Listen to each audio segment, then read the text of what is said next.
This is a world of superpowers where social status is determined by the color of one's ring. When they turn 8, every child must undergo a superpower assessment. The color of their ring determines the rank of their ability. Those who awaken gold-colored powers possess terrifying strength. They're the apex predators of the food chain. At the very bottom are those forced to live in the sewers, the bearers of black rings. But there's an existence that surpasses even gold rank, god rank. Our protagonist is the biological son of a god. Though he was only a black ring, he possesses immensely powerful telekinesis, capable of sending a silver ring bearer to the scoreboard without ever laying a hand on him. His darkness ability can sweep away everything around him, and his manipulation ability can control his opponent's minds. It turns out that his true power is copying, an ability that surpasses even the gods. Without further ado, let's begin. The story begins in the exile zone. A scrawny boy who did not even look like a teenager stood before a glowing sign, reading its information over and over. Deathmatch Club. Death is hope. Timed elimination round. 7 enter, 1 survives. Winner's prize, 3 million cumulative. The Battle of Hope is a life-or-death wager between black ring bearers, broadcast live throughout the management district. Seeing the figure of 3 million, a faint hope arose in the boy's heart. If he could win the tournament, the prize money would be enough to buy that for a thwan. While he was lost in thought, another boy suddenly appeared and smacked him on the back. "What are you looking at?" Afraid of being found out, the scrawny boy hurriedly stepped in front of him. And nothing.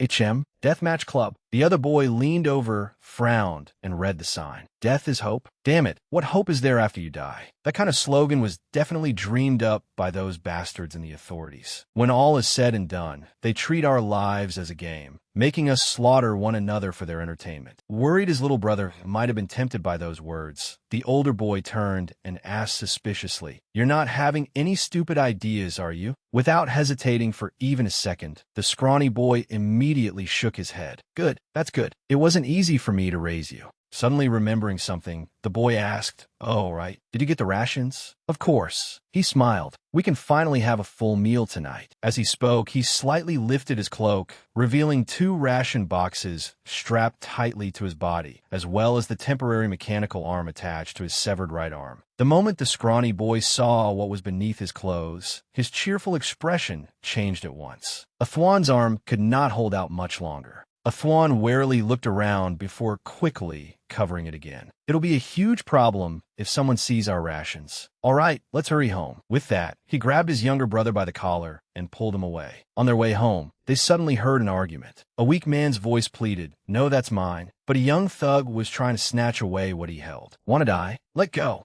"Old man, all your teeth have fallen out. What do you need food for? Why cling to those rations? You might as well die early and save everyone the trouble." No matter how the old man begged, they casually hopped into their vehicle and sped away. "Want it back? Then bring money to redeem it." He tossed his ration box in with dozens of others. A thwan and his younger brother stood hidden in an alley, silently watching everything. It seemed they would not be able to use this road again. "A thwan, let's take another way." Just as he turned to leave, a thwan spoke up. "Wait." Before he even did anything, the scrawny boy understood a thwan's intention and wanted to stop him. But a thwan said nothing, merely glanced at his little brother. Then he tossed one of his own ration boxes to the old man and reminded him, "Take it, go home quickly. Don't linger on the streets." Seeing the food, the old man scrambled over like a dog, hugged it tightly, and hurried away. "Mine, this food is mine." This was the exile zone. People endlessly fought over food, and anyone unable to defend themselves could only wait to die. After giving the old man the food, a thwan turned around and told them to leave quickly. The old man hurried into a house to hide. However, the moment he took a few steps up the stairs, several men who had been lying in wait appeared before him. Their leader quickly spoke. "I saw everything. You still have food, don't you? Hand it over if you don't want to die." Humanity, kindness, faith in this crime-ridden exile zone. None of them were worth a penny. On their way home, the 2 boys had a brief exchange. "What you gave away was your share of thwan. Let's split it evenly, you cheapskate." "I refuse. You can keep the title of the city's hungry hero for yourself." A thwan. Sam Noyet. "My dear brother, are you pulling this again?" For 2 children struggling to survive here, They were both children abandoned by God. Back in their dilapidated home, Sam Noyet put away their things as he spoke. Athwan, I found out about entering the management district. As long as you replace your prosthetic arm, you'll qualify to submit an application. You can live there as a worker, even though we'll see each other far less often. Are you even listening, Athwan? Seeing that his older brother did not reply, Sam Noyet leaned over to look and discovered that Athwan had already fallen asleep. He quietly walked over, covered him with a blanket, and stood there looking down at the prosthetic arm on the table. Sam Noyet slowly picked it up, and a painful memory began to spread through his chest. They had not known each other long at the time. At the ration distribution site, Sam Noyet told Athwan to wait while he squeezed through the crowd to get food for them both. Before leaving, he repeatedly told Athwan not to go anywhere and to stay there waiting. Yet less than 3 seconds after taking his eyes off him, a long black hand silently reached out. It seized Athwan by the mouth and hair, dragging him straight into the nearby alley. When Sam Noyet returned, clothes dirted and eager to show his older brother what he had gotten,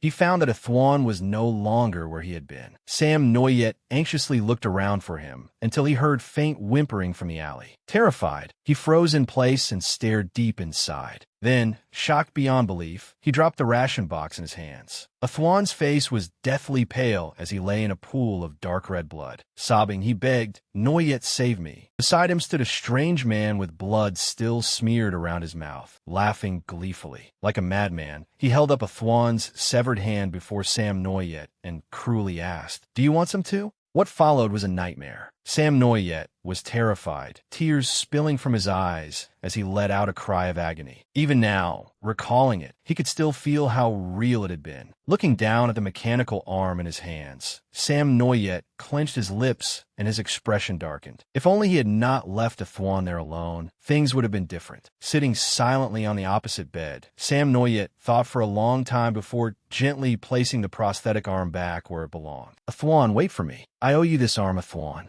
I'll be back before dawn." With that, Sam Noyet decisively lifted the shutter door, stepped outside, and slammed it closed. At last, he had made his decision. He would join the deathmatch club, defeat every opponent, and obtain those 3 million. This is the management district of a superpowered world ruled by rings. Every child must undergo an assessment of their abilities and rank upon turning 8. Based on the results, they're given a ring that records their personal information and corresponding ability. According to ring color, people are divided into 5 ranks: special gold rank, high silver rank, common bronze rank, low gray rank, and the lowest of all, black rank. That night, at the Deathmatch Club registration point, every contestant had to have the information on their ring checked before being allowed onto the bus. Soon, it was Sam Noyet's turn. But the moment the scanner passed over his ring, it immediately displayed an error, leaving the 2 guards staring at each other in confusion. An error warning? Seeing this, Sam Noyet hurriedly waved his hands in explanation. "It shows that message every time I collect rations. It's been that way for years, but it never affects anything." Seeing his suspicious expression, the 2 guards leaned close and whispered, "Has something like this ever happened before?" "Never heard of it. It may not matter in the exile zone, but we should be more careful if he wants to enter the management district. Scan it again." "All right." After discussing it, the guard in the hat scanned it once more. The machine still displayed the same error. As the delay dragged on, those behind him grew impatient and began shouting, "Hey, if you can't register, hurry up and get out of the way. Damn it, there are people waiting behind you." Ignoring their curses completely, Sam Noyet did not even turn around. Suddenly, one man aggressively walked over and struck the back of his head. "I'm talking to you. Are you pretending to be deaf?" The crowd's attention immediately turned toward them. "What the hell are you doing?" Sam Noyet's face darkened. Expressionless, he slowly turned to look at the burly man behind him. "What's with that look, Brad?" Sam Noyet paid him no mind and turned back to the guards. "Please scan it once more. I have to enter this competition." Before he could finish speaking, he sensed movement behind him. He swiftly bent aside, dodging the man's kick, which struck nothing but air. The 2 immediately began fighting, while Sam Noyet calmly finished his sentence.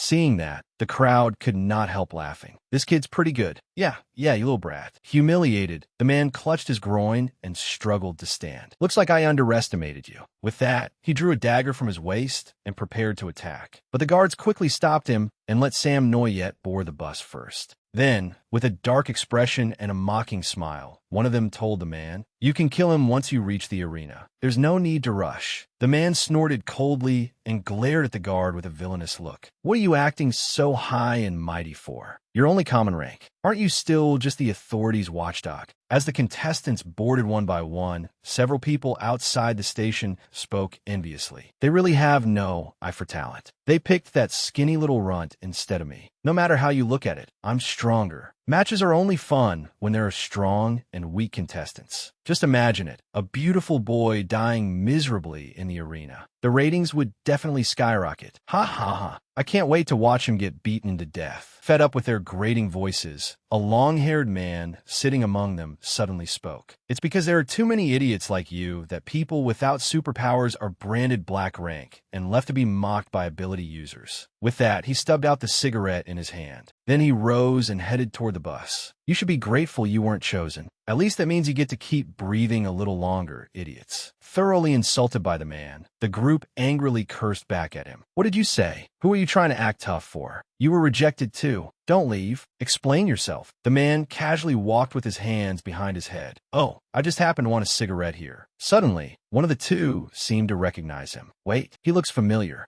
The man smirked and slowly turned around. "Still don't remember? Looks like I haven't won enough matches yet. How about this?" With that, he swept his hair back, revealing a handsome face and an icy expression. The moment they saw his familiar face and appearance, both men recognized him in horror. He was the holder of the Deathmatch Club's consecutive win record, Tan Tien. The two guards quickly called out as well. "Tan Tien, don't miss this bus. Get on already." And so, Tan Tien leisurely boarded the bus with the contestants for this match. Be happy with your temporary survival while you can. This was a one-way bus ride. No matter what they did, they could not escape their fate of death. Meanwhile, in the management district's database room, a mysterious man frantically typed on a computer, searching for someone's information. Once he identified his prey, his lips curled upward in delight. Those eyes really are exactly like hers. Are you the child of a god? At the same time, Sam Noyet sat absent-mindedly on the bus, looking out the window and thinking, if I make it back before dawn, a Thuan will not find out, right? Otherwise, he'll scold me again. I'll definitely get beaten badly, and I won't even be able to dodge. At that moment, a figure suddenly appeared in the bus window, startling Sam Noyet. Just as the man was about to stab him, Sam Noyet cleverly pulled the lever on his seat and reclined backward, kicking the dagger from the man's hand and sending it straight into the ceiling. "Trying to fight here?" As he spoke, Sam Noyet jumped up and faced the man in yellow. Tan Tien did not say a word, calmly observing everything. The man in yellow snarled threateningly. "Good. It will be boring if you did not resist at all. Let me deal with you before the competition starts." Sam Noyet's face darkened, his breathing growing slightly heavy as he considered his options. "Damn it, I cannot waste too much energy on him here. I have to end this quickly. Otherwise, I will have no strength left for the match later. But if I make a move now, and everyone sees my true strength, I will become a target. What should I do?" The man in yellow roared furiously. "I'll kill." But before he could finish, Tan Tien rushed forward and punched him squarely in the face. The man collapsed unconscious on the spot, leaving Sam Noyet stunned. The guard in the hat immediately gave Tan Tien a thumbs up. "Nice one, Tan Tien. Keep an eye on him until we get there." Tan Tien jokingly raised 2 fingers in reply. "Leave it to me. He will not wake up." Sam Noyet stared at the older man in shock, sweat beading on his brow. One punch, and he took down that huge guy.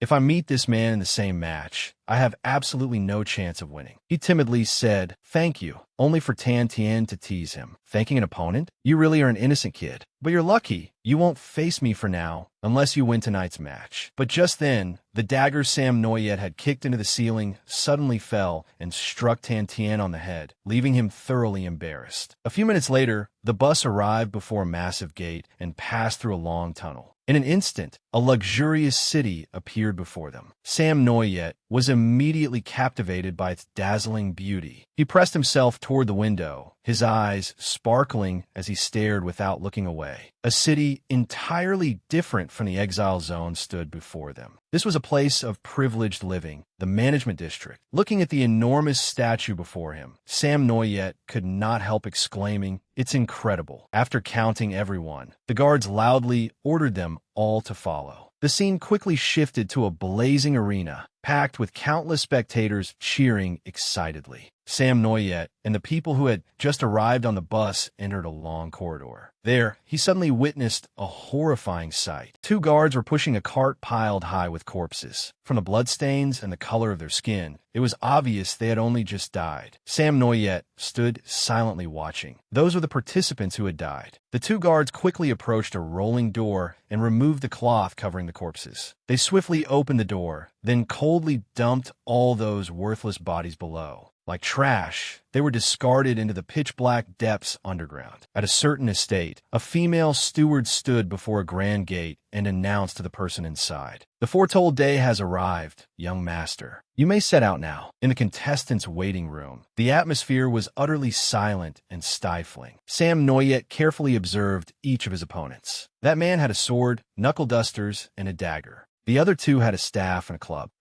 Other than me, everyone has a weapon. Number 4 really is an unlucky number. Rules for the preliminary round. There are 7 participants, but only 6 weapons. The order for choosing weapons is determined by the audience's predicted win rates. Those with higher win rates get priority in choosing first. The contestant with the lowest win rate can only enter the arena unarmed. That works out well. No one will be wary of an opponent with only a 1.2 chance of winning and empty hands. Most people will focus their attention on whoever has the highest win rate. Just then, Sam Noyet accidentally met Tan Tien's gaze outside. Leaning against the wall, he watched the man's back. "I'm a little curious about that uncle. He's very strong. With that kind of ability, surviving in the exile zone probably wouldn't be difficult for him, would it? I'm so jealous." Suddenly, a man appeared and asked, "Are you close to Tan Tien? I'm talking to you." Number 4, do you know Tan Tien? The man with an 8-match winning streak. Sam Noyet immediately became wary. No. The man looked surprised and raised his voice. "Huh? Then why did he help you on the way here? I didn't expect him to be such a warm-hearted person. Are you hiding your strength? As far as I know, Tan Tien only thinks highly of strong people." Sam Noyet folded his arms coldly. "You're overthinking it. I don't even qualify to receive a weapon."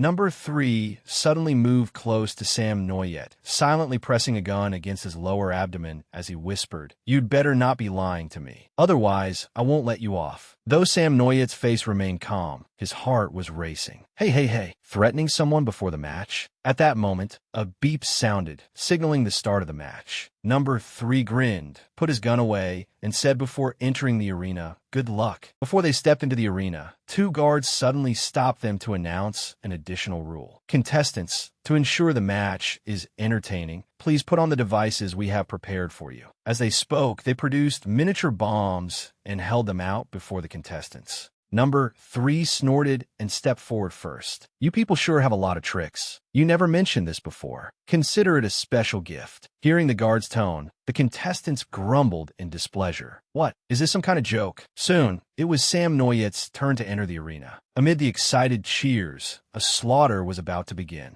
Drones flew around from every direction as the announcer's voice rang out. Only one person can survive this match. Before the 15-minute countdown ends, do everything in your power to kill the others. If you hold back, you'll be blown to pieces. In the king's waiting room, higher-ranked contestants were also watching the battle between the juniors with great interest and placing bets. Who do you think will die first? Number 4, obviously. That kid doesn't even have a weapon. Look at number 5, keeping him pinned down. Poor thing. I'm betting 10,000 on number 4. You pervert. I'm betting on him too. Yet as they waited for number 4 to die, nothing happened. Instead, their expressions suddenly turned grim. Hey, doesn't something seem off? In the arena, number 5 was growing frantic because he could not land even a glancing blow on Sam Noyet. How is this possible? Why can he dodge every one of my attacks so easily? His pride wounded, number 5 roared and wildly swung his weapon. "Quit screwing around." Thus, one attacked while the other defended, and their fight dragged on for several minutes. Sam Noyet stared coldly into his opponent's eyes. "You're too slow." He easily closed the distance, ducked beneath number 5's horizontal swing, and evaded it completely. The instant he saw an opening, Sam Noyet threw a punch straight at the man's cheek, sending him staggering backward and off balance. Everyone watching below and through the screens was astonished. That kid's reflexes are no joke. Meanwhile, Sam Noyet's hand swelled immediately after punching number 5. He shook it to ease the pain. It hurts so much. I really still can't use much strength. Number 5 quickly recovered and pointed his weapon at Sam Noyet's face. What was that? It didn't hurt at all. Ha ha ha. Sam Noyet awkwardly scratched his head and retorted, well, your face is just too thick. Number 5 flew into a rage again and roared, don't get cocky, brat. I'll kill you. Suddenly, another man appeared behind him and spoke. Who are you planning to kill? He's mine. With that, he sent number 5 to his death in an instant, then walked towards Sam Noyet. Sam Noyet immediately became highly alert, his breathing quickening as the atmosphere grew several times more oppressive and eerie. Number 2 wiped the blood spattered across his face. A smile shone in his eyes as he looked at Sam Noyet. You humiliated me on the bus. I haven't settled that score with you yet. If someone else kills you, who am I supposed to vent my anger on? 5 minutes of the match had passed, and 2 of the 7 contestants had been eliminated. One man could no longer endure it. Clinging to the fence, he sobbed and pleaded with the guards, I quit. I want to withdraw. I don't want the prize money anymore. Please let me out. Open the door and let me out. But in the next second, the hat-wearing guard said nothing and decisively pressed a red button on the console. The miniature bomb around number 6's neck detonated, blowing him apart on the spot. Number 1, standing nearby, collapsed to the ground and screamed at the sight of the headless corpse before him. Across the arena, number 3 sat atop a man he had just killed, looking deeply dissatisfied. They stole all my glory. Damn it, he got blown up. Thinking that, he tore the miniature bomb from the corpse beneath him. Meanwhile, number 2 and number 4 were still locked in a relentless standoff. Sam Noyet quickly realized his opponent's true strength. His speed and power have increased, so he really was holding back on the bus. Damn it, if I keep dodging like this, all I'll do is waste stamina and drag out the fight. What should I do with Thwan? To survive and protect themselves in the exile zone, Sam Noyet and Thwan had never dared to let their guard down for even a moment. After sparring several times, Thwan had discovered a special talent in his younger brother, his astonishing powers of observation, just like those of a psychic. Sam Noyet, I admit that your reflexes are impressive, but when you face danger, dodging alone won't let you win. Attacking is the only way to claim victory. From today onward, you have to train even harder. So, even after Sam Noyet was exhausted and gasping for breath, Thwan continued charging at him and fighting him to build his stamina. Yet it seemed that Sam Noyet had been cursed. Although his dodging ability and reflexes improved considerably, his strength could not increase at all. According to Thwan, if he fought like that, even an old enemy would not be beaten to death by Sam Noyet. Though it felt strange, the 2 children could not think too deeply about it. Thwan suddenly thought of a possibility and quietly asked Sam Noyet, hey, do you think your training not progressing has something to do with that woman you keep dreaming about? The woman wearing the god rank bracelet. After a moment of silence, Sam Noyet scratched his neck and replied, it's only a dream. What god rank? How could it possibly have anything to do with me? It's okay, Sam Noyet. Thwan laughed and slung an arm over his shoulder. Don't lose heart. At least your enemies can't hit you. Whenever you face danger in the future, just run faster. Sam Noyet muttered unhappily. Thanks for the encouragement. It was really effective. Having to hide behind Thwan every day with only one arm, Sam Noyet hated his own weakness and uselessness. He wanted to become stronger. He did not want to bow to fate. He could not remain a fugitive forever. With that determination, Sam Noyet took a direct stance against number 2 and charged straight at him. The other man rushed forward with equal ferocity. Come on then. Sam Noyet easily dodged his punch, slipped low beneath him, and saw numerous openings. I have a chance. However, the moment his fist shot out, number 2 effortlessly stopped it with one hand. He grinned from ear to ear. What was that punch? Are you scratching an itch for me? With that, number 2 casually flung Sam Noyet aside, sending him rolling across the ground several times. Ha ha ha, what an overconfident fool. So you're just a filthy rat that specializes in running away. Number 2 smugly looked down at Sam Noyet's miserable state, thoroughly pleased with himself. Those watching in the king's room stared blankly at number 4. What is wrong with that kid? He seems weak and strong at the same time. It's bizarre. Does that mean he still has some hidden trump card? Meanwhile, at the home of Athwan and Sam Noyet, the strange man arrived and knocked on their door several times. Unaware of anything, Athwan innocently asked, "Who is it?" "Sam Noyet, is that you?" Just when it seemed everything was over, number 3 suddenly threw something high into the air toward numbers 2 and 4. Sam Noyet noticed it and immediately looked up, discovering that it was the miniature bomb that had been attached to their necks. His face darkened as he turned toward number 3, just as the man pulled the trigger. An explosion erupted, instantly setting the entire audience into a frenzy. Number 3 is so despicable. No wonder he has the highest win rate today. Number 2, his body burning, clutched his face and staggered to his feet with a pain groan. Number 3 looked into the smoke and grinned. That was clearly aimed at that kid, yet he still dodged it. Who the hell is he? While he was lost in thought, number 2 suddenly used the last of his strength to lunge at number 3 and smack away the hand holding his gun, sending the weapon flying in front of Sam Noyet. The two men grappled with each other for a while, but with his strength nearly exhausted, number 2 was soon overpowered. Number 3 pinned him beneath his body and forcefully drove a blade into his heart. "The gun. Pick up the gun." Number 2 screamed in despair, looking towards Sam Noyet. "Shoot him. I know you can. Save me first, and I'll let you have the victory. The money. It's 3 million. Idiot." But his plea was never answered. Number 3 coldly pushed the blade in, ending number 2's life. His body gradually fell silent, cold, and motionless on the floor. After dealing with another one, number 3 wearily rose to his feet and grumbled, "Damn it, look at the state I'm in. Next will be." Before he could celebrate, a deafening bang rang out. Number 3 broke into a cold sweat and slowly looked down at his blood-red chest. Then another gunshot rang out. Number 1, who had approached without anyone noticing, had picked up the gun and killed number 3 in an instant. "Those 3 million are mine." Another corpse soon appeared in the arena. Now, only the final 2 contestants remained, numbers 1 and 4. At the same time, screens broadcasting their fight had been switched on throughout the outside district. The young man who had earlier been addressed as Young Master, dressed in an immaculate black suit from head to toe, strolled down the street. He stopped in front of a screen and whispered, "Don't die, Black Ring." Purple electricity immediately ran along both of his arms. In an instant, every streetlight exploded, one after another in a long chain stretching in both directions. Soon, every electrically powered device throughout the city overloaded and suddenly exploded. In the blink of an eye, all power in the area surrounding the deathmatch club vanished, accompanied by countless small explosions.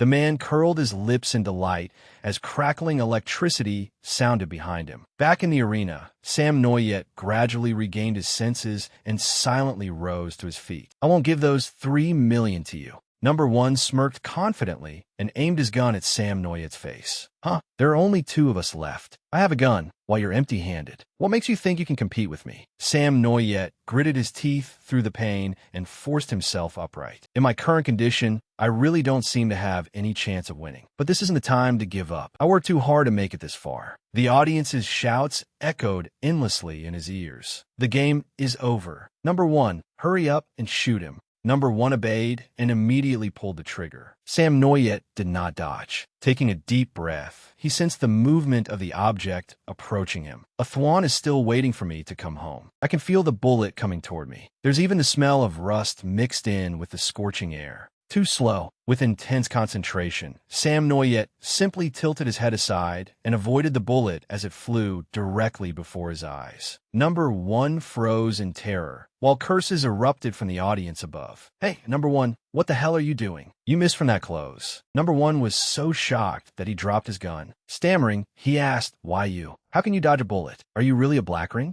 "No, they can't be. We're both lowlifes, aren't we?" But by then, none of his words could reach Sam Noyet. The explosion beside his ear had left his mind growing increasingly dizzy and dazed. Number 1 roared like a madman, "Die. Die for me. D." He quickly drew his knife and charged. But Sam Noyet dodged through an opening and countered with an uppercut. "I can't defeat him in one blow with my strength, but Number 1 isn't strong either. As long as I'm fast enough, I can use momentum to win. There's no time left. I need to control my accuracy. I can't kill him. With just a few simple moves, he disarmed number one and held the knife at his throat. At that moment, Sam Noyet's skin suddenly prickled. His instincts told him that an overwhelming force was rushing this way. Only 4 short seconds remained in the match. Tan Tien and the people in the king's room stared desperately at the screen. Time's almost up. Why is he just standing there? Pink-haired kid, the match is about to end. Then everything suddenly went dark. Someone cried out, "What's happening? A power outage." Tantien quickly realized, no, this isn't an ordinary power outage. It's a psychic. At the same time, the arena was plunged into darkness as well. The miniature bomb around Sam Noyet's neck immediately fell off. He frowned and cautiously looked around. This still isn't the time to let my guard down. Someone is coming this way.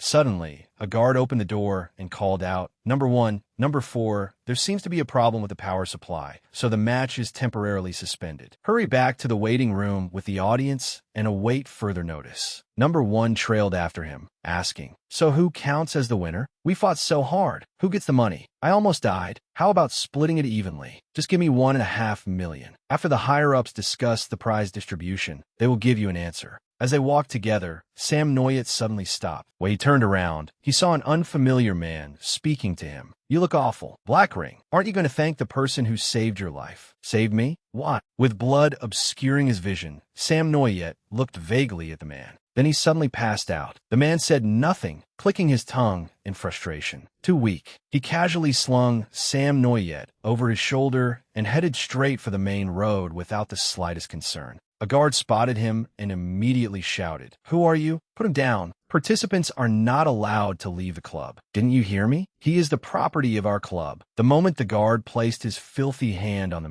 man threw a punch that plastered him against the wall, killing him instantly. Then he calmly continued on as though nothing had happened. Not anymore. Tan Tien, who had watched from the side without saying a word, was asked by the friend beside him, "What are you thinking?" "The winds are about to change," Tan Tien said softly. "Perhaps that Black Ring child is the key to changing this world. I hope we meet again." Outside the club, a luxurious and expensive car parked at the front gate immediately caught the attention of the thieves and bandits. In the blink of an eye, countless people were eyeing it. "Boss, that car looks perfect for us to steal. Could this be the legendary Land Rover?" Inside the car, the man sat impatiently, waiting hopelessly for Sam Noyet to wake up. "You were barely injured. How much longer are you planning to stay unconscious?" Bored, he released a few little electrical creatures to keep the bandits outside company, while also giving Sam Noyet another little shock to wake him up. Smelling the faint aroma of grilled meat around him, Sam Noyet drowsily sat up, then widened his eyes in shock at the man beside him. It was him, the one who had thrown the club into chaos earlier. "You're awake." Hearing him speak as though they knew each other, Sam Noyet warily asked, "Who are you? Why did you bring me here?" Though he asked that, Sam Noyet had already determined that the man before him was a psychic. His face darkened in fear. At this distance, the pressure emanating from the man left his limbs stiff and unable to move. He was definitely a high-level psychic, perhaps even beyond that. But why would a psychic save him? He had seen with his own eyes the world in which Black Ring bearers' lives were trampled upon and toyed with at will. Though he had countless questions, avoiding psychics was still better than indulging that damned curiosity. Just as he was preparing to make a run for it, the man introduced himself. "My name is Lu Chi Shuyan." That surname. Sam Noyet froze, as everything he knew flashed through his mind in an instant. Lu. The Lu family ranked third among the 8 great special rank families. In other words, the ring beneath his collar was gold. As if to reinforce his claim, Lu Chi Shuyan loosened his tie, revealing the ring. Then he pointed at Sam Noyet. "I advise you not to even think about running from me. From now on, I am responsible for your life, the child of God." Legend had it that above special gold rank was another rank, God rank. A God rank individual could stand against hundreds of special gold rank psychics. They were beings infinitely close to true gods. Sam Noyet nodded as he recalled the legend. "I've heard of that. I remember the God rank psychic was called Lu Tung Din. Lu Tung Din is my great-grandfather," Lu Chi Shuyan quickly added. But that statement made Sam Noyet understand something entirely different. The child of God was Lu Tung Din's child. Lu Tung Din's child was Lu Chi Shuyan's grandfather. Therefore, Sam Noyet concluded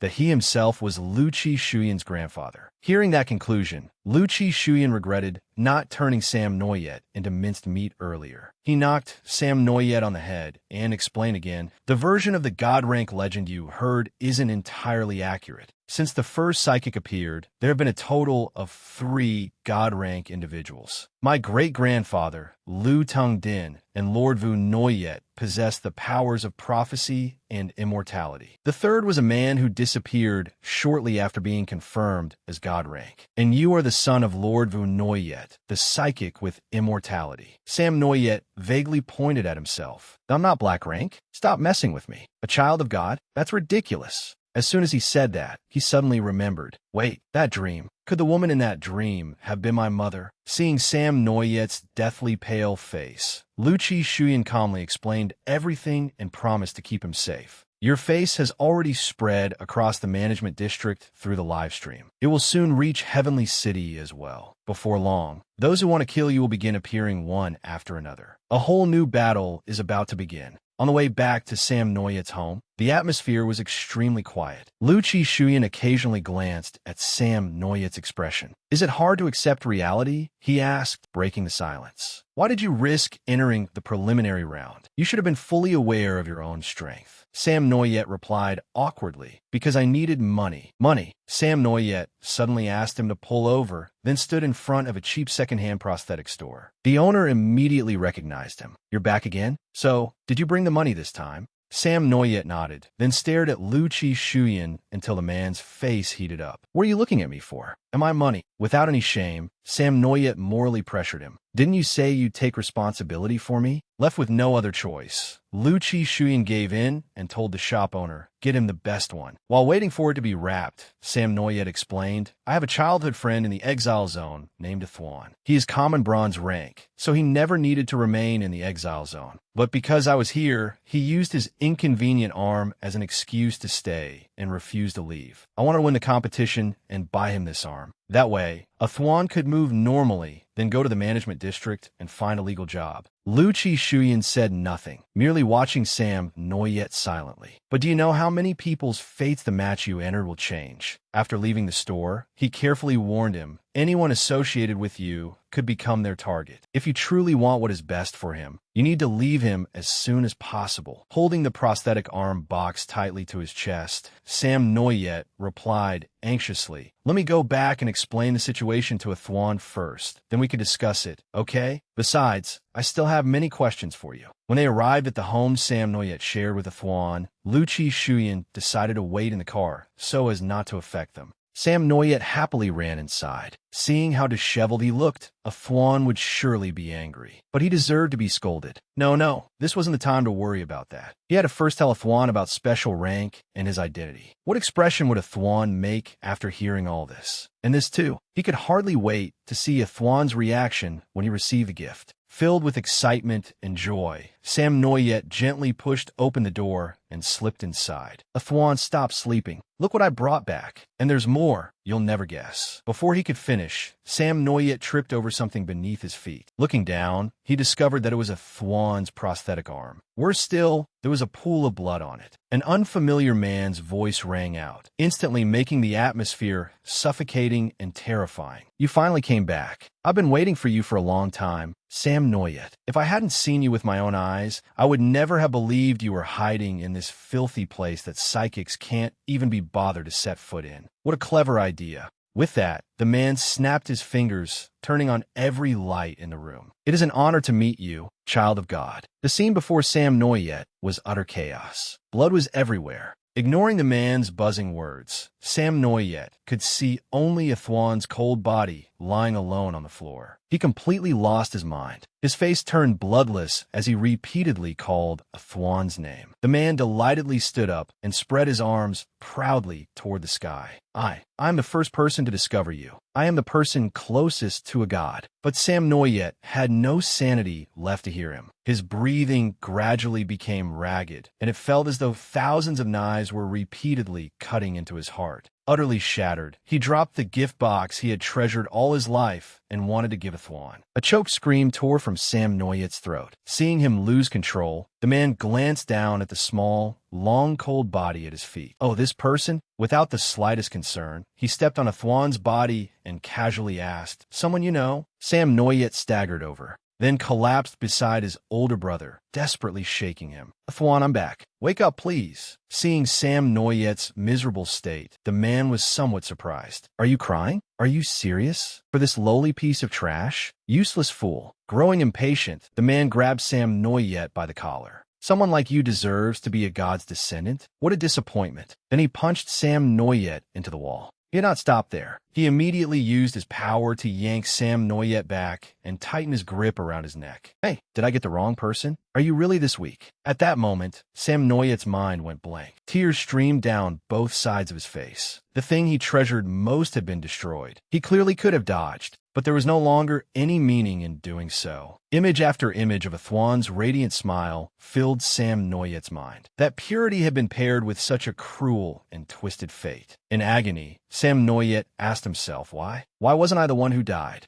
The man's hand suddenly tightened, violently dragging Sam Noyet back to reality. "Stop crying." Just as his eyes rolled white and he began losing consciousness, his limp hand hanging helplessly at his side, Sam Noyet seemed to fall into another space. As he stood there in confusion, wondering where he was, two pale arms suddenly reached out from behind him and shoved him backward. A cold voice, both unfamiliar and familiar, sounded out. "Move aside." Just like that, they were one and yet not one, exchanging places. "Coward." Those were the final words Sam Noyet heard from another person who looked exactly like him, before that white door slammed completely shut. At that same moment, the man strangling him sensed a terrifying change in his victim. Sam Noyet suddenly woke up, grabbed the man's wrist, and hurled him far away. He let out a long breath, coughed a few times, and walked straight toward the man. The man was now a complete mess, with one arm shattered. When he looked up, Sam Noyet stood before him, radiating fury. Terrified, the man changed his tone. "I didn't mean to. Please spare me." Yet his mind was in complete turmoil. What is happening? His aura is completely different from before.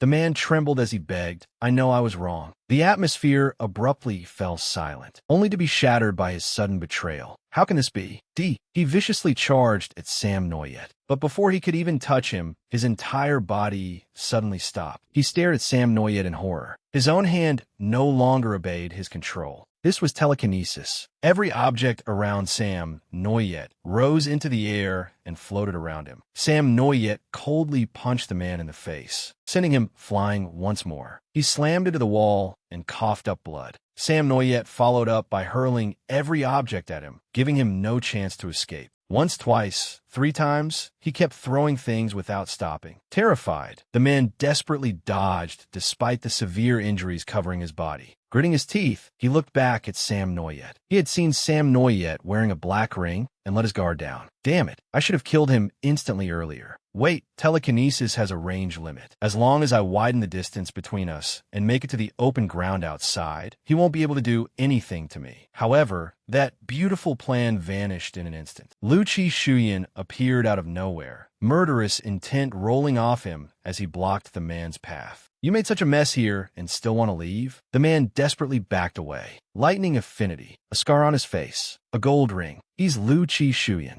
But while he worried about Lu Chi-shuyan, Sam Noyet had already closed in. Only when Sam Noyet was directly behind him did he realize in horror, no, don't. Sam Noyet coldly controlled the man's hand, making it choke its own neck, while the other hand rose and struck the choking wrist hard, snapping his cervical vertebrae and killing him instantly. The lifeless man dropped to his knees. Annoyed, Sam Noyet kicked his corpse aside, then glared at Lu Chi-shuyan. Lu Chi-shuyan crossed his arms and smiled faintly. "What, do you want to hit me too?" But as soon as he finished speaking, all strength left Sam Noyet's body and he collapsed. The cold aura around him gradually dissipated. Lu Chi-shuyan fell silent for a moment, then muttered, "This seems a little different from the prophesied child who will save the world." A while later, Sam Noyet woke up and was once again confronted by the true nightmare of reality. The moment he awoke, he panicked and called a Thwan's name. But this time, no one answered him. Sam Noyet suddenly remembered and looked toward the body covered in white cloth across from him. He then noticed Lu Chi Shuyan standing at the front door, smoking.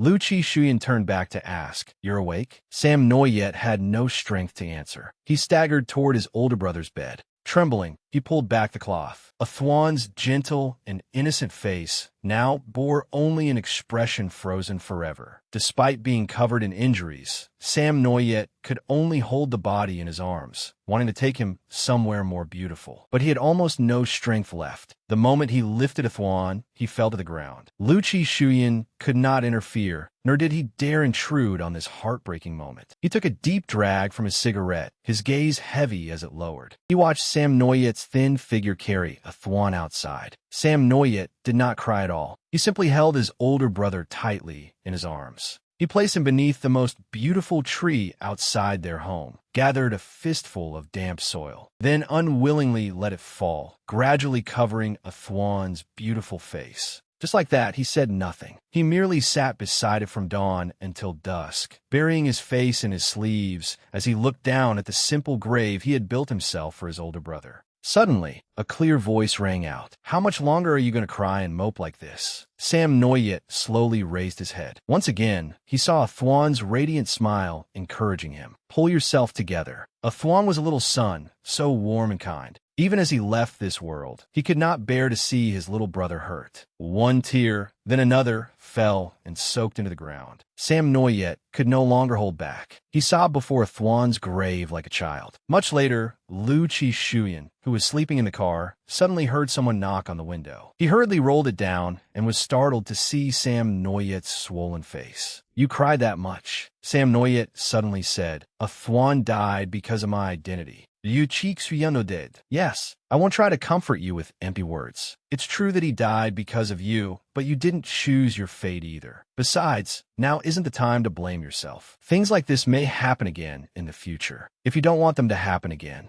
then become stronger. Grow strong enough to change your own fate and everyone else's." As they got into the car, Sam Noyet looked back at the place where he and Athwan had grown up together. Suddenly, he saw himself and Athwan as carefree children playing in the yard. Despite their impoverished lives, their faces had been filled with pure, complete joy. The two children looked towards Sam Noyet with wide eyes, then held each other's hands tightly as they bade him farewell. At that moment, time seemed to stop. A part of Sam Noyet would remain buried here forever, unable to leave. He tried to suppress the dull, bleeding ache in his heart, but his eyes could not lie. They misted over with grief. "Goodbye, Athwan. Goodbye." Back then, I could clearly feel someone else taking over my body. I could only watch helplessly as he acted. He had a face exactly like mine, yet possessed a terrifying power that even psychics feared. If I had been him from the very beginning, perhaps Athwan would not have died. Sam Noyet jolted awake from the dark nightmare. He clenched his fists against his thighs and lowered his head. How could I think something so pointless? Soon, Lu Chi Shuyan's car entered a bustling street. Sam Noyet curiously looked around through the hazy window. "Where exactly are we going?" Liu Chixuyan replied, piquing à location. Picking a location, he nodded as he drove. "We need a building with a good view for our main base. And you need to change into clean clothes while we're at it." The car suddenly came to a hard stop, throwing Sam Noyet forward. Lu Chi Shuyan looked with satisfaction at a large red building. "This place will do for now. Get out." The moment they approached the entrance, two fierce-looking men brandishing weapons threatened them and tried to drive them away. "Hey, which gang are you from? State your names." Sam Noyet tugged at Lu Chi Shuyan's shirt and whispered, "Lu Chi Shuyan, this is Black Bear Gang territory. Shouldn't we go somewhere else?" The Black Bear Gang was a criminal gang that survived by smuggling supplies and trafficking illegal human body parts. Lu Chi Shuyan confidently released tiny arcs of lightning from his body. "Why should I be afraid of a bunch of bears?" Sam Noyet looked at him speechlessly. "Their name is Black Bear." "Wait here," Lu Chi Shuyan said. "Your task is to protect yourself. Understand?" With that, he charged straight into the Black Bear Gang's base, smashing through the gate at astonishing speed. Sam Noyet stared in shock at the electricity shooting from every crack in the building. His eyes widened and his mouth fell open. He had no idea where Lu Chi Shuyan was now. But in the very next second, everything exploded before him. Every member of the Black Bear gang was charred black as they shoved and scrambled away. Run! It's a psychic. Sam Noyet coughed from the smoke filling the building. Suddenly, Lucci Shuyan's voice rang out. Hey, come up here. He stood on an upper floor, beckoning. Having no other choice, Sam Noyet obediently entered their new base. Meanwhile, outside the alley, a group of people watched them in secret. That person is Special Gold Rank, right? A Special Gold Rank psychic appearing in the exile zone. Is something big about to happen? Obviously. Didn't you see how he attacked? Lightning. He must be the person mentioned in the management district reports. What about the one following him? That's definitely a black ring. I couldn't be mistaken. I've never seen a psychic traveling with a black rank before. Go find the leader first. We need to discuss how to deal with this. In the management district, at the Fire Corps Club, a group of people dressed in black surrounded a house, then ordered a young girl out of a car. She appeared to be barely underage and was a black rank. They brought her before a corpse and forced her to use her power on the man's rigid body. A silver-ringed woman standing behind her asked, Well, did you see what the attacker looked like? The girl panted as she answered. He wore a gold ring and had purple hair, a rare lightning ability. When he left, he took a black ring boy with him. A black ring? The woman was skeptical. The girl immediately insisted, Yes, there's no mistake. Hearing that, the woman waved her hand and ordered, Fine, take her back to the laboratory. The group ruthlessly dragged the girl away. Move it. Stop dawdling. But when she turned back, the girl's face went deathly pale. The bloodless corpse from moments ago was now drenched in crimson, terrifying her. Sorry. As for the woman, she went to speak with another man and exchanged information. The young master of the Liu family is openly opposing the 8 great families? And what is this about the black ring he took away? I don't know. Report the situation to our superiors first. I'm afraid those fallen families are waiting for an opportunity to make their move again. You mean Lord Vu Noyet's loyalists? Meanwhile, Sam Noyet continued to dream the same horrifying nightmares. His entire dream was engulfed in red. Everywhere reeked of sticky, cloying blood, accompanied by the sounds of death. Help me! A Noyet! Save me! Sam Noyet kept running in a loop he could not escape, until the silver-ringed man from before suddenly seized him. Useless trash. Worthless garbage. You're a piece of trash who got your friend killed. As he spoke, his neck snapped grotesquely to one side. His face rapidly transformed into something monstrous, his grin stretching all the way to his ears. Sam Noyet gasped in terror and abruptly woke up. A dream? As he tried to calm himself after the nightmare, a familiar voice sounded. You're awake? Sam Noyet startled and looked at the man before him. Are you watching TV on mute? Isn't it obvious enough? With that, Lucci Shuyan turned up the volume for them both to hear. The psychic attack on the arena is still under investigation. Let's take a look at the current situation at the scene. Sam Noyet blankly looked out the window. It was already dark. How long had I been asleep? It's fine. You can sleep a little longer. There won't be many chances to sleep peacefully from now on. Hearing that, Sam Noyet asked wearily, The people hunting me will get here soon, right? Who knows? Lucci Shuyan casually played with the buttons on the remote. It could be 1 second from now, or 1 or 2 days at the latest. Are you scared? Of course I'm scared. In the exile zone, we never expected to live long. We only struggled to win ourselves another tomorrow, never daring to dream of the day after that. The desire to survive is frighteningly greedy. Yet there's always something beautiful that makes you want to keep on living.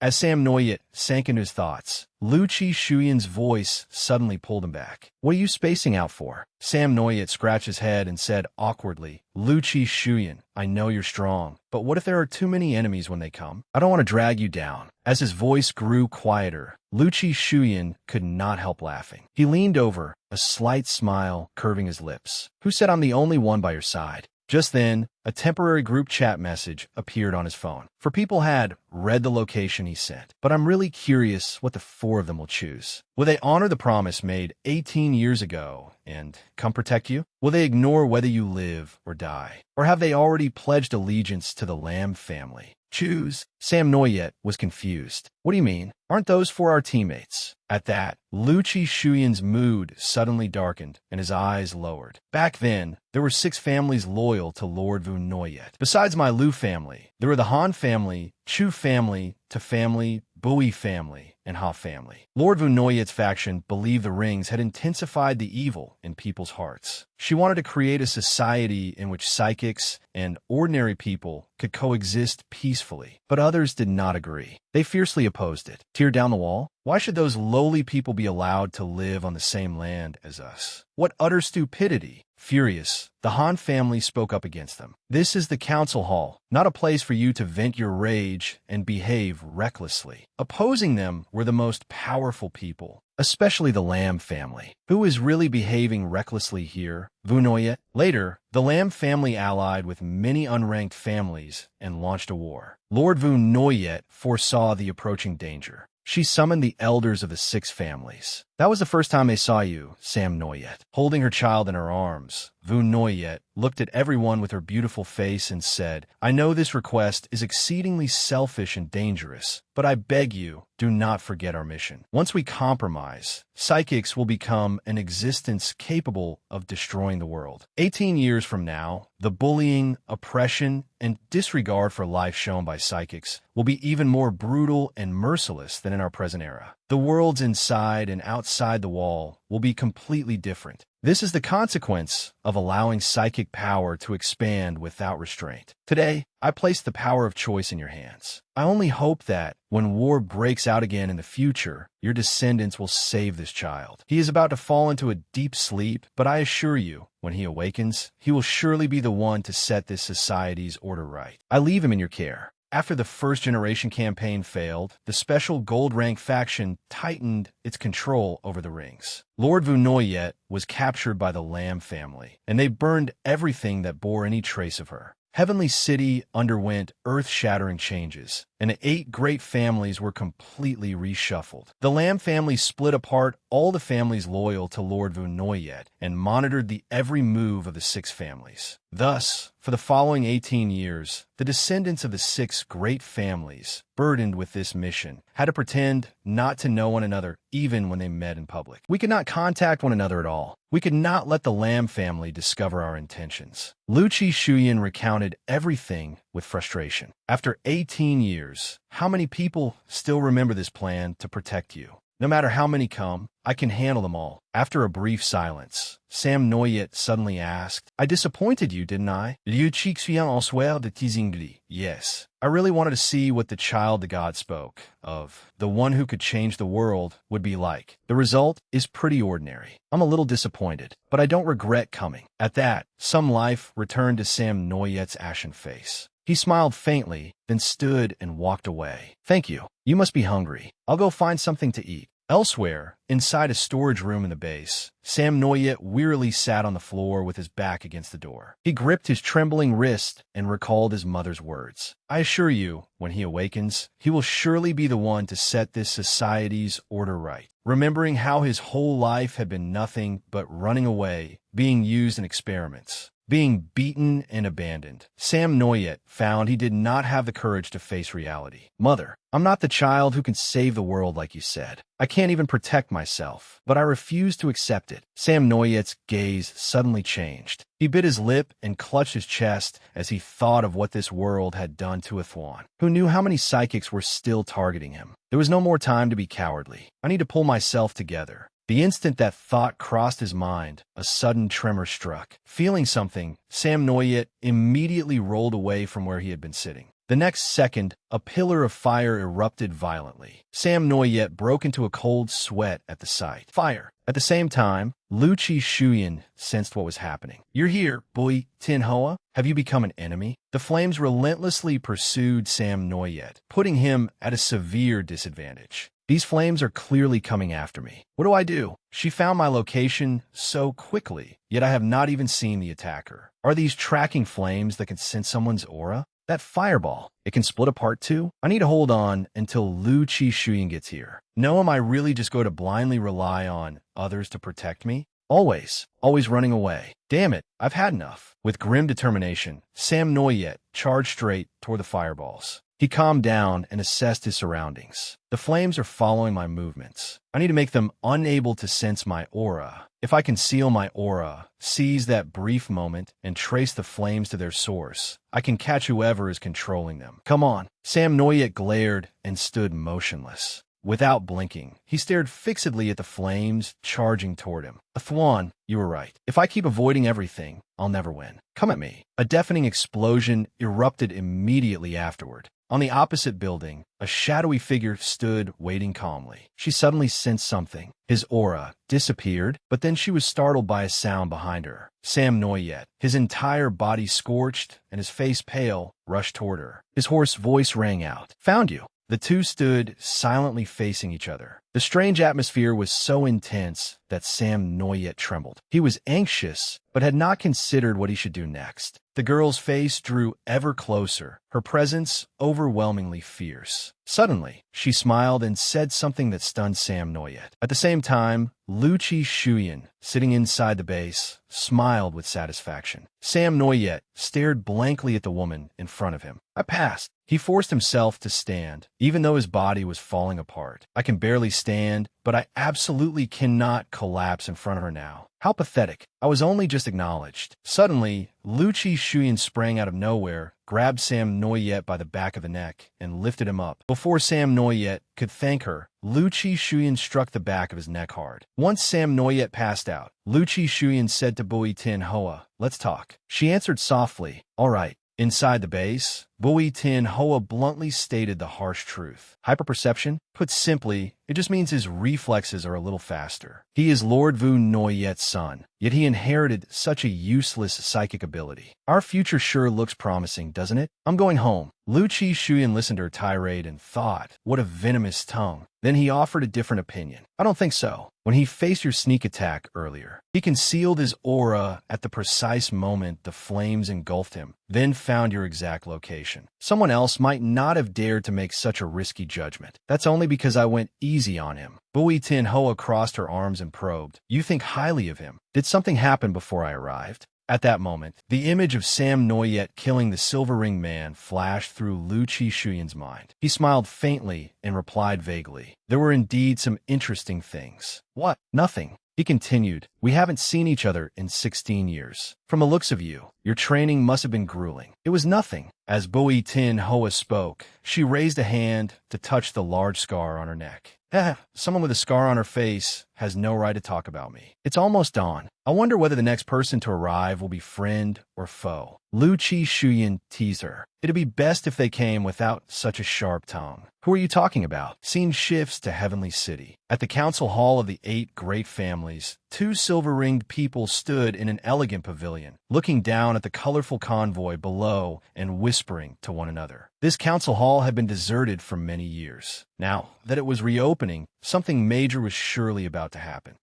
I still remember the era when Lord Vu Noyet led us. Back then, this council hall was so glorious. Everyone who came here was among the strongest members of the families. And now, what sort of things are coming here? A few delusional freaks who want to represent the 8 great families. TSK, those ghosts are psychics too. Watch what you say, walls have ears. The ghosts were people appointed by the 8 great families to investigate the whereabouts of Vu Noyet's descendants and handle sudden incidents caused by psychics. Meanwhile, those known as the ghosts soon arrived. Every one of them was completely covered from head to toe. A man with burn scars turned to the woman beside him. I really want to tear out the tongues of those busybodies. You were thinking the same thing, weren't you? She lightly placed a hand over her lips and replied, how annoying. I not told you already? If you dare eavesdrop on my thoughts again, I'll kill you. A few minutes later, all 7 had arrived. They stood in a circle, surrounded by dozens of images of Lu Chi Shuyan and Sam Noyet. The leader spoke. Enough chatter. Let's discuss business. Then, despite their mutual dislike, they began organizing the files and giving their reports. This is Lu Chi Shuyan. Everyone here surely knows him. The results of that 5th-round examination caused quite a stir. In terms of pure strength, Lu Chi Shuyan is the only psychic to have approached the ministerial rank. I don't want to face him. One of them looked down at the screen and stroked Sam Noyet's face. Then send the rest. Haven't we raised those inferior creatures precisely for a day like this? What a pity. I truly wanted to taste what the child of a god tastes like. Another person opened a file as he spoke. The trouble we need to deal with is not just Lu Chi Shuyan. There's also the woman who is coming to support him. when Bui Tin Ho's bloodthirsty face appeared on the screen. The group immediately froze and turned to look at their leader. He gave his order coldly. Send someone to bring Sam Noyet back. I want him alive. As for her, kill her. Suddenly, someone else asked, what about the other 3 families loyal to Vu Noyet? They have yet to make any move. The weaponsmith had disappeared 10 years ago. He left behind no descendants, so that a family is nothing to fear. Among the Han family's descendants, there is a gifted individual named Han Thursday, but he has been bedridden and sickly all year round. He has no ability to fight. As for Chu He, after that battle, the Chu family sent him to cultivate at a temple and drew a clear line between themselves and him. I think he's the one we should be most wary of. Go warn them. If they continue obediently hiding in their shells, we will spare their lives. But if they intend to aid Lu Chi Shuyan, kill them all. With their orders in hand, the ghosts quickly split up and headed for their respective targets. Only 4 people remained behind. One of them silently gazed out the window. He watched a bird fly away. Before long, it reached a grand temple. Beneath a waterfall, Chu He sat in meditation, calming his mind. The little bird gently landed on his shoulder, and it chirped twice beside his ear. Chu He quickly grasped the situation. Is that so? The Lu family descendant has joined up with a Noyet. Tin Hoa has set out as well. Having received the news, he promptly rose to his feet and turned away. Let's go. I can handle this alone. At the same time, a ghost had already arrived. He slowly emerged from beneath the water's surface, his eyes fixed intently on Chu He. At the family residence, everything was as still as a silent sea. There was not a single person in the enormous house. A wisp of smoke appeared and passed through the wall. Another ghost had successfully infiltrated the house. Scene shifts to the hospital, where Han Thursday's life was also about to be taken. Even though he was bedridden, the ghosts had no intention of sparing him. At Sam Noyet's base, Bui Tin Hoa and Lu Chi Shuyan quickly went to the window to check the activity outside. Sam Noyet woke groggily and toddled after them. Is it an enemy? Lu Chi Shuyan looked down at the people below in irritation. They barely count as enemies. Do people in the exile zone all have such an inflated sense of self-worth? How annoying. Just a few people, and they think they can take this territory back from me. Suddenly, someone with a loudspeaker shouted, "Hey, you up there, how about we sit down and talk?" Sam Noyet was startled to recognize him as Uncle Tan Tien, whom he knew from the club. Lu Chi Shuyan suddenly understood and quickly covered Sam Noyet's mouth. Talk. I have nothing to say to you people. Not you. Tan Tien smiled fondly. I want to talk to the pink-haired kid you took away. A conversation between us black rings. A few minutes later, Bui Tin Hoa and Lu Chi Shuyan were left outside, while Sam Noyet and Tan Tien spoke privately. Seeing his dejected expression, she said, "Could you stop looking so disappointed? Is it that obvious?" "Very obvious." Lu Chi Shuyan began shouting as if he had taken the wrong medicine, sparks of electricity crackling around him. "My hands are itching to fight. We're the real enemies. Hurry up and come here." Bui Tin Hoa rolled her eyes in speechless exasperation. Can someone please control him? Meanwhile, inside the room, Tan Tien began the conversation. I didn't expect us to meet again so soon. When I heard that the building had been occupied by psychics, I immediately knew it was you. Sam Noyet lowered his head awkwardly. I am sorry, Ankel. I didn't mean to take everyone's territory. That's all right. Tan Tien laughed. I didn't come here to reclaim the base. I only want to know why a special gold-rank psychic is looking for you. After a moment of silence, Sam Noyet looked away and said, "Even if I told you, Uncle, you might not believe me." Outside the base, Tan Tien's subordinates gathered in a corner and chatted. What could Brother Tien be talking about for so long? I am starving. Other than eating, what else can you do all day? Brother Tien hasn't even complained, so shut up. The boss really doesn't know how to spare people. He keeps making Brother Tien run back and forth between the management district and the exile zone. Back in a room, after hearing everything, Tan Tien finally understood. So, in short, you are Lord Vu Noyet's descendant. In the future, you will have to face every psychic in Heavenly City, and your only current teammates are those 2 people outside. That's right. Sam Noyet nodded. But how do you know my mother? I never mentioned her name. The day you entered the competition was the first time you had ever left the exile zone, wasn't it? Tan Tien said unexpectedly. People in every other district know her name. But over the years, your mother's name has become forbidden. Under no circumstances is anyone allowed to mention it. I'm very surprised by your honesty, but we have only met once. I could walk out that door and immediately reveal your location to the people trying to capture you.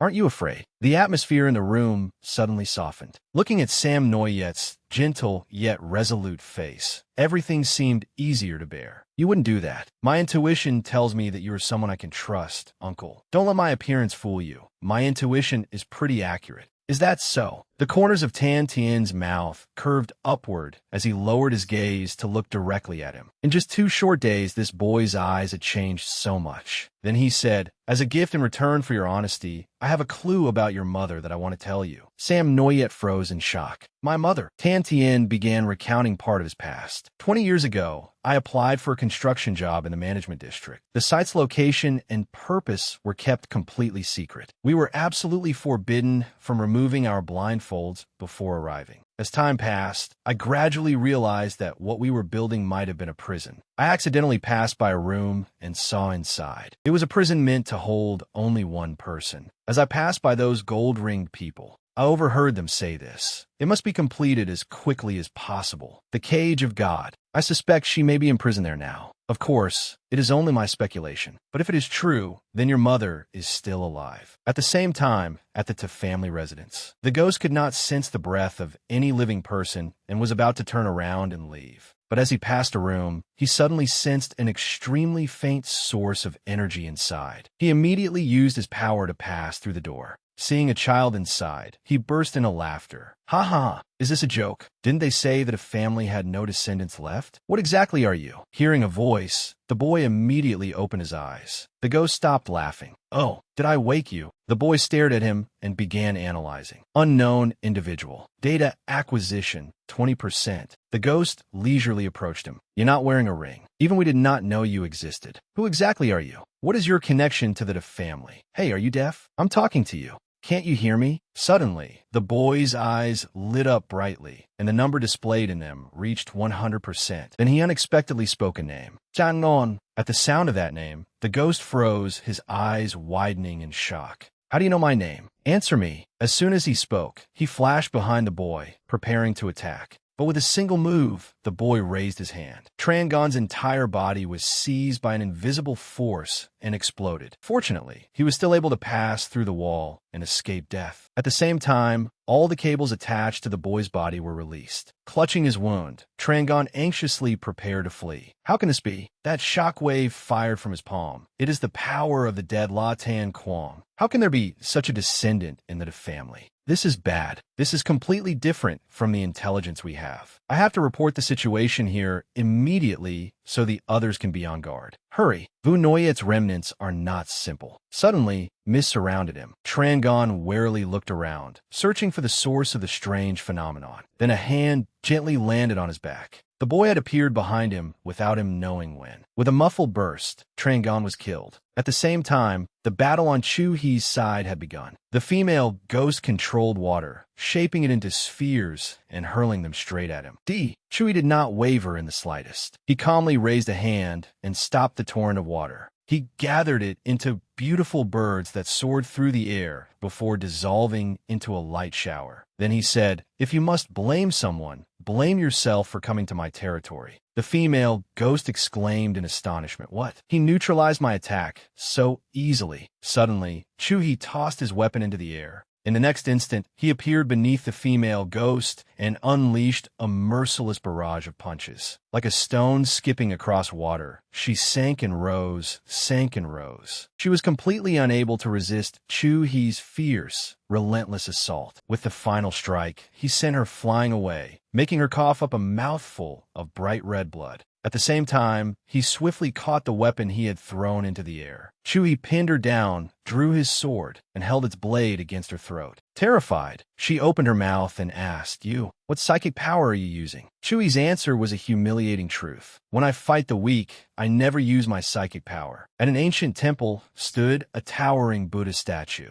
Every day, dozens of practitioners sat in meditation at its feet, chanting scriptures in hopes of purifying their hearts and leaving behind the worldly realm. He was the child his family had sent here from a young age, so that he could cultivate the supreme path. When the heart is pure and the mind is still, the true form reveals itself before one's eyes. Yet those whose hearts are clouded by worldly desires cannot behold the Dharma body of the Buddha. Yet the seal of meditation and those teachings had gradually shattered once the wheel of fate began to turn. He stood drenched in blood, his narrowed eyes utterly unmoved. He silently looked down at the blade in his hand, a slender sword, cleansed by the waterfall for 1,000 years and still possessing its pristine purity. Streams of sorrowful blood drifted away with the water, staining the entire area red and blending into the icy stream until it became a large, thick pool of blood. At the hospital, the ghost had also begun to act. He used roots to lift Han Thursday's frail arm and examine it. It seems the intelligence was correct. Han Thursday truly is a living corpse, incapable of moving. Then he toyed with Han Thursday's unconscious body. The ghost leaned in to examine Han Thursday's delicate, glass-like face, then made a light cut across his upper arm. What a waste for you to lie here, Han Thursday. You are a special gold-rank psychic. Drops of blood fell one after another. The ghost absorbed some life force from Han Thursday's blood to enhance his own abilities. Throwing back his head, he laughed wildly. Ha ha! As expected of the power of a special gold rank. How nostalgic. Suddenly, a sound came from behind him. He instantly twisted his head around and snorted. Who is it? A young girl appeared, bearing a strong resemblance to Han Thursday. She roared angrily, "Let my brother go." The ghost paid her no heed and lazily replied, "What if I don't?" But the next moment, the girl seized all of his roots. Caught off guard before he could react, the ghost was immediately thrown through the window and sent flying into the courtyard. The girl hurried over to carefully check on her brother. But then a tree trunk shot forward, piercing through her right shoulder and pinning her to the wall. How careless, little sister. The ghost's mocking voice rang out again. Before the girl's eyes, he quickly wrapped Han Thursday's entire body in roots and dragged him outside. Ignoring the pain, the girl rushed onto the balcony after him. Stop right there. But as soon as she reached the courtyard, she saw a group of people already waiting there. They were Han Thursday's mother and her attendants. The elegant woman walked up to the ghost and spoke. A ghost comes to visit without informing us in advance, so that we might open our doors and welcome him properly. Why must you make yourself look so miserable? The ghost was not fooled by her courteous, smiling face. He sneered coldly. Stop pretending in front of me. You're Vu Noyet's lackey. You should know better than anyone what the Liu family is doing now. I have come under orders to warn you. If you want to live, do not interfere.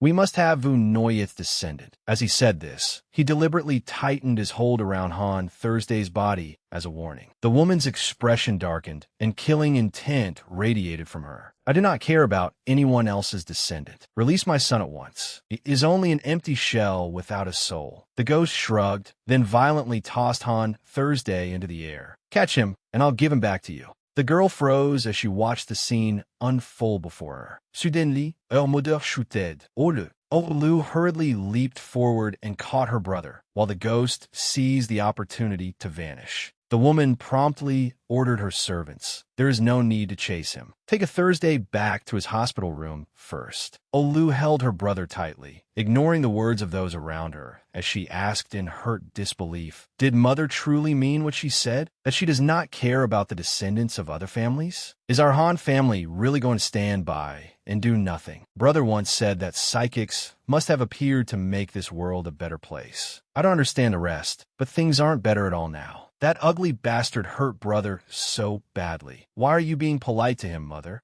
Her mother looked up, but said nothing. Helpless, Olu could only follow the servants back to receive treatment. With her head lowered, she held Han Thursday ever tighter in her arms, as though trying to release all her pain and pent-up frustration. Soudainly, détermination surgit dans le. With a resolute gaze, she said, I want to finish what brother started. After taking Han Thursday back to his hospital room, Oli's mother told her, you made two mistakes during that exchange just now. First, you let your guard down before confirming whether the enemy was dead, giving him the chance to injure you. Second, when someone needed saving, you failed to make the right judgment immediately. Olu asked dismissively, what does any of that matter? After a moment of silence, her mother lowered her sorrowful, heavy-lidded eyes. In a soft voice, she said no. This is Mother's answer. Back at the base, Sam Noyet asked Tan Tien to describe in detail the room where his mother had been imprisoned. Tan Tien, seated across from him, asked, you mean the cage of God that person mentioned? That room really was like a cage. Several pillars surrounded a sleeping chamber, and beneath it was a pool. The liquid in it looked like lava. I still remember the smell, a pungent, nauseating odor. When Sam Noyet gave no response, Tan Tien looked up and called Sam Noyet. At that moment, Sam Noyet's mind was completely blank. Everything familiar had vanished, replaced by lava-like ground, and Tan Tien's words repeating over and over in his head. That room really was like a cage. Several pillars surrounded a sleeping chamber, and beneath it was a pool. The liquid in it looked like lava. I still remember the smell. Terrified, Sam Noyet stared blankly down at his feet, drenched in sweat. Then a familiar voice rang out. What can you accomplish on your own? Sam Noyet jerked his head up. Mother, he called softly. To his surprise, she said, give me your body. Sam Noyet immediately realized that the person before him was definitely not his mother, and the other party had no intention of hiding it. The creature raised a hand to its mouth, its lips curling in delight. That's right, he aimed Sam Noyet. With that, it changed back into his own appearance, holding a black gun in its hand. Without hesitation, it fired a shot straight through Sam Noyet's forehead, plunging him into another state. Seeing what was happening, Tan Tien hurriedly opened the door and called Bui Tin Hoa and Luchi Shuyan in. Hey, get in here. The red-haired kid is in really bad shape. The three rushed over, shaking him and repeatedly calling, Sam Noyet, Sam Noyet. But Sam Noyet could not hear anything. His face was blank and lifeless, like that of a dead man. Meanwhile, within the private space shared by the two of them, the creature kept pressuring Sam Noyet, ordering him to surrender his body. The psychic pressure was so overwhelming that he could not move even a finger. The creature suddenly dropped to one knee, gently placing a hand behind Sam Noyet's neck as it whispered into his ear. Don't you remember? You were the one who summoned me first, when your friends died miserably, when you faced an enemy you could do nothing against. I was the one who replaced the cowardly, weak you.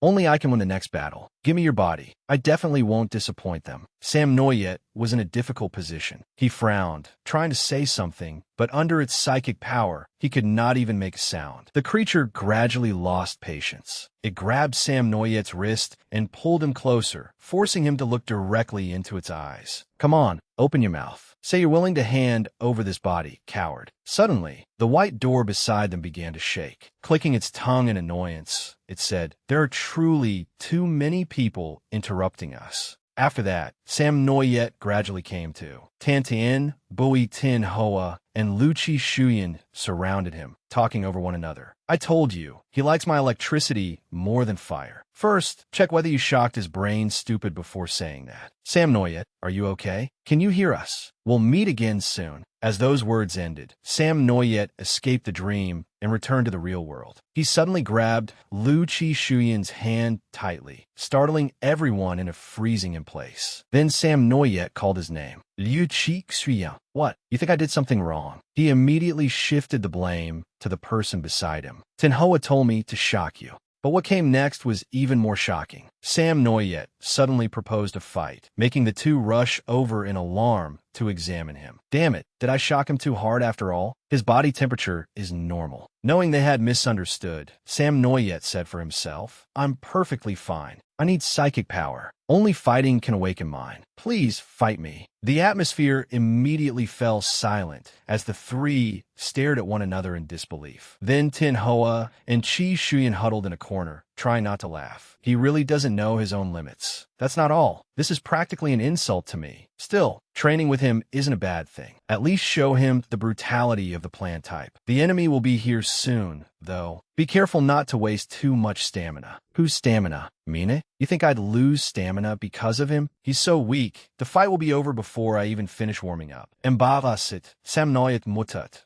I can hear every word, you know. Tantien suddenly spoke up. Everyone, I know a place that's perfect for fighting. And so, the four of them headed to a large warehouse. Bui Tin Hoa stood quietly to one side and warned Sam Noyet, be careful not to let him kill you. That's exactly what I want. Lu Chi Shuyan to kill me, Sam Noyet replied sternly. Only when death is close can I obtain what I want. I have to become stronger. Sensing his determination and fighting spirit, Bui Tin Hoa suddenly felt deeply relieved. It seemed she had made the right choice. The fight began quickly. Unlike Lu Chi Shuyan's calm, arrogant demeanor, Sam Noyet was in complete turmoil. He anxiously stayed on guard. Where would Lu Chi Shuyan's attack come from? Above? From a distance? Or at close range? Calm down, Sam Noyet. If I focus, I'll definitely be able to see his movements clearly. I have to understand how Lu Chi Shuyan attacks before I can figure out how to deal with him. Lu Chi Shuyan seemed to think of something, the corner of his mouth lifting. Let's give his place a little more of a battlefield atmosphere. He raised one hand. Countless interconnected pentagonal blocks suddenly appeared in the sky. In an instant, a geodesic dome formed into a barrier, trapping Lu Chi Shuyan and Sam Noyet inside. Bui Tin Hoa cried out in alarm. This is bad. She rushed forward and punched the barrier's surface, but an electric current knocked her back. Bui Tin Hoa anxiously called Sam Noyet's name. As for him, completely unaware of what was going on, he stared at the man before him in confusion. Lu Chi Shuyan tilted his head and laughed with delight. Open your eyes and watch carefully. This is what a true psychic is like. I'm not on the same level as the rest. Are you ready to be scorched? Sam Noyet tensed his entire body as he looked toward Lu Chi Shuyan.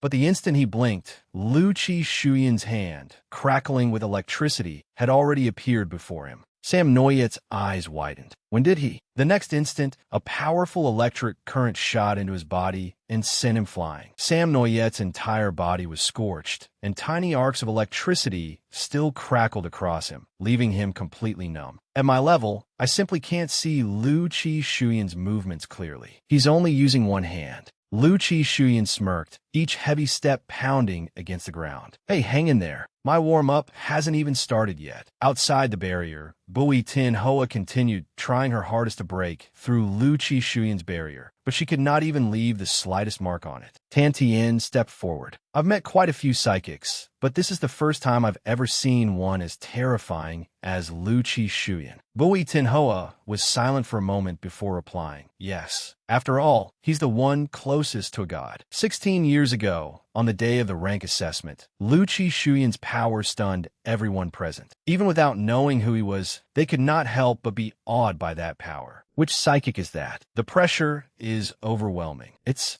coming from that room. The one taking the assessment was Lu Chi Shuyan. They waited nervously for the result to appear on the screen. What's happening? It can't be God rank, can it? How could that be? But look, even the ring can't measure the result. Everyone, keep order. Wait patiently. It's a gold ring. I told you, there's no way it could be God rank. Thank goodness it isn't God rank. Otherwise, what would the Lamb family use to compete with him? Stop talking. He's coming out. Door number 97 slowly rose, and everyone held their breath, waiting for Lu Chi Shuyan to emerge. The first thing to pour out was thick black smoke. Lu Chi Shuyan emerged surrounded by a heavy aura, lightning coursing around both arms. A burst of applause rang out. When Bui Tin Hoa saw him then, all she could think was, he's incredible. Soon afterward, it was Bui Tin Hoa's turn to take the assessment. She was determined not to lose to Lu Chi Shuyan. After hearing that story, Tantien asked, according to you, he's such a powerful psychic. Doesn't that mean Sam Noyet can't even last 1 second? But Bui Tin Hoa did not answer. Looking up at the sky, she suddenly said, I'm worried about something else. The enemy could arrive at any moment, so I need to stay on guard here. If they come before those two finish, the consequences would be unimaginable. Hearing that, Tantien immediately volunteered. Leave it to me. I'll watch the entrance. If any psychics appear, I'll contact you immediately. Why are you helping us? Tan Tien's expression remained unchanged as he honestly voiced his thoughts. So many psychics have come to the exile zone because of Sam Noyet. Whether they're here to help him or kill him, that proves he'll affect the state of this world, doesn't it? We Black Ring Bearers also want to see a different future for this world, but perhaps it's still a little far-fetched to place our hopes on this child. I'm leaving. Contact me if anything happens. Meanwhile, Sam Noyet was still being beaten so badly that he could not move. The residual electric sparks soon faded away. Fortunately, Lu Chi Shuyan isn't an enemy, he thought. Suddenly, his vision darkened, and that voice echoed again. You feel it now, don't you? If you don't give me your body, you can't accomplish anything. Sam Noyet frowned and pressed his lips together as he looked at the figure pinning him down. Him again. The creature lowered its head to Sam Noyet's neck, as though it wanted to devour him alive, whispering endlessly in his ear, I know what you're thinking. You've had enough of being an ant. You want power. Power like Lu Chi Shuyan's. Beg me. You're just a pitiful coward who doesn't dare face reality. What's the point in continuing to resist me? Think about what those psychics will do if they capture you.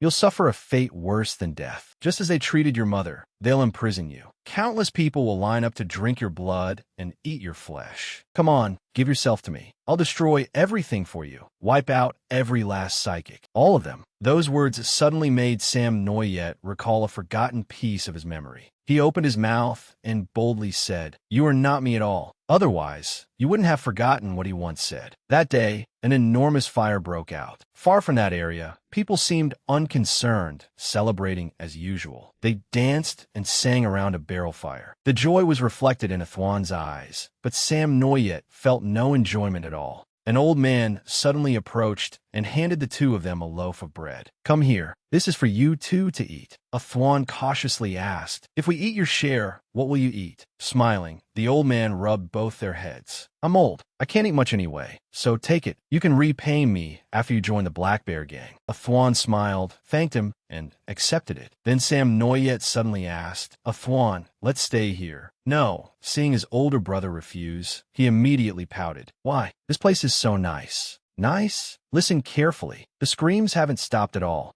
To be honest, I think these people are even more terrifying than the bandits outside. If we stay here, will we become like them too? I don't want to become like that. Thinking back on it, Sam Noyet said with disgust, This world became like this because of those psychics. Hey, I'm a psychic too. As he spoke, Athwan strained to lift the piece of bread in his hand into the air, proving it. Sam Noyet hurriedly corrected himself, except for you. As Athwan chewed noisily, he continued, Noyet, let me ask you something. If there were a parallel world where people had no psychic powers at all, do you think there would be no bad people there? How could that be? Hearing this, Athwan immediately went on. Exactly. Even the food you're holding was sent to the exile zone by kind psychic families who endured tremendous pressure to do so. Psychic power has never been the standard for judging whether someone is good or evil. Having said that, Athwan immediately snatched Sam Noyet's loaf of bread and stuffed it into his mouth, ignoring Sam Noyet's protests. The two relied on each other to survive through a difficult life. Athwan said gently, After we finish this meal, let's hurry back to the real world. Awakening from that old memory, Sam Noyet was finally able to confront the dark creature clinging to him. A solitary light ignited in his chest. I have to return to the real world. With a sharp crack,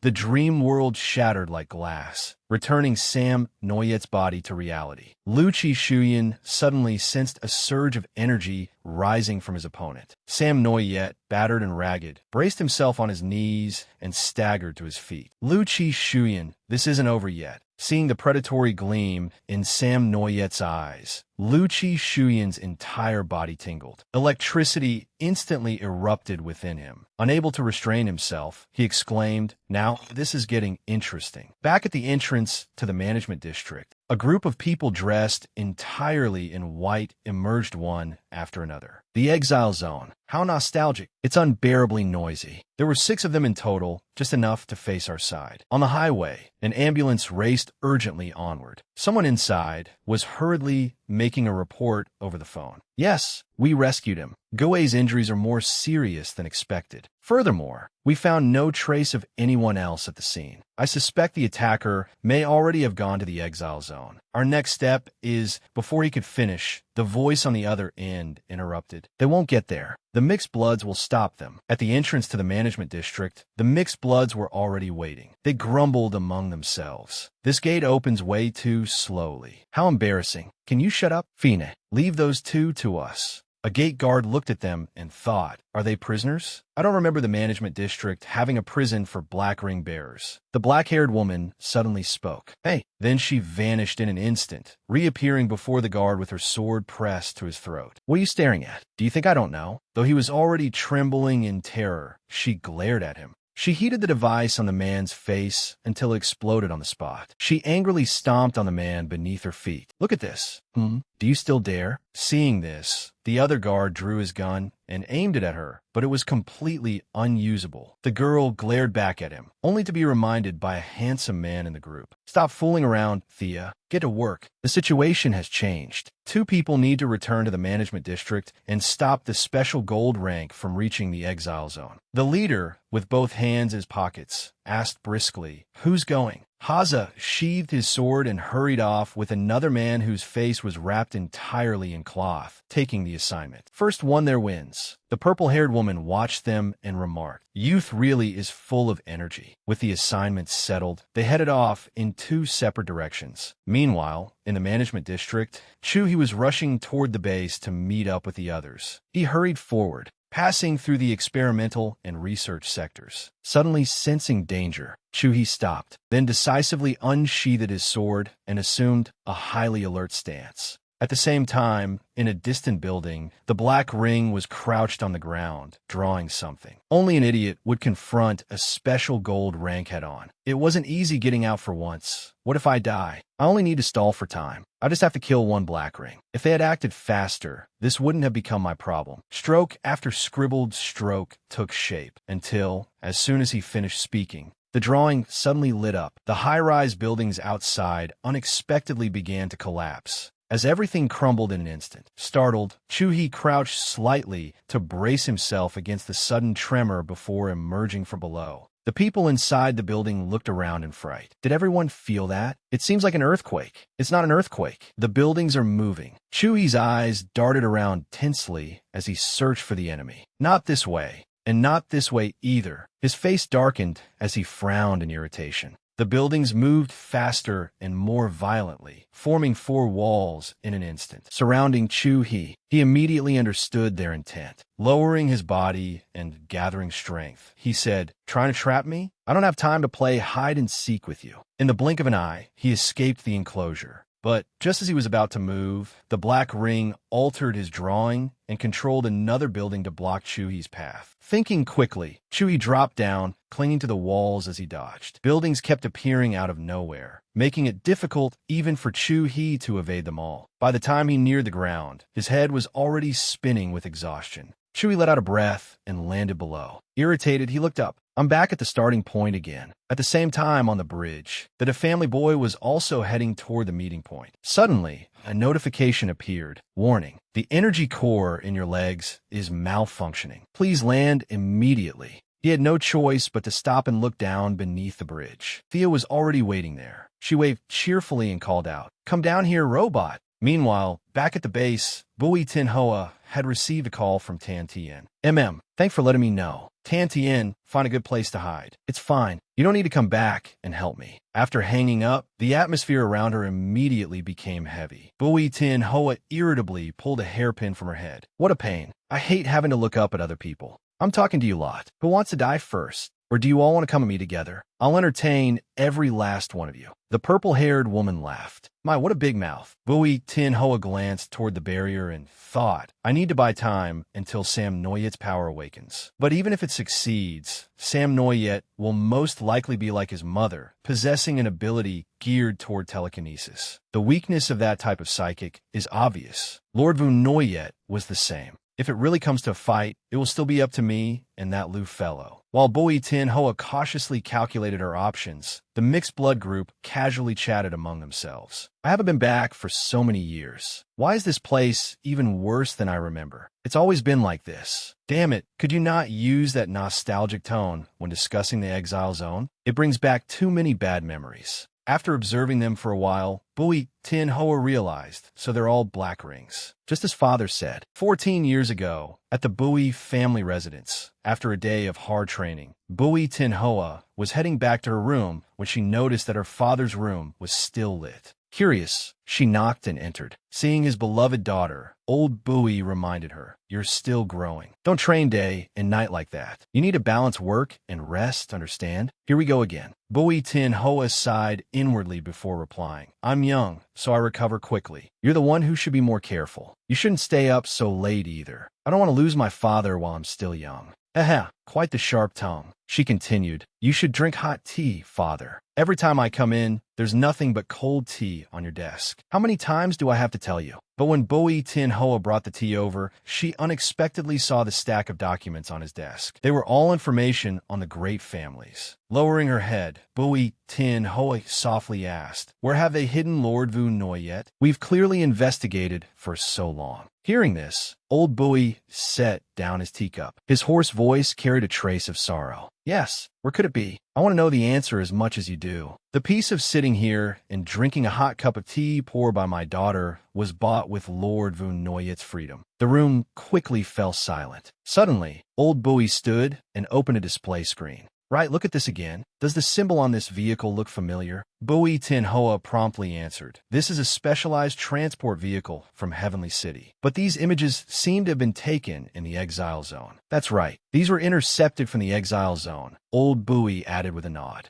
"Recently, the 8 great families have been acting frequently. They have been continuously capturing black rings. In only 2 short weeks, they have taken more than 1,000 people." More than 1,000 people? What are they planning to do with those children? After a moment of silence, old Bui said worriedly, "I considered many possibilities, but they all led to one conclusion. They are being used to deal with your generation." Returning to the present, the mixed blood group's leader spoke up. "How rude. Don't ignore our target like that." "Who was the one changing the subject first?" the handsome young man said, nearly kicking the leader in the backside. Then he stepped forward. "Let me handle it." But the purple-haired woman quickly stopped him. "If Zhao Kuang takes the field, that would be a bit unfair. I don't want to see a beautiful woman die such a tragic death." With that, she jumped down to stand before Bui Tin-Hoa. "I'm different. I'll grant you a truly beautiful death." Bui Tin-Hoa was immediately provoked, her face darkening. "Oh, then go ahead and try." The 3 people above watched the battle, then looked toward the nearby barrier. "Lu Chi Shuyan, our target, Sam Noyet, must be in there. What a coward. Want to try breaking it? Why waste the effort? Once Mai beats Bui Tin-Hoa half to death, they'll naturally come out. Then Sam Noyet is yours. I only want Lu Chi Shuyan. I want to see whether the man rumored to be close to the strongest god rank is stronger, or whether those like us, who have devoured gods themselves, are stronger." Meanwhile, inside the barrier, Sam Noyet's ability had awakened. He let out a long breath of relief. "That was dangerous. My body was almost taken over by that guy, who looks exactly like me. But thanks to him, I can see everything clearly now. Come to think of it, I should give that guy a name. I'll call him Lil Black." The moment the thought crossed his mind, Sam Noyet's hand suddenly moved on its own and slapped his own face twice, leaving Lu Chi Shuyan stunned. "What exactly are you doing?" From what had just happened, Sam Noyet understood that the creature within him seemed to dislike that name. But now that he had gained power, he quickly regained his spirit and shouted, "Come on, Lu Chi Shuyan. I'll block every attack you make from now on." As soon as he finished speaking, Lu Chi Shuyan turned into a streak of lightning and shot toward him. But Sam Noyet swiftly leaned aside and dodged the attack. Just as I saw, with my original strength, it would have been impossible to evade Lu Chi Shuyan's attacks. But if I know the trajectory of his attacks beforehand, that's another matter. Hey, Little Black, you may be right. I really am as insignificant as an ant. But don't forget, if I hadn't struggled desperately for 18 years, you would never have had the chance to appear. When it comes to survival, you may not necessarily be better than me. Don't just show up out of nowhere and casually deny everything I am. And this is also the first time someone other than a Thwan has come to stand by my side. Lost in thought, Sam Noyet failed to notice that Lu Chi Shuyan had already appeared in front of him and kicked him hard in the stomach, sending him flying. But he was no longer afraid. Sam Noyet confidently declared to Little Black, "It's not because of you. It's because of me." I blocked all of Lu Qishuyin's attacks. Just stay obediently in the corner and watch. Little Black, I'll show you how much I've grown. With that, Sam Noyet charged at Lu Qishuyin. But Lu Qishuyin quickly formed a protective barrier around himself. Sam Noyet swiftly moved behind him, intending to launch another attack. At the very moment Lu Qishuyin turned around, Sam Noyet abruptly changed direction, stretching out his arm to seize him. But Lu Qishuyin was one step faster. He tilted his body slightly, caught Sam Noyet by the wrist, and threw him down. Boom! An explosion erupted, and smoke and dust filled the area. Once it cleared, Sam Noyet had been completely captured by Lu Qishuyin, tightly bound in chains from the void. If your ability hadn't awakened, you could never have dodged. You can see the future now, can't you?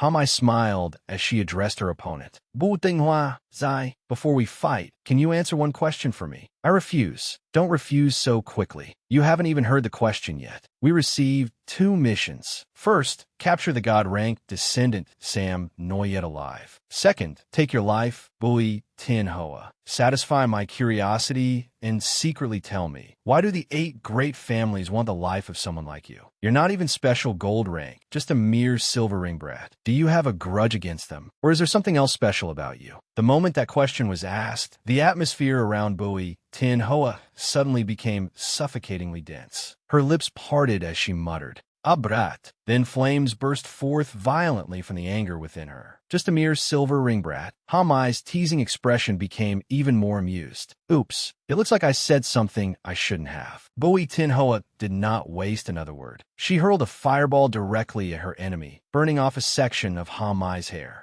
Even someone powerful would struggle to survive a direct hit like that. Hamai swallowed, cold sweat trickling down as she looked toward the path the fireball had just torn through. You ruined such a pleasant conversation. Bui Tin Hoa did not care. She glared at her prey as if she wanted to devour her alive. Strange. I clearly aimed for your head. After a brief pause, the two immediately charged at one another. Then there's no need to keep talking nonsense. Bui Tin Hoa swung her wand, unleashing waves of fire upon Hamai. Come on, let me see what level you people are really at. Unexpectedly, Hamai moved like a snake, weaving through the attacks and avoiding every one of them. She even closed in on Bui Tin Hoa.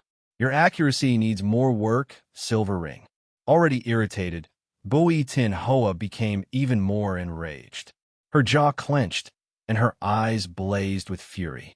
She swiftly raised her hand to block Hamai's punch, unaware that Hamai had already set a plan in motion, lightly touching Bui Tin Hoa's arm. Bui Tin Hoa seized her wrist and twisted it aside. Her face darkened as she punched downward, but Hamai was no pushover either. Hamai broke free and kicked hard at the right side of Bui Tin Hoa's head. As Bui Tin Hoa crashed headfirst toward the ground, Hamai's hand lightly touched her ankle once again. Before Bui Tin Hoa could realize what had happened, Hamai leapt back to create distance. Bui Tin Hoa gave her enemy no chance to escape, continuously firing streams of flame. But Hamai still dodged easily, even running over to pat her on the shoulder. I understand you. That feeling of being looked down on. After all, in the eyes of the special gold rank, every other color is beneath them. Yet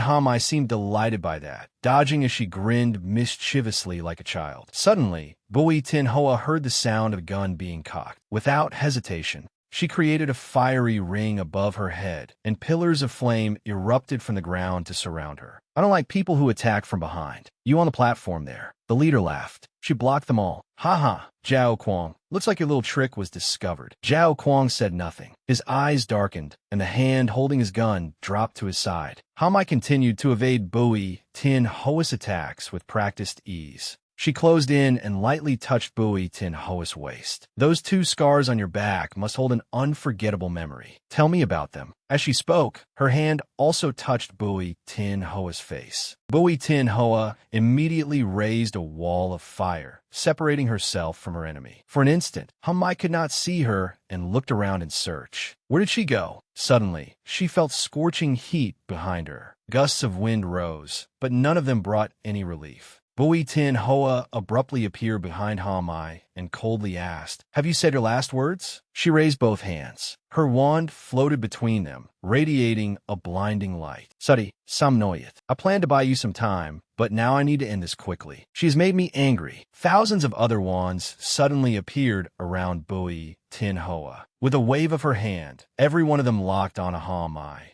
and shot toward her. A chain of explosions followed. Smoke and dust spread throughout the area. Bui Tin Hoa recalled her wands and looked down at the figure kneeling at her feet. "How does it feel to be beaten so badly by a crippled silver ring like me that you can't even stand?" Hamai was battered and filthy. She panted as she glanced toward Bui Tin Hoa. Then the corner of her lips curled upward. She laughed madly with delight. It's been so long since I've had this much fun." "Bui Tin Hoa, I have to admit that you deserve to be considered one of the strongest silver ring psychics. I think I like you even more now." Bui Tin Hoa said nothing, her eyelids lowering as she stared like a bullet aimed at her target. She fixed her gaze on Ha Mai's frighteningly excited face. Above them, the other three mixed bloods watched. The youngest child clung to Zhao Kuang and murmured, "Sister Ha Mai." Zhao Kuang gently patted the boy's head to reassure him. "Don't worry, Dodo. This is Ha Mai's favorite performance." Then the leader's voice rang out. "You little brat, who exactly are you worried about? That Bui Tin Hoa woman is already dead. A long time ago, a mass kidnapping of black ring bearers caused an uproar everywhere. Deep underground, where escape was impossible, alarms blared throughout the facility. A man in the control room checked the monitors and immediately reported, 'The surveillance camera in West Block B 313 is down. Send someone to check it. Be careful. That child is a successful mutant.' With their orders in hand, two burly men headed for Block B313. They passed through a long corridor and arrived outside the cell where the alarm was sounding. 'Hey kid, wake up!' Seeing no response, the two men exchanged a glance and opened the door. But just as one of them reached for him, the boy's eyes flew open. He pounced on one man, while the other, startled, raised his gun and aimed it at the child. 'What are you doing? Let me go!' Ignoring the man's struggles, the boy bit off one of his ears, then demanded of the other man, 'Hand over your access card.' Unexpectedly, the other man obediently took out his card and replied calmly, 'Fine, here you go.' The trembling child thought his wish had been granted and reached out to take it. But the next instant, all that remained were gunshots and blood splattering across the walls. That was how life went in this place. Kidnapped, escaped, failed to escape, then killed. And in the end, wrapped in cloth and sent back as a corpse. Some people here had only one task, transporting bodies in and out. After receiving the body, the cremator checked the barcode on subject E's neck. A successful mutation experiment? West Block B 313. What an unlucky room. Hurry up and burn it. Are you serious? Only one successful mutant appears after hundreds of black rings die, and they just kill them like that. Hearing the young man's question, the old man beside him sat down and slowly began to explain. "Do you know how long the crematorium on basement level 2 has been running? Since this building was constructed. For more than a decade, it has burned day and night without ever stopping. The people here went mad long ago, slaughtering others like lunatics. In the end, the black rings were simply too naive. They thought gaining powers would change their fate, that they could escape this place and win their freedom. Black rings will always be black rings." Back in the present, Mai was trapped inside Bui Tin Hoa's cage of flames. Bui Tin Hoa looked down coldly and ordered, "Use your power to fight me." But then she inadvertently noticed the countless old scars covering the frail woman's body. Mai smiled, tilting her head to one side, her voice as flippant as ever. "Who said I wasn't using my power? Bu Ting Hoa Waver Ah Hen. Trying to provoke me? No wonder I smell bad breath in the air. Is it your ability?" At that moment, a piercing pain surged through her body. Bu Ting Hoa Fu Into Silence. Suddenly, her shoulder felt as though it had been pierced by a spider's legs. A moment later, every spot Mai had touched felt like it was being tortured to death. The poison had spread throughout Bui Tin Hoa's body. She could not believe it. How is this possible? Bui Tin Hoa's body could no longer endure it. Losing sensation, she collapsed heavily to the ground, and the weapon in her hand fell away. Flames surged through the air. Mai staggered to her feet and let out a long breath. Then she walked up to Bui Tin Hoa and kicked her weapon aside. You made me kneel for so long. It's your turn now, isn't it? Bui Tin Hoa writhed in agony, veins bulging all over her body as she spat out a mouthful of fresh blood. Only then did she remember all the times Ha Mai had deliberately or seemingly accidentally touched her. Is this your power? Paralyzing the body through contact? No, Ha Mai replied at once. If it were only paralysis, how could I dare boast that I would take your life? My power is... It belongs to Ha Mai alone, aging. A deadly ability. Zhao Kuang still vividly remembered the first time he met Ha Mai. She sat opposite him in a large room, her long hair brutally cut short. The sound of children sobbing filled the room, yet she did not shed a single tear. After cutting their hair, the higher-ups dragged the children away to be washed, splashing water over them as though they were animals. After seeing Ha Mai's body, one supervisor said disdainfully, "Hey, you don't have some contagious disease, do you?" Disgusting. Ha Mai's entire body was covered in wounds that could never be erased. All she could do was hug herself tightly, lower her head, and endure it. Then she suddenly cast a resentful gaze toward Zhao Kuang. Congratulations on being selected for the Advanced Rebirth Program. This is Black Ring, a place that changes destinies. The mutation experiment will awaken your potential and uncover your truest self. This is your only chance to escape your lowly status. Those who excel and successfully mutate will earn the right to enter Heavenly City. One glance at that video was enough to tell that it existed to brainwash Black Ring children before sending them into hell. But not everyone was clever enough to realize it was all a lie. Sitting beside a boy who stared eagerly at the screen, Zhao Kuang softly called his name, Tian Lung. Then he happened to spot another familiar figure. Huh, it's that girl again. I remember her name was Ha Mai. Perhaps fate began to turn from that moment onward. In a cafeteria, as Zhao Kuang and Tian Lang walked together, an arm suddenly reached out and rested on Zhao Kuang's shoulder. Like a young wild beast, Ha Mai furiously raised a knife. You think I'm a monster, don't you? Look at me one more time, and I'll gouge your eyes out. Just as the sharp blade was about to pierce Zhao Kuang's eye, Tian Lang quickly raised his hand to block it. Dark red blood flowed out. Seeing the commotion, a cafeteria employee immediately came over, warning them, "Don't cause trouble here," as he pressed an electric gun hard against Ha Mai's neck. He looked down at her coldly. The experiment begins in an hour. Don't waste your strength now. Eat your fill while you can. You still have the energy to argue. After he turned and left, Zhao Kuang still gently knelt down and asked Ha Mai, "Can you stand?" But the instant he touched her, she flew into a rage and slapped his hand away. "Don't touch me." With that, Ha Mai gritted her teeth, swallowed her humiliation, and ran away. Tian Lang and Zhao Kuang watched her departing figure and speculated. Judging by her expression and reaction,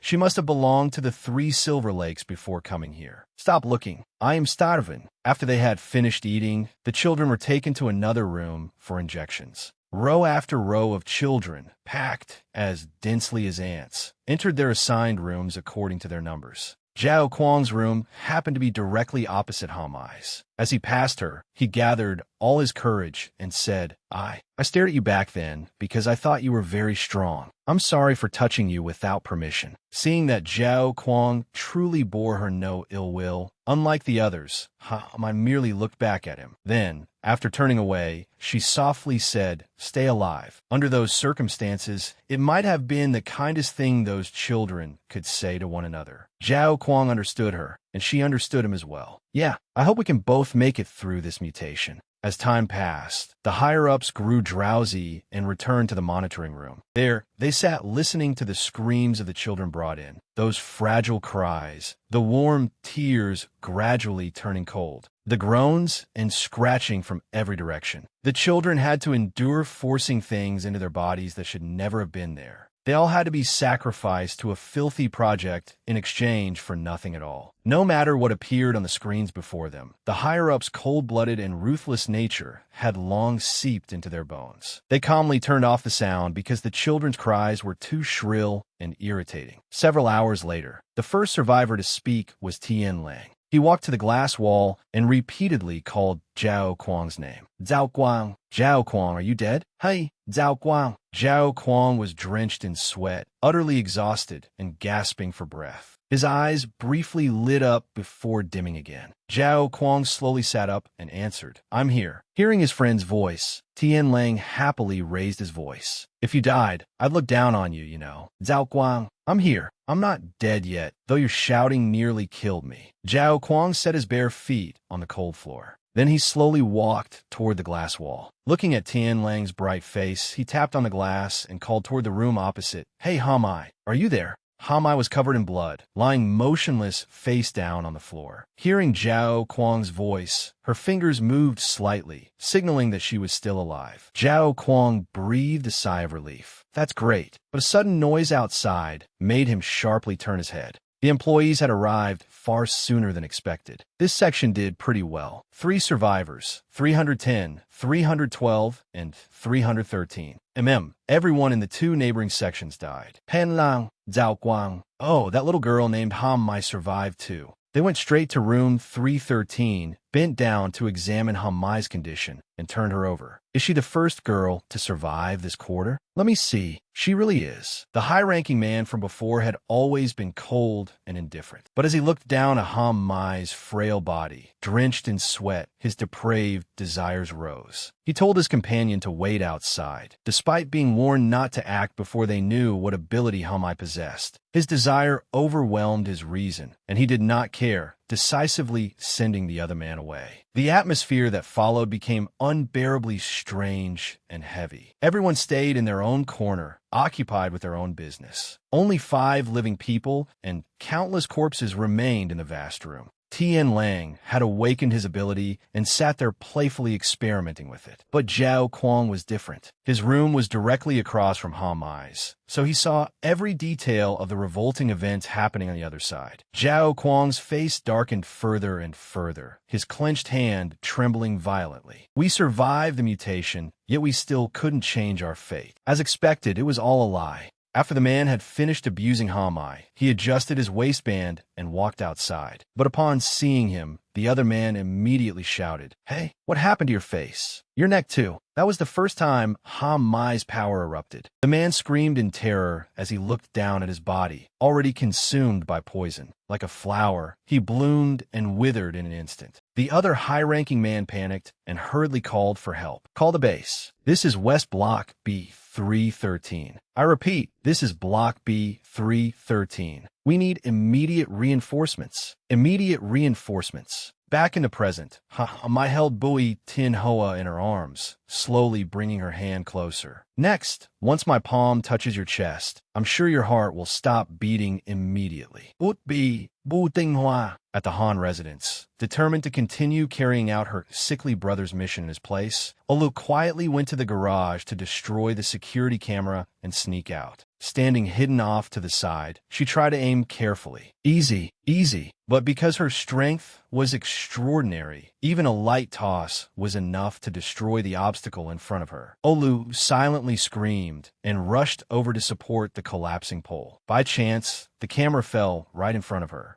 Olu awkwardly tried to enter the garage password, but after repeatedly entering it incorrectly, the system locked her out for 10 minutes. Annoyed, she cursed, "Damn it," and punched the garage door hard. She then took a cable and forced the door open with her bare hands before walking in. Suddenly, her shoulder throbbed with pain. Olu frowned and touched the wound that had not yet healed. But she knew this was not the time to worry about it, so she swallowed the pain and continued her unfinished task. Inside the garage, Olu looked around and randomly chose a car. She had no idea that someone had been watching her the entire time. In Madame Han's room, the maid paced back and forth anxiously. Miss stole a phone, and now she wants to steal a car. She is determined to go join them in the exile zone. The exile zone is so dangerous. I need to stop her at the garage immediately. Why are you panicking? Olu doesn't have access privileges. Hearing Madame Han say that, the maid immediately sighed in relief. I was so panicked that I forgot. These cars have intelligent recognition systems designed by Mr. Tu. Only you and young Master Han Thursday could drive them. Madam, don't tell me. Before she could finish speaking, Madame Han pressed a button on a keyboard. While Olu was still fumbling with two electric wires, trying to connect them like she had seen in movies, the door of a nearby car automatically opened. Wilderness system activated. Authorized user has been changed from Han Thursday to Han Olu. Hearing the voice, she turned around in surprise. My brother's car? That's so cool. As soon as Olu sat down, the voice inside the car continued. User detected to be under 18 years old. Wilderness will switch to autonomous driving mode. Passenger detected in the front seat. Olu, please fasten your seatbelt. Olu obediently did as instructed, then took out the phone she had stolen. Let's see what location my brother received in the group chat. But the car spoke first. A destination has already been preset. Olu, would you like to view it? After checking the location, Olu quietly realized the exile zone. Did Mom set this? The car asked for confirmation again. Would you like to change the destination? Or elsewhere de firmly? No. Take me there. Understood. Wilderness is honored to serve you. As soon as it finished speaking, the car immediately drove off. It sped away like a gust of wind, even proudly declaring that it possessed an extensive store of knowledge and had earned an introductory driver's license level 1. Watching the car leave with her daughter, the maid anxiously asked, Madam, are you really not worried? Mrs. never left your side before, not even once. Madame Han said nothing.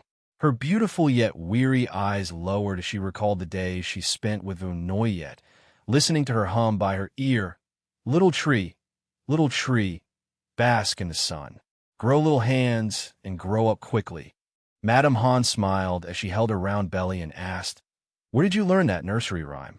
Holding a bronze drum, Vunoyet smiled and replied, It's very popular online. Little tree, bask in the sun. Grow little hands and grow up quickly.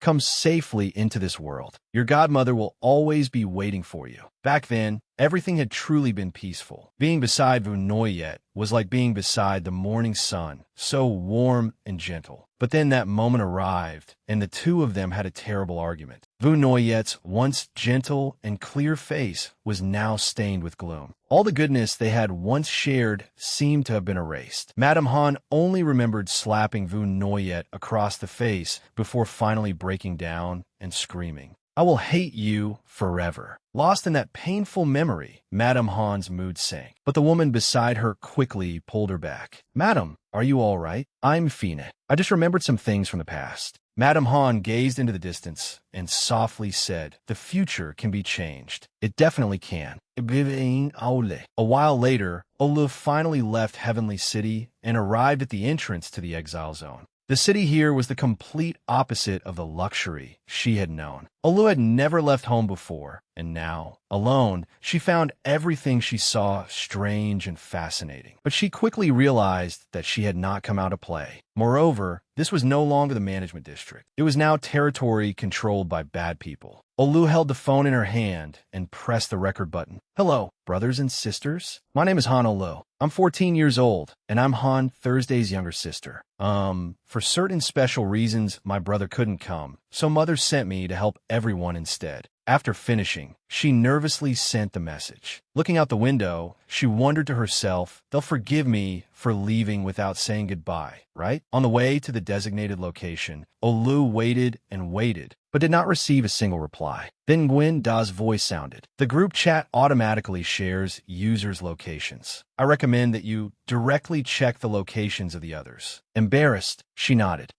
Please check for me. Ngwenda immediately detected two people quite close to Olu, one of whom seemed very familiar to him. Just then, a burst of static sounded, and the display appeared to split into 2 or 3 overlapping layers. As Olu raised her hand to poke at the screen, Ngwenda suddenly made a sharp turn and sped off. It was heading straight for the address displayed on the screen. At the same time, inside the building where another mixed blood group member was hiding, Koi 2 sat silently, continuously sending messages to the group chat without getting any response. Zhao Kuang, I've completed the mission you assigned me. That special gold rank was easier to deal with than I expected. Hello, everyone. Can someone talk to me? Cold sweat ran down his back as he sensed his surroundings. He had felt a chill down his spine this entire time. It's fine. He's still there, but he hasn't moved in a long time. Suddenly, a loud commotion erupted by the window. Koi-tu turned in alarm and discovered dozens of birds frantically crashing into it. Frozen in fear, he stared. What the hell? The next second, Chu-hee kicked through the glass and leaped inside in spectacular fashion. He stood before his opponent as the atmosphere grew heavy. Confused, Koi-tu looked down at the crescent-shaped markings he had drawn on the floor. How did you get out? Slowly drawing his sword, Chu-hee said, You chose to block my path in a factory district full of people without abilities, so I guess that the substance you control can only sense the flow of supernatural energy. So I conducted a small experiment, and reality proved that. I was right. Koi-tu trembled as he backed away. Then that thing's still over there. Chu-hee continued, is my clone. In the room, he had just charged through on his way to Koi-tu. Every wall had been smashed through with a huge hole. The residents gathered there, poked their heads out one after another. Did something just fly past? Can we go outside now? I want to go home. You're just going to walk out like that? Back in the present, Chu-hee pressed his sword against Koi-tu's throat and interrogated him. Now it's your turn to answer my questions. How many of you came here in total? Why are you the only one here? Where are the others? Why can black rings use supernatural abilities? You think I have to answer just because you ask, you idiot? Koi-tu thought to himself, then put on a harmless, flustered expression. Well, monks don't kill people, right? Irritated, Chu-hee pressed the sword closer and growled, Answer me. Koi-tu swallowed as sweat poured down his face. All right. With a blade in my throat, how could I dare not answer? Let me think about which question to start with. I'd be more than happy to tell you all the answers. But do you have the time to listen? As he spoke, his expression abruptly changed. He swept his foot across the floor, erasing the crescent marking. In an instant, a high-rise building behind he immediately began to collapse. Koi-tu seized the chance to use his ability, causing the ground to sink as he escaped. Monk, are you going to chase me for answers, or go back and save those black rings? Decide quickly. Time waits for no one. Bye-bye. Chu-hee stood still for a moment, watching Koi-tu's retreating figure. Then he decisively turned back toward the window. Meanwhile, Koi-tu had successfully escaped and immediately called someone else. Thake, there's been a slight change of plans. I'm coming to your location now. Hearing that, Thake replied while fighting a robot on the other end. A change of plans? Just say you ran away. Stop trying to make it sound nice. Come if you want, but don't get in the way while I'm having fun. With that, she hung up and stared at the person before her. Come to think of it, you're still holding on, robot head. At the same time, Chu-hee was racing back toward the collapsing building. He ordered the flock of birds, lead the black rings out. I'm counting on all of you. At his command, the birds gathered and swooped down toward the gradually collapsing building. Chu-hee shot through the corridors like the wind, rushing through different stairwells. Inside the rooms, everyone was desperately trying to push the doors open from within. But the outside was completely blocked, making the doors impossible to open. Despair overwhelmed them all. We're completely trapped in here. No, I don't want to die yet. What about the windows? No, they're blocked too. We're out of time. Suddenly, someone pressed an ear to the door and happened to hear noises outside. Startled, he told the others, There's birdsong outside the door. The next second, the door burst open, and dozens of birds flew in and circled around. Everyone was shocked and overjoyed. Birds? Did birds come to save us? They split into groups of 4 or 5 per person, carrying everyone out one after another. Before long, the open ground outside was packed with people. After nearly everyone had been brought out, the building collapsed even further. Chu-hee carried a child over to a young man and asked him to look after the child. Then he happened to hear a woman sobbing in the distance. Xiao Qiu. Where is Xiao Qiu? I have to find Xiao Qiu. He's still inside the factory. Someone beside her loudly scolded her. Didn't I tell you not to secretly bring your son to the factory? The woman angrily shouted back. Then what was I supposed to do? Leave him alone in the exile zone to wait for death. As soon as she finished speaking, the building in front of them sank further. The woman cried out in anguish. Xiao Qiu, where are you, my child? Then Chu-hee's voice rang out. Where's your son? The woman was startled, then quickly answered, the storage room on basement level 1. Before she could finish, he dashed away. Birdsong echoed by his ears. Chu-hee smiled gently, stroking one of the little birds as he whispered, I'll be fine. In the storage room, everything had already collapsed into ruins. The door was blocked, leaving no way out. A young boy's voice kept calling out, Is anyone out there? Xiao Qiu was surrounded by a sea of water, struggling to cling to a gap in the ceiling in an attempt to escape. If this keeps up, I'll drown here. I have to find a way to get up to the first floor. Mom is still waiting for me. But Xiao Qiu was too young and did not have enough strength. Just as he managed to grab the wall, it crumbled away. The boy flailed as water kept pouring into his mouth and nose. Help, Mom! Somebody, save me! Just as it seemed to be over, Chu-He arrived in time. He sliced the door in half, allowing the water to rush out, and gently caught Xiao Qiu. Then he carried the boy out of the jaws of death. Outside, the open ground had become a field of ruins. The woman waited anxiously, staring without blinking at the building in front of her. A moment later, Chu-He emerged successfully, soaked and covered in dirt, carrying the coughing Xiao Qiu in his arms. Holding the boy gently, he asked, "What's your name?" "Xiao Qiu." "My name is Xiao Qiu." Chu-He set him down and said softly, "Don't be afraid. It's no longer dangerous." Xiao Qiu timidly looked up at him. "Big brother, thank you." Smiling, Chu-He placed a hand on the boy's shoulder and quietly said, "Xiao Qiu, can you walk to the open ground and find your mother by yourself?" "I have to go." "Yes, I can do it." "You're very brave, Xiao Qiu." Chu-He affectionately patted the boy's head, then vanished like the wind, leaving Xiao Qiu standing there in a daze amid the rustling of wings. The boy blankly called out, "Big brother." The scene shifted to the bridge. Warnings continuously sounded before the robot. Malicious external interference detected. Restoring data. It repeatedly made a stiff mechanical announcement. Repeating priority mission. Fake leaped back in annoyance. "Damn it, you're tough. Then try this." As she spoke, she drew a gun strapped to her leg. The robot immediately said, "Tram warns the intruder. Cease your attack and leave. Warning complete. It will not be repeated. Other than Sam Noyet and Lord Vu Noyet, all other ability users may be killed." As he spoke, Tram attempted to fire energy from his hand, but his energy core failed to activate. He continuously activated different functions, but every one of them returned a failure warning. Confused, Tram began analyzing the intruder's ability. Fake grinned in delight. Hee, it's useless. I'm your natural enemy. My ability is machine nullification." The warning sounded again. Unable to move. Force shutdown imminent.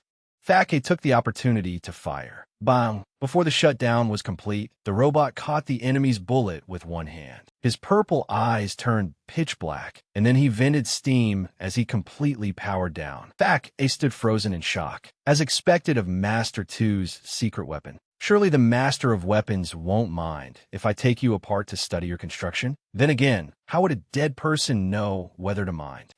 At that moment, a voice suddenly rang out. "Ngwenda, open the door." Strong signal interference detected. Continuing forward is not recommended. Olu ignored the warning and ordered him to accelerate toward the enemy. However, because Fake was too close, Ngwenda could not remain in autonomous driving mode. Understanding the situation, she apologized to him. Then she flung open the door and got out of the car. At the same time, elsewhere, Luchi Shuyan was pinning Sam Noyet to the ground. "If your ability hasn't awakened, there's no way you could have dodged. You can see the future, can't you?" Sam Noyet gave a hollow laugh, then abruptly froze and muttered, "Liu Chi Xuya." That can't be. Sam Noyet's vision went dark. The image was terrifyingly vivid. Liu Chi Shuyan's body was pierced through by sharp objects right in front of him. He died suddenly. After seeing that vision, Sam Noyet's eyes darkened, and his breathing became ragged and heavy. Terrified, he jolted upright and shouted, "You can't go outside. Absolutely do not go outside." Liu Chi Shuyan covered his ears and frowned. "Did you see something again?" Trembling, Sam Noyet stammered, "I saw it." "Liu Chi Shuyan, you're going to die." Unable to believe him, Liu Chi Shuyan punched his younger brother, who was still on the ground. "Keep making things up. Looks like your ability still hasn't awakened." Thinking he was joking, Sam Noyet seriously insisted, "I didn't see it wrong, even though I only saw a moment of it. Absolutely do not go outside." As soon as those words left his mouth, Liu Chi Shuyan's lips suddenly curled upward. He stood up and removed the chains binding Sam Noyet. "Oh really? Then what are we waiting for? I can't wait to go outside and see for myself." A few minutes earlier, some distance from the battle between Bui Tin Hoa and Hamai, one of Tan Tien's subordinates had hidden nearby and called to report to him. "This is seriously bizarre, damn it." "What is it, Alip?" "Brother Tien, the battle situation has completely reversed. That silver ring is being beaten by the black ring until she can't fight back. What do we overlook? How do things turn out like this? Hurry, Brother Tien. If you don't get here soon, something terrible is going to happen." At the same time, Tan Tien's side was a chaotic battlefield. It seemed they had planned something, as they continuously threw supplies out for the crowd following behind them. Before hanging up, Tan Tien replied, "Got it. If you can't handle it, hold them off for now. We'll be there soon." Another man walking beside him used a loudspeaker to announce to the people chasing after them, "The Black Bear Gang has prepared additional supplies for everyone at the Port Container District. Free distribution. First come, first served. Anyone who wants some, follow us."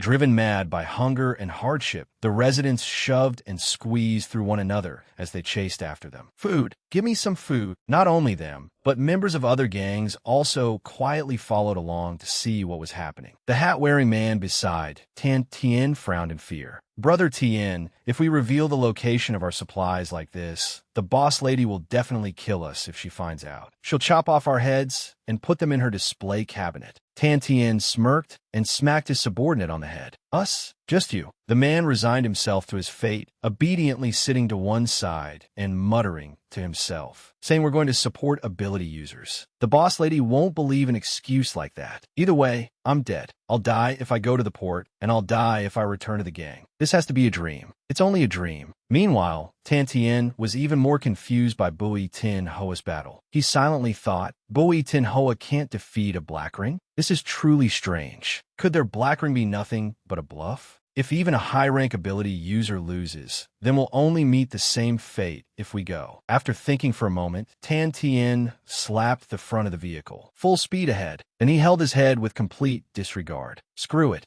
The scene returned to the port. Hamai carefully stroked Bui Tin Hoa's hair and laid her down, speaking to herself. "I've always felt that the moment before a person dies is the most beautiful, because only at that moment are we all equal. After all, no matter how powerful an ability user may be, they cannot change their own death. Don't you agree?"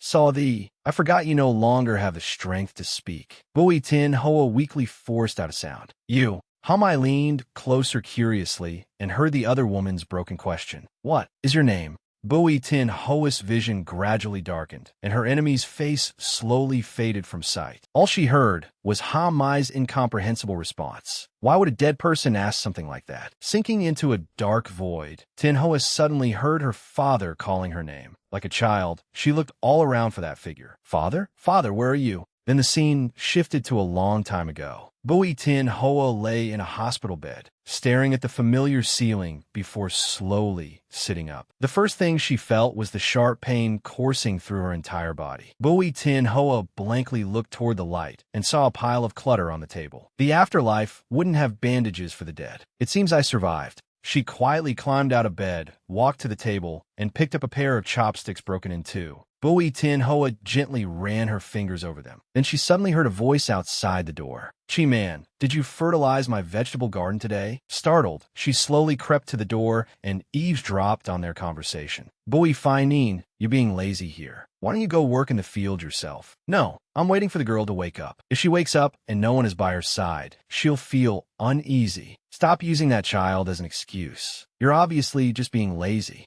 You've only tended that garden once this week." Curious, Bui Tin Hoa stood by the door and cracked it open. Before her stood a man and a woman bickering nonstop. But when she looked closely, Bui Tin Hoa was startled. She wondered, is Gold Ring being scolded by Silver Ring? Seeing her, the man immediately turned toward her. "Oh, you're awake?" He wore an extremely warm and friendly smile, one Bui Tin Hoa could never forget. She looked at him with some wariness. The second thing that Bui Tin Hoa felt after waking up was that she had never seen such a strange gold ring. On the way with Bui Fai-nin, he was overly friendly, talking nonstop. "I'm not bragging, but I'm quite professional when it comes to growing vegetables. All the vegetables in the house were grown by my own hands. I'll let you taste them at dinner." Bui Tin Hoa quietly looked into the distance. The golden fields reflecting the colors of the dawn was breathtakingly beautiful. In a weak voice, she asked, "Why did you save me, uncle?" Without turning around, Bui Fai-nin replied, "You're so young, yet you already want to leave this fascinating world. Don't you think that's a pity?" But Bui Tin Hoa said something that made him feel extremely sorrowful. "I have no reason to continue living." Hearing those words from the mouth of a child who was not even 10 years old, the smile on Bui Fai-nin's face faded and his gaze lowered. He slowly took off his hat, turned around, smiled, and said to her, "I have no children. If you don't mind, from now on, Be the daughter of this Bui Fai Nin. What do you think? Forget the past and become a member of the Bui family. You don't need to live in fear anymore. No one will recognize that you are still in Heavenly City. I guarantee it. Actually, besides growing vegetables, my ability to keep secrets is also quite good. Bui Tin Hoa looked at the person in front of her, half believing and half doubting. Aren't you afraid that I will bring trouble to your Bui family? If I cared, I wouldn't have brought you back here.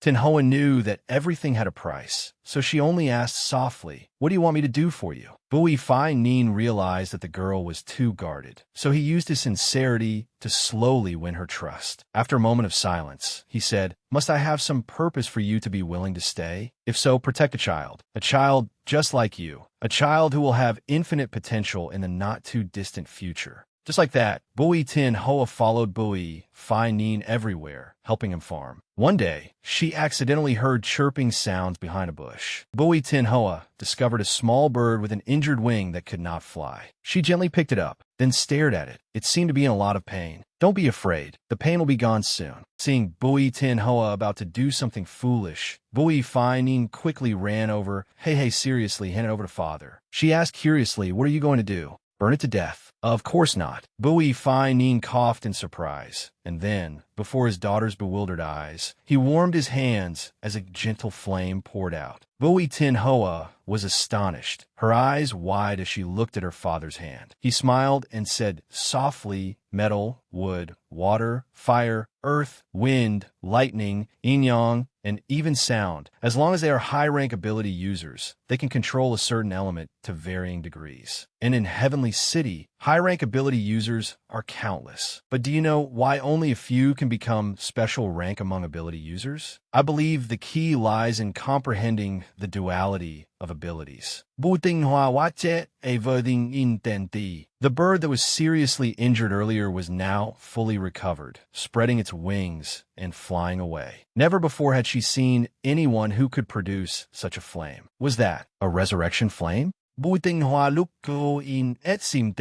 flame did not burn, but instead healed. Bui Fai Nin grinned and chuckled. It doesn't heal to such an exaggerated extent. It just makes its condition a bit better. If you view fire as an attribute of ultimate destruction, it will be your killing weapon. But where there is destruction, there must be life. Speaking of this, a flame suddenly flared up beside Bui Tin Hoa. Using his power, Bui Fai Nin created an enormous tree. If you view it as a symbol of life, it can also save you in times of danger. How an ability takes effect depends entirely on the heart of the user. Flame of the Heart. Oh, that name is not bad. Then from now on, let's call it the Flame of the Heart. Bui Tin Hoa watched the figure of the little bird. Vitality had returned once more. That sparrow was just like her. Both had received a chance to be reborn. She said frankly to her father, "I want to learn." He smiled and replied softly, "Then let's give it a try." Afterward, Bui Fai Nin led Tin Hoa to a private training room, with Chi Man assisting to enhance her ability. Although Bui Tin Hoa was shy to greet Sister Man, she saw her looking back with a very gentle expression. Then Bui Fai Nin officially set about teaching his daughter, but because of his passionate nature, he almost burned her to death on the very first try. July 19th marked the first milestone of Bui Tin Hoa's training. Although everything was indeed very difficult, she was filled with enthusiasm for it. Time slipped away. Training was never easy, and Bui Fai Nin's teachings constantly rang out. Fire is not your innate ability. If you want to catch up with others, the only way is to practice day after day. Got it? Carrying that teaching with her, Tin Hoa ignored everything else and diligently followed her father's words. She had to let her body get used to the pain of burning.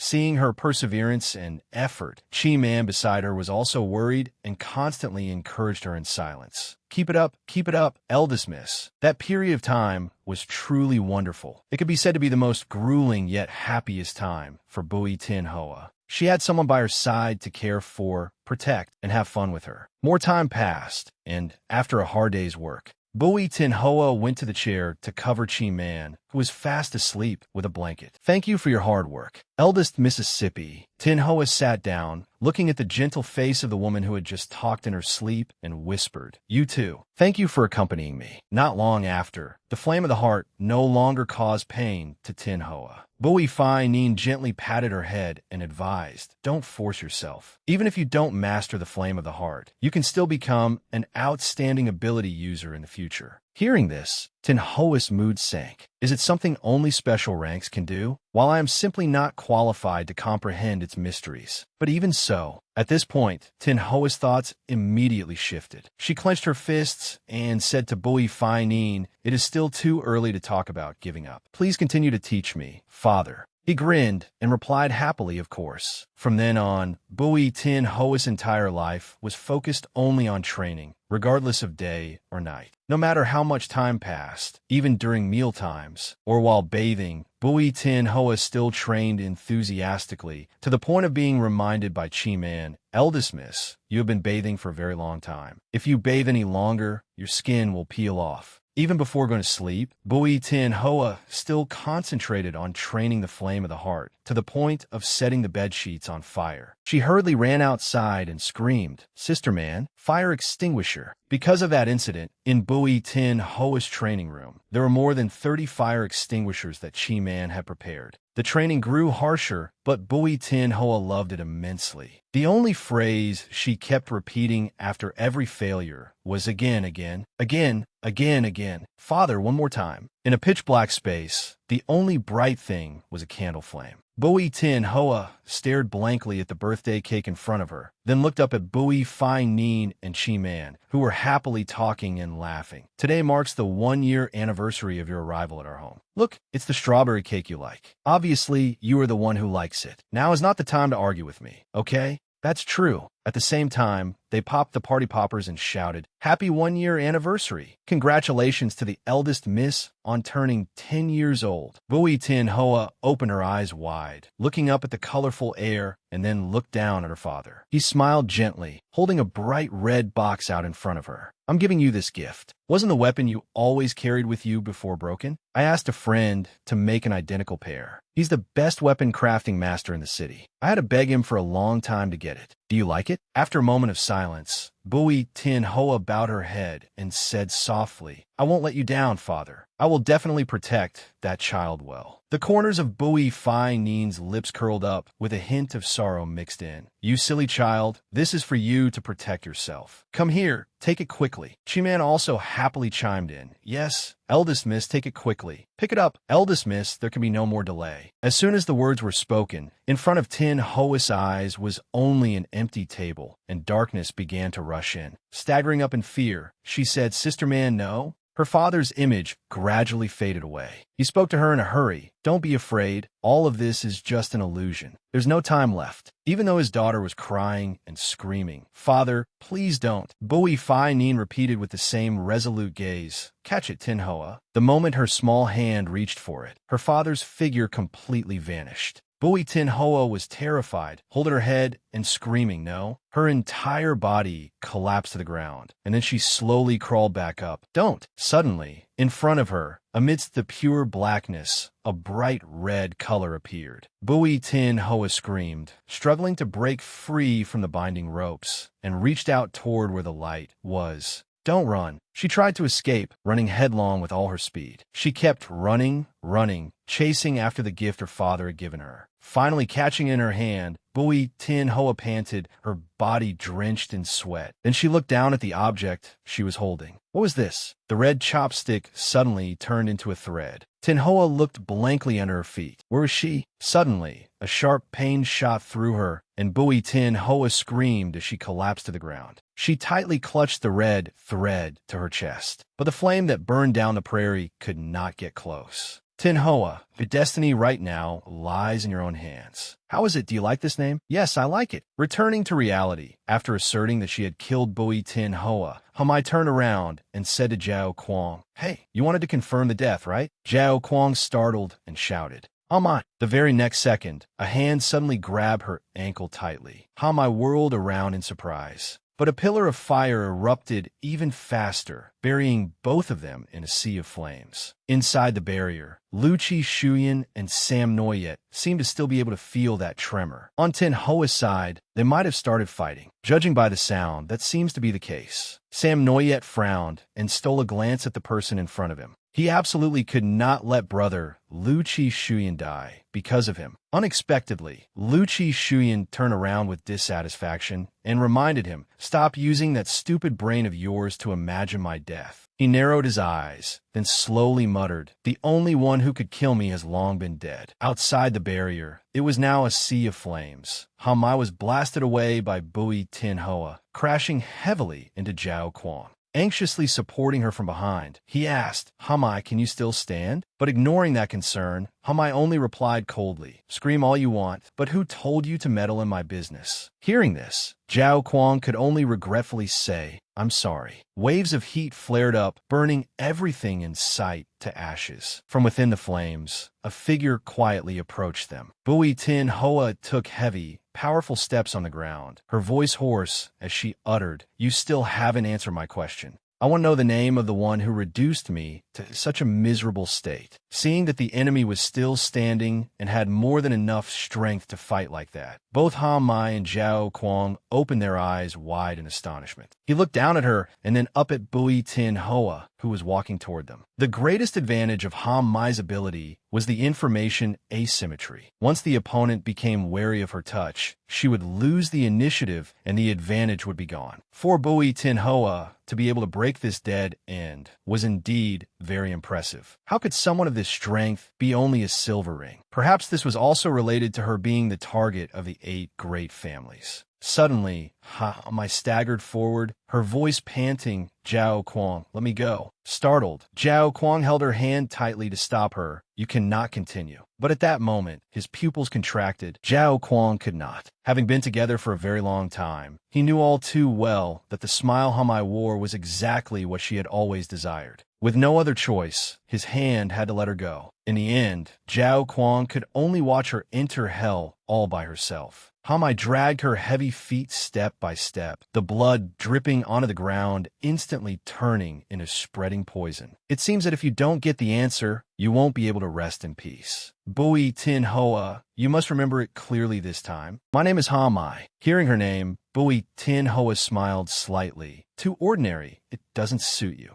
Hamai also laughed along. "Ha ha ha, I completely give up on you." A sharp pain began to spread, and Hamai clutched her arm. Her vision gradually blurred. Every inch of her body felt as if it was about to shatter. But why did she still feel so happy? Bui Tin Hoa continued, "Hey Hamai, thanks to you, my chest is still throbbing with pain. Let's finish this quickly. I don't want them to see me in this state, especially him." Many years ago, there was an event that sent shockwaves through both Heavenly City and the Exile Zone. In front of a large screen, a figure was replaying and watching an old video clip. It began with a female reporter standing from afar, filming the phenomenon. My current location is Willow Leaf Villa. Just a moment ago, a sudden artificial thunderstorm interrupted our interview. Hurry, point the camera lens at the center of the storm. It's that black dot right in the middle. Right there, so shocking. Inside, such a terrifying and lightning-dense tornado. That is the descendant of the god rank. He might just be the next god rank. Suddenly, a soft voice rang out, causing everyone there to turn their heads. That child is indeed very strong, and because he is strong, whatever color it is basically doesn't matter to him. The person who appeared was Lord Vu Noyet. Hearing her words, the reporter asked back in confusion, "What do you mean by doesn't matter?" Walking down the steps, Vu Noyet spoke her mind. "Who do you think the ring exists for?" "For those of us inside the wall. Because it exists, we can openly exploit and oppress others, thereby seizing the majority of the resources of this society. As long as it exists, distorted desires and senseless massacres will never stop. The ring is an earth-shattering lie constructed by a minority. Unfortunately, I'm also one of them. Rather than whether he can become a god rank or not, I look forward to him breaking out of this place even more instead of becoming the next me." The video stopped there, And the woman in front of the screen commented dismissively, placing hope on breaking the rules in the hands of the very people who benefit from them. Our Lady Goddess is a bit too naive. Sitting across from her was a devil. He replied to the words the woman had just spoken. "You're no different, Tandai." Tandai raised her wine glass, her eyes cold. "Why? Are you unhappy that I spoke about her?" "Why would I be unhappy?" The old devil shrugged and replied, "I am a devil. I'm just like you. The one we are loyal to is surnamed Lamb, not Vu. I just want to remind you, not a single monster that has tasted freedom would willingly return to an iron cage. Betting on them may leave you with nothing." Hearing his words, Tandai fell silent, her hair drifting down to cover one eye. Seeing that she said nothing, the old devil reached out to touch the photographs on the wall and continued, "In truth, no matter how many you create, you will never be able to compete with them. Ability users and monsters are fundamentally different. A gifted ability user like Luchi Shuyan will only continue developing his abilities to their utmost limits through use. But for these monsters of yours, there's only one consequence of overusing their powers." Before he could finish, Tandai angrily hurled her wine glass at one of the pictures on the wall. She flew into a rage, her vacant eyes accusing the old devil. "I told you to give me more time. I told you to hold back those idiots in the council hall. Yet you could not even handle something so simple. All you could do is stand here and mock me." After venting her feelings, Tandai suddenly calmed down again and adjusted her hair. "I went a little too far. You have been very unusual today, Tandai." At that, the old devil suddenly spun around in alarm. "Could it be that you found the special specimen?" At the same time, at the harbor, the battle seemed to be drawing to a close. Hamai's poisonous butterfly wings no longer had any effect on Bui Tin Hoa. They were burned away, turning into droplets of blood that pattered to the ground. It is not over yet. Hamai was surrounded by a dazzling, yet sorrowful pink glow. In contrast, Bui Tin Hoa seemed to have become her natural nemesis. Every butterfly wing that entered Bui Tin Hoa's range was reduced to ashes. Hamai decided to risk everything, using all her power to create a field of deadly flowers as she screamed Bui Tin Hoa's name. From atop a shipping container, Heavenly Wolf looked down, his heart as heavy as stone. It seemed Hamai had no intention of returning. Dodo, still young, sobbed and begged, "Brother Heavenly Wolf, stop Sister Hamai. Please, save her." But Heavenly Wolf could only darken his expression and tell the boy the cruel truth. "Idiot!" Dodo was startled by his shout, and tears streamed uncontrollably down his face. Heavenly Wolf glanced aside and continued with a pale face.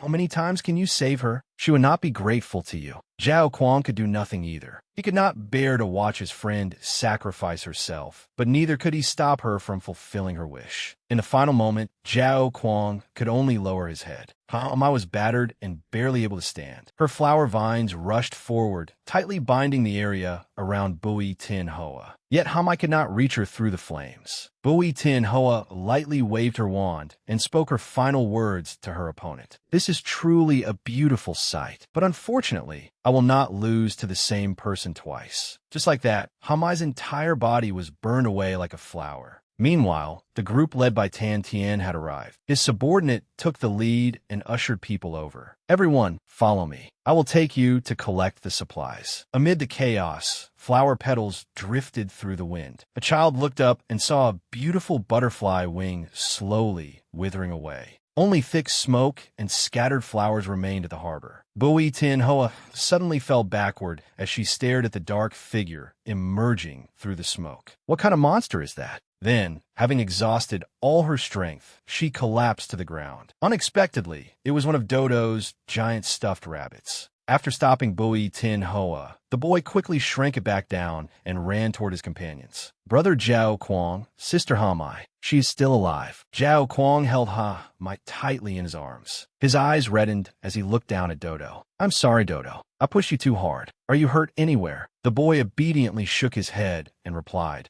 "I'm fine. As long as Sister Hamai is okay, that is all that matters." Zhao Kuang carefully placed Hamai in a corner and quickly called the other two. "Koi Tu, meet us at the exile zone immediately. Hamai is seriously injured and needs treatment. We need to finish the priority mission quickly and return to the laboratory." Heavenly Wolf remained where he was, staring at Zhao Kuang and muttering, "How pathetic." Just as Zhao Kuang was about to say more, a crowd arrived, interrupting him. "It is over there, by the containers. Move. Look at that black ring over there." They warily turned toward the source of the noise. To their surprise, the scene was utter chaos. A massive crowd surged straight toward them. "Stop pushing. Do not crowd together. Open the door, already. Move aside. I was here first." They shoved and jostled one another. Even Dodo, standing at the edge, was nearly swept into the crowd, so Zhao Kuang hurriedly grabbed him and lifted him aside. Heavenly Wolf looked down at the sea of people in annoyance. Hey, but there were simply too many people, and no one heard him. Tantian's subordinate lowered his head, praying inwardly, "Do not notice me. Do not notice me. Do not notice me." He then continued climbing up and threw open the warehouse door. When the crowd saw that there truly were necessities inside, they became even more frenzied, rushing in like wild beasts that had found prey. "This is mine. This too. It is all mine." Some people could not even wait, cramming food straight into their mouths. At that moment, a child accidentally approached Zhao Kuang's group while picking up food. When he looked up, he saw Han Mai's burned hand. Zhao Kuang guardedly stretched out a hand to stop him. "What are you trying to do?" Yet the child merely timidly took out a piece of candy and held it out to him. "If she keeps candy in her mouth, her wounds will not hurt anymore." Zhao Kuang froze, his gaze wavering as he looked down. Suddenly, a man appeared from nowhere and kicked the boy away. Holding a gun, he and another man fired into the air to threaten everyone. "Put down all the food in your hands. You are not taking even a grain of rice. From now on, these supplies belong to the cannibal gang. Damn it, spit it out." Zhao Kuang angrily rose to his feet. He drew the gun from behind his waist and aimed it at the man. "Take your food and leave here immediately." The man sneered and pressed his gun directly against Zhao Kuang's forehead. "Humph. You think I do not know what you are planning? Raise your hands and turn around. Did you not hear me?" But as soon as he finished speaking, a sword suddenly flew out and pierced through his chest. Blood splattered all over Zhao Kuang's body. "What an eyesore." An angry voice rang out. Heavenly Wolf stood above them, glaring down in irritation. "I said, you are an eyesore." Zhao Kuang wiped the blood from his cheek and coldly looked down at the child. The boy was so frightened that his face went pale. An ability user? But the boy's face suddenly became unusually calm the moment he saw the black ring. A soft word escaped his lips. "Savior." For some reason, everyone began cheering as they looked up at Heavenly Wolf. "Our savior has appeared." The two of them stood stunned, unable to understand what was happening, and could only stare in amazement at the cheering crowd. The boy asked with wide eyes, "Did you come to save the exile zone?" "What?" "Zhao Guang Sapupin Gunjat Sapi." Then Dodo's voice suddenly rang out. "Brother Zhao Kuang, the mission target has disappeared." Zhao Kuang narrowed his eyes, cold sweat forming on his brow. Damn it. Meanwhile, Tantien had successfully carried Bui Tin Hoa away on his back. He spoke worriedly. "Phew, this is really pathetic. How did you get beaten this badly?" Although Bui Tin Hoa had no strength left, her mouth was as stubborn as ever, leaving Tantien helpless. "You did not see how badly I beat those people. If you had arrived a few minutes later, I would have taken care of everything myself." After going a little farther, Bui Tin Hoa quickly told Tantien to put her down and leave at once. But he refused and instead told her, "Listen carefully. That is the sound of the cage opening." Sure enough, after so long, Lu Chi Shuyan's barrier had finally fallen. He and Sam Noyet reappeared. What a lively scene. Seeing Sam Noyet worried because Tin Hoa had disappeared, Lu Chi Shuyan immediately reassured him. "Do not worry. She will not let anything happen to herself." At last, Heavenly Wolf had encountered a worthy opponent, and he was visibly delighted. "You've hidden there for so long. Were you so scared that you cried?" He swiftly raised his hand, creating countless demonic swords that floated in the air and surrounded Lu Chi Shuyan and Sam Noyet. Lu Chi Shuyan smiled as his own ability began to radiate, accepting the challenge. "You are the one who should be crying." Boom, boom, boom. Dozens of Heavenly Wolf's swords came raining down. The huge commotion terrified the Black Ring people, sending them running in all directions. Ability users are fighting. "Run!" Heavenly Wolf laughed as he watched them scatter like a broken hive. "Aha, that is right. Run. These are no ordinary ability users." He threw back his head and laughed with his mouth wide open, laughing at foolish humans and their pitiful fate. Ah, you pathetic black rings. Within seconds, no one remained in the harbor except them. Heavenly Wolf looked down at his enemy and spoke. We finally meet, Lu Chi Shuyan. You made me wait quite a while. Seeing that the situation was turning bad, Zhao Kuang immediately spoke up. Heavenly Wolf, stop. He frowned as he looked down at Hamai. If we fight Lu Chi Shuyan now, I cannot guarantee Hamai's safety. Dodo seemed to understand that look and called out timidly, Brother Zhao Kuang. At that moment, a phone suddenly rang. It was a message from Koi Tuesday. The special gold rank target has been dealt with. We will arrive in a few minutes. The corners of Zhao Kuang's mouth lifted slightly, and he felt relieved. Then he looked coldly toward the enemy and stated his terms. Lu Chi Shuyan, we have no intention of confronting you directly. As long as you hand Sam Noyet over to us, we will leave immediately. The higher-ups will be lenient and will not hold the Lu family accountable. But if you refuse to hand over the child of God, then you are declaring war against the other 7 great families. Sam Noyet's face paled at the words declaring war. Damn it. But Lu Chi Shuyan was temperamental and never backed down from a fight. He confidently accepted the challenge. Of course I am declaring war. Did you think I came here to play house with him? Listen, the least you people could do is show some gratitude. Whose child is he? You should know that better than anyone. Gratitude? Sam Noyet looked in confusion at Lu Chi Shuyan's back. What are you talking about, Lu Chi Shuyan?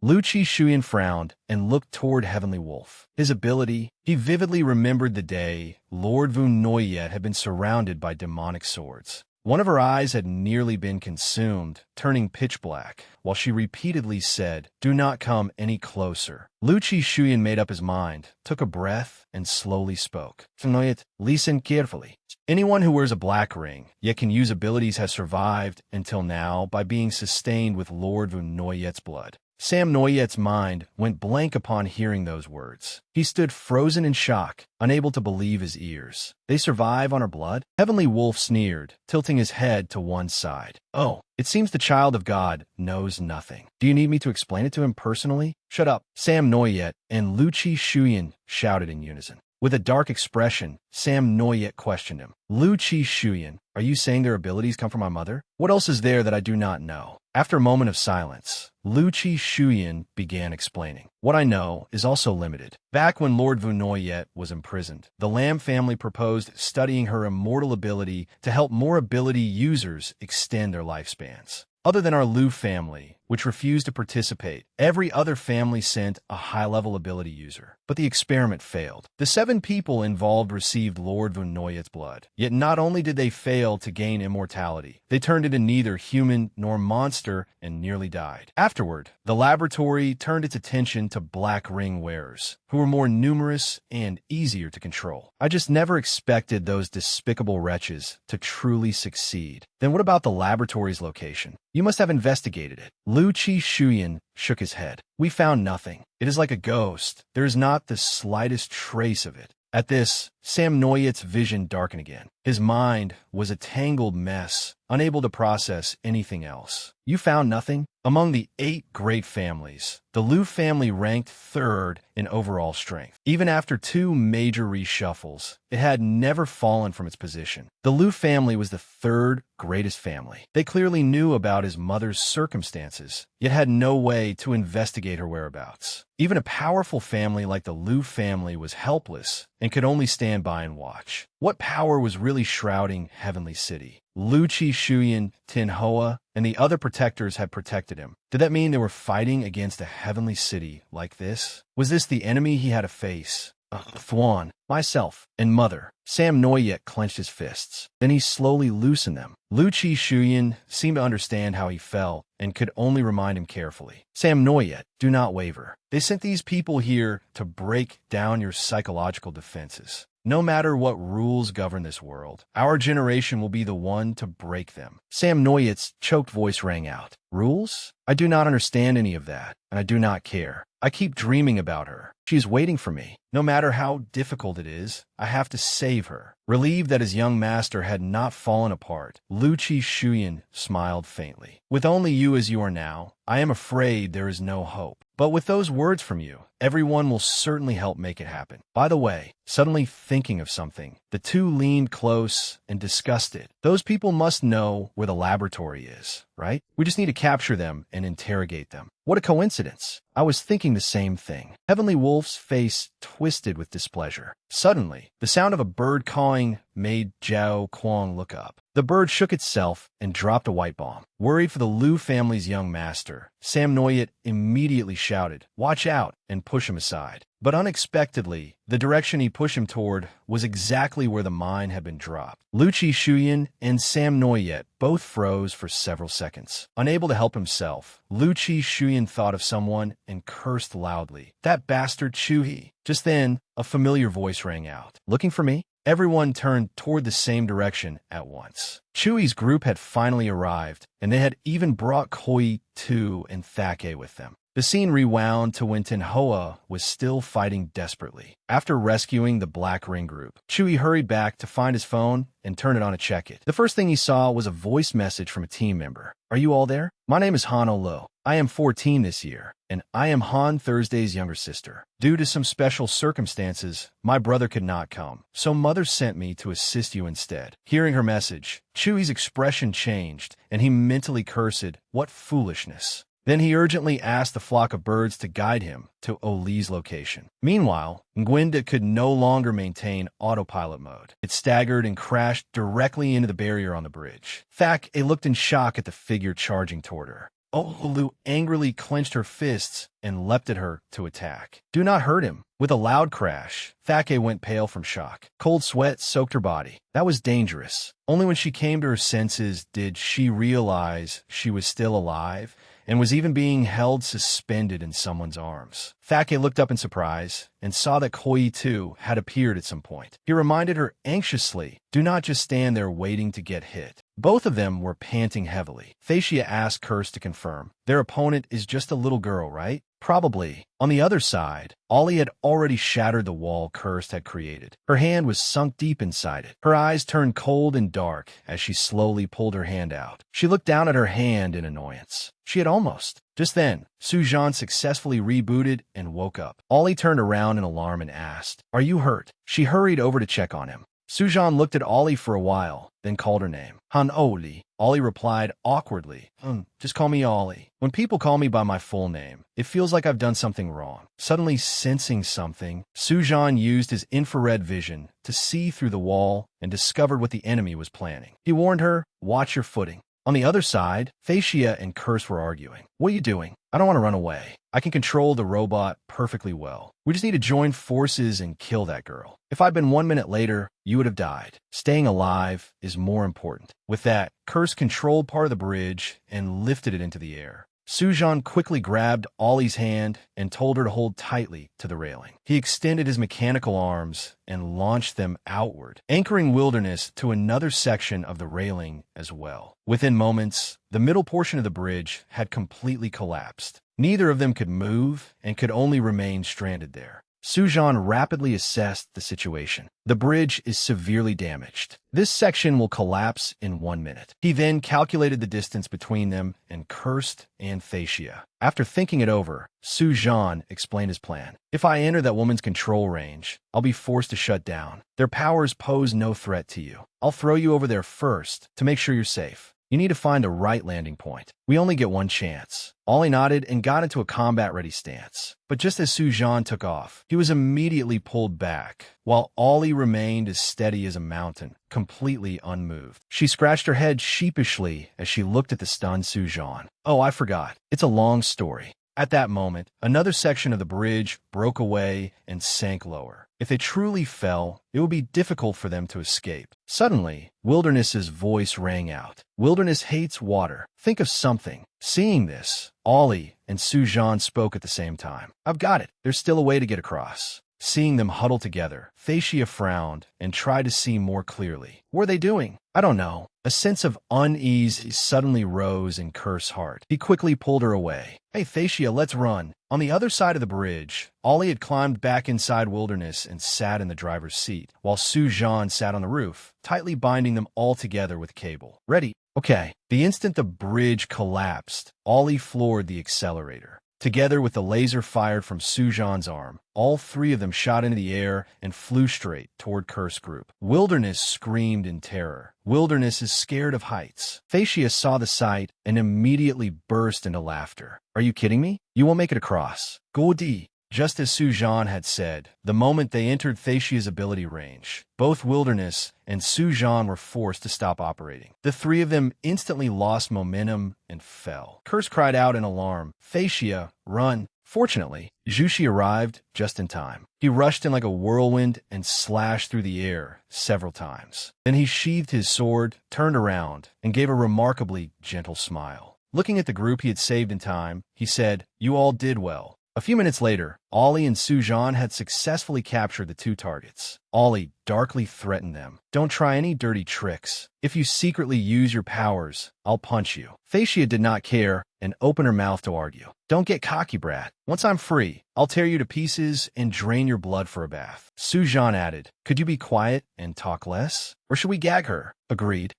While everyone was chatting happily, Jushi's voice suddenly rang out. "Ollie," she happily turned around. "Yes." But when she saw his expression, her face stiffened. "Big brother Jushi, what is it?" Jushi looked grave and reluctant. "You did very well, but this is far enough. Ollie, go home." Several years ago, Ollie's older brother had brought her to a temple during a bitterly cold winter, when everything was covered in snow. Only Hanshu's smile remained as warm as summer sunlight. Ollie eagerly ran up the steps, then entered the temple. Hanshu worriedly called out from behind her, "The snow is slippery." "Slow down, Ollie." When she reached the temple entrance, the little girl suddenly stopped, hesitant to go in. Inside, she was quietly reciting Buddhist sutras. Ollie thought to herself, "I probably shouldn't go in and disturb him." Suddenly, Hanshu came over and deliberately raised his voice so the person inside would hear. "Why are you still standing there? Go in and greet Uncle Jushi." Ollie panicked and nearly stopped her brother from speaking.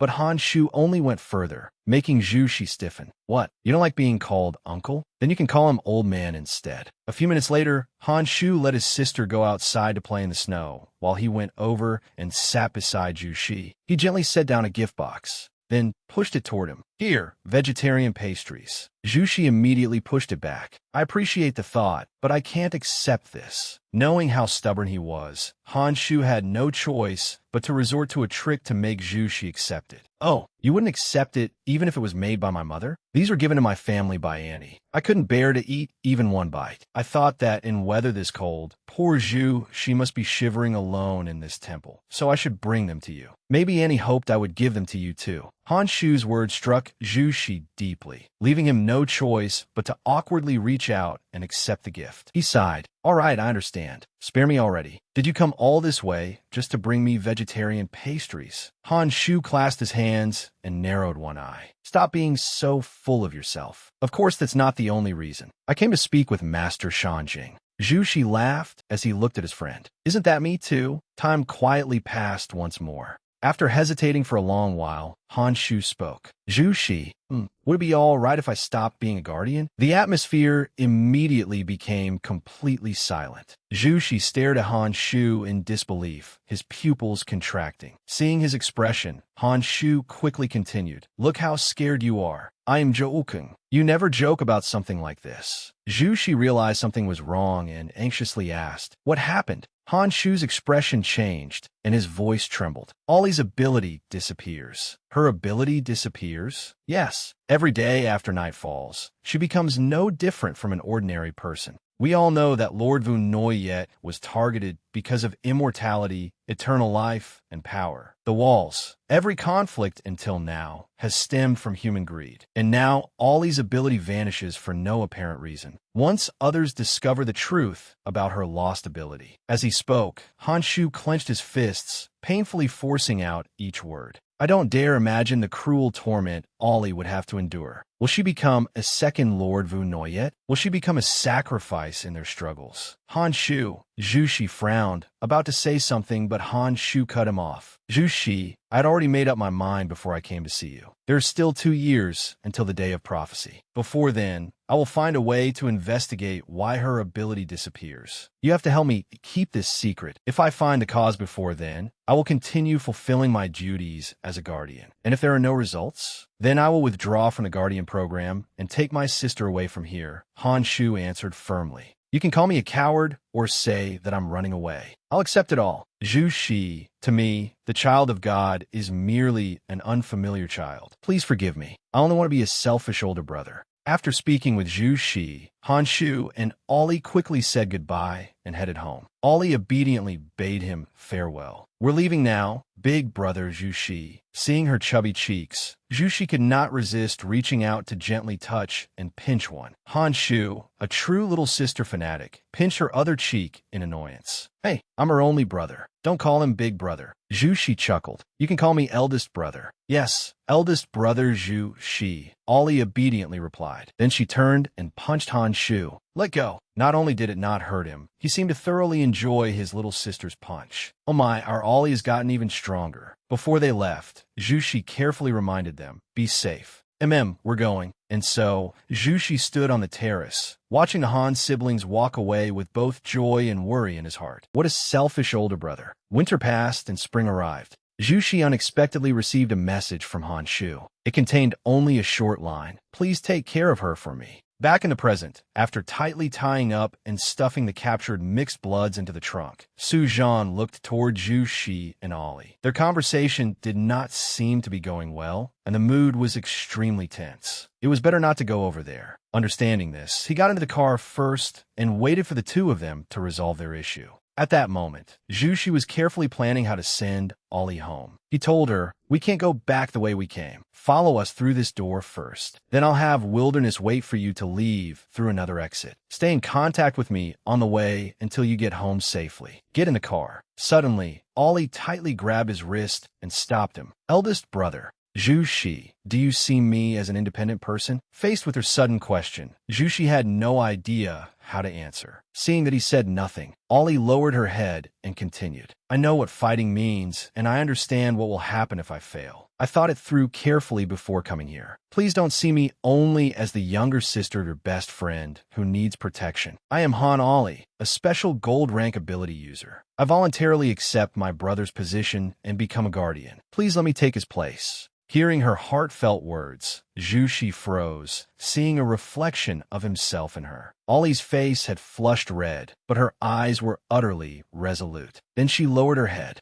Tears began to gather at the corners of her eyes. I'm no longer a child hiding behind my brother. This is unfair to me. Time seemed to stop, leaving only the rustling sound of the wind. Zhu Shi calmed down, narrowed his eyes, and placed a hand on her shoulder. He carefully told her, promise me, after every sunset, you must stay by my side. He told himself, I'm sorry, Han Shu. Keeping her by my side can also count as taking care of her. Meanwhile, inside the car, Su Zhan and Wilderness were having a rather interesting conversation. You were eavesdropping on them, weren't you, Su Zhan? Not at all. Liar. Zhu Shi and Ollie soon returned to the car. Because it was superbly soundproofed, Ollie could only see Su Zhan muttering and moving his lips as if talking to himself. When she opened the door, she learned that Su Zhan and Wilderness were arguing. Whenever one turned on autopilot, the other turned it off. Ollie curiously leaned in and asked what was wrong. Wilderness whined. Wilderness doesn't want to drive anymore. Wilderness nearly fell into the sea and drowned just now. Doesn't anyone care about Wilderness's emotional trauma? It's fine. Ollie confidently offered a solution. How about we drive manually? Now, that eldest brother Zhu, she is here. As she spoke, she raised her voice toward him. Please drive. Eldest brother Zhu Shi. Unfortunately, a monk who spent all year in a temple might know how to climb mountains, but driving was beyond him. Thus, the group ultimately had no choice but to ask Su Zhan to take the driver's seat. He quickly downloaded Driving Basics 2.0 and prepared to set off. Ollie asked curiously, do you have the internet in your head too? Can you search for any knowledge you want instantly? Of course. That's amazing, Su Zhan. You're like a mobile supercomputer. Seeing Ollie lavish Su Zhan with praise, Wilderness immediately cut in jealously. What's so impressive about that? Wilderness can do it too. Wilderness is Dad's greatest masterpiece. At the word Dad, Jushi thought wistfully, Dad, does that mean Uncle Sue? Remembering something, he rummaged through his pocket and handed something to Sujan. Right, Sujan, can you unlock the password on this phone? Leave it to me. Sujan abruptly turned around and reached out. This is much easier than driving. Seeing this, Ollie anxiously raised her voice. Susan, look ahead. Keep both hands on the wheel. Amitba.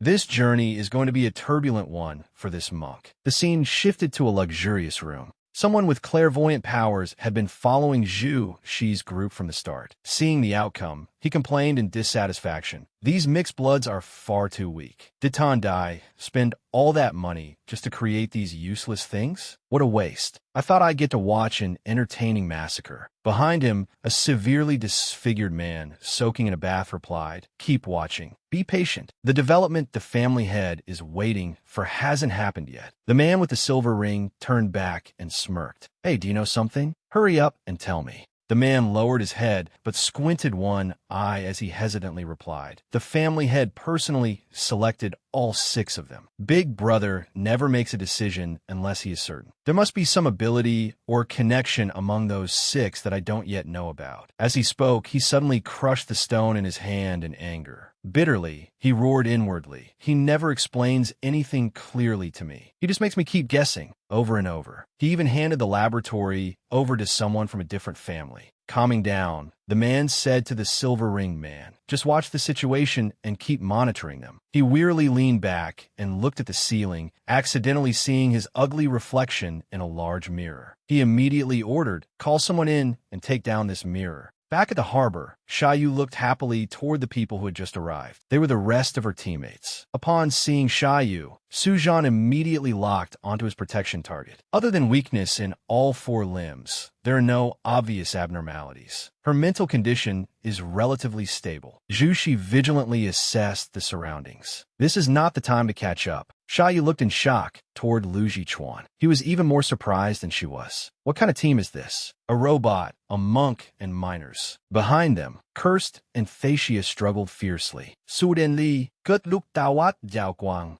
Seeing the dark disappointment on his face, Zhao Kuang whispered, Dodo, go find Pei Xingho. The boy obediently complied at once. Skywolf also understood and stared at him. Zhao Kuang's hand moved slightly. He crossed his ring and middle fingers, then lightly tapped them against his thigh. As if receiving an instruction, Skywolf clenched his fist in response. The next instant, Zhao Kuang's eyes shone brightly. Xiaoyu, Zhu Shi, and Lu Jichuan immediately sensed killing intent. Ollie, however, noticed nothing at all. She was still staring at Xiaoyu, finally meeting the person her brother had always wanted to protect. Suddenly, she was startled to see Zhu Shi draw his sword. He carefully instructed the 2 of them. Watch them. Ollie, don't let go of the rope. Sujan, assist Ollie in guarding these 2. Realizing the situation had changed, Ollie immediately focused her mind. I understand. At the same time, Lu Jichuan glanced subtly toward San Noyet. San Noyet seemed to understand that look, but his reaction was too slow. By the time he realized what was happening, Lu Jichuan had already pushed him backward. San Noyet cried out in alarm,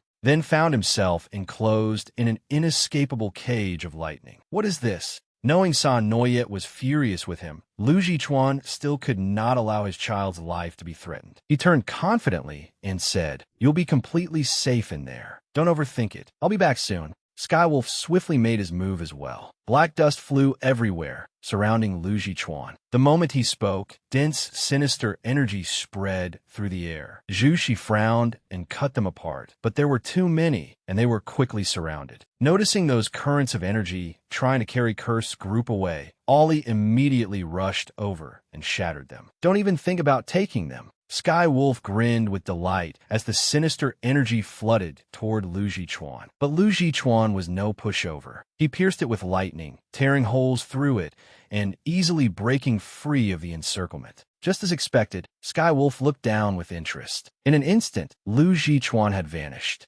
only to appear directly before him moments later. Skywolf gave a faint smile. Well, well. Meanwhile, after San Noyet was sealed inside the cage, no hostile force could get near him. Yet San Noyet felt utterly miserable, disappointed in himself for being unable to do anything. Sky Wolf and Lu Jichuan rushed at each other in a flurry of punches. Sky Wolf clenched his fist and threw a full-force blow. Lu Jichuan swiftly leaned aside to evade it and taunted him. Use every trick you have already. Don't waste my time. My time is precious. With that, he formed a lightning spear and attacked. Sky Wolf deftly summoned sinister energy to block the strike, then charged in to fight him hand-to-hand again. What are you acting so smug for, Black Dust? Little demons quickly flew over and surrounded Lu Jichuan. His ears twitched slightly, and he immediately sprang into the air, kicking them apart in one blow. His kick struck straight into the opponent's right side. Sky Wolf reacted in time, raising a hand to block, but was still sent flying backward.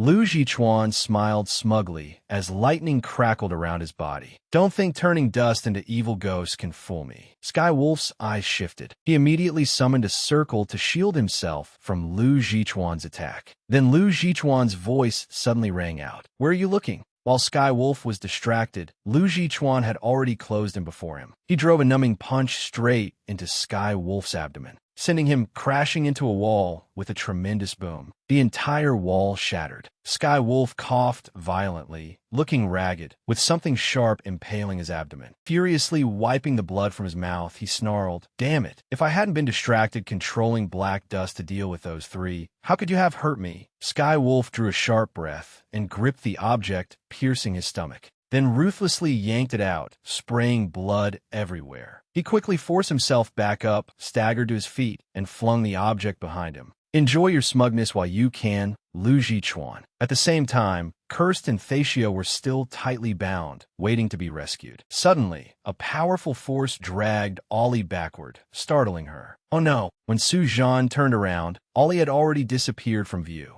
Her whole body was being dragged across the ground, yet she still stubbornly held on to the rope. You filthy worms love pulling underhanded tricks. I will never let you get away with it. Ollie tensed her entire body and used her ability to yank Kirst's group back. Su Zhan quickly rushed over to assist her as well, but the strain on her arm immediately tore open Ollie's old shoulder wound. Blood spread across her clothes. Her face turned pale from the piercing pain, and Su Zhan caught her. There's a severe, penetrating wound near your right shoulder, and it is getting worse. Could it be that you are already injured back on the bridge? Please take off your jacket so I can administer emergency treatment. Not now, Ollie interrupted. I've tied the rope tightly around my waist. Her pupils contracted, reflecting her unwavering determination. Before we drive back the enemy, you have to help me keep this secret. Can you do that? Susan nodded. Understood. I respect your decision. Let's end this quickly. At the same time, Zhu Shi was racing towards San Noyet,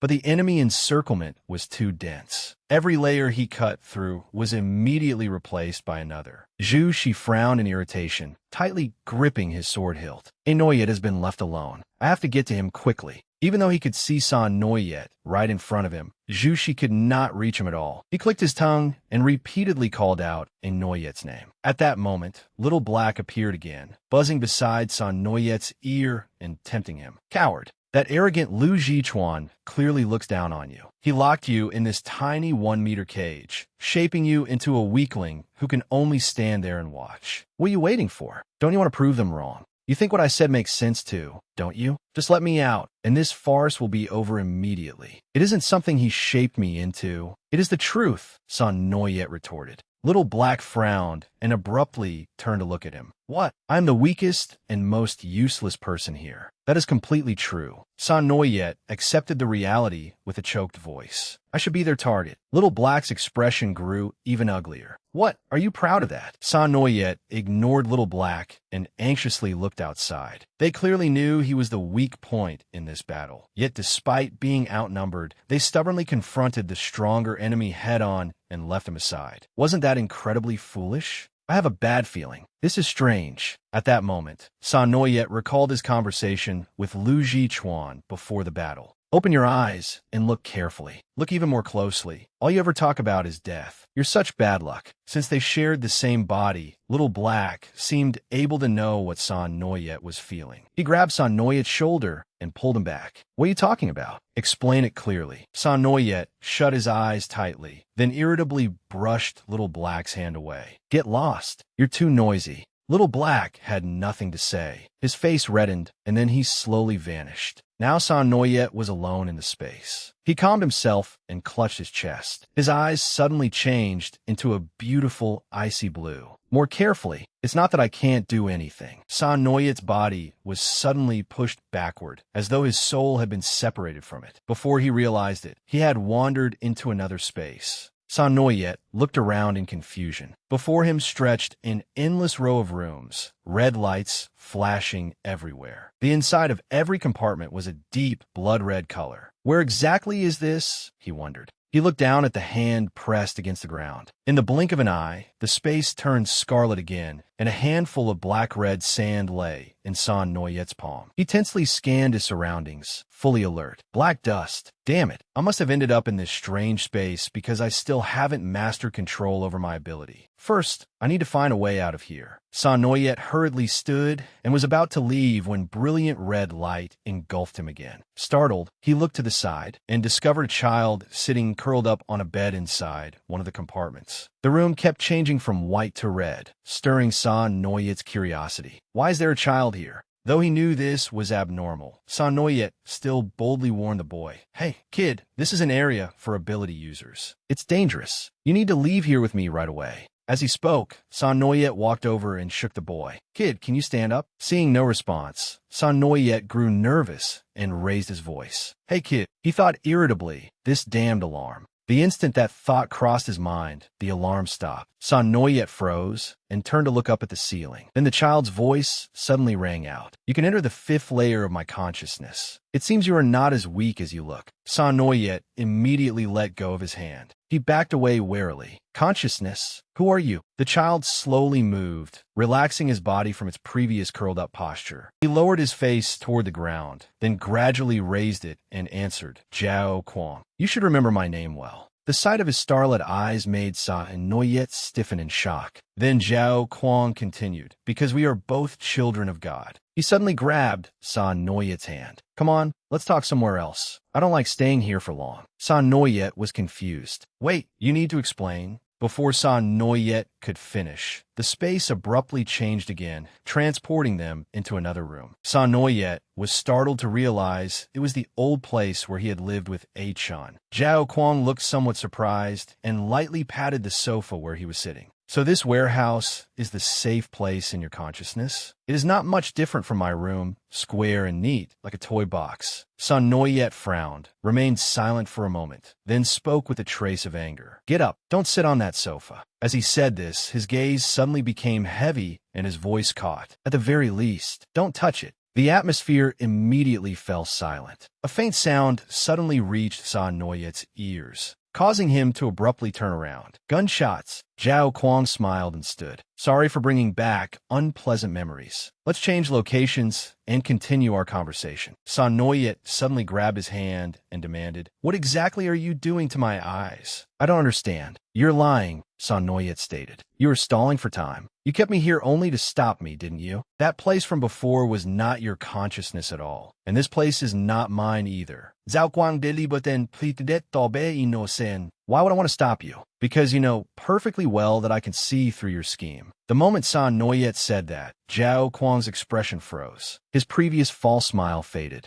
and his lowered eyes turned cold. Seeing that the other boy said nothing further, San Noyet continued at once. "I do not know what your ability truly is, but if what I see is not real, then I will trust my other 4 senses." He shut his eyes and began to feel. Gunshots, that strange smell of hydroxide, and the scent of blood. "You are the enemy. Learning about my living environment would be effortless for you. You used my past to create a place identical to my memories. Despicable. Truly despicable." Zhao Kuang looked confused and raised his head. "You figured out so quickly. Where did I make a mistake?" San Noyet hesitated for a long time. His eyes became unusually sorrowful, his lips trembled, and his voice choked as he turned his face away. The safe place in my heart has been gone for a long time. I need to tell Lu Jichuan and the others the truth as soon as possible. Back at the harbor, everything was still chaotic. Lu Jichuan and Skywolf were occupied fighting each other, when Lu Jichuan's expression abruptly changed. He sensed a disturbance on San Noyet's side. San Noyet drew a deep breath, steadied himself, and stared straight ahead. What he saw was not real.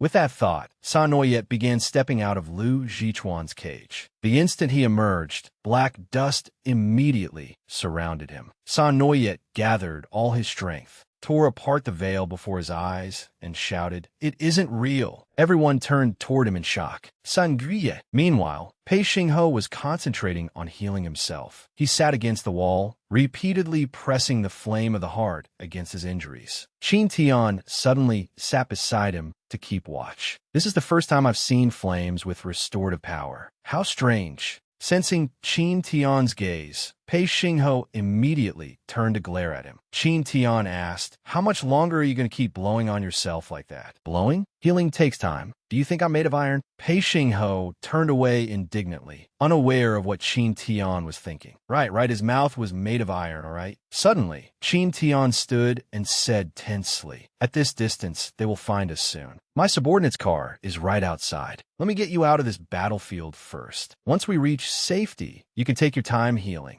As he spoke, he extended a hand to pull Pei Xinghe up, but Pei Xinghe immediately refused. "I'm not going anywhere. That brown-haired black-ring bastard will definitely send someone to confirm whether I'm dead. If I stay here, I can distract the enemy. You should go. Don't interfere with my treatment." Qin Tian frowned, feeling somewhat disappointed. Did Pei Xinghe not want to drag him into this? Just then, both of them sensed someone else's presence and simultaneously turned toward the same direction. "They're here." Qin Tian immediately took off his jacket, revealing the dense scars on both arms. He threw the jacket behind him as Pei Xinghe stared in bewilderment. "What are you doing?" Qin Tian confidently stood in front of him. "Don't try to play the hero alone." The footsteps drew closer and closer until Dodo finally appeared. The little boy leaped out while clutching Happy tightly in his arms. "F found you." Seeing the child, Qin Tian cried out in confusion. "Damn it, are you crazy?" Pei Xinghe, on the other hand, sat down heavily and scoffed.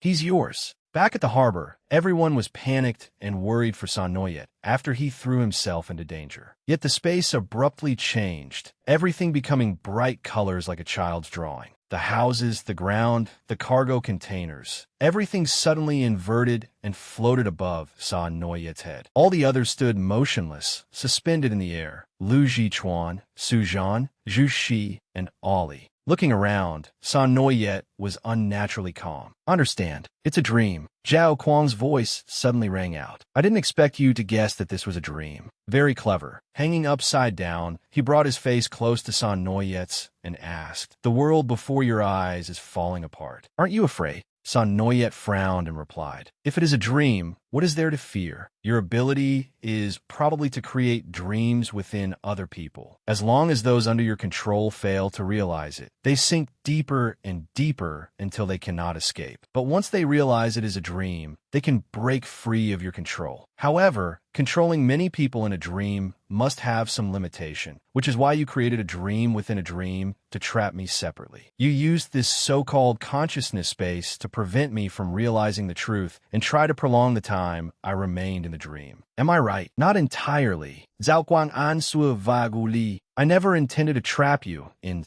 such a shallow dream for long. I only wanted to buy a little time to save my companions from your hands. But your ability awakened only 2 days ago, yet you already possess such powers of observation. That surprises me greatly." San Noyet replied coldly, "It has nothing to do with special abilities. Even if I weren't an ability user, I would still see through your dream." Zhao Kuang gave an intrigued "oh" and curled his lips into a smile. "Ow!" San Noyet answered decisively, "Because I don't want to drag them into this." This dream space is about to end too, San Noyet. It's a pity that our conversation has only taken place in a dream so far. I look forward to having the chance to speak with you in reality. It's time to return to our respective realities. As soon as he finished speaking, every member of San Noyet's group clutched their heads and abruptly woke up. Even Sky Wolf, standing beside Zhao Kuang, was affected. He frowned and held his forehead. Damn it, with my body forcibly pulled through? Couldn't it have been another scene? Zhao Kuang chuckled, folding his arms across his chest. All right, don't be angry. Nearby, Thak A and Koi 2 had somehow already escaped, each going about their own task. Suddenly, Zhao Kuang pointed at Thak A and ordered, "Give me back my gun." She pouted as she handed it over. "Why are you being so tense? I was only joking. Here, you cheapskate." Zhao Kuang warned sternly, "Don't act on your own." Right afterward, for some unknown reason, the expressions of Lu Jichuan, San Noyet, and Zhu Shi all darkened at once. Zhu Shi in particular was trembling. His pupils constricted sharply as sweat beaded on his skin, and he slowly turned to look in one direction. When did they get out of the ropes? The ropes that Ollie had desperately held onto lay scattered across the ground. Beside them, a pool of bright red blood suddenly appeared. Ollie's lips quivered as she stammered, but I clearly didn't let go. She had not even realized everyone was shouting her name. Ollie's gaze gradually dimmed as she saw everyone looking at her in alarm. Lu Jichuan roared in fury, "I'll kill you all." Then he transformed into a bolt of lightning and shot off in another direction. Ollie's breathing grew heavier as she panted and looked around.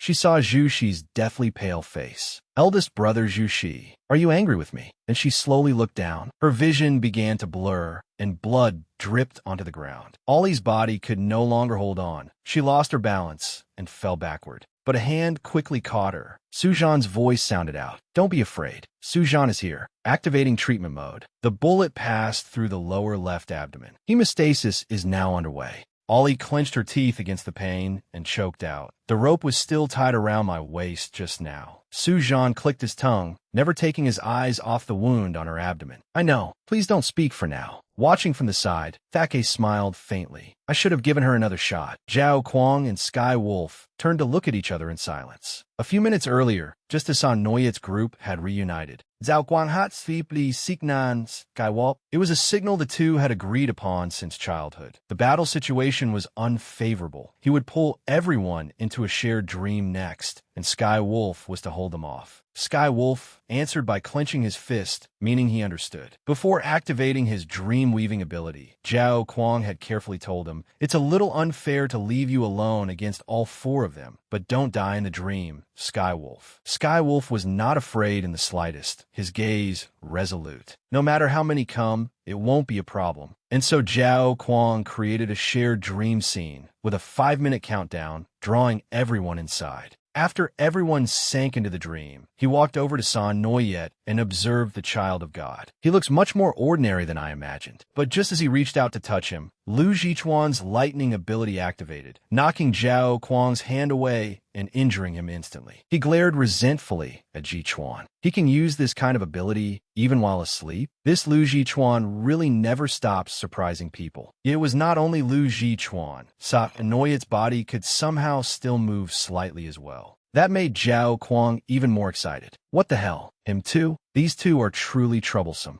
With 4 minutes remaining, Zhao Kuang went over to Ollie and successfully freed Koi 2 and Thak A. He glanced back at Su Zhan's condition, and the corner of his mouth rose. "So that's how it is." Zhao Kuang quickly stood and urged the other two on. "There was a minor mishap with this shared dream, so it can't last long. Get up and move away from them." Thak A shot Ollie a venomous glare. Then she snatched the gun from the back of Zhao Kuang's waist. "We might as well give that little bitch a lead candy before we go." That was the moment when San Noyet, inside the dream, heard the gunshot. Time passed quickly, and the 5 minutes finally ended. At the same time, Koi 2 had finished drawing his blueprint. He turned and reported to Zhao Kuang. They seemed to be planning something. By combining Sky Wolf's and Koi 2's powers, they would create a battlefield with no escape. Only then would the two teams have a fair showdown. Zhu Shi panicked, repeatedly calling Ollie's name, afraid she would close her eyes. He gently held her up to help Su Zhan with the treatment. "Ollie, don't be afraid," he said, then turned and asked, "How is her wound?" Su Zhan calmly replied, "I performed emergency hemostasis on Ollie's abdominal wound. She is not in immediate danger for now. Next, I'll treat the penetrating wound in her shoulder. Please don't move her for the time being." Hearing that, Zhu froze. Her shoulder too. Ollie's painful groans began to sound, snapping him back to himself. Zhu lowered his body and whispered reassuringly, "I'm here. I'm right here." Ollie's eyes darkened, and sweat soaked her body. She wanted to say something, but she no longer had any strength left. Noyet hurried over from a distance. "Is everyone all right?" Seeing what was happening before her, Ollie used all her strength to gasp. "Eldest brother Zhu, it seems I caused trouble again, didn't I?" As soon as she finished, black dust flew out of nowhere, tightly wrapping around Noyet and yanking him away. Zhu, Ollie, and Sujan were all startled and unable to react. They could only watch as Noyet was enveloped by a storm of dust and suspended in midair. Meanwhile, Qin Tian and Pei Xingho were engaged in a small battle of their own. Qin Tian frowned, puffed out his cheeks, and spat a tooth into his hand. He clenched it tightly and twisted his body backward.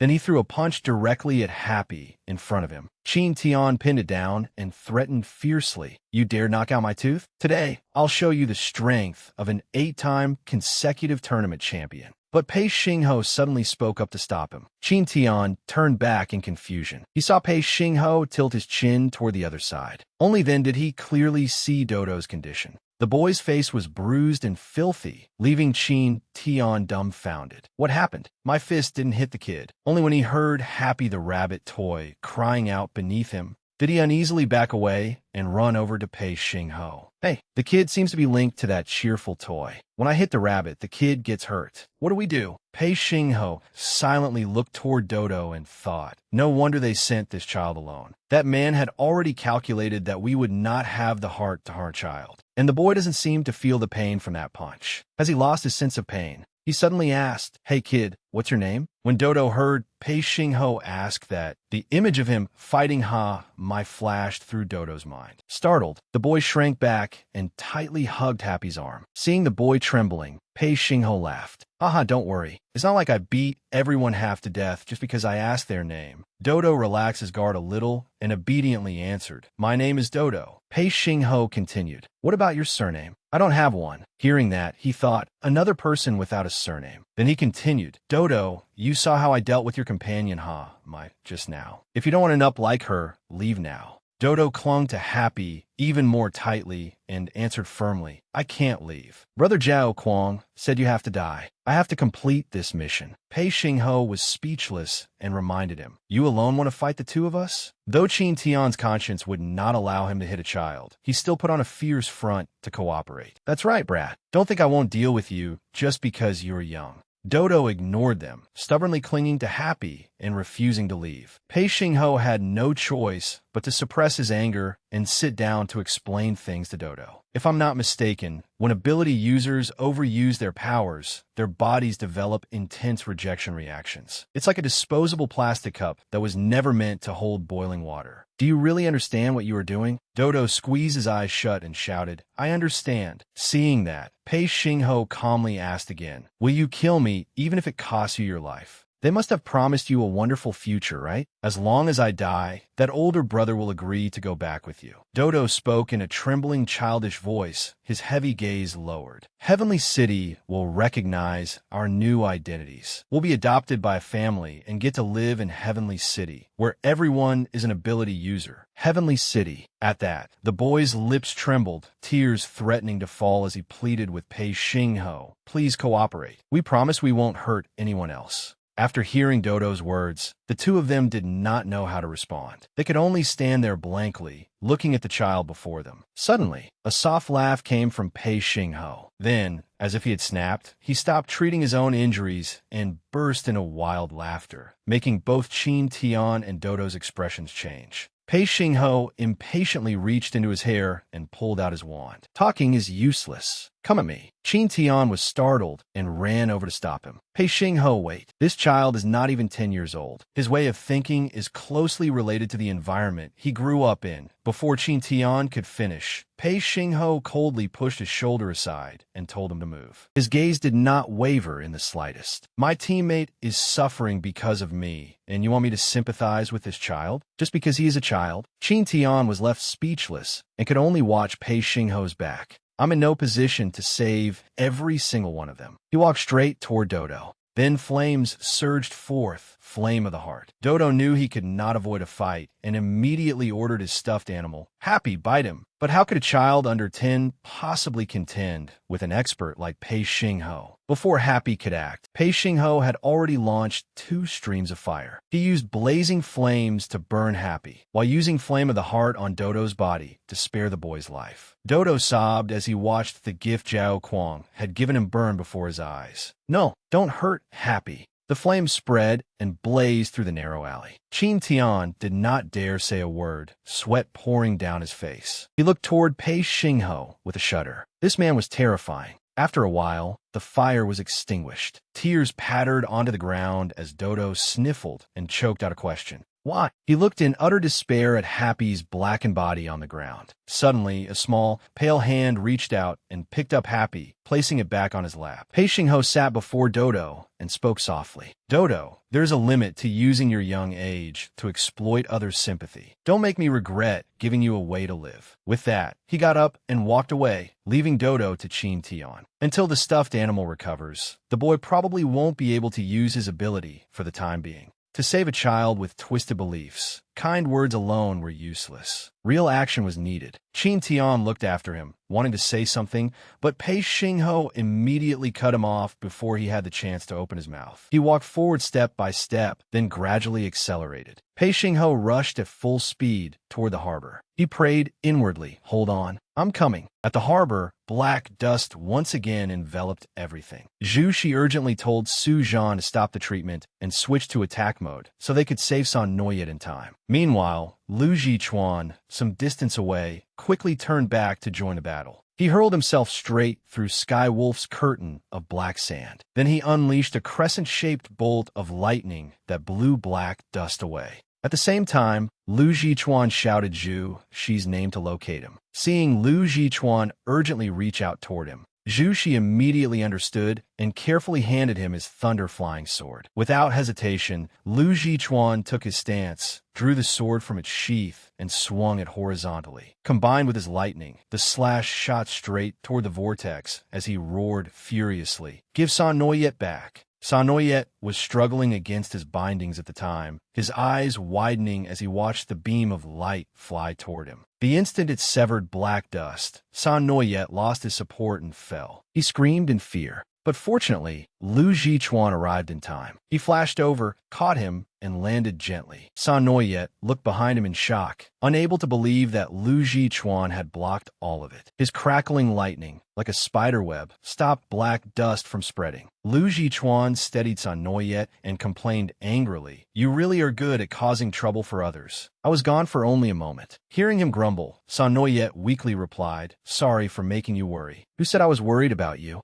Lu Jichuan carefully warned, Don't let your guard down. We're not out of danger yet. As soon as he finished speaking, Lu Jichuan suddenly sensed danger. He swiftly shoved San Noyet aside. Just as in San Noyet's memory, black dust pierced straight through his body. Right before San Noyet's eyes, Zhu Shi anxiously tried to break free from black dust, continuously shouting Lu Jichuan's name. Ollie had not yet recovered, but believing it was all her fault, she used all her strength to try to make things right, ignoring Su Zhan's warning behind her. Ollie, you can't use your shoulder. Explosions began to erupt. San Noyet stood frozen as he watched the chaos before him. So this is it. This is the scene I saw. Suddenly, a rough hand emerged from behind and seized San Noyet by the jaw, pulling him back. Killing intent radiated from Sky Wolf as he caught him again. Where do you think you're going? Just after saying that, he suddenly coughed violently, spraying blood across San Noyet's face. Then he playfully licked the corner of his mouth. Can't waste it. This is the blood of a god, isn't it? Don't you agree? A short while later, heavy rain began to pour down. Only Zhu Shi's sword remained lying alone on the ground. Pei Xingho stood in front of it without saying a word, then slowly bent down, picked it up, and returned it to its sheath. He looked around and repeatedly shouted the names of his teammates as he searched. Sanguye, Liu Zixuan, answer me. But the only reply was the patter of rain and the howling wind. Pei Xingho cautiously approached the ruins. There's still someone here. His face tightened into a frown, but then suddenly relaxed in surprise. Lu Jichuan was still alive, though his entire body was soaked in blood and rain. He tightly gripped a shard of glass embedded in his chest. Expressionlessly, he pulled it free, then looked at the person before him. "I thought you were dead." Pei Xingho. Pei Xingho gave a cold laugh and stepped closer. "My being alive disappoints you that much?" "A little," he continued. "You look pretty miserable. There were only a few of them, and you already couldn't take it?" Lu Jichuan, as infuriating as ever, lowered his head and replied hoarsely, "I'm only upset because my suit is ruined." As if understanding Lu Jichuan's gloomy mood, Pei Xingho said nothing more and merely stood there, staring at him. Then he asked seriously, "What do we do next?" Exhausted, Lu Jichuan tilted his head slightly and murmured, "Sleep. Find somewhere to shelter from the rain. I want to sleep." And so, the two quickly headed toward a nearby building, taking refuge in one of its rooms. Along the way, Lu Jichuan told Pei Xingho everything that had just happened. Pei Xingho exclaimed in surprise, "What? Han Xiu's little sister? How old is she?" "An 8-year-old kid." As he dried his hair, Lu Jichuan answered, "Please try to have some sense of time. She's 14 already." "Wow, that girl's brave." Pei Xingho unexpectedly praised her, but Lu Jichuan's next words brought the atmosphere down again. "She was shot. I don't know whether she's alive or dead now." Everything fell silent again. Only the wind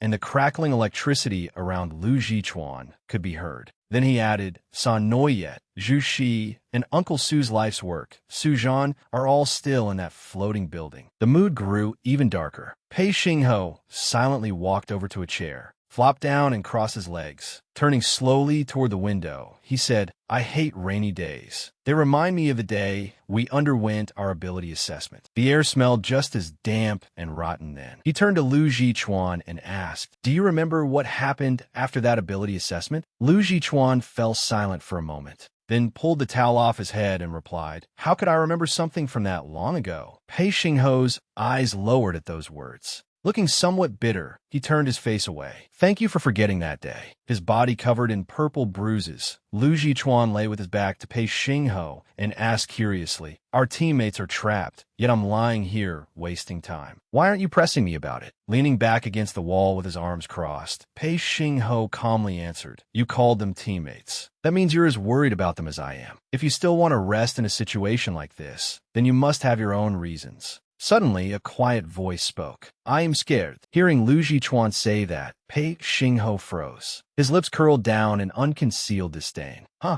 did I hear that right? You, Lu Jichuan, no fear too." Lu Jichuan ignored him, swallowed his pride, and continued, "I'm afraid of losing control of myself." A long time ago, one day while returning home with the butler, Lu Jichuan had fallen asleep in the car from exhaustion. As the butler spoke with his master, he gently stroked Lu Jichuan's hair and gazed tenderly at his doll-like face. But at that very moment, he noticed something strange. Electricity suddenly crackled around Lu Jichuan. The instant he opened his eyes, lightning struck directly from the sky and hit their car, causing it to explode on the spot. Lu Jichuan hurried out of the vehicle and ran toward the butler to help him. But the man was so terrified that he involuntarily saw Lu Jichuan as a monster. His face turned deathly pale in the blazing red reflection of the flames. He screamed frantically, "Don't come any closer! Don't come any closer! Please, young master!" That moment planted a deep fear within Lu Jichuan. One who controls their ability is an ability user. One controlled by their ability is merely its slave. He personally put shackles on himself to limit his power, reducing it from 100% to only 10%. After hearing Lu Jichuan recount his tragic past, Pei Xingho could not resist kicking him. Lu Jichuan jolted upright in confusion and shouted, "Why did you kick me?" Pei Xingho snorted and said irritably, "I seriously can't sympathize with you at all.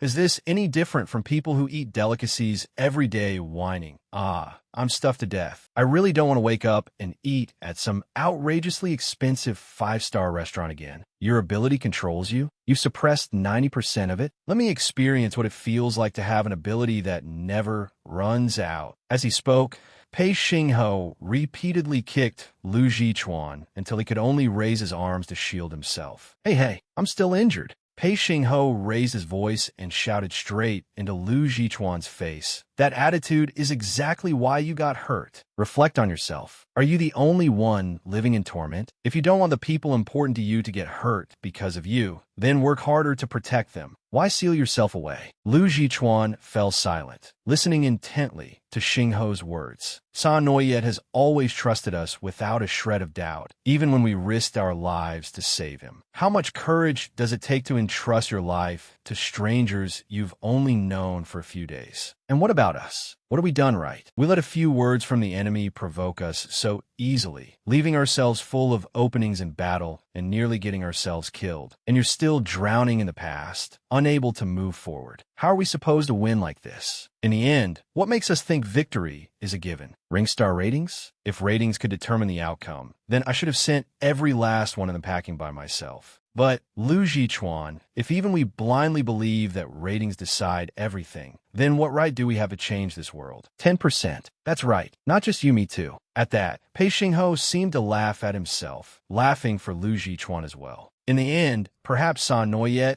is the only one who has truly been giving it 100%. Pull yourself together. At the same time, on the top floor of the floating labyrinth, Kai Si was repeatedly coughing up blood for some reason. Zhao Kuang hurried over in concern. Kai Si, what's wrong? But Faika suddenly shoved him away in irritation. Stay away from me. Stop pretending to care here. Sky Wolf, standing nearby, frowned and asked, Faika, what the hell is wrong with you? Faika smirked and revealed everything she knew. Oh, what's wrong with me? Sky Wolf, there are things I never intended to say, but I advise you not to trust this so-called good friend of yours too much. Otherwise, you might not even live through this year. Skywolf's face darkened in anger. What are you talking about? Faika pointed at Zhao Kuang and continued. The laboratory is packed with surveillance equipment. Not a single corner escapes my eyes. I know that Tikton Dai, the laboratory manager, has secretly met with you many times. Ever since you first met Tikton Dai, you began persuading Kai Si and Sky Wolf to research ability fusion, claiming it was for emergencies. What the hell is that even good for? You build a labyrinth on this scale. What exactly are you plotting? You know that best yourself. Have you told Sky Wolf that you and Tikton Dai have been meeting in secret? Judging by that expression, I suppose not. Hamai is still lying there half dead. Where is Dodo, who arranged all of this? Seeing Faika's words becoming increasingly excessive, Kai Si spoke up to stop her. Faika, stop. I promised Zhao Kuang long ago that I would build this. Besides, this floating labyrinth is supported entirely by Sky Wolf's black dust.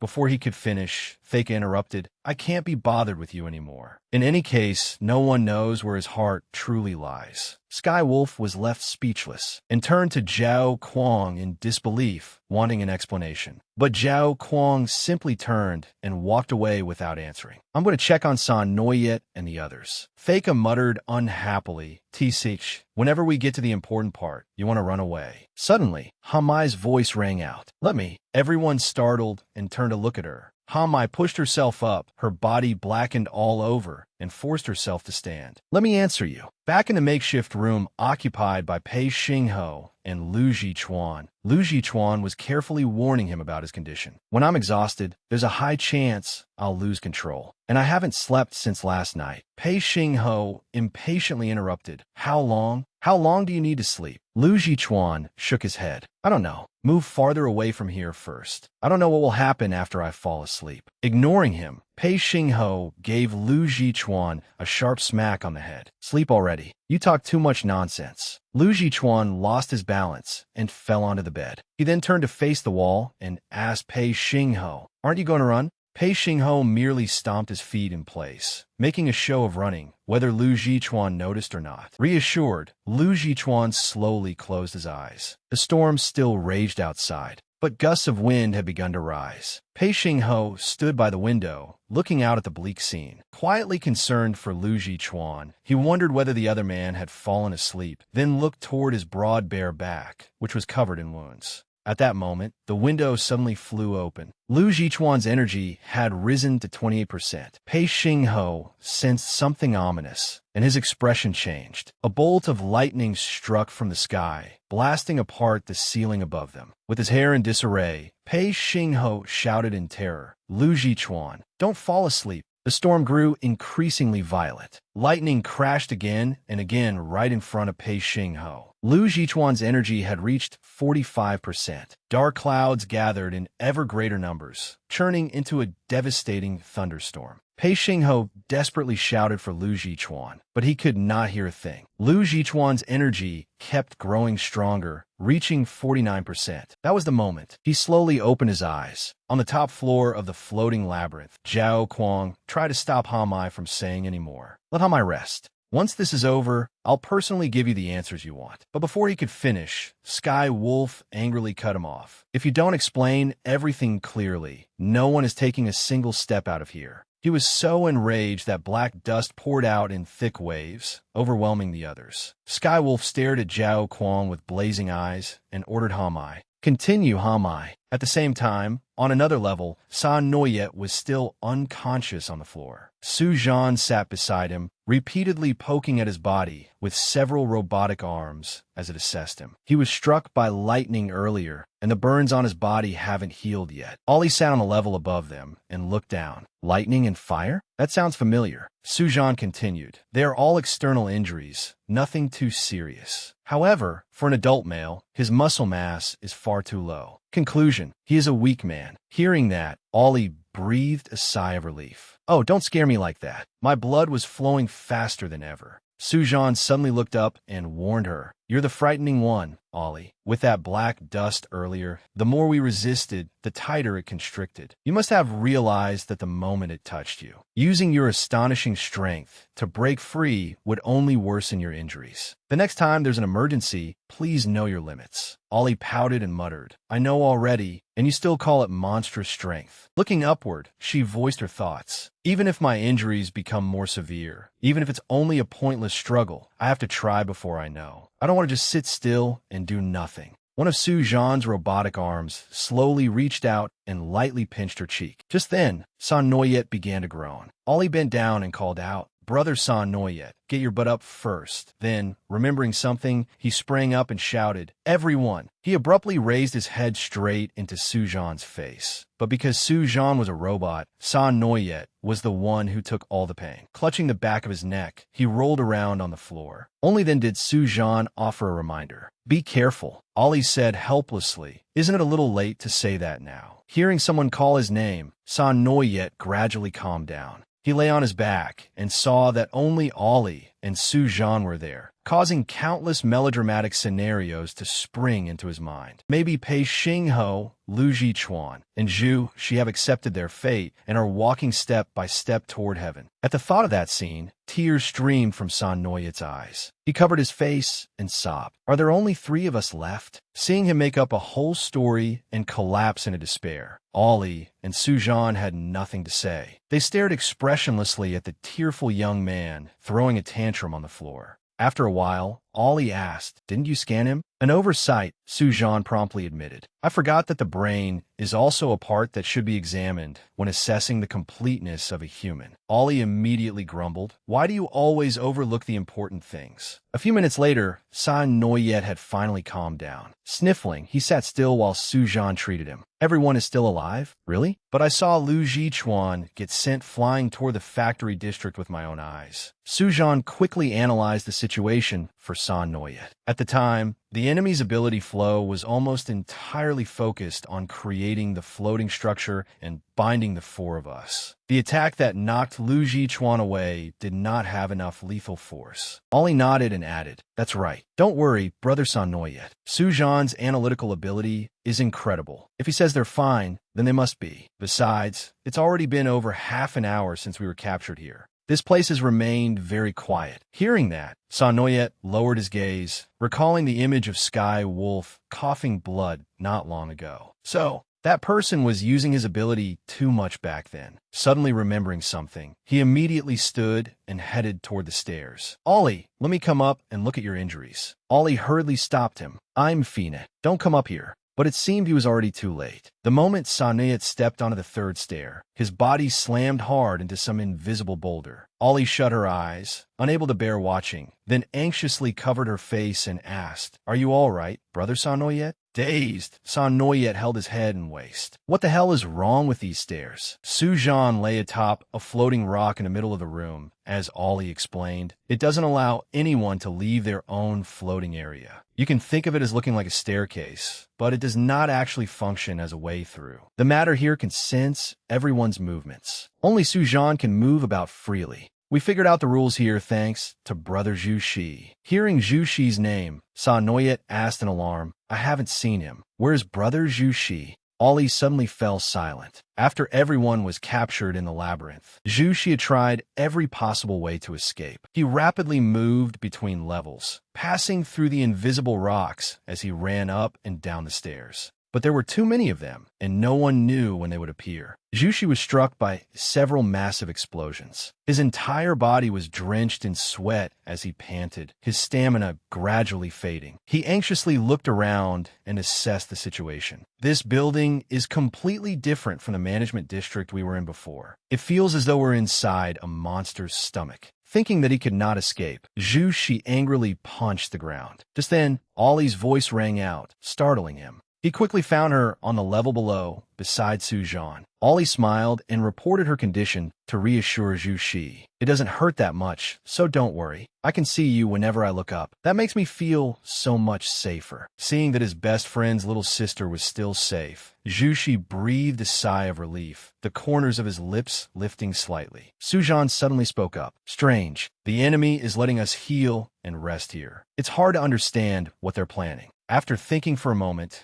Zhu Shi raised his head to look toward the light at the highest level, his voice firm. "I'll find a way up to the top. The exit may be there. Sujan, take good care of Ollie." "Understood. Be careful." Seeing her eldest brother about to leave, Ollie flusteredly tried to say something, but Zhu Shi was faster, transforming into a gust of wind and vanishing. Ollie softly asked the person beside her, "Is Brother Zhu Shi avoiding me?" Her guess was wrong. Sujan answered, "My father once told me that adults' hearts are fragile. They can't cry in front of others, nor can they show even the slightest guilt or regret. But I think it would be enough to honestly say, I'm sorry. People are always clumsy when it comes to expressing their feelings." Back in the present, the three of them remained trapped in the labyrinth with no way out. Following what the other two had said, Sanoyet looked high above. His ears suddenly twitched as he heard something. It was the sound of Zhu Shi's prayer beads. Zhu Shi stood silently above them, listening to the conversation of the younger ones below, yet not daring to reveal himself. "Sujan, can I ask you something? Why can you use healing abilities?" "There are several types of energy cores in my body that I can use." "Energy cores?" Sanoyet suddenly asked deliberately. "How long has Zhu Shi been gone?" Susan promptly answered, 20 minutes. "You should be back soon."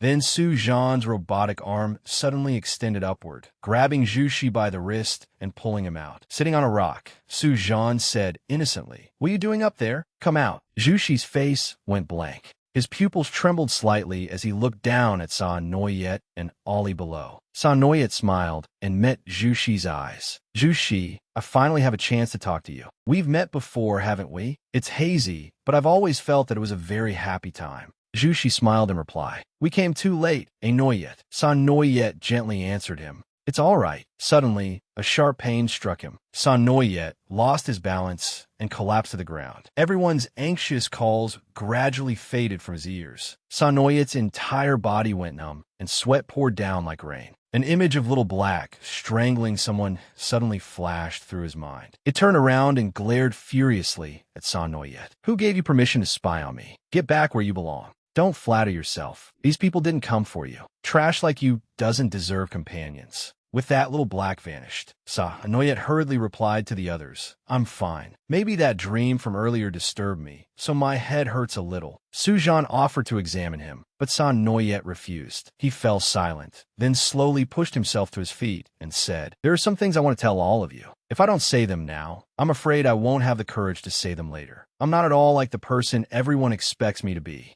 I don't possess overwhelming strength, inexhaustible abilities, or the ambition to save all living beings. I have none of those things. The reason I stand here is because I was forced to, because it is fate. But since I am here, I will never shy away from fighting. I will work thousands, tens of thousands of times harder until I become the child of God everyone expects. At the highest level of the floating labyrinth. My continued the unfinished story she had begun telling everyone. The advanced rebirth program was fundamentally an illusion that could never become reality. Theka curled her lip and snorted. Did you really need to tell us that? Anyone who believed in it was an idiot. As soon as she finished speaking, black dust suddenly lunged at Theka. She sneered and nimbly dodged aside. Oh dear, look at my memory. There happens to be one such idiot right here. But her smile immediately faded at Sky Wolf's threatening words. Next time, I'll aim straight for your head. Hamai nodded and continued. That's right. I once thought that exposing the advanced rebirth program's conspiracy would be enough for us to wake up and protect ourselves. Who would have thought that behind one lie lay countless more lies, along with endless ambition? The others grew even more curious after hearing this and pressed further. More lies? What else is there? After a moment of silence, Mai asked softly, Do you all remember Ha Kui? She began recounting an old story. The second year after Zhao Kuang, Sky Wolf, and I successfully underwent mutation, a boy named Ha Kui appeared in the laboratory. Perhaps because our names differed by only one character, I cared for him as though he were my own little brother. But he was stubborn and often sneaked out. Many times, after we had exchanged only a few words, the guards would catch him and drag him back to his room. He would always insist on meeting me again the next afternoon, and I always agreed. Hamai, you shouldn't become too emotionally attached to that boy. Otherwise, you'll suffer terribly when you lose him. Deep down, I knew Zhao Kuang's advice was not wrong. But at the time, I yearned too desperately for family, even if it was only a soap bubble that would burst at the slightest touch. On the day the mutation results came out, I waited for Ha Kui in our usual place, but he never came. So I went to ask a guard. She told me Ha Kui had passed the mutation, but he had been taken for a thorough physical examination, so they would not let me see him. Yet the examination the guard spoke of lasted for 4 whole days. Then one day, while I was in the cafeteria, Ha Kui suddenly appeared, looking unharmed and healthy. I was overjoyed to see that he was safe, but he suddenly told me he had come to say goodbye. At first, I thought he meant he was going to escape, but he said he was going to change the world, to become the master of this world. He said he could see everything. The bodies of all ability users were already in a state of unbearable ruin, whether they were mutated black rings or natural-born ability users. But Ha Kui was different. His body was special. Ha Kui's expression became increasingly eerie, and ambition gradually surfaced in his eyes. He said that he was the true perfect ability user. He possessed both the healthy, long-lived body of a black ring and the ability to wield supernatural powers. This was evolution. Fear began spreading through my heart before I could fully grasp the meaning of his words. He dropped another bombshell. Sister, Zhao Kuang is the same as me. You must be careful. The moment I heard that, I was deeply shaken. When I turned to look at Zhao Kuang, I saw Tiktan Dai constantly watching him. I wanted to stop Ha Kui from leaving, but he refused to listen. He said he couldn't waste time here, and that once he had changed the outside world, he would come back for me. But that plan was never fulfilled. A few days later, I saw Ha Kui hanging dead and shriveled from the building across from mine. Skywolf told me not to look anymore. He said that no matter how long I stood there, Ha Kui would not come back to life. This was the fate of anyone who tried to escape, and Ha Kui himself had known it. But I didn't listen to a word he said, even if he called me crazy. I wasn't crazy. I was only waiting for an opportunity to confirm my suspicions. That night, beneath the morgue, I hid in a corner and secretly listened to the guards talking. Is this the one who organized that mass escape of 15 people? He was young, but he had guts. Watch what you say. Don't drag me into this. Leave him here. It's late. We'll deal with it tomorrow. After they had all left, I slowly approached Ha Kui's body and carefully lifted it up. Light. That was the only word I could feel at that moment. My mind went completely blank. I clutched Ha Kui's body tightly as my pupils trembled, black vortices spreading outward like an abyss, swallowing all my reason. Unable to control my breathing, I screamed inside. Where are his organs? Where are Ha Kui's organs? Where did they go? Nothing remained of the perfect Ha Kui. Consumed by rage, I stopped Zhao Kuang and demanded answers. Zhao Kuang, tell me everything you know. Have you been to the basement? Zhao Kuang pretended not to understand and changed the subject. But take a hot bath. Don't let the surveillance system detect anything unusual about you. I shouted, don't try to fool me.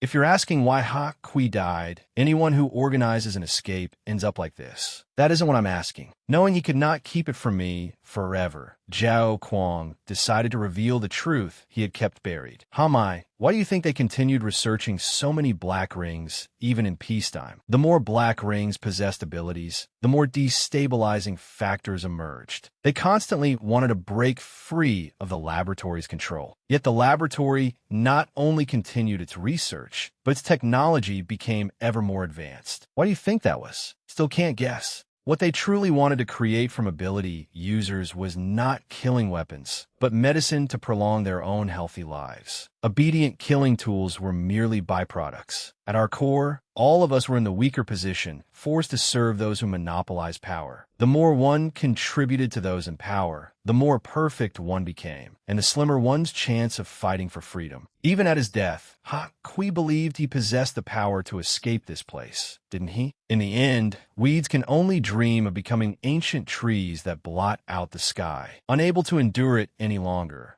my slapped Zhao Kuang hard across the face and choked out. How could you say something like that? Whose medicine are you, really? Whose medicine I'm doesn't matter. What you should ask is whether I will become poison or an antidote. Then what is your answer? Hamai immediately asked, but the person before her only remained silent. A bitter disappointment rose in her heart. She understood that Zhao Kuang did not wish to answer her question. Hamai lowered her eyes to Zhao Kuang's reddened cheek and asked painfully, "Does it hurt?" No. Hamai did not press for an answer any longer, because she realized that true ignorance was not knowing what one wanted in one's heart, and all she wanted was not to lose anyone again. Hamai stretched out her pale hand and took Zhao Kuang's pallid one. Let's grow up together. Let's try to keep living, all right? That day marked a turning point in their lives. The following morning, across from a place where Kui had died, the guards found a bouquet of flowers. It was a bouquet of white lilies, folded by the children's hands, neat yet clumsy. The laboratory could imprison their bodies, but could not imprison their hearts. But uniting body and spirit was not something that could be achieved in a day or two. Otherwise, the result would be like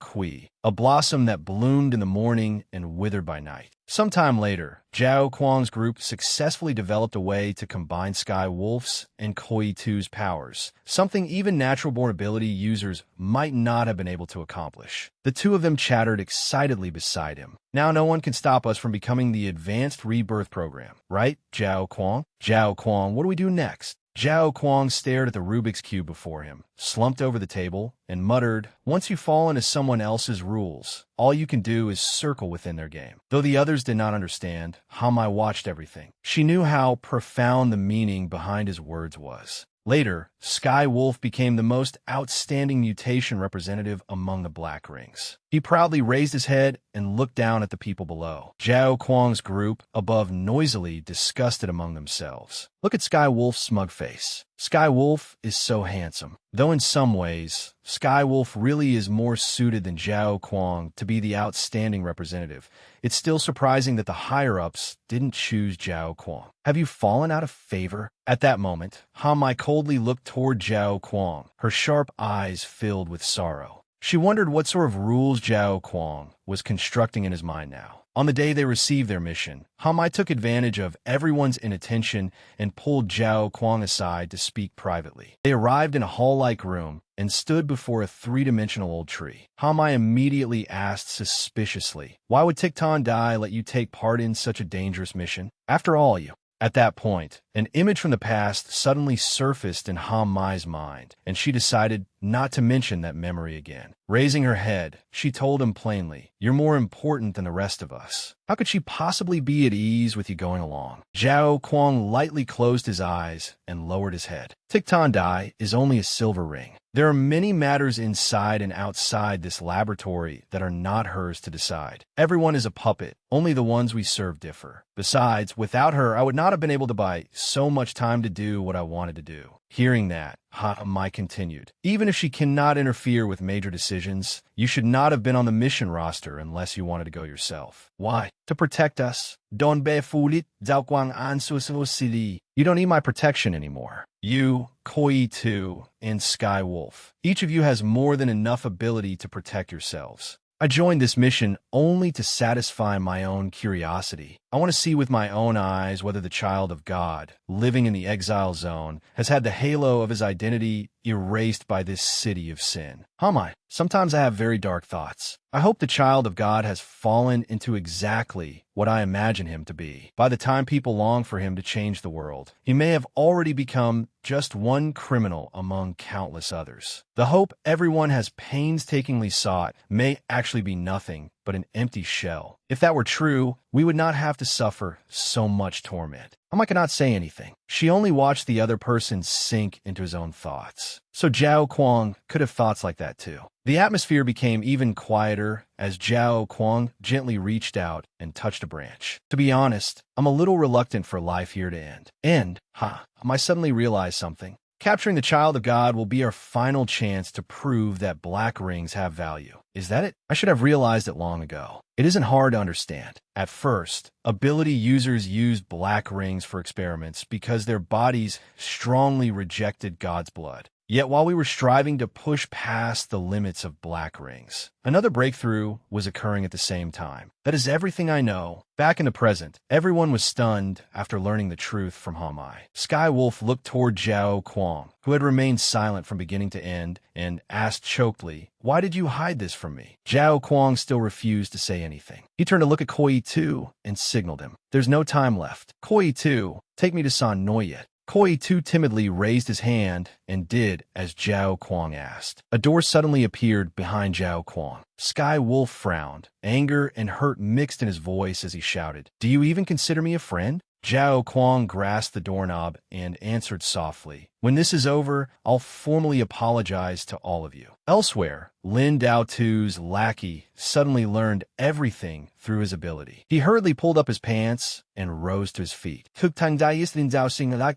Then this special body was prepared for Lin Dao Sin? Damn it. No, I've never heard that Lin Dao Sin's body had any problems. Damn it. And why would Lin Dao Sin hide this from his younger brother? I have to report this to Lin Dao Tu immediately. But the instant he opened the door and stepped out of the restroom, both his legs were frozen solid. The ice then rapidly spread over his entire body. Lin Dao Tu's lackey was instantly frozen into a statue. With a snap of a mysterious person's fingers, he immediately exploded, his shattered remains scattering across the floor. At the same time, a door appeared behind San Noyet in the floating labyrinth. The people on the other levels had similar doors as well. They all realized that the enemy had arrived. The door opened, revealing yet another door inside. Tram cautiously warned San Noyet, "Don't get too close." But San Noyet said nothing, merely staring into the doorway. Chu He, taking on the responsibility of the eldest brother, turned back to warn everyone. "Olu, nguye,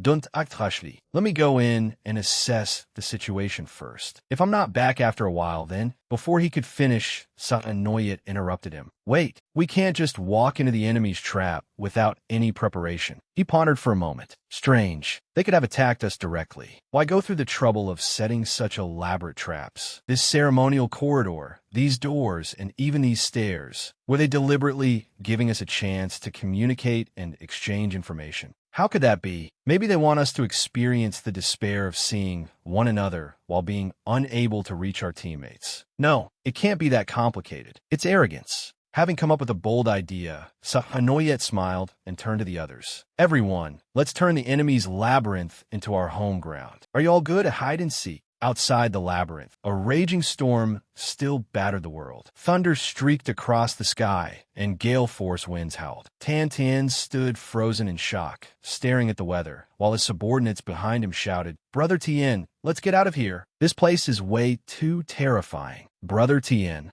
The corner of his lips suddenly curved upward. What an even bigger surprise. Is this Lu Qi Shuyan's ability? Is he really human? This must be the limit of what a human can control, right? It's even started hailing.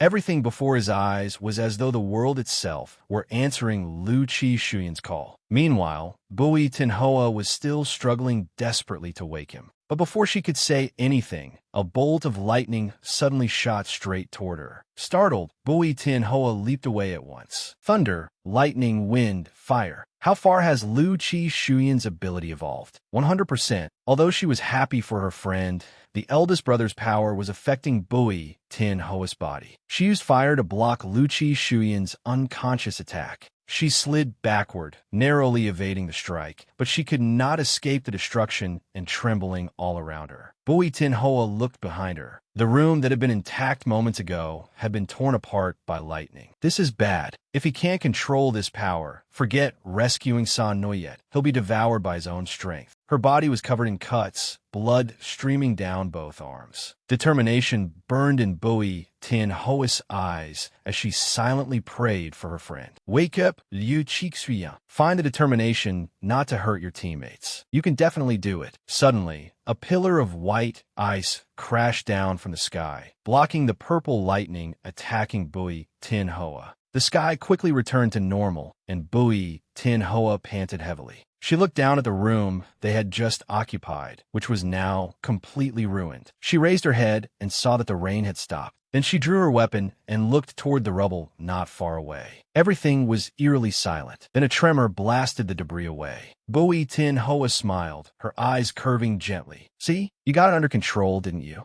Lu Chi Shuyan emerged slowly from the rubble, very much alive, sword in hand. One arm was probably injured while he had been unconscious, blood trickling down it. He looked ahead, his voice hoarse. Let's go. Back in the floating labyrinth, Faika, furious over what Zhao Kuang had done, was loudly shouting as she tried to pull Koi Tu up. I think all those experiments have fried your brains. Is there even a normal person left here? The Earth might as well just be destroyed already. And you still want to carry out a mission? The hell with that. Koi Tu, get up. Come with me. Koi Tu knew she meant well, but reality was always cruel. He calmly said, where would we even go? We have no identification. The ability users won't acknowledge us, and we're no longer pure black rings either. Any path we take would be pointless. As he said this, Koi Tu suddenly pulled out an idol photo card and hugged it to his chest, tears flowing down his face. But it's all right. At least my faith will accompany me to the grave. Unable to stand his cowardice, Faika kicked him hard. Get lost, for God's sake. She turned to Hamai. And where do you think you're going? You're not dead yet, so you're in a hurry to throw your life away a second time. Hami Ansua Daisi Sivan Bu Tinghua. Didn't she do it? She broke the deadlock. Why can't we? Faika gave a derisive laugh, unable to believe it. Fine, fine, go ahead then. Ridiculous. Yet in the next moment, she swallowed back her tears and chose to take Ham Mai's place in entering the door to face the enemy. I'm even more ridiculous, damn it. Faika muttered curses under her breath. Why am I risking my life for her? Sooner or later, these people are going to get me killed. At last, after so long, the battle had finally begun. The moment they opened the door, a thick mist suddenly enveloped everything. Everyone looked around in confusion, not understanding what was happening. The mist was the result of San Noyet's idea. From hide and seek, I remembered it, to Tram said. His energy core has a mist ability. San Noyet had cleverly used a Tram's power to create a layer of mist that could guide everyone's direction. A few minutes before the battle, San Noyet had carefully discussed the plan with everyone. He asked to Tram, this mist must only appear on the next 3 battlefields. It absolutely must not spread anywhere else, or the labyrinth's controller will notice it. Can you do that? Of course. Chuhi quickly spotted the issue and said, Noyet, this may obstruct their vision, but once we move, the sound will immediately reveal our positions. San Noyet answered without hesitation. Sound is exactly what we intend to use. To Tram, with your current AI functions, you have that feature, don't you? Back in the present, Sanet stood motionless in a corner, hiding in the mist and waiting for an opportunity. Powerful ability users often relied too heavily on their extraordinary powers, overlooking the fact that they were still only human. He clenched his fists, silently reassuring himself. San Noyet, don't be afraid. You can do this. You are their equal. What humans did best was use the most ordinary things to create their own conditions for survival. Then their plan officially began. Tram immediately replayed a recording of the group's footsteps and used his ability to spread the sound throughout the area. Skywolf was the first to hear it and quickly focused on judging its source.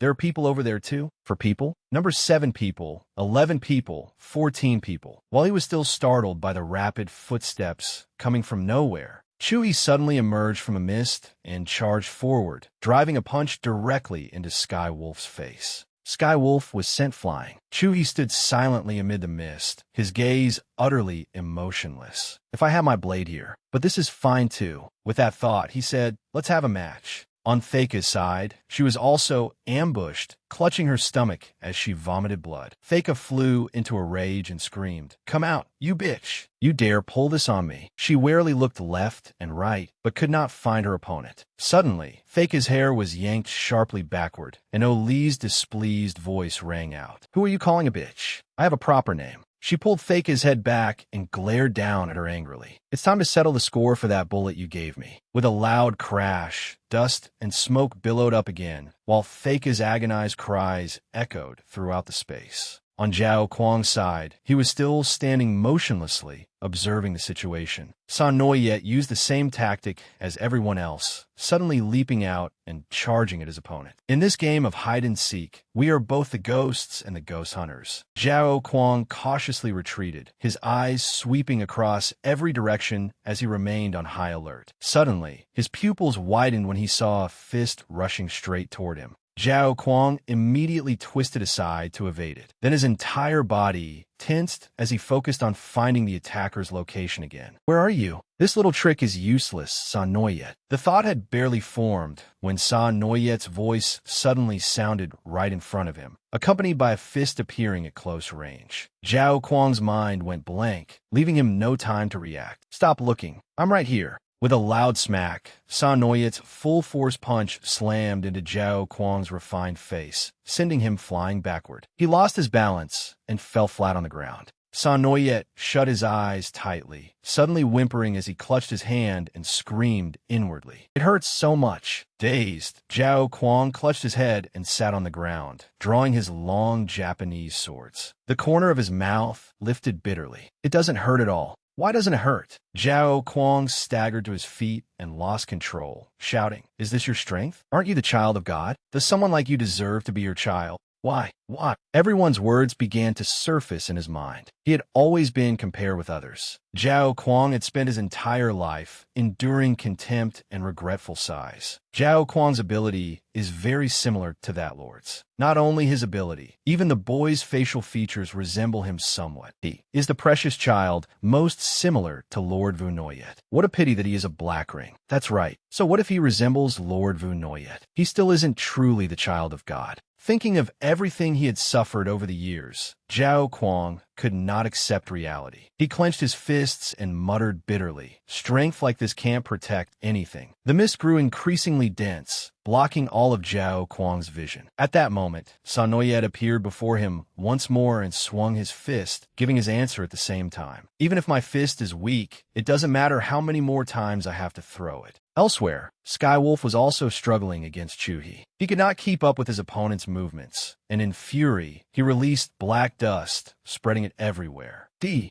surrounding space was quickly filled with black swords condensed from dust and sand. Skywolf panted heavily and raised a hand to wipe the blood from the corner of his mouth. He curled his lips into a slight smile. "So what if the gold experiment succeeded? I'll prove that we..." But before he could finish the thought, Chewie's voice unexpectedly rang out right before him. "You're celebrating too soon." Skywolf abruptly looked up. Chewie was completely unharmed, his white clothes spotless and without a speck of dust. He was crouching right on top of Skywolf's head. At the same time, Bui Tin Hoa and Lu Chi Shuyan quickly arrived outside the floating labyrinth. Lu Chi Shuyan raised his hand, intending to destroy the labyrinth with lightning, but Tin Hoa immediately grabbed him to stop him. "What if destroying the building by force injures San Noyet's group? Until we are certain of their location, we cannot act recklessly. Think of another way. Inside the labyrinth's highest level, sensing the intense tremors, Ha Mai and Koi Tu both had a bad feeling and began investigating. What was that just now? An earthquake. It was probably a tremor caused by unstable black dust. Strange. Is Skywolf's battle really so evenly matched? Suddenly, Hamai received a call from Theka. The instant she answered, a hurried whisper came through the line. Find a robot. Theka shouted furiously. There are traps in a labyrinth, and you didn't know? Koi too. You idiot. Go find that robot. Damn it. As soon as she finished speaking, Theka's phone was completely destroyed. Ola walked toward her, step by clacking step. Theka, covered in injuries, could only crawl backward with difficulty. Her body trembled violently as her strength drained away at an alarming rate. Before long, she had backed up against the wall. Bracing herself with one hand, Theka coughed violently. Then she raised her head and glared at the person before her with hatred. My ribs are all broken. This damn bitch is stronger than a bull. What the hell does she eat to be this strong? I should have trained my ability too. Even at a disadvantage, Theka refused to lower her pride. She gave a contemptuous sneer. So you finally came out. I never needed the mist to deal with you. Hearing that, Theka burst out laughing. Aha! It hurts like hell. You say one thing and do another. Why didn't you come out openly from the beginning? Now you're spouting such self-righteous nonsense. People born with abilities like you only know how to hide in the dark and play dirty. Suddenly, Olu grabbed Theka by the collar and lifted her into the air, making her cry out in pain. Pain. It hurts, it hurts. If you got the guts, just kill me. Why the hell are you torturing me? Olu froze, hesitation briefly flashing in her eyes.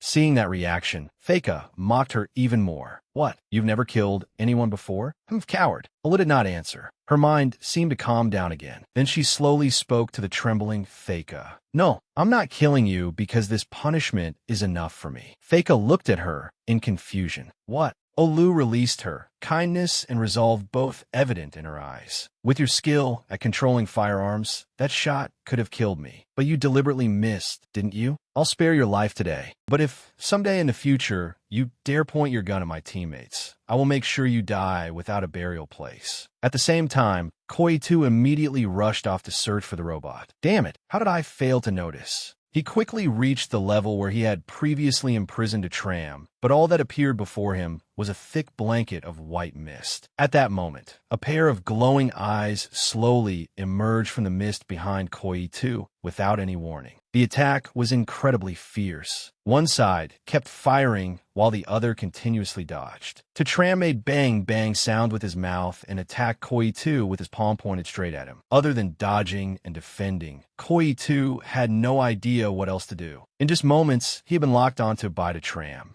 Tram charged at him wildly, intending to kill him on the spot. Koi 2 panicked, his bruised face contorting as he wailed, I can't take this anymore. Am I really going to die here today? Instinctively, Koi 2 created a turtle shell and crawled inside it to escape reality. He panted heavily, huddled within the shell, covered in injuries. That was close. I almost got blown to pieces. Where did that robot go? Why has it gone quiet? Curious about what Tram was doing, Koi 2 cautiously crept toward the opening in front of him. Just as he was about to peek outside, Tram's eyes suddenly appeared before him, making him scream in fright. Tram demanded irritably, come out. But Koi 2 was too terrified. He clutched his head and collapsed face down. No way. This is way too terrifying. I can't even beat a person, so how am I supposed to fight a robot? Why am I always the unlucky one? Then an idea suddenly came to him. Wait, I don't have to fight it. I just need to let the mist spread outside. Once the mist disperses, Zhao Kuang's group will definitely have no trouble fighting one-on-one. Then I can go straight back to Hamai.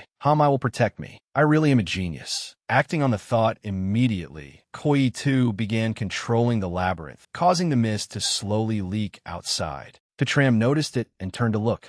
The walls of the labyrinth seemed woven from silk, gently dissolving away, forming a gap so large that it was visible from outside. Cut to the administrative district. The streets were bustling, and the rain had yet to stop. Rows of cars waited for the traffic lights to change. Inside a white car, Tikton Dai sat coldly, gazing out at the streets. She rolled down the window and listened to the clamor outside. 500,000 for one, 980,000 for two. Buy two and get a chance to enter our prize draw. That's so expensive. Of course it is, handsome sir and beautiful miss. This is the exact same number 4 combat suit worn by the Child of God. What's more, our prize pool even includes a life-size Child of God plushie. Don't you two want to try your luck? Is he really the Child of God? He didn't seem that impressive in the match. Don't talk nonsense. Give me 4 sets. Do they have the Child of God's personal autograph. Of course they do. At some point, Son Noyet's image had become wildly popular throughout the city. Rows of glowing red screens repeatedly displayed footage of him fighting at the Hoa Tune-In Club. There were even sightseeing tickets for Son Noyet's competition route, priced at 80,000. Once aboard, visitors could experience it immediately. A bus departed every 2 minutes, and crowds packed together like ants as they lined up to board. Seeing this scene, Tan Dai could not help sighing from inside her car. The corner of her lips lifted slightly. It's really lively. Just then, the light turned green, and Thich Tan Dai continued on her way. Along the way, every channel she listened to talked about only one person, the Child of God. There were even live broadcasts about him. According to what we currently know, the Child of God is trapped inside that building. The building just shook. Did everyone see that? Annoyed, Thich Tan Dai changed the channel, but the content was still about Son Noyet. There were all kinds of programs, yet only one person was ever mentioned. The clan war behind the hunt for the Child of God. The Celestial City must compensate everyone for all losses. Wondering how long that person has left to live, my heart has already gone away with them. That woman's son has been profoundly disappointing. Is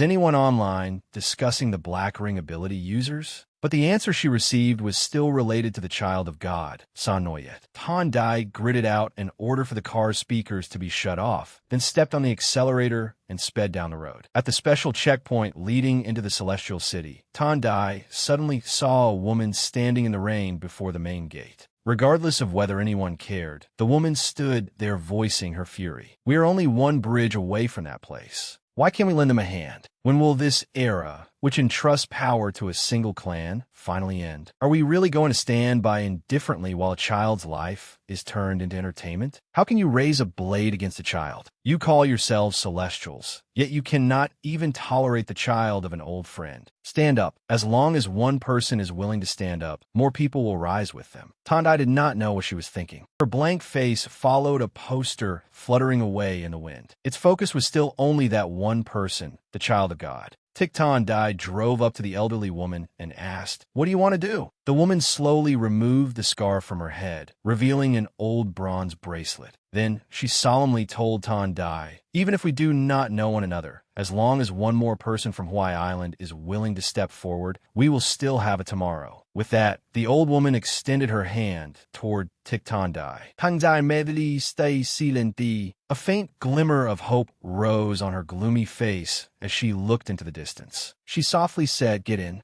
Back in the floating labyrinth, Koi Tu smugly said to the tram, "Once the mist clears, you'll have no way to resist. Go on, use whatever tricks you have left." But when a tram suddenly said, "Thank you," he froze in confusion. The tram smiled, recalling what Son Noyet had once said, "This isn't some trick. It's mist meant to guide our companions. Even if the mist dissipates, don't be afraid. They will definitely come." Koi Tu was startled, his expression darkening. "Guide them? What do you mean?" As soon as he spoke, a purple light flashed. Bui Tin Hoa and Lu Chi Shuyan had successfully entered the floating labyrinth and joined the battle. At a building in the Celestial City, Thich Tan Dai entered the courtyard and handed her car to an attendant to park. The moment she opened the door and stepped into the building, her face darkened. In a room resembling a library, an elderly professor sat reading a book. Thich Tan Dai walked over and took the last available seat, beside a young man with gleaming golden hair. She pressed her lips together, then gathered her courage and addressed the person beside her. "Mr. Lamb, I have something important to tell you."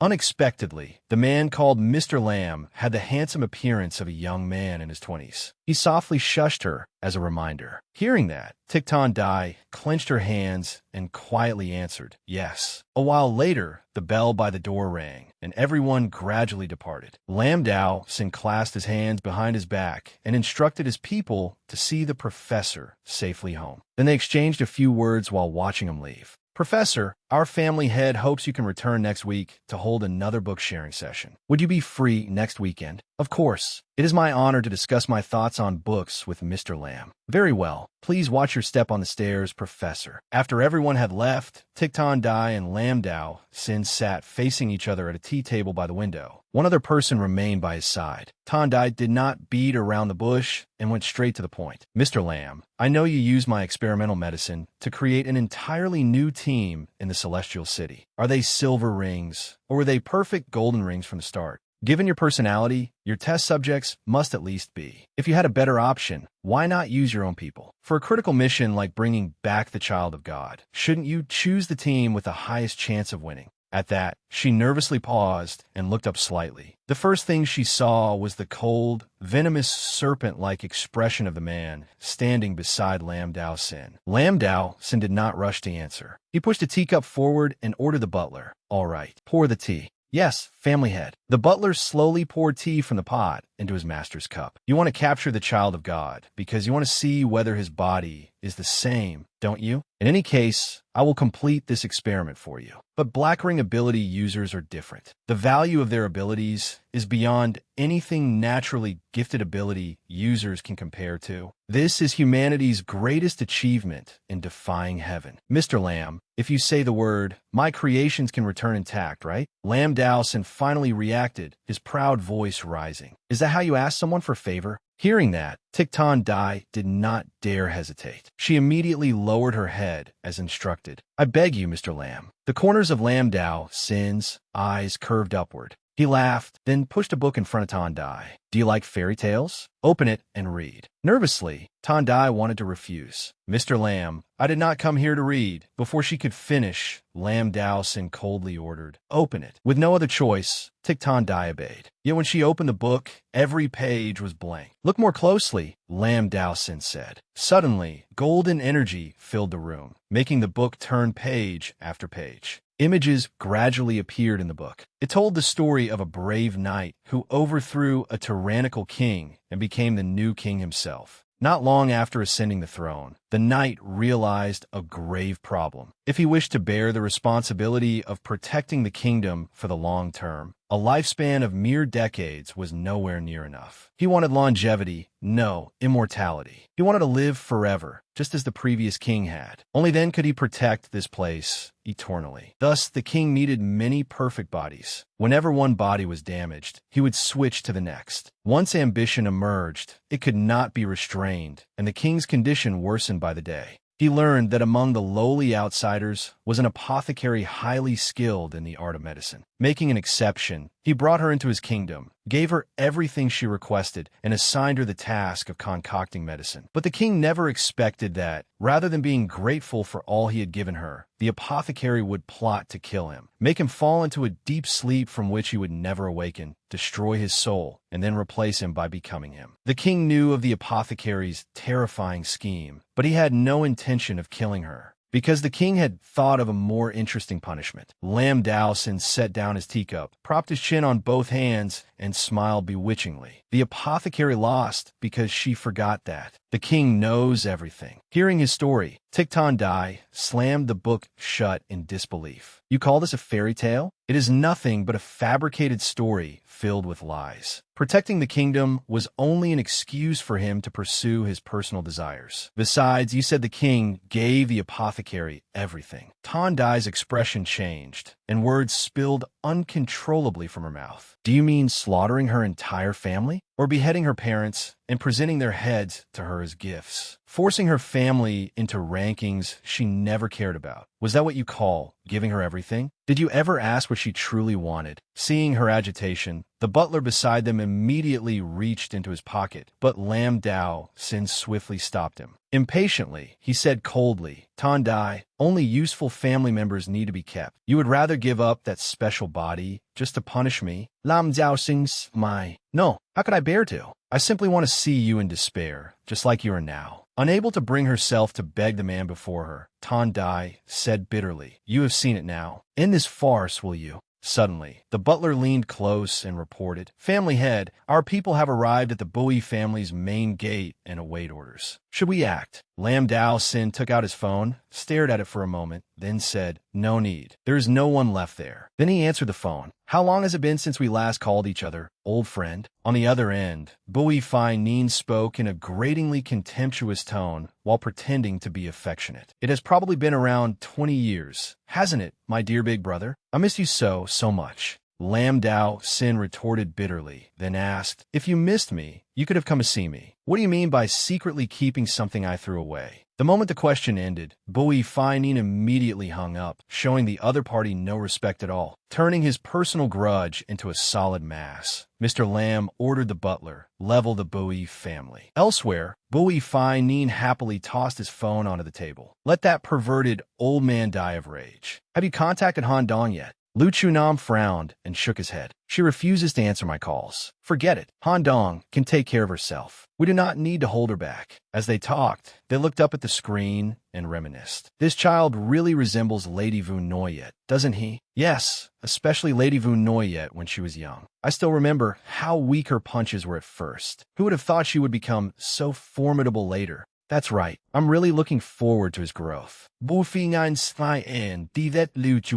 Hey, if San Noyet grows faster than Lu Chi Shuyan, that will definitely be interesting. I really want to see Lu Chi Shuyan's bitter expression. The things you focus on are really strange. At that moment, a huge explosion suddenly erupted. From the Ha family residence to the Han family residence, the Chu family residence, and even the Lu family residence, everyone could clearly see the fire. Lu Chunam turned to look. That's your house over there. Congratulations on becoming homeless. Bui Feinin joyfully raised his glass to Lu Chunam. I've waited a long time for this moment. The two laughed cheerfully and drained their glasses together. Wow, my house is gone. Keep it up, weakling. You're so childish. At the mention of the word childish, Lu Chunam became somewhat subdued. He quietly thought, childish. Keep it up, San Noyet. Back in the floating labyrinth, Bui Tin Hoa and Lu Chi Shuyan quickly arrived and reunited with Detram. She asked excitedly, we were worried we wouldn't find the entrance. Who was kind enough to show us the way? The one inside the turtle shell. Hearing them, Koi Tu wished he could kill himself all over again. He cried out bitterly. What a miscalculation. Lu Chi Shuyan said nothing. He only focused on the electric current in his hands, then smiled in immense satisfaction, confusing Detram. What's wrong with him? A side effect of evolution. Don't mind him.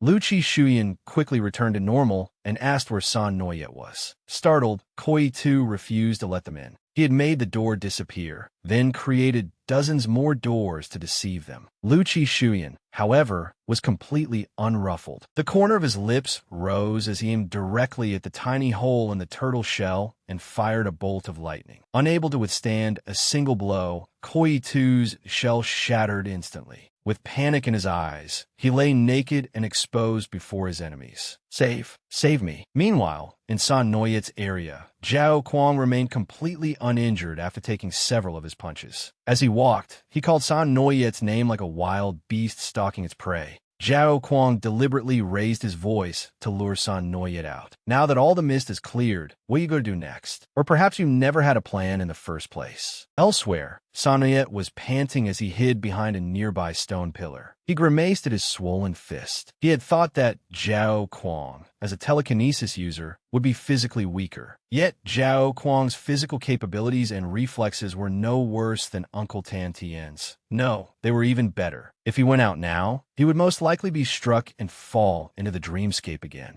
Zhao Kuang was already wary of him and would not use a simple dreamscape against him anymore. Moreover, he had weapons.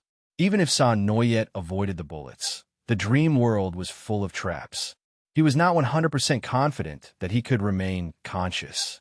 In his current condition, losing control of his body was only a matter of time. No matter how he thought about it, every path led to death. If that was the case, then he would gamble everything on one attempt. Acting immediately, San Noyet calmly called out to Zhao Kuang, making him pause, then asked, "Tell me where my mother is being held." Zhao Kuang turned toward the voice, his pale face advancing through the darkness. "You can barely protect yourself, yet you still care about that," he said. "San Noyet, I advise you to abandon that foolish fantasy of saving her. She brought this ending upon herself. Otherwise, your companions could not have survived long enough to come to your side, and you would not be isolated and helpless today. This is reality. No matter how powerful gods may be, they can only bow before sinful humanity. This is the mission of gods, and also the price of power." Suddenly, San Noyet lowered his voice, deciding to stop hiding. "Zhao Kuang, I have always remembered what you told me in the dream. You said we are both children of God.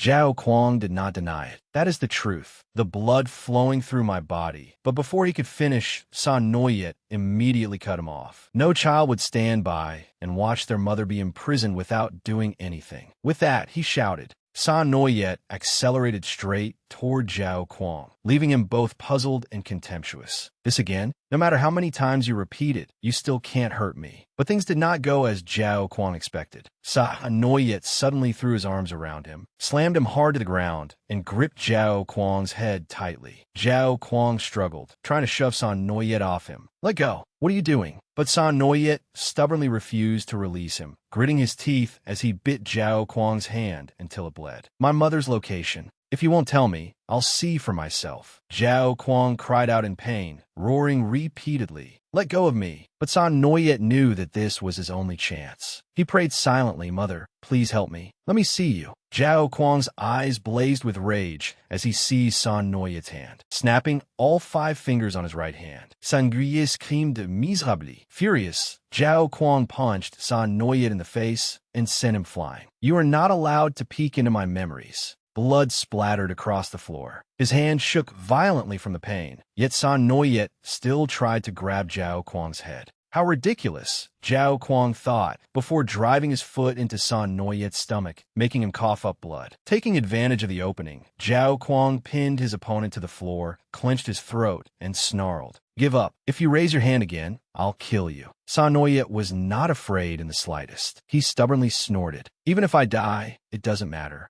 With that, he raised his hand again to seize Zhao Kuang's head. Zhao Kuang had nothing more to say. He swung his fist down once, twice, 3 times. As he punched, he muttered irritably, Give up. I said give up. Why won't you give up? Why is there not a trace on you of someone who survived the exile zone? Why are your eyes so pure? What have I done? San Noyet lost consciousness for a moment, but quickly regained his senses. His dangling hand twitched, then reached for Zhao Kuang's head again, horrifying him. San Noyet curled his lips into a smile, his battered face filled with pride. The White House. Zhao Kuang's face darkened, then his eyes lit up. He whispered, Sister Meng, keep sleeping in that beautiful dream. Don't wake up. San Noyet's body then fell into a pitch-black space. He opened his eyes slightly, then tiredly shut them again. His body continued to fall without end. When he reached a certain depth, Little Black suddenly appeared. Unlike San Noyet, who was falling, he openly flew upward. As he passed San Noyet, he paused and looked back. He saw San Noyet's weak hand desperately trying to hold on to him, but lacking the strength to do so. Little Black coldly watched him fall deeper, then turned away and cursed, Idiot! Outside, Zhao Kuang thought he had killed San Noyet. But San Noyet's laughter suddenly rang out, startling him. San Noyet lay sprawled on the ground as an icy aura slowly spread from his body. By then, Little Black had completely taken his place. He chuckled and turned to Zhao Kuang. You're so slow. Why are you only using your ability now? Zhao Kuang staggered back in shock and immediately raised his gun at Little Black. He quickly realized that the person before him was not San Noyet at all and asked at once, Who are you? Little Black could not be bothered to answer. The hand that had been twisted purple from being broken instantly recovered, as if brand new. He chuckled. Hey, you fake. Since you haven't died yet, what am I supposed to do? Zhao Kuang frowned, not understanding what Little Black meant. What do you mean, fake? Didn't you use those 4 words to describe yourself? Child of God. Little Black had somehow already closed in on Zhao Kuang. Zhao Kuang's body could not move at all. He could only stand there and let his enemy toy with him. Feel it properly, the difference between the real thing and a counterfeit.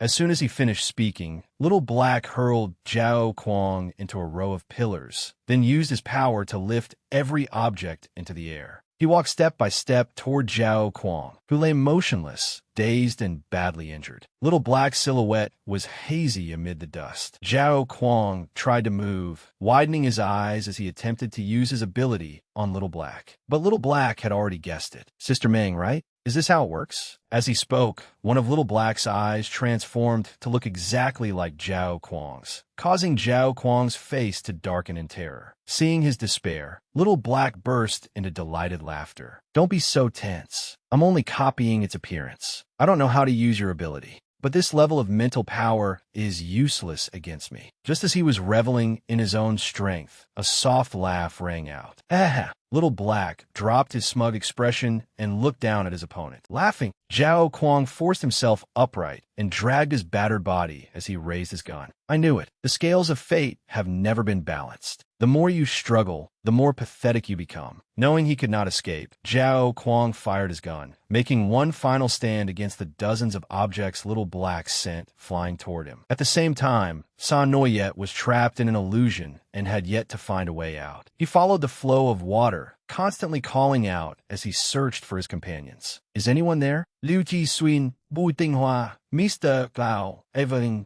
Sa Noyet scooped up some water with his hand and tasted it. It was seawater, so salty. I really am dreaming. Water surrounded him on all sides, and an odd feeling kept rising inside him. I know this is a dream, so why can't I wake up? Anyway, I should find an exit first. Sa Noyet walked while looking around, but aside from things such as life rings and balls, there was nothing else. Even after going deeper, he did not see a single fork in the path, making him suspect he had gone the wrong way. The seawater kept rising, and his body grew heavier. Sa Noyet slapped himself in the face. With tired, unfocused eyes, he tried to encourage himself. Get a hold of yourself. Sa Noyet, I can definitely find a way out. As he walked, he absent-mindedly searched for a Thuan, but then suddenly realized that a Thuan was already gone. What am I saying? When did the seawater rise to my chest? Did I lose consciousness just now? Damn it, why did I only realize this now? Zhao Kuang could never have arranged an exit for me to find in this dream. Time in dreams differs from reality. The water may have risen from my knees to my chest in the blink of an eye. In such a short time, my memory is already having problems. If I stay here any longer, I may go insane and eventually forget who I am.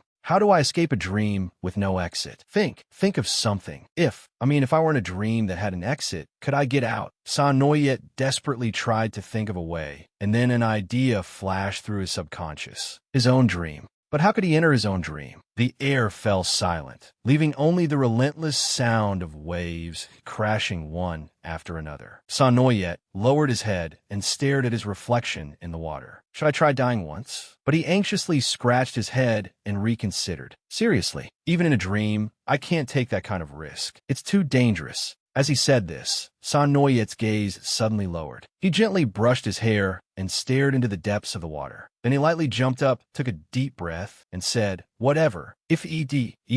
Then he plunged beneath the water. I have to enter my own dream and escape this dream's control to return to reality. Sa Noyet drowned himself. Though he had begun to suffocate, he stubbornly refused to surface. A few minutes later, he clutched his throat and coughed violently, his throat burning. His mind was in chaos, and his whole body trembled. He had not expected the sensation in a dream to feel so real. It was as if he had truly gone through drowning. Only then did Sa Noyet calm down and look around. Is this my own dream? I thought I would end up somewhere familiar. Before Sa Noyet was a clean infirmary room. He walked over and gently drew back the white curtain, only to unexpectedly see a metal table behind it. Images of the past, when he had been captured by two large men, surfaced again. The man in black held Sa Noyet down with both hands, while the man beside him held a utility knife and a syringe. Growls and the clatter of instruments echoed continuously. Sa Noyet stood frozen as he watched his younger self lying there, crying and begging for help, yet no one came. The scene appeared suddenly as though it had a purpose, then slowly faded, returning the infirmary to normal. Suddenly, hurried footsteps sounded outside, along with someone shouting, "Find him!"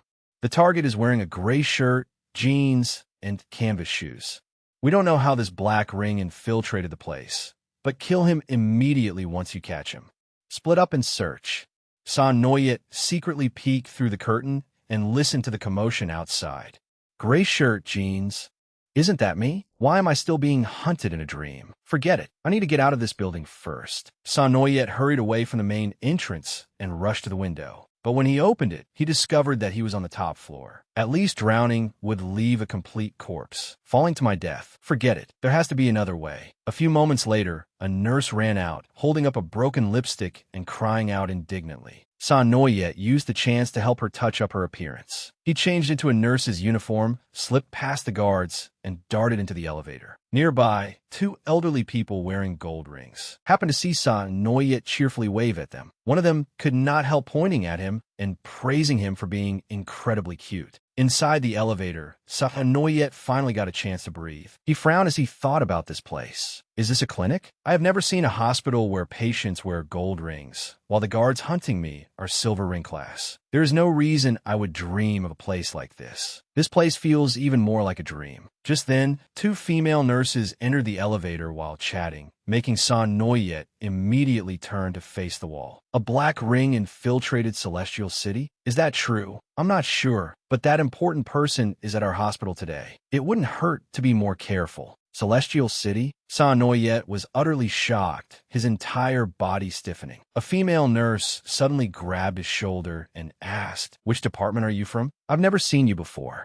Sa Noyet stammered, unable to answer. Just then, the elevator doors opened. He let out a relieved breath, tears welling in his eyes. I hate dreams. After countless hardships, Sa Noyet finally reached the back door. He hypnotized himself. If I push this door open, I'll wake up. If I push this door open, I'll wake up. Sa Noyet shut his eyes tightly, then slowly pushed open the door. But reality was not like that. Sa Noyet had simply walked out of the hospital. He was somewhat disappointed and began to sneak around in search of an exit. Was it because he was in a dream? Even the air here felt completely different from the exile zone. After walking farther into the rear courtyard, Sa Noyet's eyes suddenly widened in shock. In the distance, he saw two women sitting together and talking. One of them was his mother, Vu Noyet. Instinctively, Sa Noyet took a panicked step back and hurriedly hid behind a nearby pillar. By chance, every word of the conversation between Vu Noyet and the woman beside her reached his ears. When are you planning to tell Han Dong's group that the fetus is not developing well? Vu Noyet answered calmly. Daosin has been making a lot of small moves recently. They have enough to deal with handling the affairs of the major families. Telling them now would only give everyone more trouble. She gently rubbed her stomach. I believe this child will definitely make it through this difficult time. Besides, I will always be by my child's side. The other woman lowered her eyes, her voice tinged with pity. Vu Noyet, you understand it too, don't you? Given the current situation, this child is only a burden. At that, Vu Noyet asked her to go inside and retrieve the phone she had forgotten. The woman immediately nodded, stood up, and quickly left. As soon as she disappeared from sight, Vu Noyet slowly turned her head towards Sa Noyet's hiding place. She rose to her feet and gradually walked toward him before saying, "Come out. I know you were eavesdropping." Sa Noyet was startled. Reflexively, he frantically wiped away the lipstick still smeared on his face, hurriedly removed his hair tie, and awkwardly smoothed down his messy hair. He lowered his head to brush dust from his clothes and straightened his wrinkled collar. He even unconsciously smoothed the creases in his shirt, as though trying to make himself look a little more presentable. But the more he tried to fix himself up, the more awkward he became. In the end, Sa Noyet could only clench his hands, take a deep breath, scratch his head stiffly, and walk out. His eyes trembled as he silently looked at the woman before him, the mother he had only been able to meet in dreams for 18 years. Vu Noyet moved her fingertips slightly, and in an instant, the square scarf covering Sa Noyet's black ring gently floated away from him. Even after confirming that he was a black ring, not a trace of disgust or hesitation appeared on her face. The first thing she asked was, "Is your hand all right?" Sa Noyet choked up, holding back the tears that threatened to spill over. He gently shook his head. "It's fine." Sa Noyet secretly sighed in relief. "That's good. She doesn't recognize me in this pathetic, useless state." Meanwhile outside, Little Black happily hummed as he toyed with Zhao Kuang's bullet on one fingertip, while his other hand dragged Zhao Kuang along by the head. "How should I deal with you? If I kill you, he'll wake up, right? Whatever." As he spoke, Little Black suddenly let go. Then he turned back and gripped Zhao Kuang's throat. "I'll kill you first and worry about it later." Just then, Bui Tin Hoa, Lu Chi Shuyan, and a Cham arrived and shouted his name. "Sun Guye." Realizing something was wrong, Lu Chi Shuyan immediately raised an arm to stop the other two. "Wait, look carefully. He isn't San Noyet." Little Black chuckled in delight upon seeing the newcomers, then threw Zhao Kuang forcefully aside. "I'm not." "Then no one is worthy." As power surged through him, Little Black clutched his burning chest and swayed from side to side. "This is so exciting. All of you come at me. Come on, all of you." Tacham was startled and immediately began scanning and analyzing San Noyet's sudden behavioral change. The results were completely inconsistent, eliminating the possibility of deliberate disguise. Factors that may cause major behavioral changes in an individual include the following common causes: psychological factors, such as mental illness, psychological trauma, or schizophrenia, which may result in abrupt behavioral changes; physical health issues, requiring a further brain scan of target San Noyet, as brain pathology may be present; environmental influences, and external pressure, as people may exhibit behavioral mutations after suffering multiple major shocks in a short period. Other special causes cannot be ruled out for the time being. Deep communication with San Noyet is required to gather and analyze data. After listening to Tacham's analysis, Liu Shuyan remained silent, his brows tightly furrowed as he stared at San Noyet. Compared with analyzing the cause, what concerned him more was this: could this guy talk like that last time too? Lost in thought, Liu Shuyan suddenly looked down. Feeling pain gradually spread through his foot, he turned to Bui Tin Hoa and asked, "What do you mean by this?" Bui Tin Hoa gave him an awkward smile. "So, this is the interesting thing you mentioned? Something this important. Why not wait until next year to tell us?" Liu Shuyan laughed and stomped hard on Bui Tin Hoa's foot in return. Surprised old lady? But their fun did not last long. Sensing murderous intent, all three immediately focused. Dozens of sharp objects shot toward them. The three of them swiftly used their abilities to blast the objects away, but a bullet was hidden among them. Liu Shuyan tilted aside to dodge. The bullet suddenly changed direction, flying straight at Liu Shuyan's temple. But before it could reach him, a burst of frost stopped it and shattered the bullet. Little Black clapped excitedly. "Wow, that's not bad either." Then he smugly ordered, "Come here." Liu Shuyan instantly lost it. Bui Tin Hoa and Tacham quickly stepped aside, their faces blank. "This was bad. Turn off the notifications.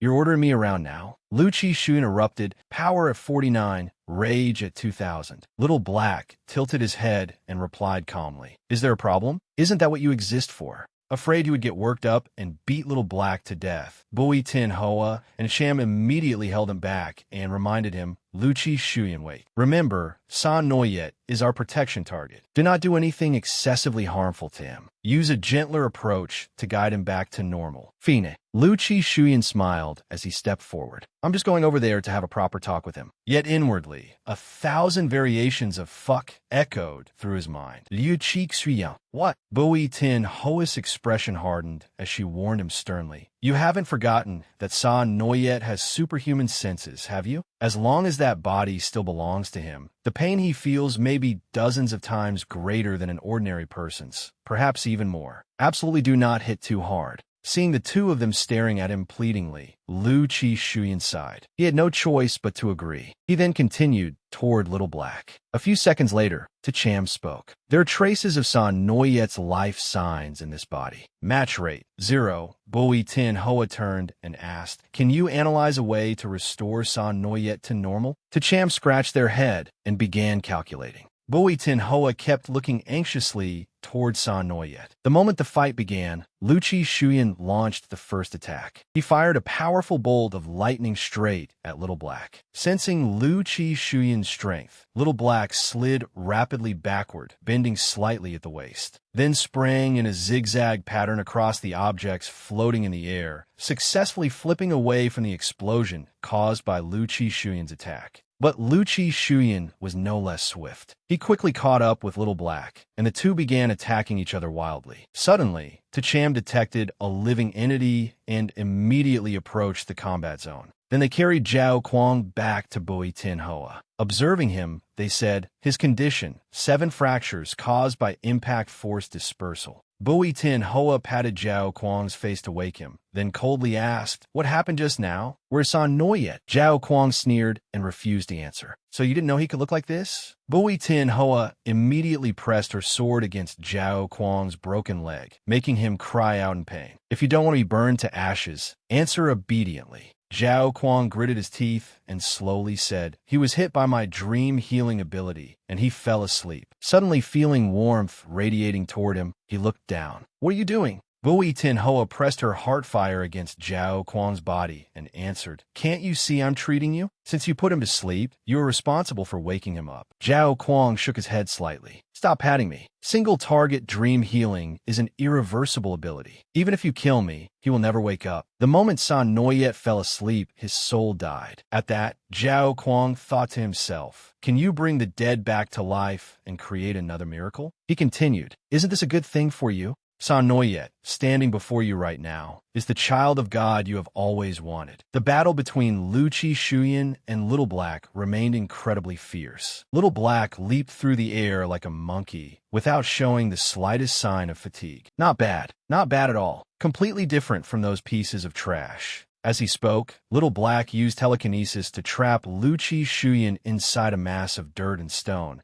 but Lu Chi Shuyan immediately unleashed lightning. He easily shattered it and escaped. However, Little Black was a little faster. He abruptly appeared and grabbed Lu Chi Shuyan by the collar, pulling him close as he offered, "How about helping me wipe out the other ability users?" Liu Chi Xuya sneered. "Ridiculous." Then he flung Little Black away and froze his legs in the process. Little Black immediately noticed and looked down, but at that very instant, an iron chain shot over and locked tightly around his arm. Liu Qixuyan spoke angrily. "Don't use his face to say such disgusting things. Get out and give San Noyet his body back." Lu Chi Shuyan's power erupted, colliding with Little Black and causing a powerful shockwave. Wu Tin Hoa looked over in alarm, never expecting Little Black to use black dust to cover his body. He shouted, then forcefully released it in every direction. Little Black lowered his head slightly, his expression calm. But Lu Chi Shuyan had completely vanished. Just then, another chain appeared from behind and wrapped tightly around Little Black's neck, yanking him back. If it were the real San Noyet, he would definitely know where I am. When you come back, I will apologize to you myself. Sangria, Lu Chi Shuyan cried unwillingly, channeling lightning into his chain and jerking Little Black into the air.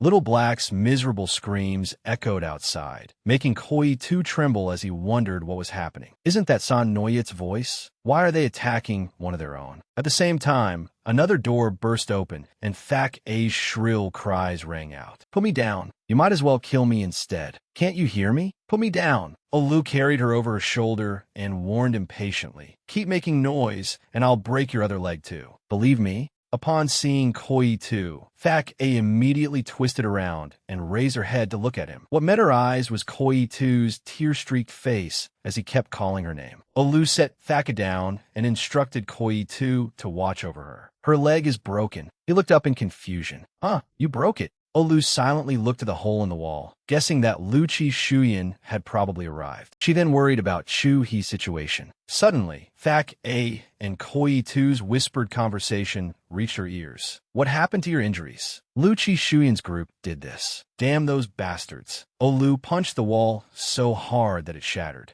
Then she looked down and warned them, "I heard that. Don't badmouth them." Suddenly sensing a familiar presence, Olu turned and called out, "Chuhi! Chuhi! Is it you?" Chuhi panted heavily and tugged lightly at his collar. A red mark running down one side of his body appeared, then gradually faded away. Chuhi answered softly, "Yeah." He then walked out through the door as calmly as usual. "It's me. We need to leave. This place will collapse completely very soon." Outside the floating labyrinth, the incident had caused no small stir. Everyone stood silently, listening for news from an online streamer who had risked getting close to film. "The building is collapsing. Viewers, can you see it clearly? The smell is so pungent. I can smell it from this far away." Suddenly, a flood of comments appeared. Did someone just fly past? Someone flew by. "Streamer, aren't you afraid of catching the virus filming so close? Show us the child of God who wants to watch the outside of the building. Don't you think this is an incredible scene? It feels like a real war is about to break out. Holy shit, there really is someone. Someone's there. Quickly film that person." Seeing the stream of comments, the videographers immediately zoomed in.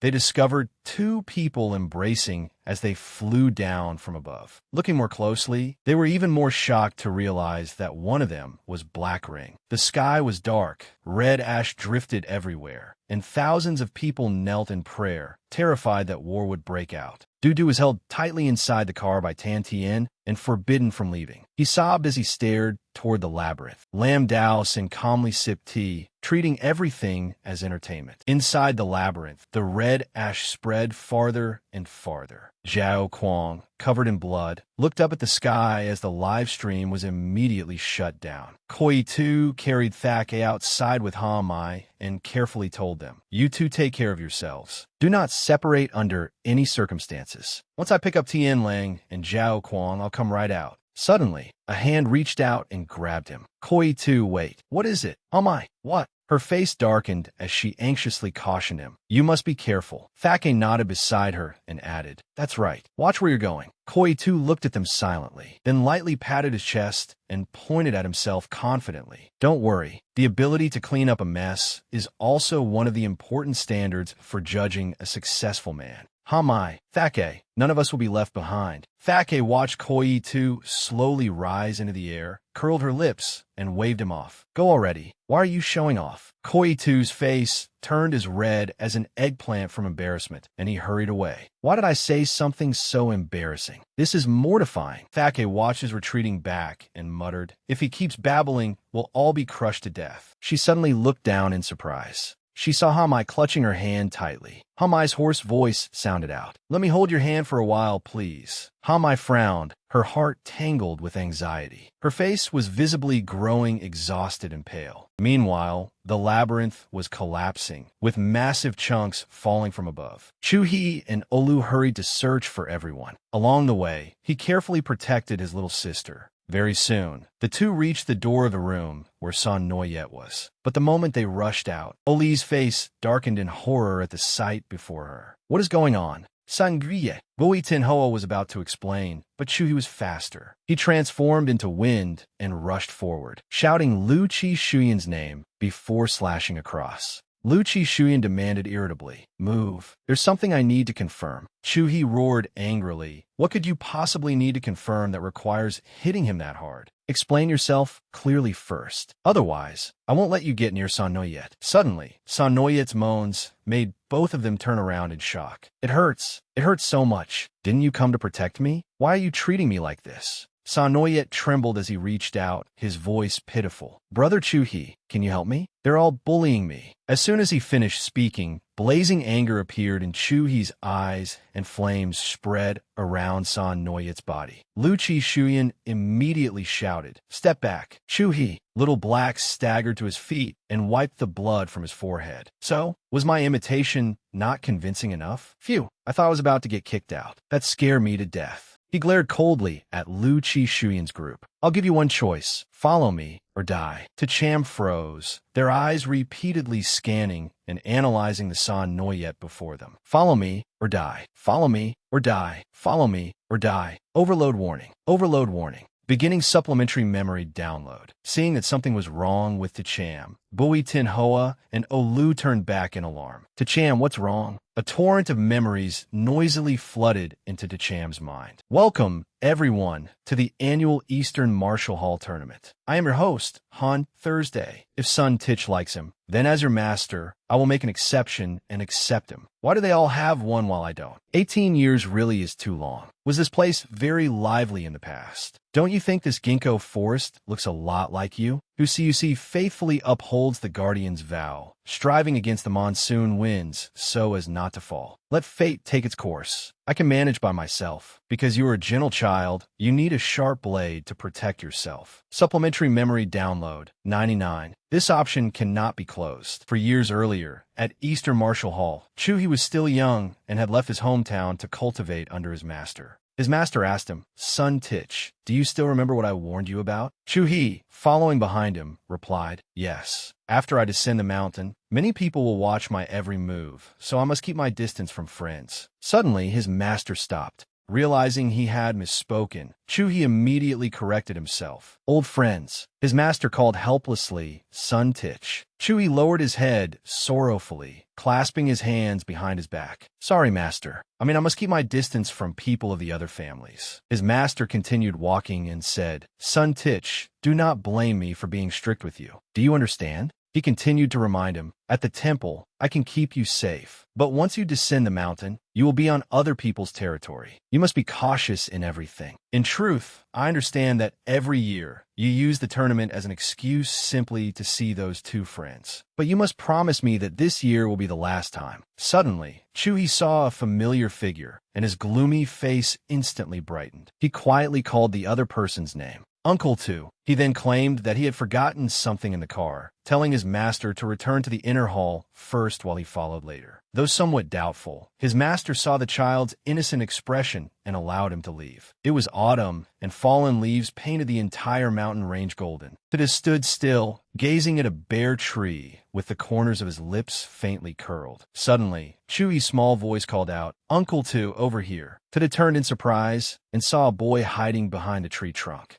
Upon seeing his face, Tada was slightly surprised. "Little he," Chuhi greeted him happily. "Uncle, it's been a long time." Without a word, Tada walked over and stroked his face, thinking, little he looks so handsome in monk's robes. The older he gets, the more he resembles Feng Vu. "By the way, little he, I have a gift for you." Chuhi read his expression and said, "Uncle Tu, did you forget again? If you don't say it aloud, I can't possibly guess what you're thinking." Tada awkwardly cleared his throat, then stammered as he nervously removed the gift from his back. "I heard you were about to compete, so I brought you a gift. Here." He took the large bag Tada handed him in surprise. "A gift? For me? Can I open it?" Tada smiled capably. "Of course. It was specially forged for you." The atmosphere was bright and warm as he carefully placed the box on the ground and opened it. He gasped in amazement when he saw the pitch-black blade inside. Chuhi delightedly lifted it up. "You're really giving this to me? It's such a beautiful blade." Tada's eyes softened as he asked expectantly, "Do you like it?" "I really like it," Chuhi replied with a smile. But immediately afterward, his expression dimmed and he lowered his head. He put the blade back into the box, reluctant to refuse. "But I can't accept this gift." Tada, confused, tried to persuade him. "Don't refuse. It's only a blade. No one will blame us.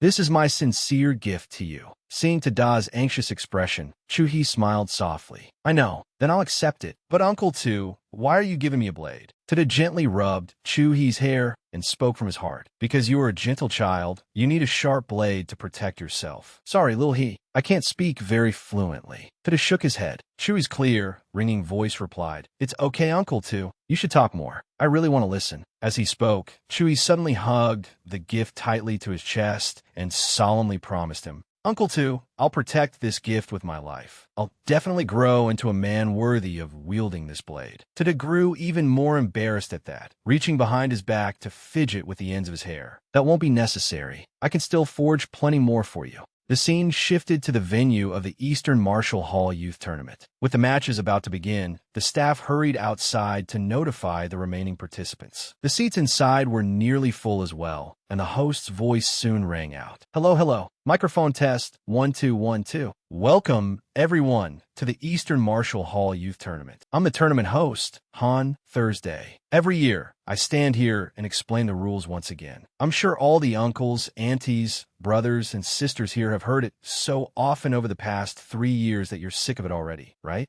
But even if you're sick of it, you'll have to bear with me. I still have to say it again." Luchi Shuyan was there too. He looked coldly at Han Thursday on stage. What a show-off. Then he glanced in another direction and saw Chuhi scurrying in. He's gotten taller again. How many centimeters has he grown this time? Han Thursday's voice continued. "This year's tournament is the same as always. We have invited participants from 16 clans. The contestants will draw lots and fight one-on-one until the final winner is determined. But please note, the use of supernatural abilities is strictly forbidden during matches. This is a contest of pure martial skill. The rules are simple. Within the allotted time, defeat your opponent or force them beyond the boundary line to win. Let me remind all contestants once more. Using supernatural abilities will result in immediate disqualification. I hope everyone will follow the rules." At the same time, Tada had slipped into the building and shaken off the people tailing him. Once the introductions were over, the contestants greeted one another. Luchi Shuyan and Chuhi deliberately leaned forward and back, trying to catch sight of each other, only for Han Thursday's voice to snap them back to attention. "Contestants, focus. This year, to encourage participation,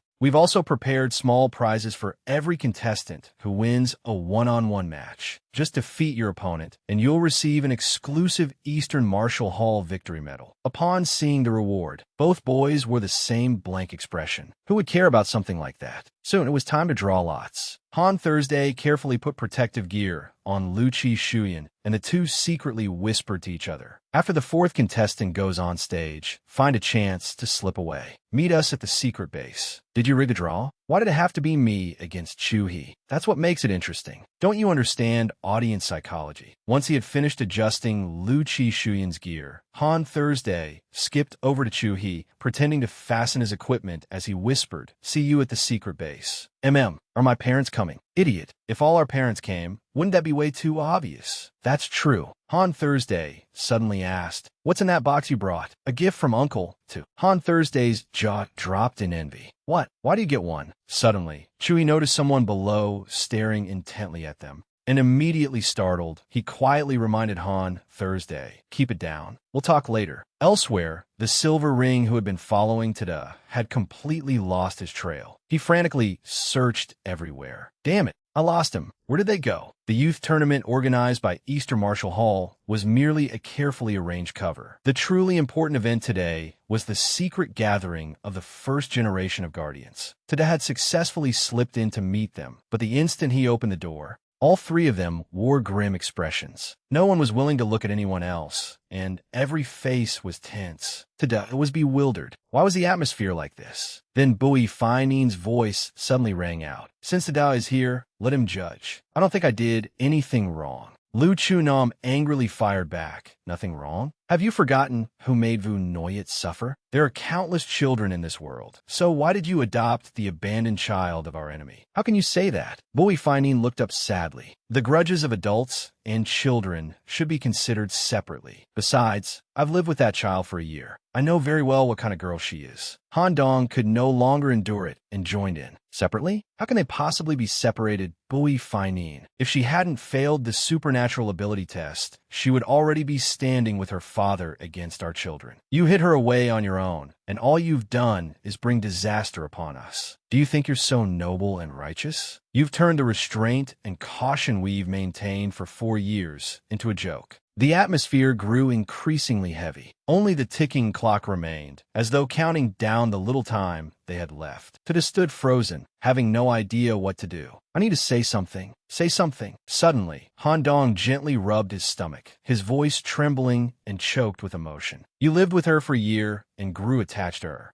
Then what are parents like us supposed to be? We live day and night in fear of losing our own children. Have you ever, even for a moment, considered how we feel?" Bui Finin did not dare raise his head. He bent forward in silence for a moment before deciding to speak. "I admit that I have wronged all of you, but I have nothing to be ashamed of before that child. She is only a child under 10. She didn't choose her origins. Aren't we trying to save the world? If we can save the world, why can't we save one more child? She's part of this world too. If Vu Noyet were still here, she would definitely agree with me." Hearing this, Lu Chunam could no longer hold back and slammed his hand down on the table. Tada hurried over as well. He normally stuttered already, but now he was even more flustered, waving his hands and feet about as he tried to calm everyone down. Don't argue anymore. I can make machines to protect everyone's children. I know everyone is using their own way to fulfill the promise we made back then. No one is a deserter. Please don't argue." As he spoke, Tada's voice gradually broke, as though he would burst into tears if pushed any further. "Aren't we the closest friends?" At the same time, in the secret room during the fourth match, Chu-hee had successfully gotten a medal from Han Thursday. Lu Chi Shuyan glared at him bitterly, almost burning a hole through his face over his loss. Seeing that, Chu-hee smiled. "If you want it, I can take it off and let you have it." Lu Chi Shuyan turned away and stubbornly scoffed. "No need. I don't like it. It's so tacky." Just then, Han Thursday opened the door and walked in, rummaging through his pockets. "I don't know who the Lin family sent to watch us. Everyone I passed on the way looked suspicious." Chu-hee carefully asked, "What about the tournament host? Someone else has taken over." Chu-hee asked again, "What's the reason? Can I have diarrhea? Why are you asking so many questions? Are you planning to catch me in a lie?" As he spoke, Han Thursday tossed something to Lu Chi Shuyan, then ran over and sat with them. "Hey, Chu-hee, hurry up and show us the gift Uncle Da gave you." Lu Chi Shuyan stiffened and whipped his head around. "A gift? Uncle Da gave you a gift." The three gathered together, admiring Chu He's blade with undisguised envy. Why are you the only one who has one? Let me play with it. No, this was a gift Uncle T gave specifically to me. You can only touch it a little. TCH, look at that smug face. It's so cool. Seeing their smiling faces, he hesitated. Should he tell them that this year would be his last time? Forget it. I'll wait until I'm about to leave. At the same time, Chi Shuyan also watched Han Thursday and Chu He with an equally gloomy expression. Because Han Thursday had been gone for too long, the replacement host was just as anxious. He sat stiffly in a corner, clutching his backside and fidgeting restlessly. Why hasn't the young master returned yet? The 11th match is almost over. He has been gone so long that people will inevitably grow suspicious. Inside the secret room, the three children were still innocently playing airplane chess. Han Thursday lost and began howling, "Impossible!" Chewie naively rubbed salt into his wounds. My plane reached the finish line, so that means I won, right? Han Thursday threw a tantrum and flipped the game board. I'm not playing anymore. Why are you so lucky? Chi Shuyan sat quietly in a corner, thoughtfully considering Han Thursday's words. Luck is also a kind of ability. Suddenly, the host's voice outside the window silenced the room. The 12th match will begin in 5 minutes. Everyone may take this time to rest. The exciting match will continue in 5 minutes. Han Thursday reset the board and said, I have to go back now. I'm leaving first. You two should wait a few minutes, then leave separately. Chu He and Chi Shuyan nodded at the same time in understanding. Watching Han Thursday walk toward the door, the three reluctantly said before parting, then let's meet again next year. See you next year. As soon as the door closed, Chu He and Chi Shuyan's moods turned somber. They stood there without speaking for a while. Chi Shuyan stared at the ground, while Chu He stared at him. Then, shyly, they asked each other, how many centimeters taller have you gotten? I haven't measured. Oh, Han Thursday just left. It suddenly became much quieter here. Chi Shuyan toyed with the metal on his clothes, softly calling Chu He's name before saying sadly, I won't come next year. Me neither. Hearing that, the two immediately turned on each other, shoving and arguing. Then why didn't you say so earlier? Mostly because I was afraid Han Thursday would. Me too. As if a weight had been lifted from their hearts, the two children began laughing and playing together again. But realizing they were being too loud, Chi Shuyan immediately shushed him, and Chu He promptly covered his mouth. Chu He whispered, I wonder when we'll meet again. Don't be sad. Chi Shuyan answered confidently. Rules like these might as well not exist for Han Thursday. He'll definitely find a way to secretly come see us, though it'll be troublesome. Suddenly, Chu He touched the gift box lightly and reminded him, don't slack off in your training, Chi Shuyan. Chi Shuyan clicked his tongue, looking deeply displeased. Don't think winning once means you can act so smug.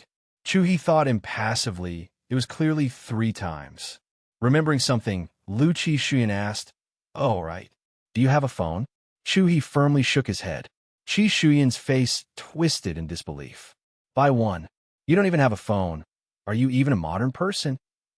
Outside the door, the host's voice sounded again. It's almost time. Are there any audience members who haven't entered the venue? Our 12th match is about to begin. Chu He smiled at his adorable friend and asked, want to play another round? Chi Shuyan leaned against the wall and nodded. Sure. Meanwhile, in the dark underground chamber, the conflict among the adults showed no sign of easing. Tada forced himself to voice his idea. This design is completely different from before. I plan to extract energy cores from the human body. If an intelligent machine can hold 5 or 6 energy cores, that would be an enormous breakthrough. Yet after hearing him, none of the 3 looked any better. Lu Chunam picked up his phone and stood, then walked directly toward the door. Tada called after him in confusion. Chunam. Lu Chunam stopped beside Toda. With an utterly desolate, despairing expression, he said, if algorithms and code could truly turn the tide, why would we be cowering in this sunless underground darkness? Don't waste your time anymore. Tada was stunned, the words he wanted to say vanishing just like that. No, this time really is different. One by one, they stood and passed by him with sorrowful faces. Tada's throat burned and his heart sank heavily. His lips kept parting and closing as he watched them drift farther and farther away. Don't go, he begged silently, though he knew they could not hear. Don't go. Listen to me. Don't give up, everyone. Within mere seconds, the room became empty again. Tada turned around, hoping that everyone had only been joking with him.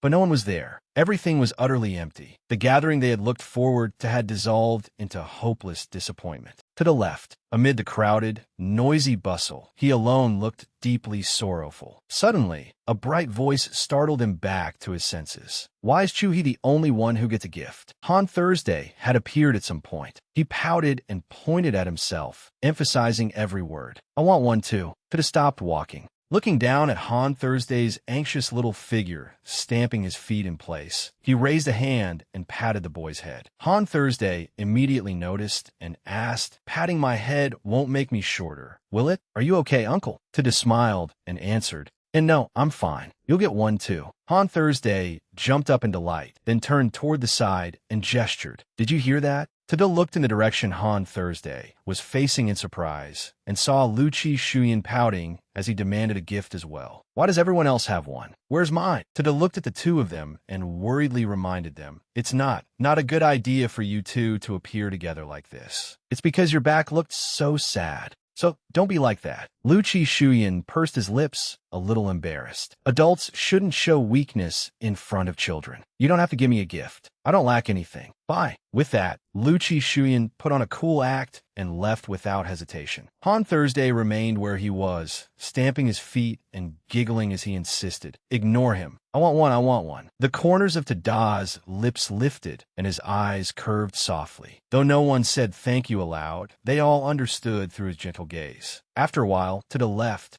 only to unexpectedly find Bowie Fai Nin waiting outside. Seeing him, Fai Nin immediately said, "I've confirmed it. There are no people from the Lin family watching nearby. Let's take a walk. It's been a long time since we last took a walk together." As they walked, they chatted a little. "So the thing you asked me to make some time ago was to give to your daughter." Bowie Fai Nin asked, "Do you blame me?" "There's no point in blaming you. They're just angry right now. The next time we meet, it'll be fine." Bowie Fai Nin smiled softly, then let out a heavy sigh. "I understand. Haven't we spent all these years arguing like this anyway?" Beneath a large tree, Bowie Fai Nin spoke from the heart. "Before, I never understood why they had so many concerns. But now that I'm a father myself, I finally seem to understand them somewhat. A child's happiness and safety are probably what parents care about most. Actually, I don't blame them for not understanding me. Everyone is tired. Chunam has to deal with the 7 clans, living under the Lin family's watch and wearing a mask every day. Han Dong constantly has to worry about Han Thursday's safety, while also caring for the child in his womb. As for Fuang Vu, there is no need to mention him. To keep his promise, he was heartless enough to send Chu he alone to the temple. And Habak too. Everyone has kept that promise in their own way, living day after day in fear and anxiety. But after everything that has happened, looking back, it turns out only 4 years have passed. In the end, 18 years is still too long. Suddenly, Bowie Fai Nin clasped his hands around his mouth and shouted, as if trying to release some of the gloom in his heart. "It's taking so long." Tada, who had been silent all along, suddenly spoke. Vu Noyet's child is nearly 4 years old now. Time passes so quickly. In the blink of an eye, just one blink. There are only 14 more cycles of spring, summer, autumn, and winter left. Bowie Fai Nin looked at the kind-faced man before him, his heart aching slightly. Then, as if letting out a breath, he smiled and looked up at the sky. "It's good to be free of worries. Tada, don't you think this ginkgo leaf is a lot like you? Painfully holding on to a guardian's oath, doing everything you can not to fall before the seasonal winds. As for me, I'll leave it to fate. Who can guarantee that they can hold fast to a belief for 18 years without ever wavering?" As time passed, Bowie Fai Nin returned to the Bowie family. Only Tada remained, standing there and watching. Waver, he thought to himself, standing there with his eyes fixed on the falling leaves scattered throughout the air. Back at the residence, a little robot was already waiting at the door to greet him. "Dad, you're back." Holding up a gift box, it happily reported, "Master Guardian, lots of people sent gifts today. Do you want to open them now? But this box looks a lot like the one you took with you this morning." Tada pressed his lips together and sadly shook his head. Then he entered the house and headed straight down the long, deep stairway. He stood before a door and looked at it for a while before slowly opening it and stepping inside. "Even if there's only one ginkgo leaf left, it's all right. I can do it alone." In the winter of the first year, Han Dong busily prepared clothes with his son, Han Thursday, as they awaited the baby in the family. Lu Chunam remained a prominent figure among the upper class, attending one grand public gathering after another with his son, Lu Chi Shuyan. Chuhi continued cultivating on the mountain with his master, spending each day focused solely on experiencing the changing tides of the world alongside him. At the Bui residence, Bui Fine Neen was drowning in regret, wishing that everything would turn out to be nothing more than a dream and end as soon as possible. Chi-Man, at his side, constantly reminded him that he had a daughter. And finally, there was Tada immersed in his research. He shut himself away day and night, drawing blueprints. In the spring of his second year, Han Thursday's younger sister, Hano Lu, was finally born. Lu Chunam buried himself in work and had no time to meet his old friends. More accurately, he wanted to avoid Bui Finin. High in the mountains, Chuhi continued training diligently. Whenever he was not training, he meditated to improve his cultivation. At the Bui residence, Bui Finin had also recovered his spirits and began honing supernatural abilities every day with his daughter, Bui Tin Hoa. At the Ta residence, Tada remained the same as before, absorbed in research and producing sketch after sketch. In the summer of the second year, changes began to arise in every household. Han Thursday angrily shouted, "There won't be a youth tournament anymore? Why?" Han Dong lowered his head despondently and replied, "There's no need for it." "Why is there no need? Does Uncle Fuang Vu agree? What about Uncle Chunam? Did you adults decide this on your own?" Han Thursday pressed his lips tightly together. Then he snapped in frustration, "You adults really are stubborn and strange." He turned and headed straight for the door. No wonder all those people monitoring our house have withdrawn. Even our enemies can't be bothered to keep an eye on us anymore. Han Dong watched his son leave, momentarily unable to say a word. At the Lu residence, Lu Chi Shuyan had grown distant from everyone, curling up alone in a corner. He said nothing, but inside he was overwhelmed with grief. His eyes had become far darker than before. At the temple, Chuhi cultivated every day according to his master's teachings. "Chuhi, remember this. There is nothing extraordinary about martial arts. Wholehearted devotion is enough." At the Bui residence, the bond between Bui Fine Neen and Bui Tin Hoa had grown closer. They had even adopted a puppy. Chatting on the front porch, Bui Fine Neen asked Tin Hoa, "Sister Chi-Man and I are going to the mall tomorrow. Is there anything you need? Do you want to come with us?" Bui Fineen's face immediately brightened. Tin Hoa laughed and replied, "That's enough, Dad. Compared with going out, I'd rather focus on training." The atmosphere at the Ta residence was completely different. The construction process seemed to have reached its final stage. Standing before a large machine, Tada gave the little robot beside him an order. "Start." It looked up at him innocently and asked, "But whose supernatural ability are you going to extract first to test the energy core?" "Mina, Tudo answered. "Use mine." In the autumn of the second year, Han Dong anxiously paced around the large room, his face still carrying the same sorrow it had for so long. He slowly opened a cabinet door and stared inside. Then he gently closed it. Inside was a photograph from when they had all still been together. Every face in it was completely unlike how they looked now. Back then, they had been so happy and innocent with one another. But it was all only a memory now. Too much had become impossible to undo. The winter of the second year, the spring of the third year, the summer of the third year, then the summer of the fourth year. Time flew by. Starting from a tiny screw, a skeletal frame gradually took shape. The robot created by Tada became increasingly distinct. Before long, it had a complete upper body, and then all four limbs were connected. At last, Tachan was created from all of Tada's hopes and feelings for everyone and for his mission. By the autumn of the fourth year, Tada's exquisite creation was only a little short of completion. The little robot could clearly see how worn down its father had become over the years, and its eyes were filled with sadness. Tada decided to cut his hair, then took the gift he had once given Chu He and went to find him again. Bringing the gift box before the master, he was bluntly refused. This old monk remembers returning this item to Mr. to 4 years ago. "I do not know why you have brought it here again today. Please take it back." Tada's face was hollow, and there was no light left in his eyes as he answered honestly, I am about to die. I only want to find an old thing a place to belong." Hearing this, the master guessed what was about to happen. His expression froze, and he could not say another word. Outside, the sun swiftly set behind the mountains. The master sat alone in the temple, watching Tada's retreating figure. Compassion has no self. Love knows neither birth nor death. Just then, Chui happened to pass by. Seeing the gift box before his master, he immediately realized that Tada had been there. He hurried after him and called out, "Uncle too." Tada froze and turned around. Seeing how much Chu he had grown, Tada hurriedly removed his scarf and tried to give it to him. You're dressed too lightly. Our little he, how did you grow so tall so quickly? Chuhi obediently lowered his head so Tada could put the scarf around him, studying his face closely. Chuhi worriedly said, Uncle Tu, you've lost so much weight. Toda stood, I'm wearing so much. You can still tell, since he had lived on the mountain all year and was not allowed to know what was happening outside. Chuhi curiously asked, Is everyone doing well? I haven't seen Uncle Han Dong, Uncle Chu Nam, or Uncle Fine Neen in a long time. Do you all still see each other often? Tada went still, staring blankly at him before softly saying, They should have already told you. Chewie lowered his eyes sadly. At that moment, a wooden staff came flying toward them, and someone shouted from outside, Senior brother, watch out. Tada stared blankly at the staff flying toward him. Fortunately, Chuhi used his supernatural ability to protect him. You children, be more careful. Chuhi turned back and asked, Are you all right, uncle? Tada gave a faint smile. I'm Fina. Then he said, Little he, trust me. It won't be much longer. We'll be reunited like before. Us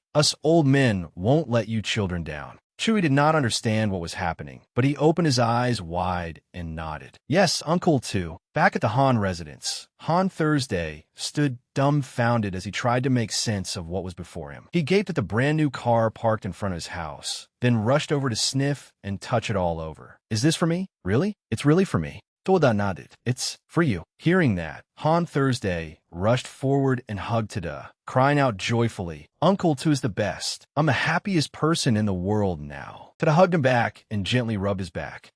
Do you like it that much? Han Thursday grinned and nuzzled against him. No, the car isn't what matters most, though the car is also very important. He suddenly pushed Tada away and excitedly announced, Oh, right, Uncle Tu. You still haven't met my little sister. I'll go bring her out to meet you. Wait for me. Tada said nothing, merely watching Han Thursday disappear into the house. When Han Thursday carried Han Olu out, happily telling her all sorts of things to prepare for the meeting, he suddenly froze in confusion. There was not a single person left in the courtyard. At the residence, experiment number 18,873, Tada had once again shut himself in the laboratory with Tuss, improving the new robot. It curiously asked, Dad, are you lonely? Tada was somewhat surprised. Why? Why do you ask? Tuss asked curiously. If you aren't lonely, why are you building another robot? Isn't having Tuss with you enough? After thinking for a while, Tada replied, Tuss, you are one of a kind. This house is full of life because Tuss is here. But this new life has its own mission. I have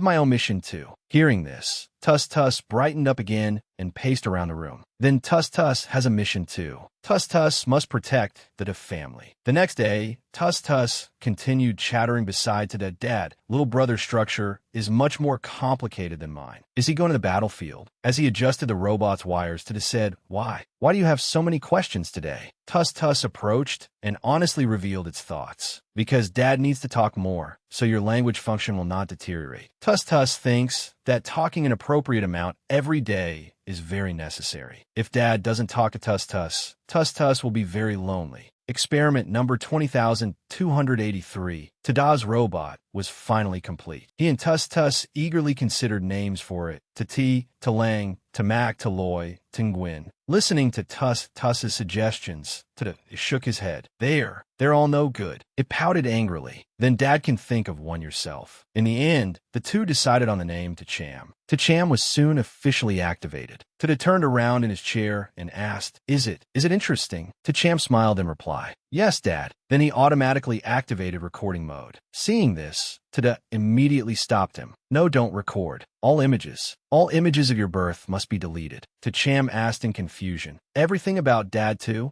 Tada nodded, pressed the delete key on the keyboard, and carefully instructed Tacham, especially any images that include Dad. The experimental records were immediately deleted. An image appeared on Tacham's display, indicating that the energy core activation requirements had not been met. Just then, Tuss opened the door and entered. Dad, everything is ready. Tada turned around and slowly stood up. It's rare to have such nice weather today. Do you two want to go for a walk? In Celestial Human City, at the Sky Garden, Tus trudged along behind them and complained, "Dad, why didn't you give me long legs like the Cham's? It's so hard for me to climb stairs." Toda smiled. It was an oversight on Dad's part. Immediately afterward, Tacham extended his robotic arms and picked Tus up. Tus, let me carry you." Hearing Tacham address it that way, Tus reminded him, "I'm your older sister. You should call me sister. I'm not talking to you anymore." Then excitedly called to Tada, "Dad, this is little brother's first time coming outside. It's also the first time our whole family has gone out together." Tada looked at his two children and gave a soft smile. The three quickly reached the highest point of the garden. Tus excitedly ran to the balcony and shouted, "Wow, it's so beautiful. It's so lively over there." Before them stood a grand, magnificent castle with splendid fireworks exploding everywhere. But Tada's mood was the complete opposite. His face suddenly filled with sorrow as he looked down at his feet and slowly said, word by word, "On this day, 8 years ago, we lost." As if sensing something deep within Dada's heart, Tacham froze and called Dad, gazing intently at him. Raising his calloused hand, Tada said, "It was in that magnificent castle that Dad saw a celestial human city change hands with his own eyes. From then on, every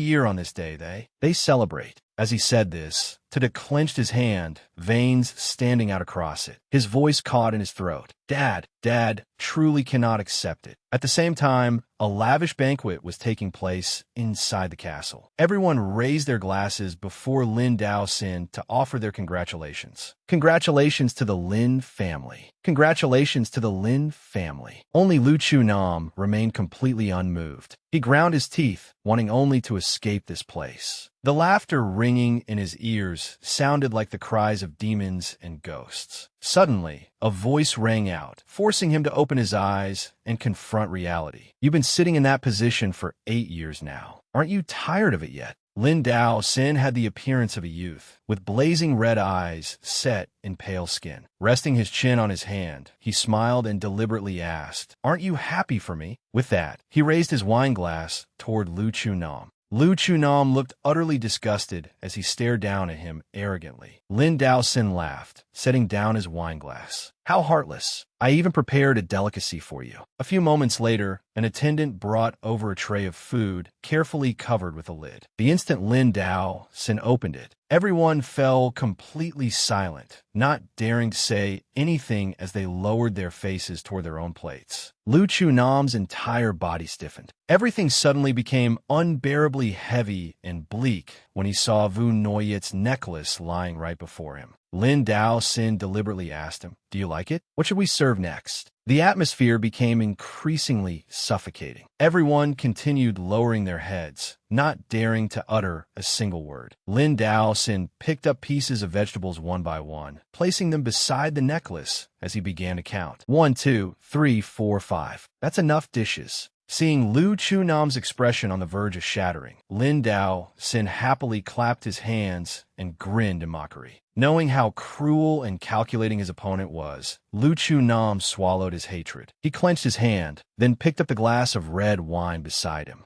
Raising his glass, he toasted the Lin family and took a sip. Lu Chunam felt a foul taste fill his mouth. The red wine here carried the flavor of blood. Time passed again, and night fell. Tada did not return home until this late hour, after sitting with his children. A hint of determination appeared in his eyes as he said, "There is still much to do tonight." Back at the Ta residence, Tada placed Tacham inside a cylindrical chamber. He stroked his child's hair, his face exhausted and worn. Dragging his thin body to the computer, Tada issued 2 commands to Tacham. The first directive is to deal with an extreme situation that may arise 10 years from now. If, by then, all the guardians around you have betrayed you or passed away, then no matter how difficult the road ahead may be, you must steadfastly carry out your mission. Protect Vu Noyet and her child. Lady Vu Noyet transcends time. No matter how powerful a supernatural ability user may be, no one can overcome time's erosion. But you have the power to resist time. This is the greatest gift Dad can give you.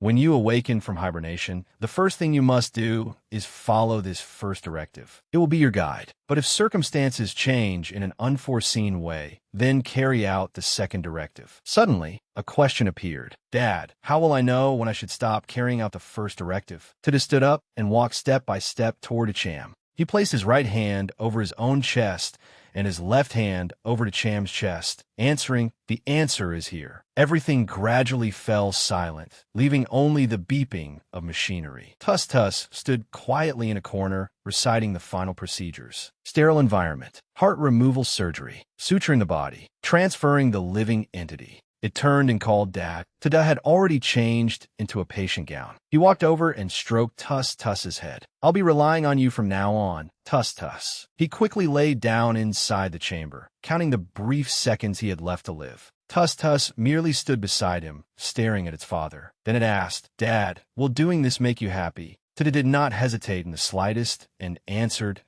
knowing that Dada's wish had not changed. Tus was only a robot, yet some part of them still deeply loved the person who had created them. Before leaving, they nodded tearfully. "Understand. Good night, Dad." In the end, only one person remained in that house. Carrying Dada's final wishes, Tus obediently fulfilled them one by one. If they had tears, they surely would have wailed thousands of times already. The first thing Dad had instructed was to dispose of his body completely. They had to ensure that the name Tada vanished from this world without leaving any trace, concealing the true purpose behind Cham's existence. The second thing Dad had instructed was to confirm whether the energy cores had activated successfully. Once activation was confirmed, they were to help Cham enter hibernation. The third thing Dad had instructed was to deliver his message to his friends with absolute accuracy. Once everything was settled, Tus turned around, walked toward Cham, and climbed the steps one by one. They raised their face and remained silent for a long while, gazing at Cham's sleeping face. Then they opened their arms and embraced him, pressing their small body against Cham's chest, where Dad's heart was still beating. "Dad, I've finished everything you told me to do." "Was Tus good, Dad?" That same night, on the road back to the Liu residence, Liu Chunam sat in the car watching the moon, his face weary and exhausted, when he suddenly received a message from someone named Aurora Core. The instant he saw that name, Liu Chunam froze, recalling a beautiful memory from the past. That day, they had all gathered together happily. Tada had said, "If anything important happens in the future, I'll use the company account to contact everyone. It's called Aurora Core." Bui Finding immediately replied, "Damn, that name is insanely cool." "Little Ta has really grown up," Liu Chunam mocked with a smile. "It's definitely 1,000 times more fashionable than your intelligence hunter." "What the hell do you know? The word hunter is what suits my wild arrogance best." Their laughter was still as clear as ever in Liu Chunam's mind. He pulled out his earphones and began watching the video Tada had sent. But when he saw the clothes Tada was wearing on the screen, a sense of foreboding immediately surged through him like a tidal wave. The video began to play, and Dada's weak voice sounded out. "Hello, everyone. Please forgive me for having to use technological equipment to record this video. At least in my final moments, I hope I can clearly express what is in my heart. Everyone, where should I begin? I do not have much time left. When I was 20, I first had the idea of building a robot. That thought was like a seed, taking root and sprouting in my heart. Later, many unexpected things happened, and my goal gradually changed along with them. Chunam, do you remember? When I first told you this idea, you saw its greatest weakness at once. If a machine only obeys coded instructions, then anyone capable of altering those instructions could make the machine I created go against its original purpose, even turn it into an enemy's tool. You were right. A machine that only obeys orders. How could it possess a will? After the Cham was completed, the difficult question that had troubled me for so many years was finally answered. Cham's body contains 6 different energy cores, but that is not its limit. It is simply because I could only find these few seniors who had once received Vunoyet's kindness and were willing to offer up their supernatural abilities. Please remember their names well. They are Mr. Latan Kwong, Mrs. Muklon Chan, Mitsi Nguyen Mr. Datung, Mitsi Huati, and Misai. At this point, Tada fell silent. He looked straight into the camera and smiled. After a pause, he continued, "Through countless experiments, the energy cores into Cham's body were never able to activate. In the end, I finally understood. What they needed was not merely a vessel, but a beating heart. Only living life can ignite everyone's power. Of course, I knew that anyone's heart would do, but I still decided to use my own heart as the final safeguard, so that he would never stray from his original purpose. Any machine can betray you, but a machine carrying my will never will. The instant the video reached his friends, Bui Finin immediately ran madly toward the residence. Not caring how disheveled he looked, he charged through the chilly autumn night. Bui Finin ran so hard that one of his slippers fell off, and he turned back with a trembling face to look at it. The slipper lay alone amid the ground, covered in fallen golden leaves, evoking an old memory. Sweat poured down Bui Finin's forehead, and his breathing came in ragged gasps as he bent down and slowly reached for it. A sentence flashed through his mind. 18 years is still too long. After all, it is better not to be tied down by anything. Let fate take its course. Who can guarantee that they can hold on to a belief for 18 years without wavering? Bui Finin gripped the slipper tightly in his hand, tears rolling uncontrollably down his cheeks. He clutched the slipper to his chest and sobbed like a child. Why did I say those things? Bui Finin collapsed to the ground, curling into himself, looking utterly lonely and grief-stricken. Hearing the sound, Bui Tin Hoa hurried after him. When she saw her father's agonized state, she could not help worrying. Tada's voice continued. Even so, I still cannot be completely at ease. Time is terrifying. It can wear away the feelings between people and turn good into evil. To guard against the risks brought by time, I programmed 2 sets of instructions into this machine. Once activated, it will prioritize the first set, protect Lady Vu Noyet and her child. If it determines that the first set cannot be fulfilled, it will activate the second set, protect all of your children from the harm caused by the Guardian's mission.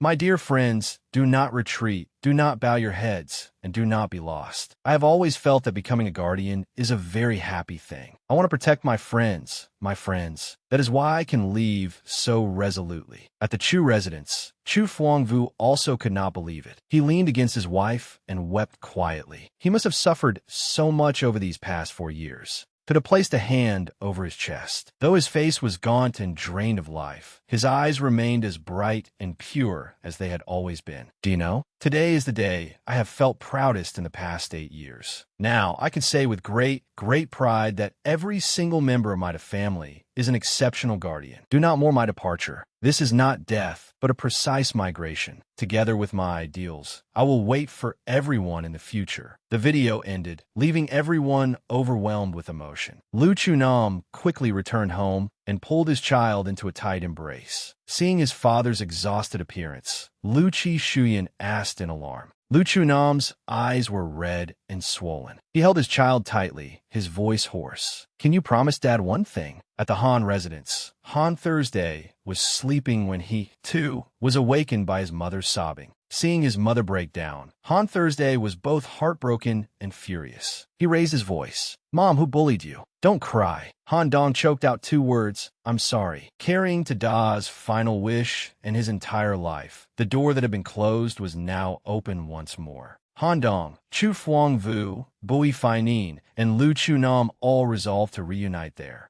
Let's start over. The next morning, Tus brought the ladder alone to the garden where the 3 of them had once stood. They set the ladder against the railing, stood facing the distant castle, then vanished without leaving the slightest trace. Wave after wave of memories flooded into Cham's mind. Familiar faces from the distant past to the present. At first, his highest priority protection targets had only been Vu Noyet and Sam Noyet. Now, everyone appeared before him, faced with the question of whether to erase his protection targets. Cham's heart began to beat harder and harder. He slowly opened his eyes, and his violet eyes had turned blue. Cham gave his answer. No, I will protect everyone. Seeing that Cham seemed to have awakened, Bui Tin Hoa asked, Have you recovered? Cham nodded. Yes, I'm completely fine. Then he reached into his pocket and rummaged around. Looking at everyone, he promised, I have a way to help Sam Noyet. Olu, who stood closest to him, noticed the unusual change in Cham's eyes, but said nothing. She curiously looked at the object in his hand. You're only using this? What is it? A nanobot. Cham extended his robotic arm and patted Oli's head. Don't worry, Sam Noyet will be fine. Then Cham shot straight toward Little Black. Using mist, he once again plunged everything into a haze. Little Black laughed.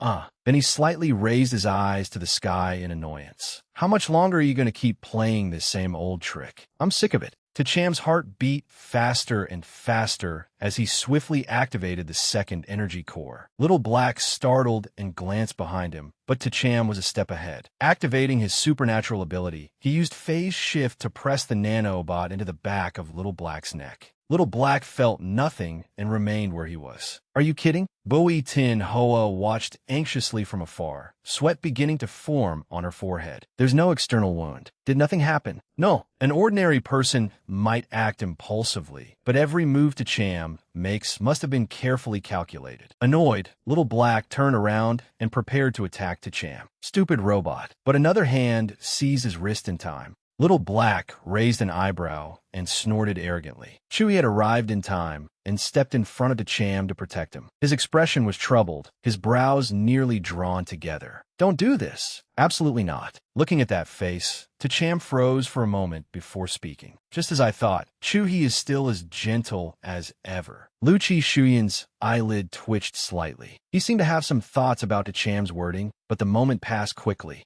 Little Black shook off Chewie's hand and continued causing trouble, but Tacham said to let him attack. His eyes were full of confidence. Please believe me. I have a way to let Sam Noyet, who is deeply trapped in the dreamscape, sense what is happening outside. Killing intent surged around Little Black like violent tidal waves. He curled his lips and muttered, "Looks like you've made your choice." Then he controlled the surrounding objects to rise and shouted, "Then die together." At that moment, Tacham said, "It's time." The nanobot he had implanted in the back of Little Black's neck began to spark with electricity. It split open, revealing a tiny spider-like chip that burrowed deep into Little Black's cervical vertebrae. At once, searing pain shot through his entire body. His supernatural ability was immediately dispelled, and the objects he had lifted crashed down. Little Black was in so much pain that he could barely breathe. His eyes widened, his pupils contracted, and he coughed. Clutching his head, he began screaming miserably. The people around him quickly used their supernatural abilities to knock away the falling objects above Little Black. Tacham rushed forward and held up his exhausted body, then explained to everyone.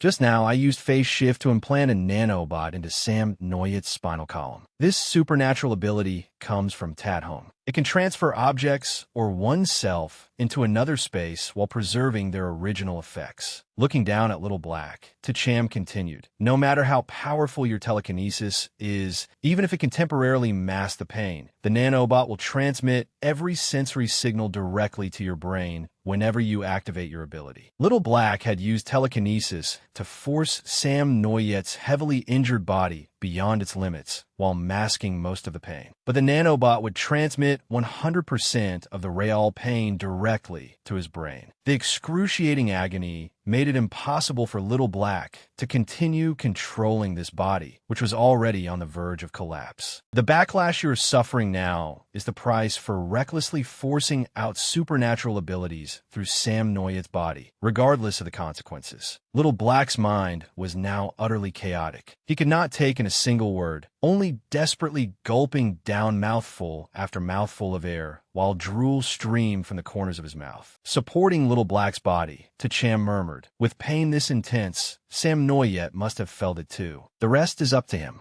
On the other side, just as Tacham had said, Sam Noyet began to feel a bone-deep pain. He clutched his head and cried out, "It hurts! It hurts! It hurts so much, I can't breathe." All strength drained from Sam Noyet's body, and he collapsed to the ground, coughing continuously in front of Noyet. Alarmed, she crouched down as well and asked, "Are you all right?" Then she helped Sam Noyet over to sit with her. Sam Noyet's entire body was drenched in sweat, trembling violently. Vu Noyet gently placed a hand on his back and used her power to soothe him. The pain gradually faded. Sam Noyet let out a long breath, the corners of his eyes reddening slightly. Vu Noyet frowned and tilted her head with concern. "Do you feel a little better now?" But Sam Noyet was deeply worried about everyone's safety outside. His mother's image blurred faintly before his eyes. What was that headache just now? Could something have happened outside? Don't tell me he is hurting everyone. No, I have to leave here immediately. But Mom is right in front of me. Vu Noyet looked at him gently. "Don't be afraid. I won't hurt you." She asked kindly, "Have you gotten lost?" "Lost?" Sam Noyet repeated the word in his mind, then absent-mindedly accepted it. "Yes, I think I really am lost. I'm looking for a door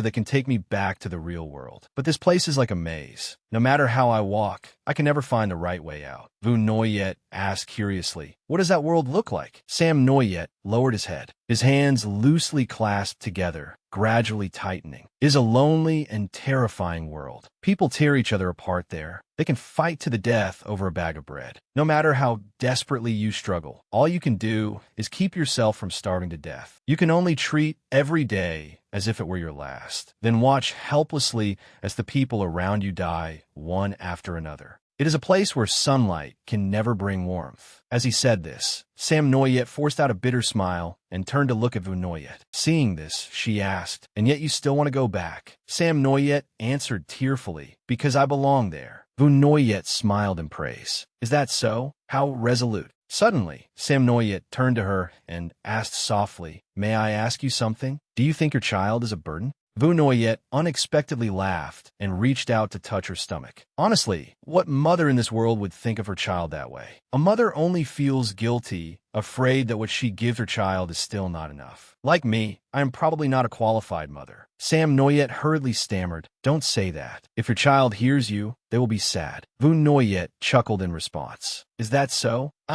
She lowered her head to look at her slightly swollen belly, gently caressing it as she whispered, then Mommy is sorry, my child. Mommy made you sad. It was Mommy's fault. Will you forgive me? Sam Noyet looked at the person beside him with boundless tenderness, his eyes stinging. So many words he wanted to say were forcibly held back in his throat. How could I ever blame Mom? Thinking of his real mother, who was still imprisoned, Sam Noyet hurriedly wanted to leave. Can you help me? I want to find my way back. Vu Noyet suddenly asked, but you look exhausted. Won't you stay a little longer? Sam Noyet pressed his lips tightly together. Though he could not bear to part with her, he was still determined to leave. He said, my mother is waiting for me. As if she understood his wish, Vu Noyet stood up. Her soft pink hair shone brilliantly beneath the sunlight, making Sam Noyet's heart tremble. He did not know how many times he had seen this scene in his dreams. Vu Noyet smiled gently, the corners of her eyes curving softly like cherry blossoms. Her voice was quiet and tender as a spring breeze. Your mother would surely be very happy if she heard that. As she spoke, Vu Noyet lightly touched Sam Noyet's forehead. The door you are looking for is right within your mind. Close your eyes and imagine that you are that door. When you open your eyes again, you will return to your own world. Sam Noyet froze, feeling something warm flow through his body. He asked softly, all I have to do is close my eyes?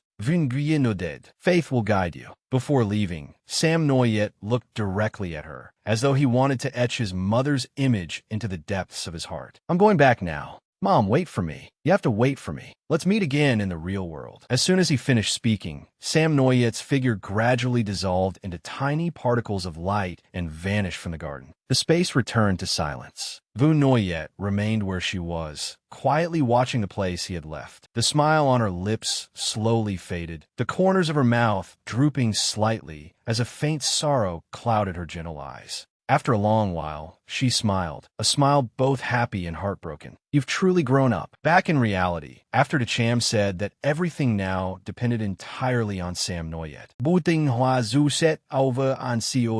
Depend on him alone? Is there really nothing more we can do? In any case, let's get out of the labyrinth first. At that moment, time seemed to stop. Little Black sensed something. The corner of his mouth curled up as he cursed. Damn it. Then he collapsed unconscious. Time began to move again. 0.001 seconds, 0.002 seconds, 0.003 seconds, then 0.008 seconds, until at 0.021 seconds, Sam Noyet suddenly woke up and opened his eyes wide. But he could not move his body at all. Doubting his entire existence, Sam Noyet rolled his eyes around, assessing the situation. I'm back. Why is everyone standing still? Everything around him had become incredibly slow. No, that was not it. Had he become faster? What happened? It hurts. It hurts so much. His entire body was in excruciating pain. Time remained frozen, though more than 0.060 seconds had passed. Sam Noyet gradually recovered the memories of what had happened while he was gone, from the moment he beat Zhao Kuang nearly to death until everyone appeared. All the memories flooded into his mind at a terrifying speed. Sam Noyet's hearing gradually returned. He tried to move his body, repeating repeating one sentence over and over in his mind. Move, move, move, move, move, Sam Noyet, move. The space fell utterly silent. A dense current surged down Sam Noyet's arm, and at exactly 1 second, everything resumed. A huge slab of ceiling came crashing down toward everyone. Sam Noyet forced his hand up, then flung the falling slab away in another direction. The instant they saw him, everyone's faces lit up with life. They all called out his name at once. Sam Noyet. Sam Noyet remained standing for a few seconds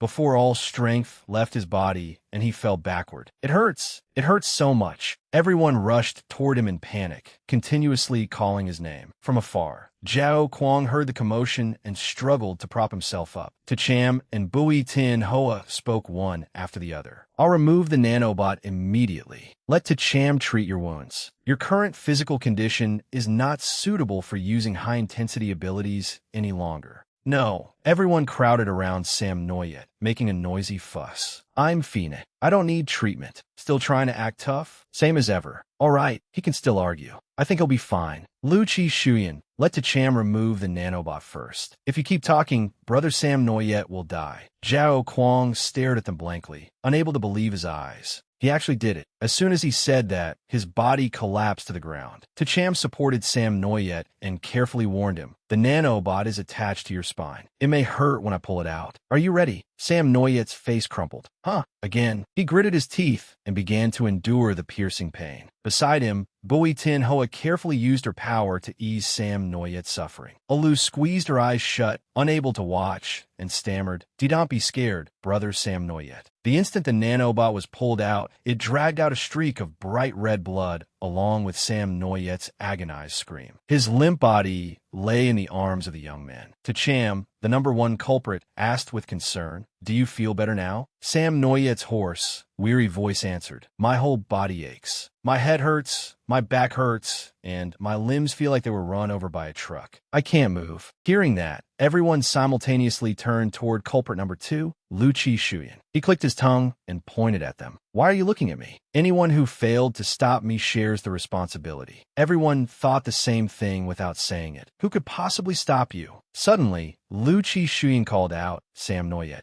But when it came time to apologize, his lips pressed tightly together and refused to open. The words he had meant to say awkwardly died in his throat. He took a deep breath, but before he could finish a sentence, the ceiling above them suddenly collapsed. The blazing sunset immediately flooded the dark space, revealing the crimson sky overhead. Everyone instinctively looked up. Chui spoke softly. "We should leave this place." Suddenly, Sam Noyet turned to him. "Chuhi, could you take me to Zhao Kuang?" Chuhi nodded, helping him as he reminded him, "Watch your step. Go slowly." Hearing someone approach, Zhao Kuang glanced over dimly as Sam Noyet slowly sat down across from him. The two looked at one another for a long time, without speaking. In the end, Sam Noyet spoke first. "You look terrible." Zhao Guang deeply saw you. He closed his eyes, his voice carrying a trace of exhaustion. "How exactly did you break my dreamscape?" But before he could finish, Sam Noyet's next words made him open his eyes in astonishment. "Do you want to go to the White House with me?"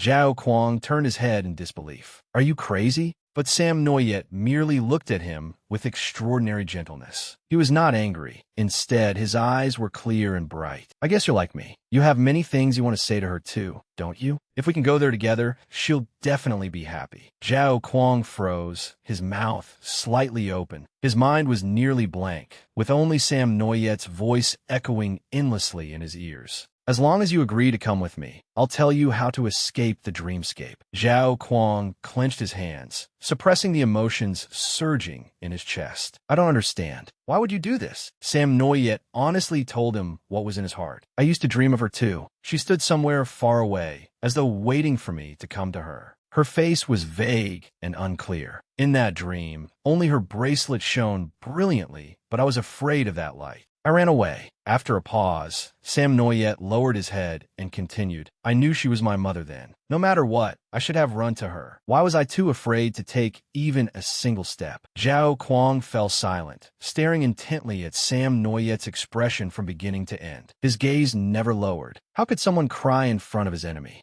Not only Zhao Kuang, but everyone standing behind them was silent as well. They only felt heartache for Sam Noyet's life. The atmosphere was so suffocating that only faint sobs could occasionally be heard. Sam Noyet sniffled and wiped away his tears, his lips trembling. "Thank you. Even though you were only carrying out your mission, you still gave me a beautiful dream. I truly almost couldn't wake up from it." Zhao Guang apps and min watet Sam Noyet smai. Then he slowly turned away and muttered, "You really are a terrible enemy." Suddenly, Bui Tin Hoa seemed to sense something. "This is strange." Lu Chi Shuyan, standing beside her, immediately asked, "What is it?" Bui Tin Hoa's face tightened with suspicion as she slowly looked around. "Don't you think it's too quiet where they stood?" Everything was merely a play in one person's hands. Lam Dao Sin sat coldly, his face reflected in the teacup on the table. A servant beside him spoke. "Master, would you like more tea?" Tiktan Dai sat opposite him, tense and confused. At a time like this, he still had the leisure to drink tea? Did he truly not care at all about what was happening in the exile zone? At the end of a long, luxurious corridor, two men walked toward a large wooden door. The room beyond it was decorated with countless strange objects.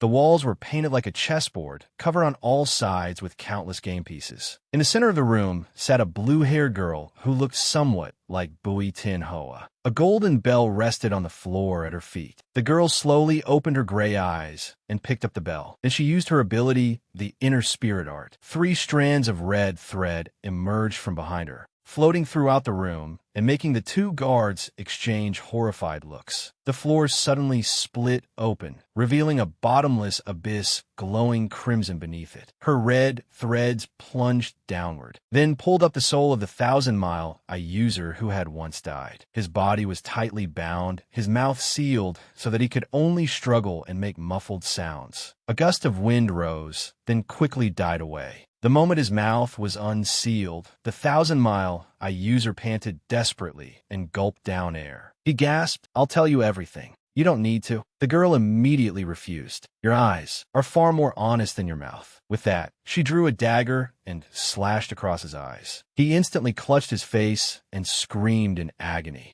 But the girl merely withdrew her dagger coldly. "You're already dead. Why are you screaming?" Remembering that, he immediately calmed down, then began cursing loudly. "That's right. Damn it, you filthy woman. You dared to carve up my face. Couldn't you have used a gentler method?" As the girl prepared to leave, the 2 guards blocked her. "The master is receiving guests. It will be inconvenient for you to go there. Let's deliver it to him." "Second young miss, please do not make things difficult for us." She said nothing. She thrust the dagger straight toward one guard's face, then smirked and handed it to him. "Here, hold it properly." Seeing her appearance and hearing how the others addressed her, the 1,000-mile user's eyes widened in shock. "I remember who you are. You're the one who wasn't discarded." Lam Mai. With that, his soul dissipated. Back in Lam Dao Sin's tea room, the servant beside him suddenly turned hazy like a soul, and in the next instant, Lam Mai's dagger appeared in his hand. Lam Dao Sin lowered his eyes to glance at it, then extended his hand and used his ability on it. "Aren't you curious about the battle in the exile zone?" he asked Tiktan Dai. At the same time, images of the battle at the harbor appeared before them. Seeing Zhao Kuang being beaten badly by Sam Noyet, Tiktan Dai shot to her feet in terror.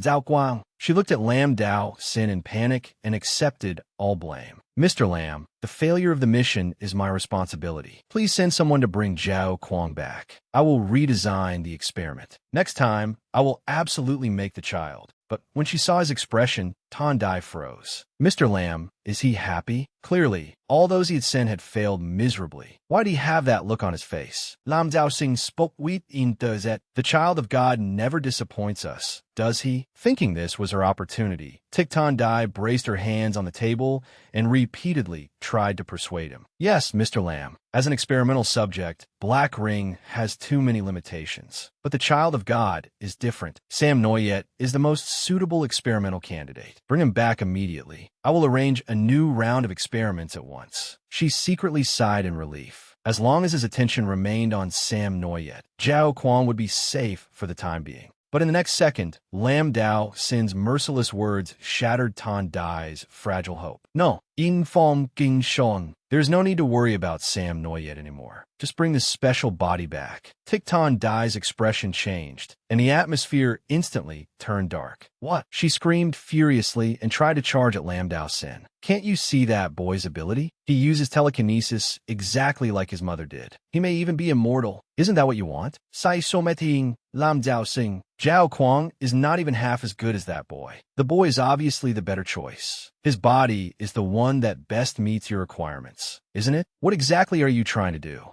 Lam Dao Sin's life was like a game of chess, and naturally, he was the player. It had been a long time since he had felt such a small pleasure. He looked down at Little Black, who sat on the table and chattered away at him. Answer her. What are you planning? I'm curious too. Lam Dao Sin stretched out both hands, grabbed Little Black like a doll, and lifted him up. Go ahead and guess. With that, he slammed his hands together and killed the doll. The fate of every person here, whether family or enemy, could not escape his grasp. A while later, someone named Kin's son called. Lam Dao Sing imeditan ansua. What is it? A voice sounded from the other end. Do we still need to deal with Bui Tin Hoa? He replied, no. Spare her life. Consider it a gift from me to the child of God. Back in the floating labyrinth, Tian Lang and Koi Tu sat resting at the foot of the stairs, bruised and battered. Koi Tu panted, damn it, I told you to stop working out so much. My shoulder is about to dislocate. Let's rest for a while. I think I sprained my ankle earlier. Neither of them could move. Recalling his fight with Chu He, Tian Lang felt somewhat resentful. That Chu He actually hid an ability with that much destructive power. Why wasn't it recorded in the files? Was it deliberately concealed? Sooner or later, I'll kill that monk. Hearing this, Koi Tu helplessly tapped the ground. Still talking tough? We should be grateful that monk doesn't kill. Otherwise, would I still be here? I would have died horribly on that bridge long ago. As he spoke, he thought it over. If he continued carrying Tian Lang, there would be no way to carry Zhao Kuang too. He could take Tian Lang out first, then return for Zhao Kuang. There should still be time. Koi Tu walked over and helped Tian Lang to his feet. Come on, I'll get you out of here. But Tian Lang struggled to pull away. Gao Fai Zhao Guang, I'll wait here. Having no choice, Koi Tu explained, it'll be faster if I take him and run alone. Do you think it's easy to snatch someone from right under Lu Chi Shuyan's nose? If you stay here, I'll have to worry about both of you. It will only be more dangerous. Now is not the time to be stubborn, Tian Lang. There's nothing shameful about retreating at the right time. And later, lose some weight for me. Do you hear me? At the same time, something seemed to be approaching from the distant sea. In an instant, the entire offshore waters froze over. Thak A and Hamai, who were waiting outside, were suddenly frozen as well. Inside the labyrinth, everyone was urgently planning their escape. Chui carefully assigned tasks to each person. Lu Chi Shuyan, you and the others take Sam Noyet out first. To Cham, Zhao Kuang is your responsibility. Olu, stay close to us. There is still one survivor on the third floor. I'll go get that person out. As they split up, Zhao Kuang suddenly called out to Sam Noyet and asked curiously, how many of my memories did you see? Sam Noyet thought for a moment before answering, just scattered fragments. Too many images flashed by too quickly for me to process them. Why are you suddenly asking about this? Can we talk once we're safe? Hearing that, Zhao Kuang could not help cursing him as an idiot inwardly. He was about to say something more when Sam Noyet, inside the White House, was suddenly frozen solid. The entire space, along with everyone inside it, was instantly plunged into bone-chilling ice and snow. A man suddenly appeared, his entire body an unnaturally pale white. Sitting before Sam Noyet and Zhao Kuang, he murmured, he's clearly just a little boy. Another man's voice soon sounded from behind him. He's only 18. He's a child. The white-haired man suddenly pointed in a certain direction. Adjust Sam Noyet's position. This looks much better. The black-haired man behind him ordered his subordinate to take Zhao Kuang away. Suddenly, the white-haired man turned back and said, since you came all this way, why not greet the child of God before you leave? Gung Shong. At that, Kin's son snapped his fingers and released Sam Noyet from the ice. Samengite's pupils contracted sharply. The voices beside his ears were nothing but a buzzing blur. "Hey, can you hear me? I'm Ling Xiao." Sam Noyet could not make a sound. The moment he tried to speak, he broke into a fit of coughing. Ling Xiao kindly reminded him, "Breathe slowly. Don't rush to talk. There's ice in your respiratory tract. That's a side effect of Kin's son's ice mirror. Besides, Kin's son and I didn't come here to cause trouble. We only came to say hello, and we'll leave right away." Seeing Zhao Kuang lying in their hands, Sam Noyet trembled with rage. He forced out broken words with all his strength, startling both Ling Xiao and Kin's son. "Where are you taking him? Don't leave yet. What do you want? I'll give it to you." Ling Xiao laughed with interest and glanced at the person beside him. "Did you hear that? He's so adorable, far beyond what I expected." Sam Noyet angrily kept demanding that they release Zhao Kuang. Ling Xiao slowly walked up to him and pointed at the collar around his neck. "I told you, we only came to say hello before leaving. Saying things like that makes us sound like bad guys. That really hurts my feelings." Just then, a bolt of lightning struck across Ling Xiao's head, sending his hair fluttering down. One of Lu Qi Shuyan's hands was bleeding profusely as he struggled to break free from the ice. Ling Xiao turned to Kin's son in disbelief. "What the hell? Didn't you say no one could use their abilities inside this ice mirror?" Kin's son replied with a smile. After all, he is Lu Qi Shuyan. Ling Xiao did not argue further, merely nodding in agreement. True enough. Before your little brother breaks free, we should retreat. I don't want to fight him." Sam Noyet froze in shock when he heard Ling Xiao call him little brother. Kin's son walked towards Sam Noyet step by step and greeted him. "Forgive my rudeness. I have not yet introduced myself. I am Liu Qinsong." Upon hearing his name, Sam Noyet's face darkened, his eyes widening in turmoil. Seeing that expression, Kin's son continued. "Didn't he mention me to you? Well, it's understandable. A brother whose mouth is full of lies would hardly be brought up by little Shuyan. And what about you?" His tone began to change. Lu Kin's son looked down at Sam Noyet with a face full of arrogance. The child of God can't even defeat a Lu Qi Shuyan who isn't fighting at full strength. Lu Kin's son's words provoked Lu Qi Shuyan even further. The ice began to crack and fall away from his body in fragments, while electric currents surged everywhere. Ling Xiao cried out in alarm. "Let's go. Your little brother is about to lose his mind." His entire body frozen, Sam Noyet watched Zhao Kuang being taken away. He tried to shout as loudly as he could, hoping his voice would reach the other man's ears. "I'll save you. Zhao Guang, I'll come save you." As soon as he finished speaking, Sam Noyet was frozen again. As Ling Xiao and Kin's son passed Tian Lang and Koi Tu, they spoke to each other. "Aren't we taking these two with us? They're experimental subjects capable of fusing abilities. If we're talking about special cases, aren't these two even more special? The chance of successfully fusing abilities is extremely small. Experimental subjects like these, who won't live long anyway, have no value to the family head. Besides, they used up too much in this battle. They're already half dead. Let's go, Ling Xiao." The instant Ling Xiao stepped into the circle, Lu Qi Shuyan's anguished roar rang out. "Liu Qinsong." He exploded in fury and charged toward him, continuously shouting his name. Lu Qin's son smiled and raised a hand. "That was much faster this time, little Shuyan. Unfortunately, it still isn't enough." With that, he immediately snapped his fingers.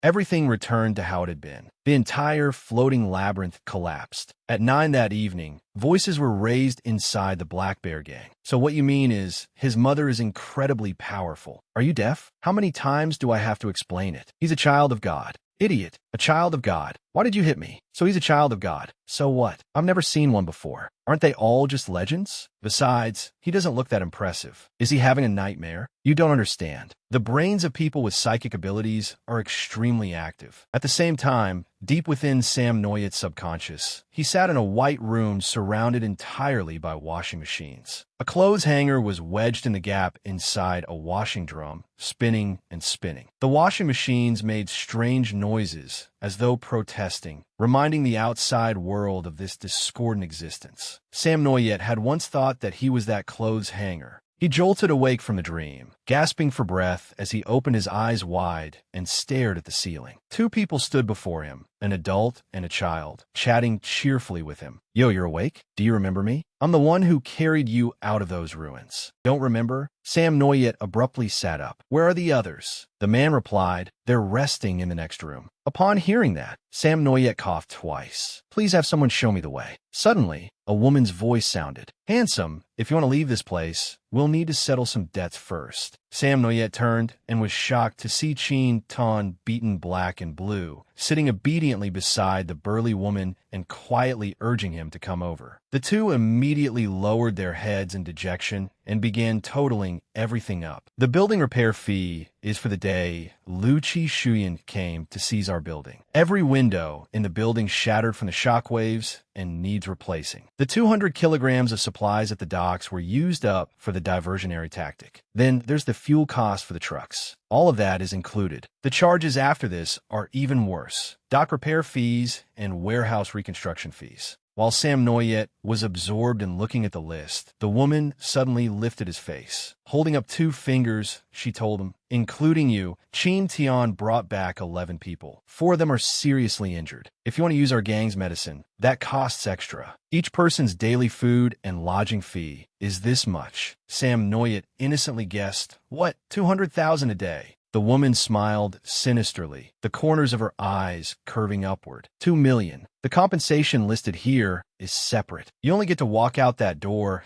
after agreeing to pay. A little later, Chin Tian led Sam Noyet outside. Along the way, he kept telling him, don't take it to heart. That's just how our boss does things. She never accepts a loss. But Sam Noyet's mind was entirely elsewhere. He silently thought, wait, 11 people. As expected, Zhao Kuang isn't among them. How should he bring up Lu Chi Shuyan's brother? And what exactly had Zhao Kuang meant to say before he was cut off? Could Tian Lang's group know something? Which issue should he deal with first? So many thoughts flooded Sam Noyet's small head that he nearly went mad, crying out as he clutched his hair. Seeing this, Chin Tian pursed his lips, unable to help feeling guilty. Had they charged too ruthlessly? At the same time, Lu Chi Shuyan had already awakened, standing on the balcony. His face was dark as he exhaled a stream of smoke. The scene from that day returned vividly to his mind. It had been pouring rain. Lu Chi Shuyan, having lost his senses, lay sprawled over a horse's back. His entire body had fallen from the horse because the road was too slippery. Yet Lu Chi Shuyan had felt nothing at all. A long trail of blood ran down his face. That memory haunted him relentlessly, like a hand clenched tightly around his throat. Just then, Sam Noyet's voice sounded. Put this on my tab. He strolled over with Chin Tian, then swiped a black card. Lu Chi Shuyan turned to him coldly. Do you know how much of my money you've spent these past few days? Sam Noyet was no pushover either. He calmly replied, it'll be even more in the future. Then he suddenly asked, the person you once said could kill you, that was him, wasn't it? Liu Qinsong. Hearing that, Lu Chi Shuyan firmly denied it. He isn't my brother. Then he asked, do you want to know about him? Sam Noyet immediately nodded. But Lu Chi Shuyan turned around and walked toward the door. It can't be explained in just a sentence or two. Sam Noyet helplessly watched him go. Then why did you even ask? Liu Chi Xuyan. What? The moment the door opened, Sam Noyet suddenly froze, staring inside. Everyone had survived and was sitting together, talking. Tacham was recounting what had happened. When I crawled out of the ruins, I saw Chu He and Lu Chi Shuyan rescuing people. Then Olu came out. Upon hearing this, Boi Tin Hoa flew into a rage and clenched her fist bitterly. So I was the 5th person to crawl out? 5th? Ha ha ha. Suddenly noticing Sam Noyet, everyone turned to look at him. Lu Chi Shuyan quickly pulled him inside. What are you standing there for? Gomein. And so, after all the violent turmoil, Sam Noyet's group was reunited at last. He smiled at everyone around him. He had almost forgotten that he was no longer alone. No matter how difficult things became, there would be people to face them with him. Tacham quickly stepped out and shut the door tightly. Suddenly, a bird flew in through the window. Chui asked it, where did those 3 take Zhao Kuang? The bird flapped about for a while, then pretended to drop dead, using its whole body to act out the answer. All the birds that had followed them had been killed. The rest no longer dared to give chase. Everyone watched the scene and whispered in unison, how can you understand that? Olu asked curiously, Brother Chuhi, do the birds tell you everything? No, Chu, he shook his head. All things possess a spirit. They only tell me what they wish to tell. After that, Sam Noyet recounted his entire conversation with Ling Xiao and Lu Qin's son, as well as the memories Zhao Kuang had left him. Olu found it strange and asked, didn't they come to capture brother Sam Noyet? Why did they suddenly change targets? Sam Noyet continued, what I can be certain of now is that Zhao Kuang is safe for the time being. He still has value to the Lin family. As soon as he finished speaking, everyone turned toward Tin Hoa. Sam Noyet looked bewildered. Did I say something wrong? Lu hurriedly rose to her feet and tried to pull Sam Noyet outside. Let's go check on Tien Lang's group. The two soon left the room. Only then did Bui Tin Hoa glare at the others and warn them. I'll find a chance to tell him myself. You'd better behave and keep your mouth shut. Understood.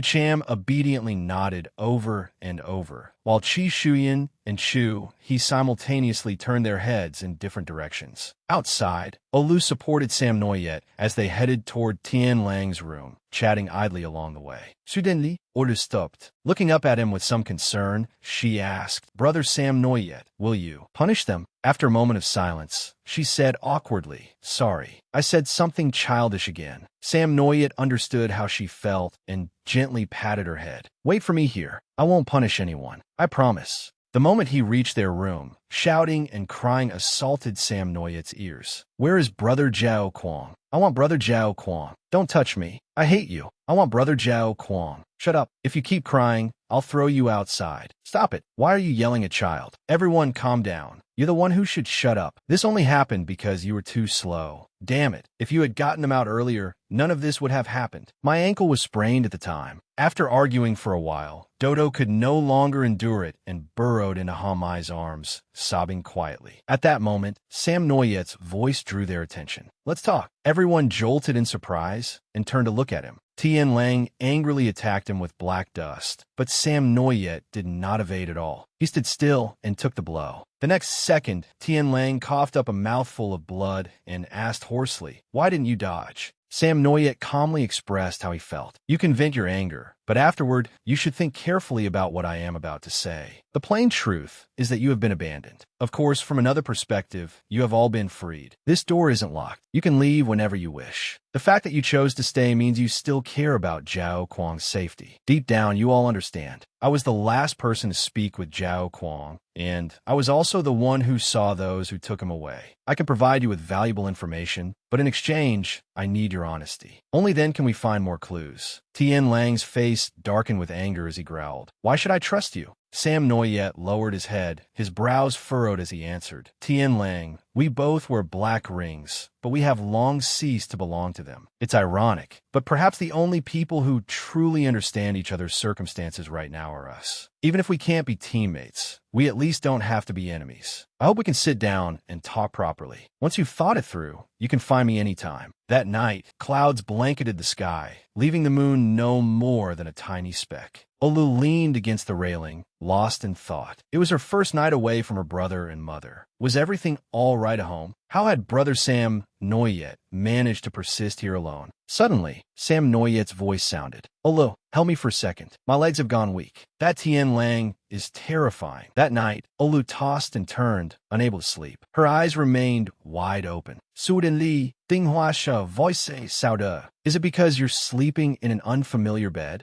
Olu asked in surprise. Did I wake you up? Tin Hoa stared at the ceiling as she answered. No, I was already awake. Olu suddenly called out to her. Sister, what is it? Do you miss home? Hearing that question, Bui Tin Hoa fell silent. She turned over, lifted her blanket, and asked Olu, want to sleep over here? The girl happily agreed and immediately leapt onto Tin Hoa's bed. The two sisters embraced and chatted about what had happened during the day. Thank you for rushing over to save me, sister. Huh, when did I save you? When the ceiling collapsed. Oh, that? It was nothing, sister.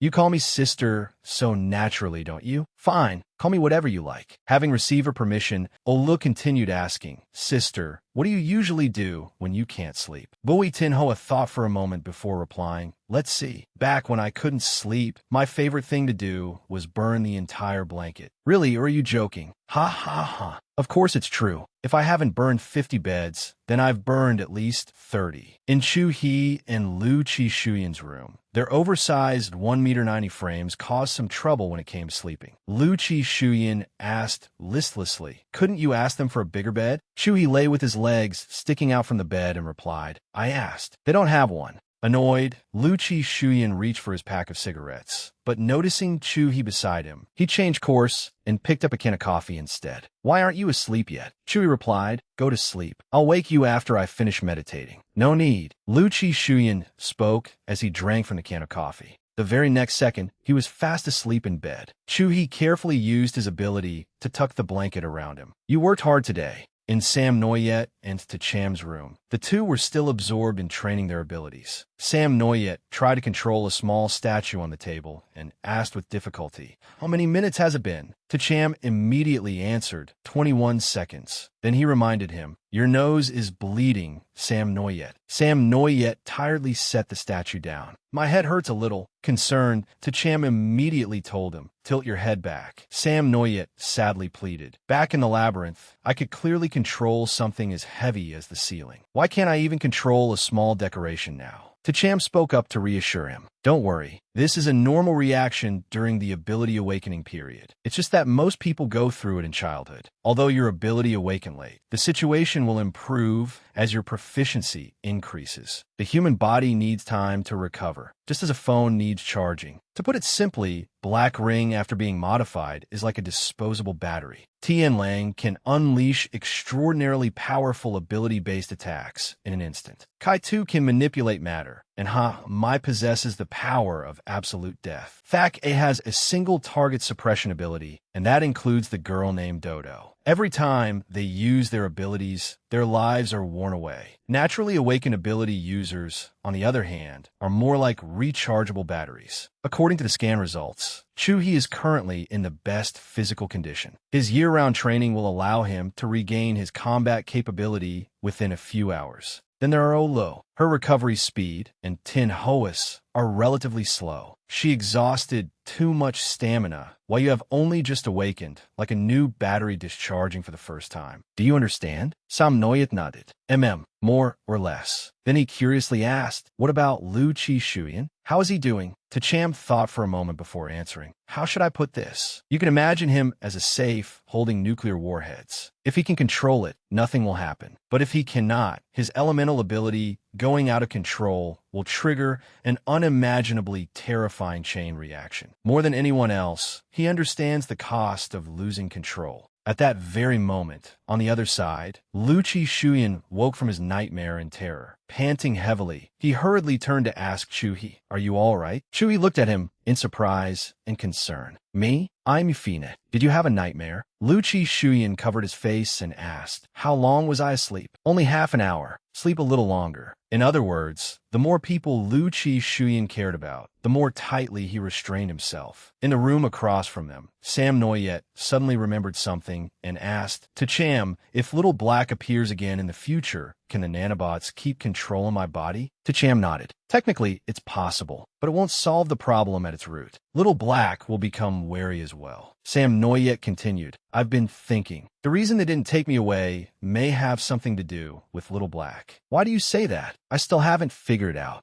Tacham suddenly leaned closer, curious. "Sam Noyet, what did you first use your ability?" "The day Lu Chi Shuyan arrived." "Are you sure?" "It never happened before that." Sam Noyet nodded and slowly turned to look at the moon. The temporary freedom before them might signal even greater danger. They cannot simply sit around and wait to die. Tacham blinked as he checked. There were no signs of deception. It could be amnesia. Sam Noyet suddenly turned around and made a request. "Tacham, I want you to provide me with a list of every family that holds power in the City of Heaven's people. Their family relationships, core members, ability traits, everything. Powerful abilities alone aren't enough to change the current state of affairs. If we want to overthrow it, we first need to understand everything." Tacham smiled and pointed one finger at the ceiling. "I can't do it alone, but there's someone who can help. At the same time, in the mixed blood group's room, Thake was tossing and turning, both because the bed was unfamiliar and because her broken leg hurt. She shifted irritably. This damn bed is awful. But when she sat up, she unexpectedly saw that the two beds nearest to her were empty. Thake went outside and suddenly heard Hamai's voice. Are you planning to walk to the containment zone like that? And then what?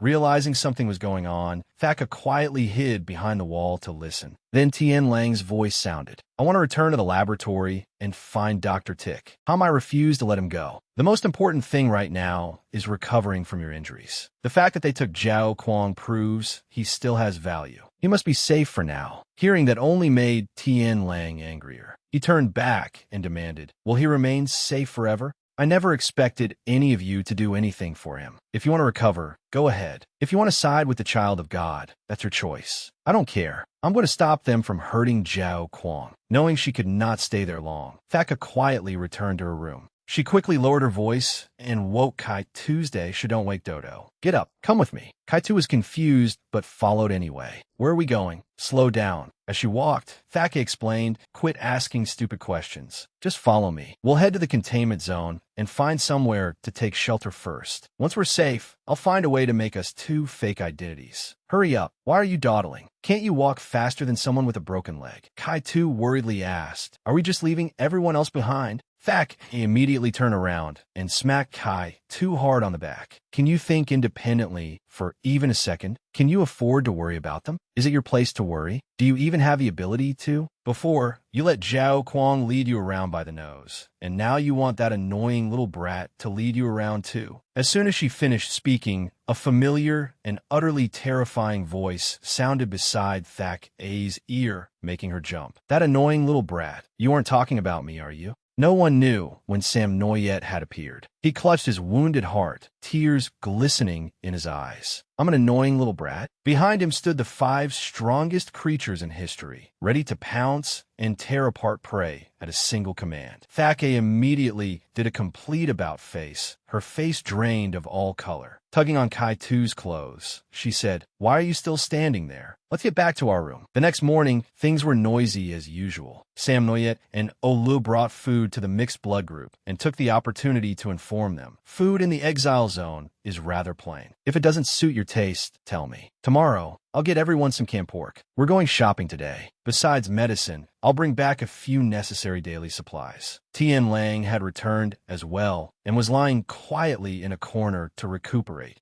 I accepted the bowl of food from Sam Noyet. Thank you. Then she quietly asked him, were you the one who persuaded him to come back? Hamai met Sam Noyet's eyes and replied, you predicted that he would leave? Then did you also predict that I would stop him? Sam Noyet said nothing, merely smiling. Then he informed them, get plenty of rest. I'll bring the supplies tonight. After finishing their work, Sam Noyet and Ola left while chatting cheerfully. Behind them, Hamai remained standing there, watching their retreating figures for some time. A moment later, Sam Noyet wore an indescribably blank expression. He looked all around with interest before speaking to Wilderness. It's an honor to meet the child of God. Hurry up and take the passenger seat. Bui Tin Hoa, standing beside him, curiously asked, to Cham, this Wilderness vehicle is fully autonomous, right? Does it have manual controls? To Cham nodded. Of course. Hearing that, Tin Hoa immediately became eager to try it out. Thus, the group split into 2 vehicles for the trip. When Lu Chi Shuyan saw Chu, he climbed in his vehicle. He asked, why are you getting in here? Chui calmly replied, my intuition tells me I should ride in this one. Inside Whedon, Buting Hoa Ka check it, everything. All right, the accelerator is on the right, and the brake is on the left. Olu was starting to regret this, and asked cautiously, do you actually know how to drive? Buting Hoa Fulaset Abai, Gonfins Mai. Of course, I played tons of racing games. I always come in first. As soon as she finished speaking, a gust of wind swept past, tossing her hair into the air. Olu and Sam Noyet had already bolted out of the vehicle in a flash. Lu Chi Shuyan, seated with Tacham, waved goodbye. See you at the station. From the upper seats, Chu He and Lu Chi Shuyan also waved, having learned their lesson. Never ignore your intuition. As expected,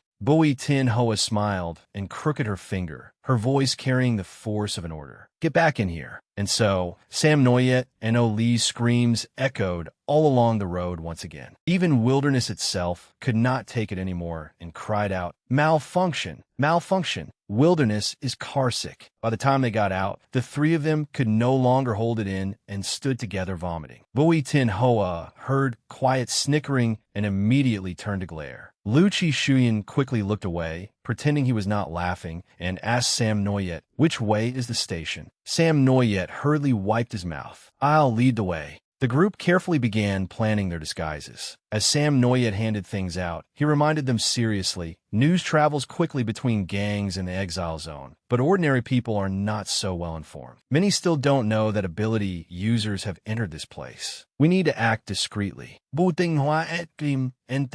are we, zombies? There are only a few of us. After everyone finished disguising themselves, they all stared at Tin Hoa and asked, "Why aren't you disguising yourself?" Bui Tin Hoa smirked and pointed at them. "You all are the perfect disguise for me." A few minutes later, Sam Noyet began spraying paint over his hands and then rubbing it onto each person's collar, continuing to give instructions. In short, when we enter the station, don't draw too much attention. Don't recklessly use your abilities. No flashy swishing and booming. Absolutely not. You'll scare people, understand? Bui Tin Hoa and Lu Chi Shuyan immediately took shots at each other. "He means you. He means you." Chui cut in at once. "He means both of you." Tin Hoa suddenly asked, "Is it all right for Chu He to carry his sword?" Sam Noyet replied, "Carrying weapons is perfectly normal." Lu Chi Shuyan added, "So what if they see the collars?" Surrounded by everyone's stupid questions, Sam Noyet irritably walked over to Wilderness and tossed a leaf at it. Fine. Then let everyone see them. We'll cause a huge commotion. Forget about shopping, and the vendors will run away in terror. Then we won't be able to buy anything, and our entire trip will have been a success. Seeing what he did, everyone fell silent as statues. Sam Noyet had run out of patience. After taking care of one more thing, Sam Noyet clapped his hands and nodded. "All right, let's go." Tacham asked in confusion, "Why hide the vehicle? You can't flaunt your wealth." Chewie wanted to say something, but was afraid Sam Noyet would lose his temper again. So he merely thought to himself, it was already completely exposed on the way here. And so, everyone set off together toward the station. They arrived before long at Meat Depot Station. Abandoned more than 40 years ago, this empty station had originally been a place where residents traded meat products. It later developed into a comprehensive black market, but the name Meat Depot remained to this day. Since it was their first time there, the 5 people following behind could not help feeling oppressed by the place. Sam Noyet led the way inside, calmly passing the armed guards at the entrance. Once everyone was inside, Sam Noyet briefly explained the situation. The people at the entrance belong to the Phantom Gang. They control Meat Depot Station this year. Anyone selling goods here has to pay a 35% merchandise tax, essentially a fee for renting a spot. If you don't pay, they won't guarantee that your goods can safely come in or leave. Everyone asked curiously, "Isn't that just extortion disguised as a fee?" "You said they control it this year. Does that mean the gang in charge changes every year?" Sam Noyet quietly answered, "Whoever wins the fight gets the station. A gun battle breaks out here almost every year. No matter how varied the goods are, I wouldn't come here unless I had no other choice." Bui Tin Hoa looked back and asked, "If it's so dangerous, why do so many people still come to Meat Depot to trade?" Sam Noyet pointed at the map. "You'll understand when we get to basement level 2. Meat Depot has 2 areas, the Central Plaza on basement level 1 and the Rail District on basement level 2. We'll buy daily necessities at the plaza first, then go to the Rail District for medicine." Seeing how familiar Sam Noyet was with the place, Olu immediately asked curiously. Sam Noyet scratched his head and hesitated. "I used to take odd jobs cleaning the tracks here." Lu Chi Shuyan added, "Didn't you say you only came here as a last resort?" Slightly embarrassed, Sam Noyet replied, "If there's money to be made, of course I'll come. As many times as necessary." Tacham suddenly spoke up. "Why not go to Waterflower Street? The shopping environment there must be much safer than this." At the mention of that place, Lu Chi Shuyan fell silent. Waterflower Street was a place tied to memories Sam Noyet did not want to revisit. Liu Chi Xuyan's mood sunk. Not wanting Sam Noyet to remember his painful past, he changed the subject. Stepping forward, he offered to treat everyone. Chui asked skeptically, "Are you really going to pay?" Lu Chi Shuyan leaned back and replied, "Do you have a shopping addiction too? My phone is broken." At Meat Depot Station, basement level 1, Central Plaza, Olu stood before a stall, staring at a small square box in her hand and reading the words on aloud. "Quit smoking candy." Seeing that she wanted to buy it, the shopkeeper guessed, "Little girl, are you buying quit smoking candy for your older brother?" Bui Tin Hoa could not help clutching her stomach and laughing. Behind her, Sam Noyet and Chu He struggled to keep Lu Chi Shuyan, the demon gate, calm. "Calm down, Lu Chi Shuyan. You're getting electrocuted." "Ow, that stings." Olu took out a card with a green frog printed on it from her pocket and paid for it herself. Seeing it, Chu-hee suddenly remembered that when Olu was little, she had also worn a collar bearing the image of a four-legged frog. A while later, everyone moved on to browse other stalls. "Olu apilis na pe da photo." I have to show this picture to my brother. Since it was a gift from his little sister, Lu Chi Shuyan obediently put it in his mouth despite not liking it. Chui smiled faintly and asked, "Is it good?" Lu Chi Shuyan tugged down his mask and quietly replied, "It tastes awful." Suddenly spotting something, Chu-hee immediately grabbed the back of Lu Chi Shuyan's collar. Lu Chi Shuyan tilted his head back and asked, "What are you doing?" "Stop pretending you're broke." But Chu-hee looked down and said, "Consider this a return gift. She'll definitely like it." Lu Chi Shuyan let out a breath. He looked toward Olu, his gaze softening. Just then, the vendor called out, "Handsome, are you buying? These are all 90% new." Lu Chi Shuyan moved the lollipop slightly out of his mouth, coughed once, and declared domineeringly, "I'll take them all." Chui pulled out his card to pay, but Lu Chi Shuyan stopped him. "You can't use that card." Back at the Black Bear Gang base, in the Mixed Blood Group's lounge, Thak-A looked around before leaning close to Hamai and asking, "What did you do to make him stay?" Hamai set down her spoon, her calm eyes reflecting Tien Lang's figure across from her. She slowly recalled the events of the previous night. After Tien Lang insisted on dragging his battered body away, Hamai had chased after him with all her strength and tried to persuade him. "Even if you force yourself to reach the laboratory, then what? Will he appreciate it? You'll die." Tien Lang ignored her, coughing as he kept trying to drive her away, then continued onward with his head lowered. Unable to endure it any longer, Mai shouted in anguish, "Consider it a favor to me. I can't lose another friend." "Friend?" Tien Lang muttered, still refusing to turn around. "Do I have to say something even more heartless before you'll be satisfied?" Sensing that he had softened somewhat, Mai continued, trying not to provoke him further. "Fine, it doesn't matter if we're not friends. You want to save him, I'll go with you. But we need leverage. Only by getting close to the child of God can we get that leverage, right? Why wasn't he taken away? You suspect it too, don't you? The answer is right beside us. At the very least, we need to find the answer before we go back. Endure it a little longer. Once we have enough information, I'll go with you to find Dr. Tick." Tien Lang had no way to refute her. He fiercely turned back and stared Hamai. At that moment, it seemed the two of them were merely two pitiful souls struggling to escape a cruel fate. Back in the present, Hamai scooped up another spoonful of food and casually answered Thak, "I just begged him to stay." Thak-A pouted and muttered, "Fine, don't tell me if you don't want to." So mysterious. Elsewhere in the City of Heaven's people, Sam Noyet's billboard, which had previously been properly displayed on the wall, had now been carelessly tossed aside and replaced with another one. Seeing this, many people gathered around to protest. "We are human beings before we are ability users. Even if the child who vanished beneath those ruins was just an ordinary child, we must still protect his human rights. We demand that the administration zone send rescue personnel into the exile zone to search for that child. Please don't turn his suffering into entertainment." Inside a white car nearby, two Silver Ring members looked at the scene outside with open contempt. "Oh, what a performance. They just need an outlet to vent. In a few days, they'll forget all about it. Don't take it to heart. Let's go, the light's green." In the back seat, Dao Kwong was covered in bandages, with his eyes tightly wrapped. He said nothing merely sitting still and listening to everything happening around him. Cut to Platform B1 of Meat Depot Station. If you came to the market, you couldn't possibly skip the clothing shop. Sam Noyet put on a new outfit and was enthusiastically praised by the shop owner. "Oh my, this outfit looks like it was tailored just for you.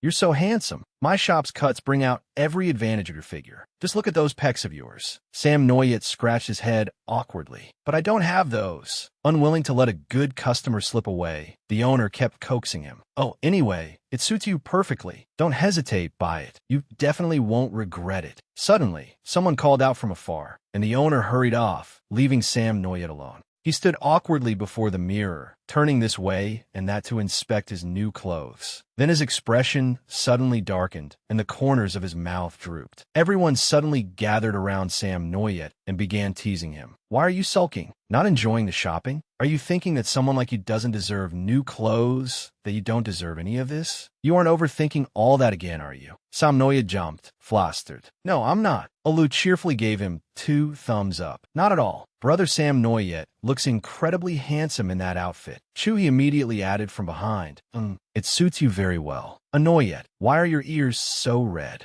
Boy Tinhoa glanced at Chu He and teased him. "I realize you can be pretty mean too. No wonder you get along so well with a certain someone." Then Oli's voice rang out again. "To Cham, what do you think of the outfit I picked?" "A perfect choice." Seeing the lively, heartwarming scene before him, Sam Noyet felt a surge of emotion. "Thank you, everyone, for bringing me into such a bustling crowd." Just then, a soldier suddenly approached them from the distance. All 6 immediately went on alert. Tacham stepped in front of Sam Noyet to shield him. I knew that flimsy disguise wouldn't fool them. "Noyet, hide well. And remember, don't use your ability here. You'll cause panic among the crowd." "Do we really need abilities just to deal with this?" Sandwiched between the others like deli meat between slices of bread, Sam Noyet struggled to squeeze forward. "Wait." His eyes lit up as he looked at the large man in front of him.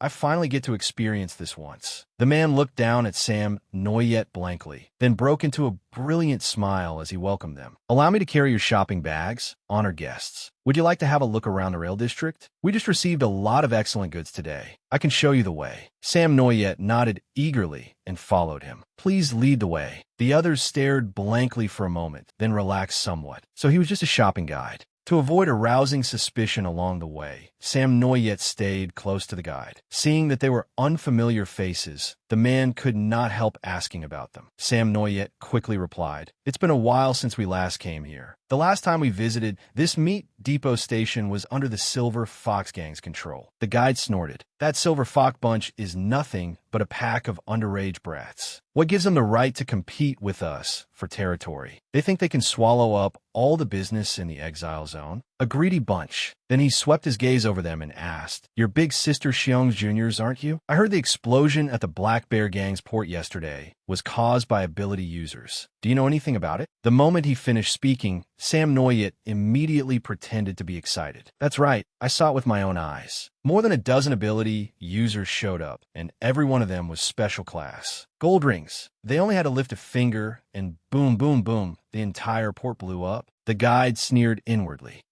A snot-nosed kid like you claims he saw it with his own eyes?" Then he replied, "Oh, and you still survived? Pretty impressive, kid. Go down these stairs, and you'll reach the rail district. Enjoy your shopping, and I hope you find what you truly want." Hearing that, Olu felt even more uneasy. What we truly want? Sam Noyet looked down the long staircase before them, unable to stop his thoughts from wandering. News is spreading faster than expected. How many different versions of yesterday's events are circulating by now? We still don't know. The only thing we can be certain of is that the people of the exile zone do not welcome ability users. If they discover we're staying with the Black Bear Gang, will other gangs use that as an excuse to make trouble? I hope I'm just overthinking it. Cut to Rail District B2. Everything below was the complete opposite of upstairs. This place was steeped in darkness. Everywhere was filthy and vaguely sinister. Olu nervously moved closer to Sam Noyet and whispered, "Brother Sam Noyet, the atmosphere here is completely different from upstairs." Sam Noyet understood perfectly and could only tell her to stay close to him. All 6 fell silent and walked in single file. Wherever they went, the stall owners watched them closely. Everyone was on guard against their surroundings. As they passed one particular stall, Olu froze at the sight of what was inside. The gaunt man at the stall noticed her expression and immediately began teasing her. "Don't be afraid, little girl. They're fake. Which part do you want? I can find it for you. We only take pre-orders. The fresher they are when harvested, the better." As he spoke, he gave Olu a delighted, creepy chuckle. Bui Tin Hoa quickly put an arm around her shoulders and pulled her away. "Comment, Olu?" After that, they saw countless other stalls selling all kinds of strange things. Counterfeits, intelligence transactions. Leave your request, offer, and contact information in the box beside you. I'll personally come to discuss our cooperation.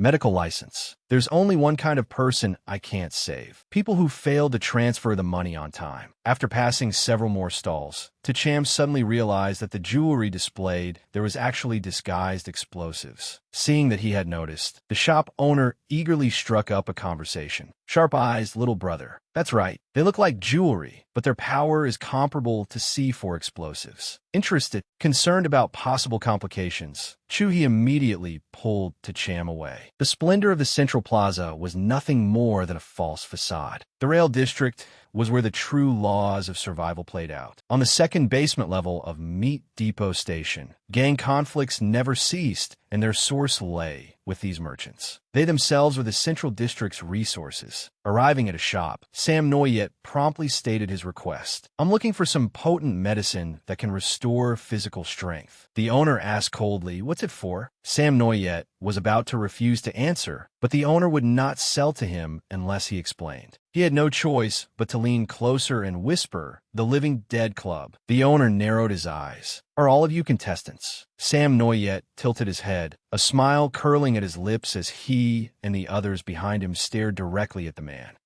Don't we look like it?" Sensing the group's overwhelming presence, the owner stared at them for a long while before standing and walking into the back. The child beside him quickly jumped out to block Sam Noyet's way. "No peeking." As he opened the cabinet and retrieved the medicine, the owner said, "1 injection a day. Don't overdose. How many vials do you need?" "I'll take everything you have." The man suddenly paused. Then he pulled out his phone and looked at a photo of Tien laying on the screen. They're not among them. Seeing that Sam Noyet's group appeared uninvolved, the owner sighed in relief and came out carrying a bag. "Don't you know? The port in Black Bear territory exploded yesterday, and they say ability users appeared there. Small merchants like us have to be cautious, selling weapons and medicine to ability users so they can fight the 8 great families. That's a serious charge. The doors connecting the administration zone and the exile zone have all been sealed off. Many workers from the administration zone can't even get in to visit their children. You should be careful too. Those ability users came to the exile zone and caused chaos, but in the end, it's us exile zone residents who suffer." The atmosphere suddenly grew heavy around the 6 of them as they heard the man's heartfelt words. They understood clearly that they themselves were part of the turmoil he spoke of. Sam Noyet lowered his head, no longer daring to meet the owner's eyes. "How much is it?" Once they had finished, they quickly left. But from then on, the voices echoing throughout the rail district became clearer and clearer, reaching their ears without a single word missed. "Do you think those ability users still haven't been caught? What if the administration zone takes its anger out on us? Hasn't that happened before? Ability users are the ones who start wars, but the ones punished are ordinary people like us who can barely get enough to eat. Maybe we should apply for jobs in the administration zone. I apply every year. There's never any chance for people like us. It's all because of those ability users. They're always causing trouble. Enough complaining. Keep your eyes open. Be careful when selling things these days."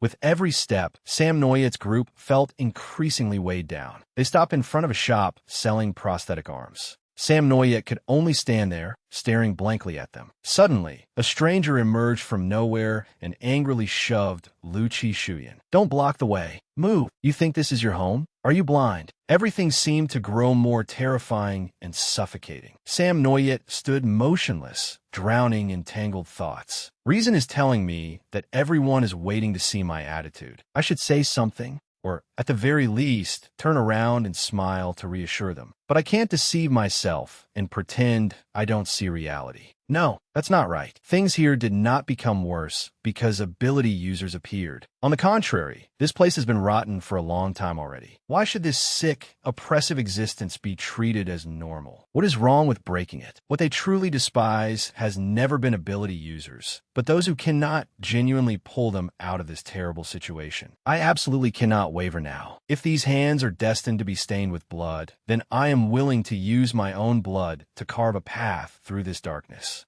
Just then, Little Black's voice suddenly rang out. Giving yourself another pep talk here? Sam Noyet jolted and turned around, only to see him standing there with a calm expression. Little Black tilted his head, still wearing that arrogant attitude. What kind of expression is that? Do you remember me? Of course I do. I want you to get out of my sight. Hearing Sam Noyet's answer, Little Black burst into delighted laughter. Then he slowly walked over to Sam Noyet's side. He reached out and lightly touched Sam Noyet's shoulder, resting his head against the other side as he whispered, "Stop pretending to be tough. I know what you're thinking. You won't let anyone else, not even yourself, use abilities because you're afraid." Afraid? Sam Noyet thought. Perhaps a little. Someone who looks exactly like me suddenly appeared and wants to take over my body. Who wouldn't be afraid? But now I've learned how to live alongside that fear. Little Black stroked Sam Noyet's face, his tone gentle. That moment when you fell into darkness yesterday was unpleasant, wasn't it? Sam Noyet gave a cold laugh. Not at all. I thought it was quite nice. This place suits someone like you perfectly.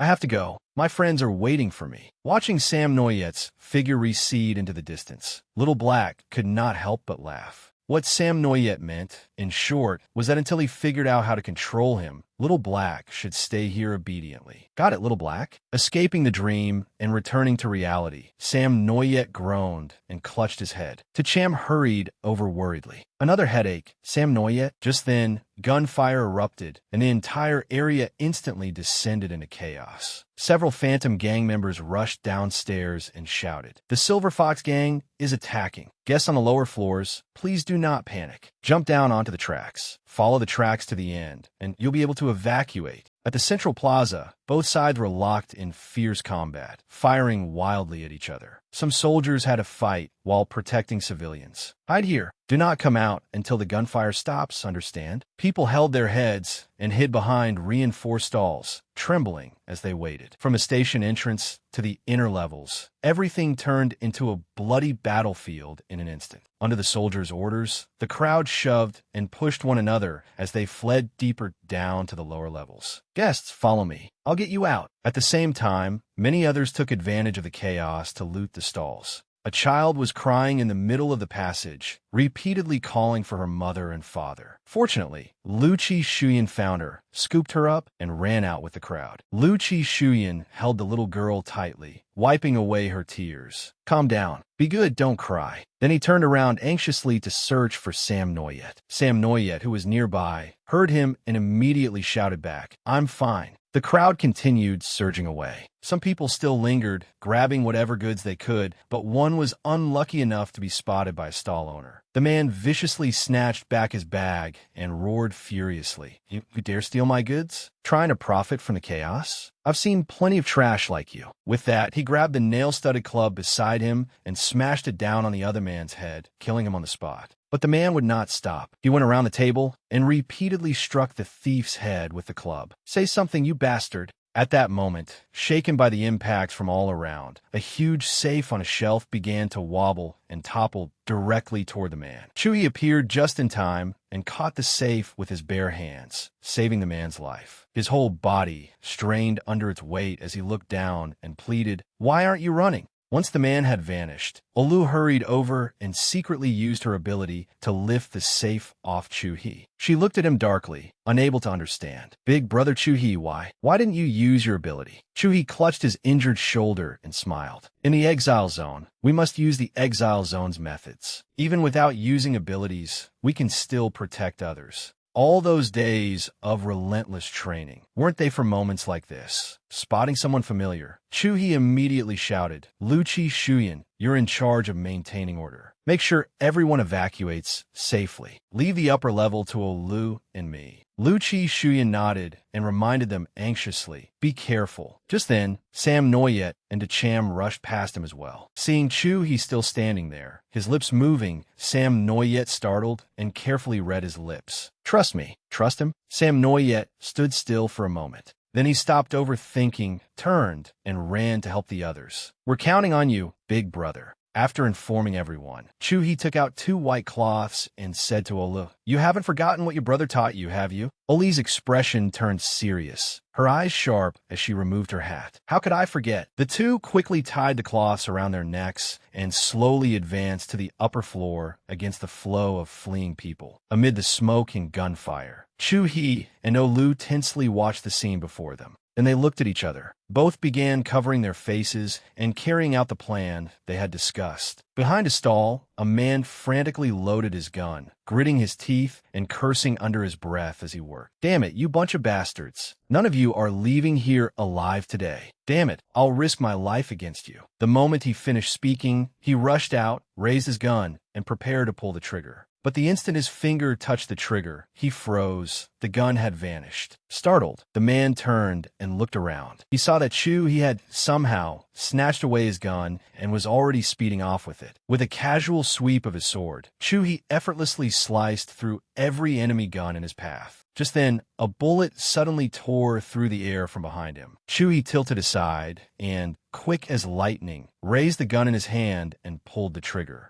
The 2 bullets collided midair, throwing off a blinding spark. Before his opponent could recover, Chu He had already closed in right in front of him. Chu He yanked the gun from the man's hand and swung its butt hard into his face. At the same time, his other hand fired repeatedly, taking down 2 men who had been secretly closing in from afar. Chu He swept his gaze over the battlefield. To capture bandits, capture their leader first. That meant his target was that man, the one in charge of the Silver Fox Gang's raid. On the other side, Olu had begun to move as well. Remembering Chu He's instructions, she immediately rushed toward the enemy. Seeing a figure suddenly appear, one soldier shouted in alarm, "Where did this brat come from? Get lost!" But when he looked closer, his face darkened at once. A little girl? Without saying a word, Olu threw a punch. The man was instantly sent flying dozens of meters before slamming into the wall behind him. Olu blinked as she looked at her fist. She had failed to control her strength again. A nearby accomplice turned pale with fright and shakily aimed his gun at her. Damn it, where did she come from? Before he could finish, Olu spun around and sent him flying with another kick. As she walked away, the little girl reflected on herself. This time, she had not held back either. The man coughed up blood and sprawled on the ground, groaning, "That is no little girl." Elsewhere, within the Silver Fox Gang's sights, they delighted in using living people as target practice. Whenever they killed someone, they cheered happily. "Woo, dead on. That makes 8. Haha, I'm ahead by 1 kill. 8 people." A childish voice suddenly sounded behind them. Hearing the unfamiliar voice, the green-haired man looked around in alarm. He immediately turned and fired. "Butulu was fasti." She dodged to one side, and the bullet grazed her shoulder before embedding itself in the wall behind her. Furious, she crushed the gun in her hand and looked up at him. How can you smile while saying something like that? Anger kept boiling within her as Olu wondered, "Big brother, can doing this really save them?" Their souls have already rotted away. On Chu He's side, the battle was also quickly drawing to an end. In the blink of an eye, the Silver Fox Gang commander had been defeated. The cold blade rested against his throat as Chu He spoke icily. "Tell them to put down their guns. Don't make me repeat myself. Now, immediately, drop your weapons." The man swallowed nervously and hurriedly pulled out his radio. "Stop! Cease fire!" At the rail district's dangerous passageway, the Silver Fox Gang had already set up an ambush. "Damn it, move, all of you. Merchants, stand to one side. Everyone else, stay where you are. If you don't want to die, behave yourselves. Throw all the weapons you have into this bag." At the back of the crowd, Bui Tin Hoa and Acham helped the wounded as they followed the others out. She frowned at Sam Noyet. "What now? Sam Noyet, what are you planning to do? Have you figured out a way to protect these people without exposing our identities?" As she said that, the corners of her eyes curved upward. Well, since when did I start looking forward to seeing him show off more? The Silver Fox Gang crammed the merchants into a truck and ordered everyone to empty their belongings into a bag. Lu Chi Shuyan looked displeased as sparks began crackling around his hand. Then he suddenly paused and slowly turned around. He saw Sam Noyet tugging at the hem of his clothes and whispering, "Leave it to me." Lu Chi Shuyan stared at him in disbelief. "Leave it to you? What kind of nonsense are you talking about?" Even so, he quietly dispelled his ability. Before long, bag after bag was filled with the possessions stolen from the civilians. Just then, a soldier walked up to Lu Chi Shuyan. His eyes settled on Lu Chi Shuyan's expensive leather shoes. Greed immediately rose in him, and he demanded that Lu Chi Shuyan hand over all his valuables. Lu Chi Shuyan merely lowered his gaze at him without saying a word. The soldier flew into a rage and pressed the muzzle of his gun against Lu Chi Shuyan's forehead. "Damn it, are you deaf?" Behind him, Sam Noyet clutched his head. Little Black's voice echoed endlessly in his mind. "You still dare use telekinesis? Aren't you afraid I'll get out? If I break free again, you won't be able to come back so easily." Sam Noyet frowned tartly. "You're too noisy, Little Black. Keep bothering me, and I won't go easy on you. I need to concentrate." Lu Chi Shuyan leisurely took a lollipop from his pocket. He slowly unwrapped it and calmly put it into his mouth. The corner of his lips lifted as he teased the man in front of him. "What can I do? This is the only valuable thing I have." The soldier's face reddened with fury, and his grip tightened around the gun. "You want to die?" At the same time, Sam Noyet's eyes changed, becoming clear as crystal. Now, almost simultaneously, Sam Noyet and Lu Chi Shuyan spoke. "Go ahead, shoot." The entire rail district fell silent. No one understood what was happening.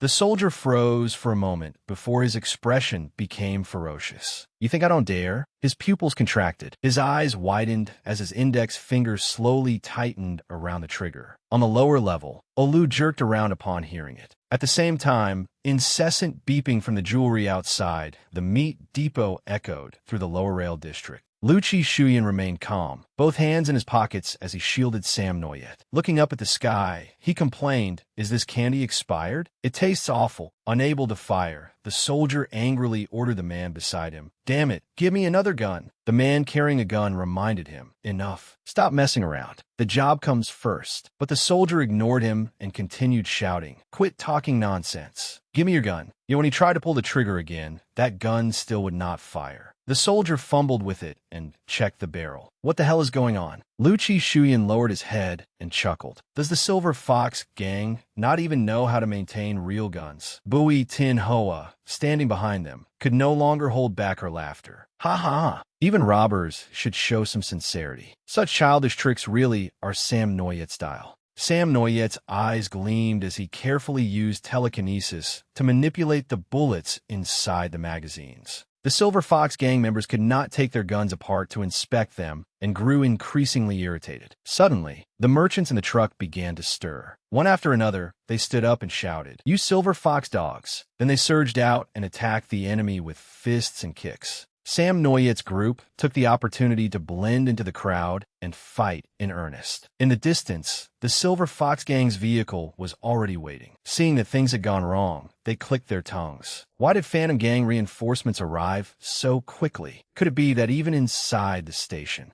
the man slapped the side of the vehicle and announced loudly, "Retreat. Everyone, get in the vehicle." A short while later, Phantom Gang reinforcements arrived. They swiftly brought the situation under control and wanted to find the people who had helped suppress the chaos. Beneath the tracks, although the riot had ended, groans still echoed everywhere. Chuhi and Olu walked around together, searching for a way outside. Suddenly, a body on the ground beside Ola moved, startling her. The man's hand rose as though trying to grab something, but it lost all strength and dropped limply to the floor. His body tipped to one side, utterly motionless. Chewie ran over to check, but the man had already stopped breathing. Oli's eyes gradually reddened as she stared at the cold body on the ground, lost in thought. If we hadn't come today, how many more people would have died here? Does one side have to be completely wiped out before this battle will end? Do the people here live every day in this kind of fear? Her mind was a mess. Why? Do I suddenly feel like crying?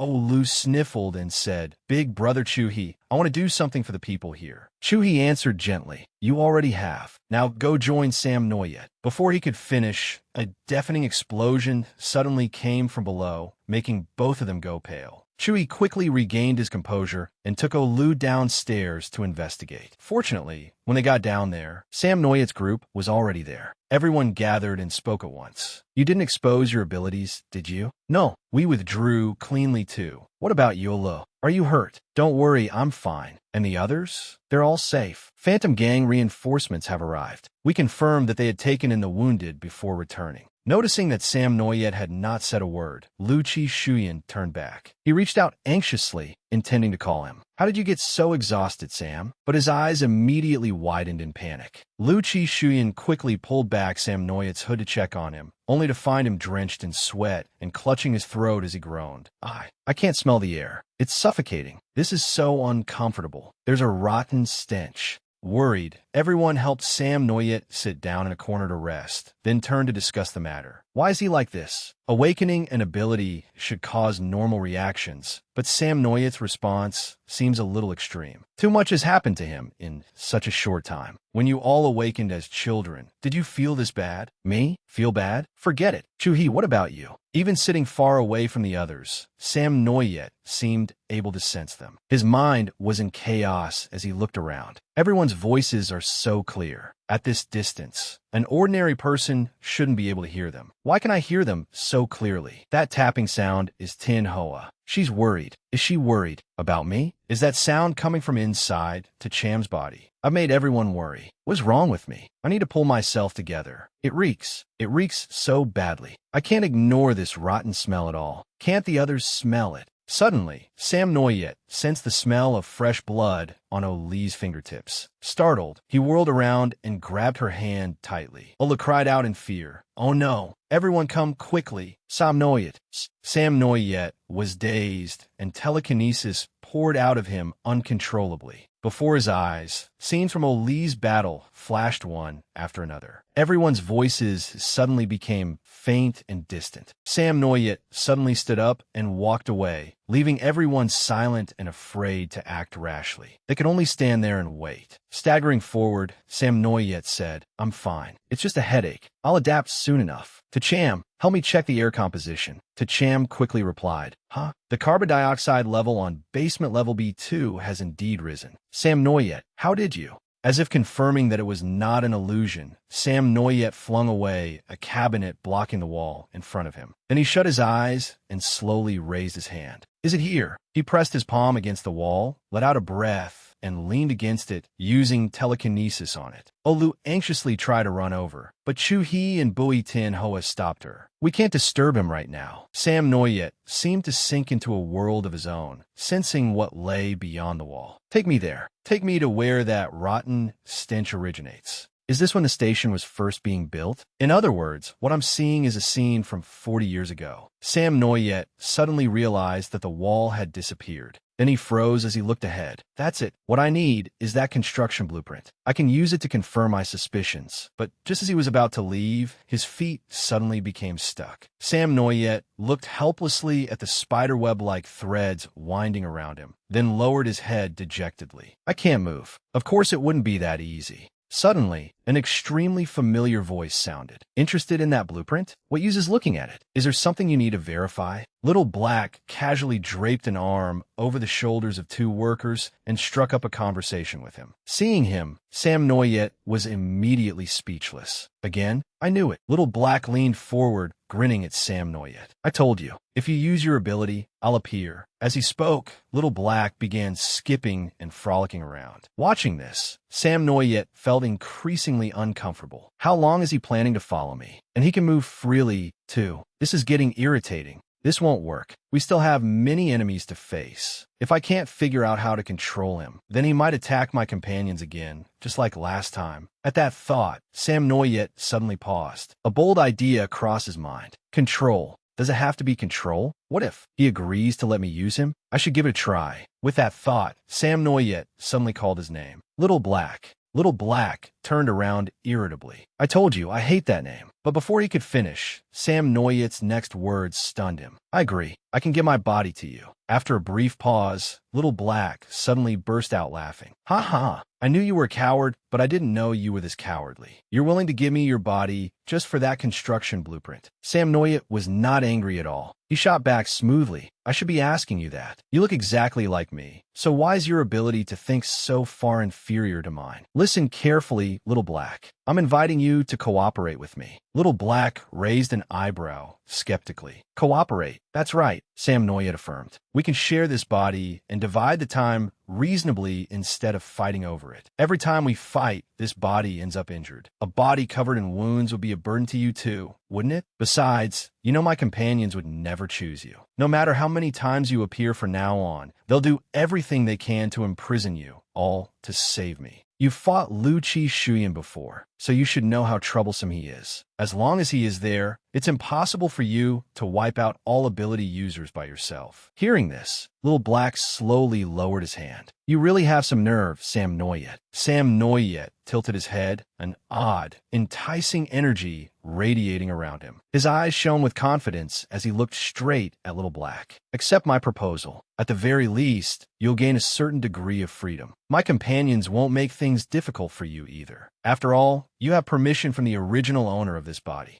At those words, Little Black's expression changed immediately. He frowned deeply, threw his hat to the ground, and jabbed a finger into Sam Noyet's chest. Owner? You. Sam Noyet was unafraid. He moved even closer, pressing his forehead against Little Black's, and repeated, Let's become the owners of this body together, Little Black. I need you. Little Black's eyes curved sharply, and joy blossomed within him. He suddenly stepped back, then turned and walked away. Interesting. He clearly hasn't remembered that. Yet he says exactly the same thing. Seeing him stop there, Sam Noyet continued. Once we return, we can discuss in detail how to divide control of the body. Little Black began moving, interlacing his fingers and stretching. He tipped his head back and chuckled. You just need to look at the technical blueprint, right? At that moment, an unusual sensation surged through Sam Noyet's body. He could not shake the feeling that the puzzle in his mind was missing one piece, a crucial piece. Outside the tracks, Lu Chi Shuyan could not hold back any longer. He stepped aside to light a cigarette. The other foreheard him and immediately ran out to warn him. Shh,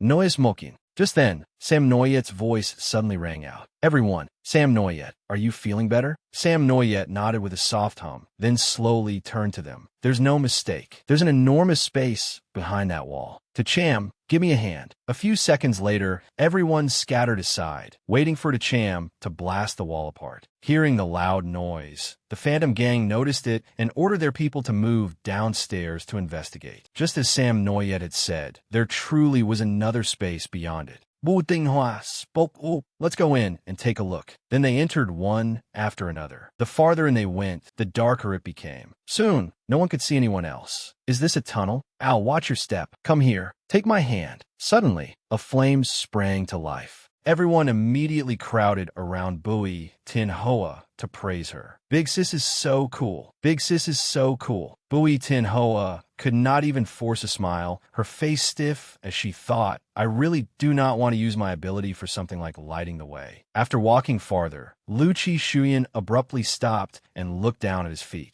I think I just stepped on something. With a flick of her wand, Bui Tin Hoa illuminated the entire underground tunnel. The moment they saw the scene inside, everyone's expression changed. Dried-up corpses were scattered all over the tunnel before them. Sam Noyet's group approached the bodies for a closer examination. Judging by their clothes, they were probably workers who built the station. Tacham, can you analyze their cause of death? If part of the underground station still remains, why was this section sealed off? They have been dead for far too long. I can't make an accurate determination. While everyone was still struggling to find a reason, Sam Noyet merely touched the workers' bodies with his ability and reached an exact conclusion. Both their arm and leg bones were broken. They were abused before they died. But the cause of death was dehydration. His eyes lowered, filled with sorrow. Did the abusers deliberately leave them barely alive, seriously injured, trapped in this place until they dried to death? How desperate must they have been? Suddenly, Oluf rose and pointed at herself. Am I the only one who thinks Sam Noyet looks even cooler now? Everyone looked at her and nodded in unspoken agreement. What channel are you all using to communicate, anyway?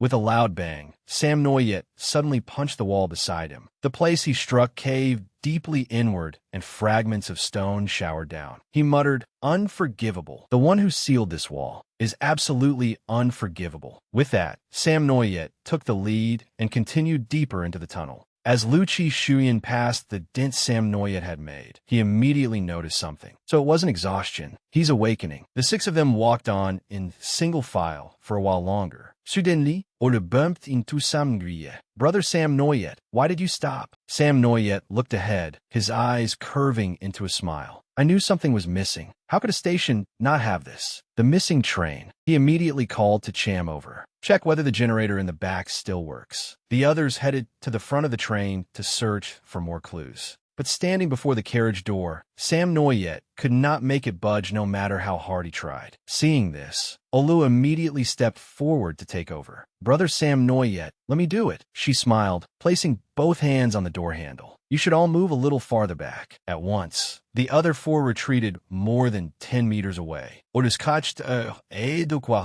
don't have to go that far. Boom, boom, bang. The sounds rang out continuously with every punch Olu threw. Standing a good distance away, Chu He and Lu Shuyan could not help turning pale. "What does Han Thursday usually feed her? I'm a little curious too. Want to arm wrestle her?" "Who, me?" Only a few minutes later, Olu had battered the door so badly that it lay twisted in a corner by the wall. Everyone entered to investigate. "It's just an ordinary control room. There's no useful information here." "Cough, cough. There's too much dust. Cover your mouths and noses first." Sam Noyet spotted a sign covered in dust on the wall. He walked over and repeatedly wiped it clean. Then he saw something, and his eyes widened. At that moment, Cham's voice came from outside. "That backup generator still works. It should be able to restore power to the station." Lu Shuyan gave a soft "oh." Then he discharged electricity into the power station outside. The entire train immediately powered on. Sam Noyet pointed at the sign and called everyone over to read it. They all gathered around and carefully studied the words.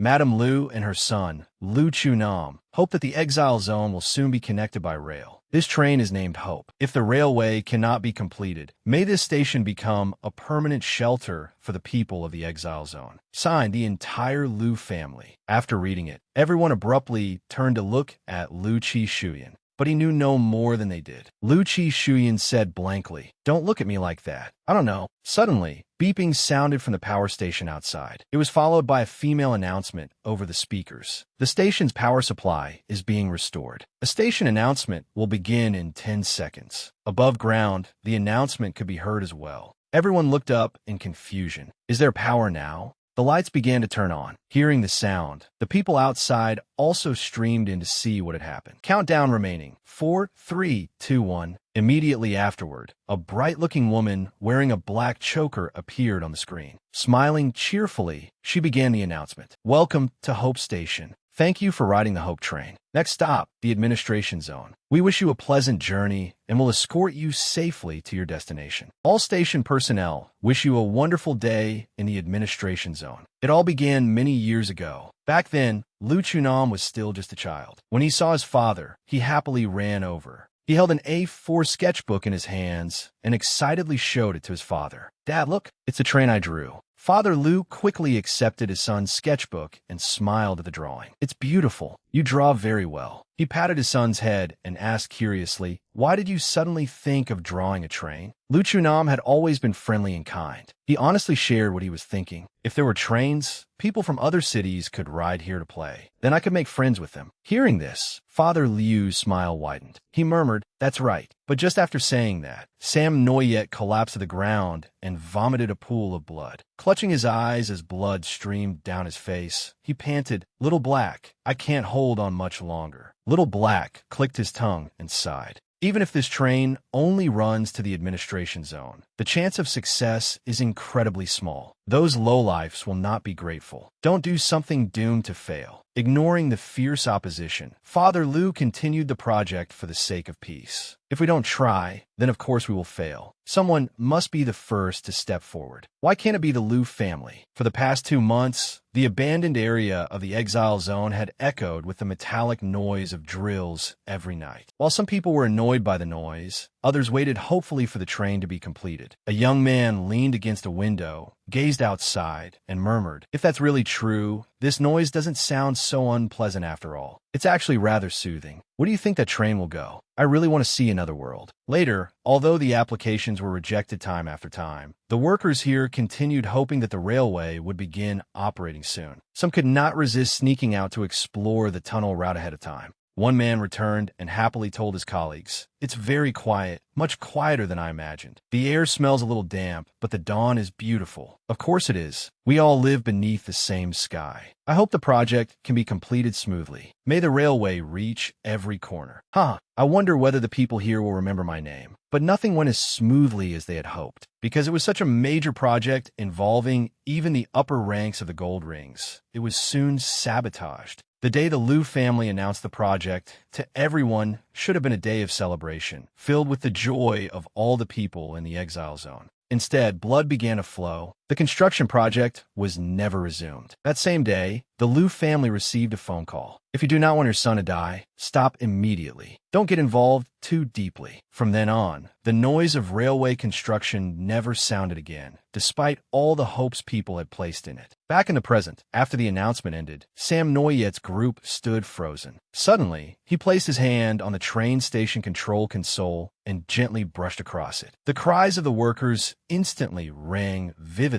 in his ears. "Don't give up. We won't die here. Everyone, hold on. I am scared. I want to go home. Let me try. I can still use my ability. Please don't fall asleep." Crying desperate pleas for help, and voices suppressing their fear while telling each other not to give up, all of them flooded Sam Noyet's mind. In an instant, it felt as though countless tough weeds sprouted from the cracks in his bones, crushing his body until flesh and blood were mangled together. Sam Noyet was in unbearable pain, yet he could not make a sound. He suddenly called out, "Little Black." Little Black appeared behind him and immediately replied, "What is it? Follow me." Sam Noyet's eyes suddenly changed color. They were no longer their usual clear blue, but a dreamlike violet. He took Little Black's hand and led him through a vast stretch of space back into the past. This land, which had abandoned itself out of hatred and resentment, had not been completely forsaken after all. Throughout all those long years, in unseen corners, strangers had always been striving for it. And I want to use my ability to stop the sorrow from spreading. I have to go to where hope and sorrow began. A few moments later, Little Black and Sam Noyet suddenly appeared at the Liu family residence. Little Black turned and unexpectedly praised him. "Oh, that was impressive." But just after saying that, Sam Noyet collapsed to the ground and vomited a pool of blood. Clutching his eyes as blood streamed down his face, he panted, "Little Black, I can't hold on much longer." Little Black clicked his tongue and sighed.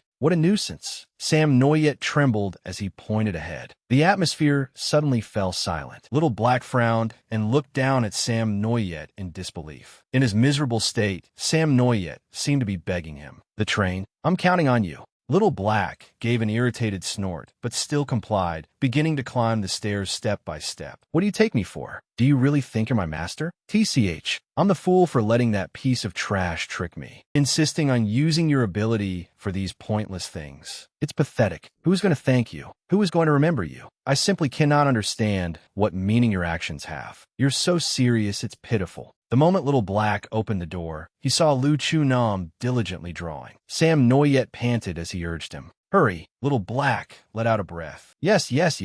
Then he slowly approached the drawing on the floor. Sam Noyet's voice sounded again. "Little Black." He calmly replied, "Why are you rushing me?" Then he sat down. He began erasing the drawing. When Lu Chu-nam happily turned around, the picture had completely vanished. Just then, Father Lu arrived home. As usual, Lu Chu-nam rushed eagerly over to him, raising the sketchbook in both hands. "Dad, look, it's the train I drew." Father Lu knelt down and looked, but there was nothing before him. Lu Chu-nam broke into a bright smile and jokingly said, "It's an invisible train." Father Lu was briefly stunned before bursting into laughter.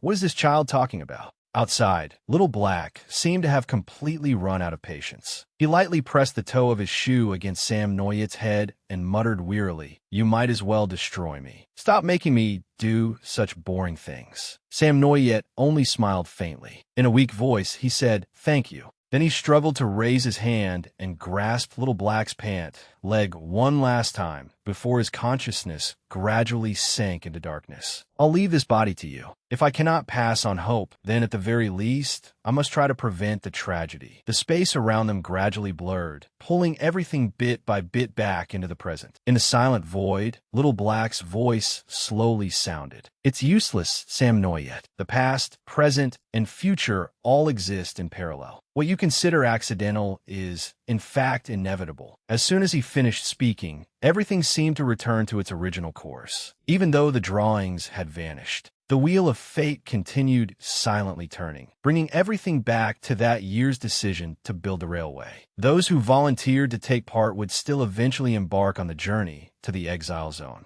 The sound of drills in the dead of night would not disappear. Those desperate cries would still ring out again. Humanity's free will was merely one part of an already predetermined fate. No matter how many times it was redone, it would still end in the same outcome. Little Black bent down, grabbed Sam Noyet by the hood, and lifted him up. He muttered to himself, "When are you going to give me a complete body?" The illusion of wanting to change the past is where tragedy begins. Immediately afterward, the entire space began to collapse. The white world crumbled apart piece by piece. Sam Noyet's body gently fell to the ground. When he opened his eyes again, he was no longer the one controlling his body. Little Black softly said, "Let's go. I'll take you home." But Sam Noyet, perhaps whether the story's outcome can be changed was never what mattered. Even if fate has already been decided, choosing how to face it is itself proof that hope exists. Little Black curled his lips slightly and continued struggling forward with solemn determination. Pathetic skeleton. The scene shifted to the forest where Sam Noyet's group had hidden their vehicle.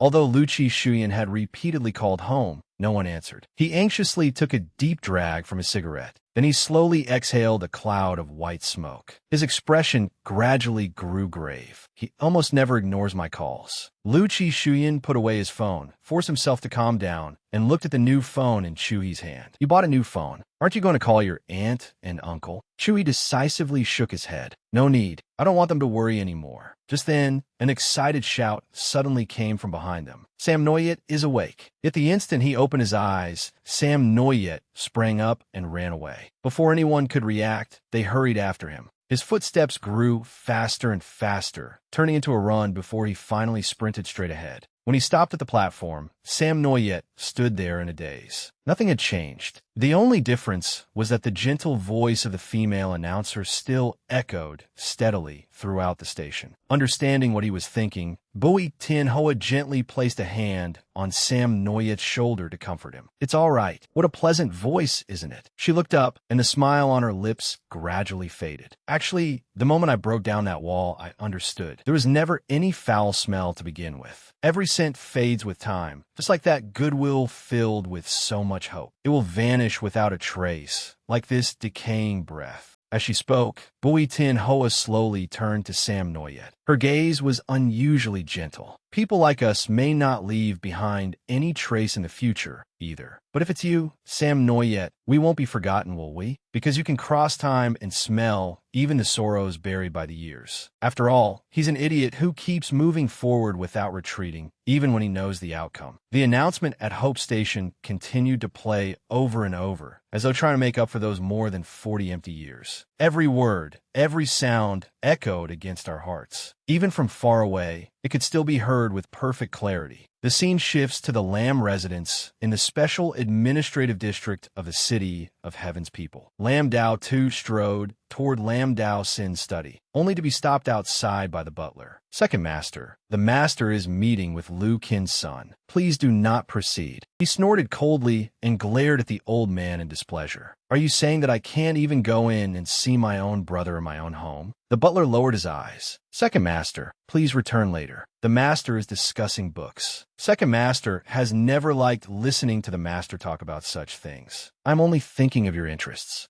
Lam Dao too clicked his tongue bitterly. "Even a servant dares to look down on me now. Damn you, Liu Qinson. Don't think I don't know what you're after. You want to replace me? Don't even dream of it." Hearing the commotion outside, Qin Sun lifted his hot teacup and spoke softly to to the man before him. It seems he has come to question you about choosing me as your spokesperson. I do not mind working quietly behind the scenes. You truly do not need to provoke Lam Dao Tuesday. It will only make him hate me even more. Sudenli, Lam Dao Sing asket an abub semingili unzelet quetstin. In the city of heaven's people, how many families keep dogs? And how many families worship wolves? When Qin's son remained silent, he continued, Aren't dogs adorable? They understand commands, relieve themselves where you designate, and once they form a bond with their master, their eyes hold no one but that master. If the master regularly pets and shows them affection, they will happily wag their tails at once. They're truly the finest choice for a pet, aren't they? Compared to them, wolves have no virtues besides tearing everything apart indiscriminately. Lu Qin's son said, If it were you, would you choose a dog whose eyes see only its master, or a wolf whose eyes see only prey? Pets only bring trouble. I have no need for them. Lam Daosin laughed when he heard that.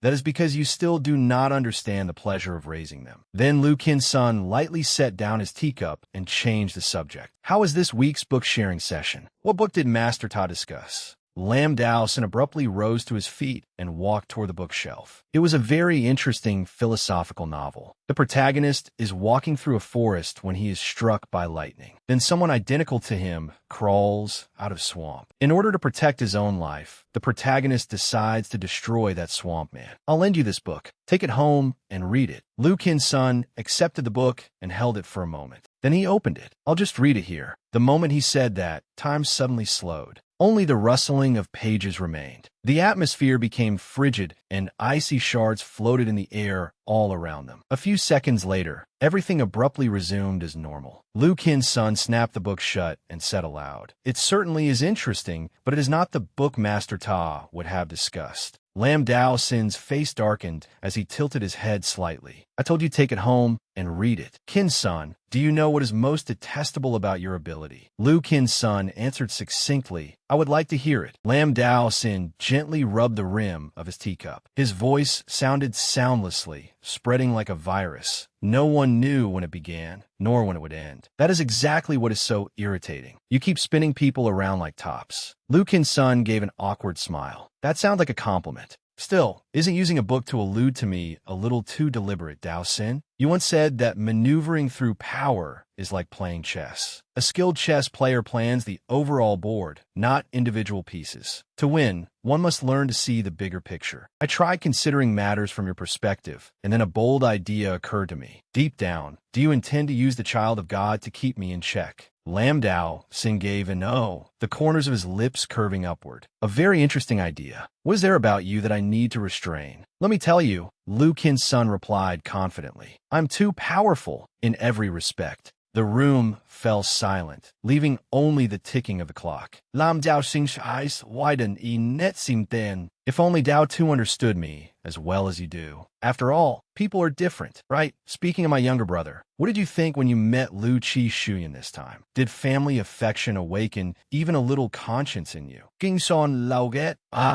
At this point, what is the use of talking about conscience? The scene returns to the distant past, when Qin's son and Qi Shuyan were still together. By a lakeside in the city of heaven's people, Lu Qi Shuyan noticed that his older brother was preoccupied and asked after him with concern. Qin's son suddenly asked him, Xiao Shuyan, tell me, what benefit is there in giving the land beneath our feet to others? Lu Qi Shuyan was still young then and did not yet understand the ways of the world. He could only stare blankly at the question. Seeing that his younger brother said nothing, Qin's son repeated himself. Answer me, what benefit is there? As he spoke of the land, his voice suddenly deepened and changed. Of course you cannot answer, because people like you, who intend to destroy the balance of this society, are the problem. Xiao Shuyan, I will invite you only once. Protect this land with me. Otherwise, we will be enemies. You cannot even give me a proper answer, yet you still insist on walking that path without wavering. My dear little brother, you truly have been harmed deeply by that so-called bloodline. Seeing his brother leave, Lu Qi Shuyan tried desperately to stop him. Brother, don't go. I won't let you go.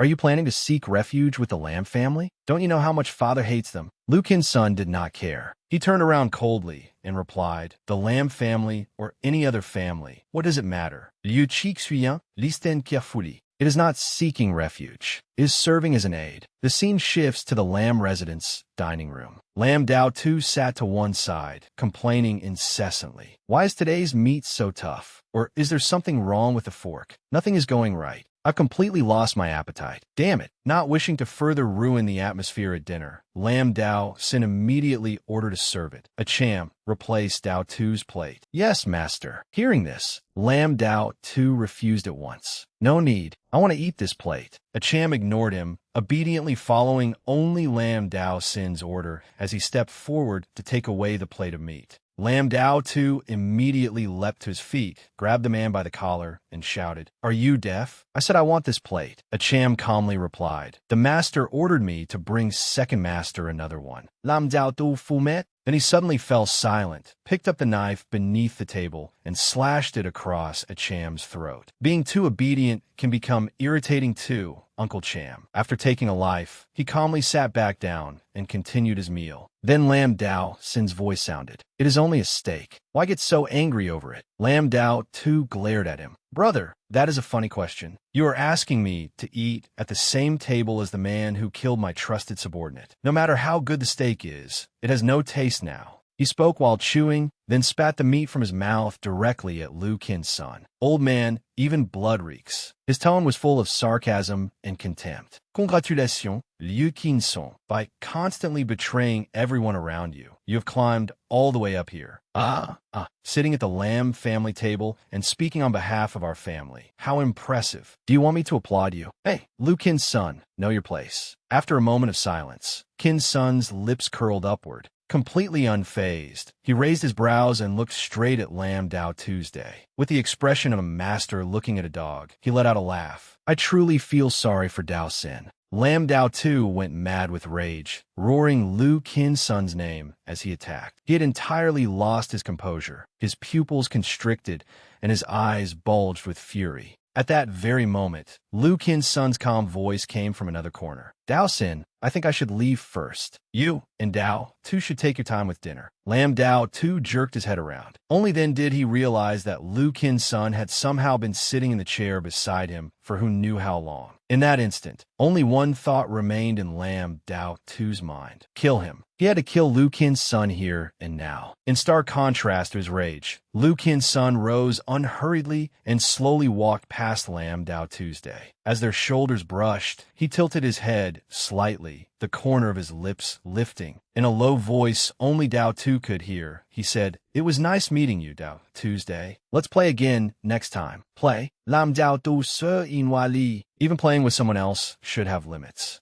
Only after Lu Qin's son left the dining room did Lam Dao Tu's furious roar ring out behind him. He vented all his anger on his older brother. "Dao Sing, how could you let him call you by name like that? You are the one indulging him. Today he dared to kill a cham. Tomorrow he will dare to walk all over us." Lu Qin's son continued walking calmly. As he passed the family portrait of the Lam brothers hanging in the corridor, he slowly raised his hand. His fingertips paused lightly over Lam Dao Tu's neck in the photograph. "Too noisy," he murmured, then gently traced his finger across Dao Tu's throat in the picture. Behind the door, Lam Dao Tu's furious shouting continued without pause. "You like him that much? Our own family has done everything for you, yet we cannot compare to an outsider like him. Dao Tu, I can turn myself into a monster that everyone shuns for the sake of this family. Can Lu Qin's son do that?" Lam Dao Sing vi mai si len. He slowly set down his knife and fork, then leisurely wiped the corner of his mouth with a napkin. Seeing that, Lam Dao Tu grew even angrier, gritting his teeth as he said, "Say something. Why won't you answer me?"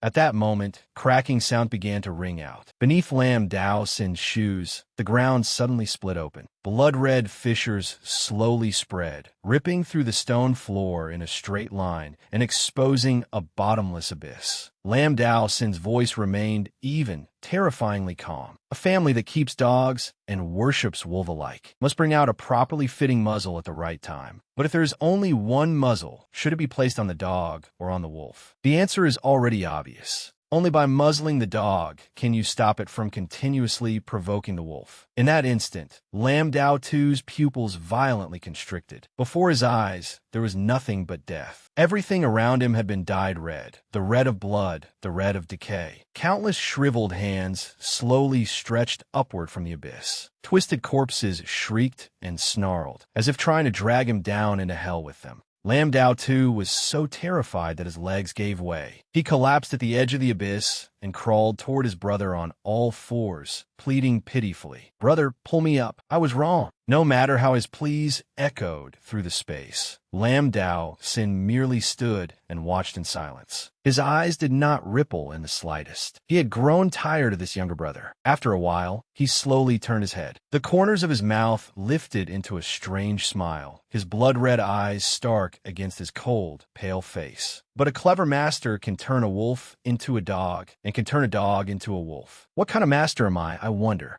Lam Dao Sin slowly lowered himself to one knee before Lam Dao Tuesday, seeing his brother approach. Lam Dao Tu screamed even harder, "Brother, pull me up." He grabbed Dao Sin's wrist. Lam Dao Sin's voice remained calm as still water. "Have you vented enough?" Lam Dao Tu nodded repeatedly, trembling as he clung tightly to the abyss's edge. "I was wrong. I know I was wrong." Lam Dao Sin looked at him and slowly asked, "Who am I?" "My older brother, the kind of brother who can pull me out of hell." Lam Dao Sin nodded lightly, seemingly satisfied with the answer. "Good." As soon as he spoke, the hands reaching up from hell slowly withdrew, the sea of blood gradually faded, and the abyss closed. In the blink of an eye, the room had returned to its original state. Lam Dao Tu panted heavily, cold sweat covering his forehead. His mind had not yet fully calmed. He stared blankly at the place where he had just fallen, his pupils still trembling. He's gone insane. Did he really want to kill his own younger brother? Does that mean I am just a disposable pawn as well? The instant that thought arose, the fear in Lam Dao Tu's heart erupted. He crawled on all fours to Lam Dao Sin's feet, tightly hugged his brother's trouser leg, and repeatedly bowed his head in apology. "I am sorry.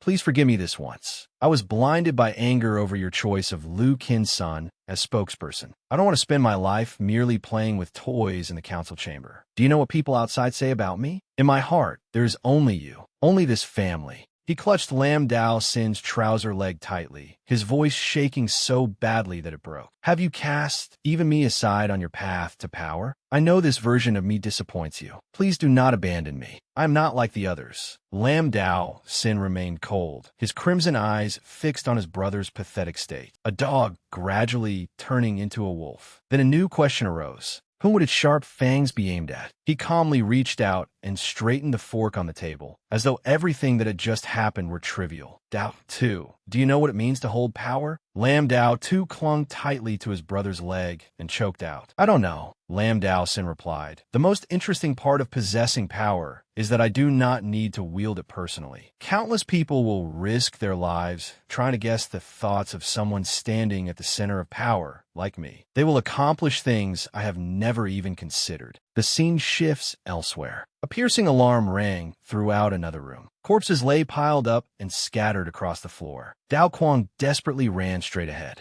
The entire space was illuminated only by the glaring red lights hanging from the ceiling. He darted through one narrow alley after another, desperately searching for a way out. Groups of people continued to pursue him relentlessly from behind. Dao Quang immediately activated dream weaving, forcibly putting them all to sleep. As he ran, he kept reminding himself, "Don't look back. Don't look back." At that moment, a cold voice suddenly came through the public address system. "Aren't you going to look back this time? Do not overlook even the smallest flaw. Look carefully." Zhao Guang Foda, as if guided by an invisible force, he completely lost control of his head and slowly turned around. The moment he clearly saw the scene before him, Dao Quang's face turned deathly pale. His pupils violently constricted. His loved ones lay motionless upon the cold floor. Outside the dream, Dao Quang was tightly bound to a metal bed. Countless wires were embedded deep in his head and wrapped around his body. His entire body convulsed and shook violently, as though he were struggling within an endless nightmare. Ling Xiao stood beside him, admiring his miserable state with interest, making a dream weaver experience a dream just like real life. He smiled faintly. This truly is the best way to crush his will to live. Very creative. Dao Quang, are you ready? A new dream is about to begin. Come on, 13 failures already. Again, Ling Xiao rested his chin on his hand and looked at Dao Quang with great interest, his voice carrying a trace of regret. You really are stubborn, Dao Quang. We have to start all over again. Dao Quang struggled violently, his body scraping against the ropes until his skin split open. Dark red blood soaked into the bindings with every movement. Sweat poured off Dao Quang's body. His breathing grew increasingly ragged, and his screams mingled continuously with pained groans. The sounds echoed throughout the room, slipped through the cracks of the door, and gradually spread into the corridor outside. Outside, in the woods near Hope Station, Bui Tin Hoa suddenly received a call from her father. She informed the others, then took her phone aside. The moment she answered, Bui Fai Neen's aggrieved, sulky voice came from the other end. If I don't call you, do you not know how to call your father first? Bui Tin Hoa answered honestly. Something happened over here. I only just got free now. Hearing that, Bui Fai Neen immediately asked anxiously, are all of you okay? While absent-mindedly playing with a leaf on the car roof, Tin Hoa smiled. If I can answer Dad's call, then of course I'm fine. How are things on your end? Did he make things difficult for you? There was a brief silence on the other end. Not exactly, Bui Fai Neen said with a forced laugh. You know your dad runs fast. It's just a pity the house got blown up. Bui Tin Hoa lowered her gaze slightly and asked worriedly, Where are Chi Man and Little Me?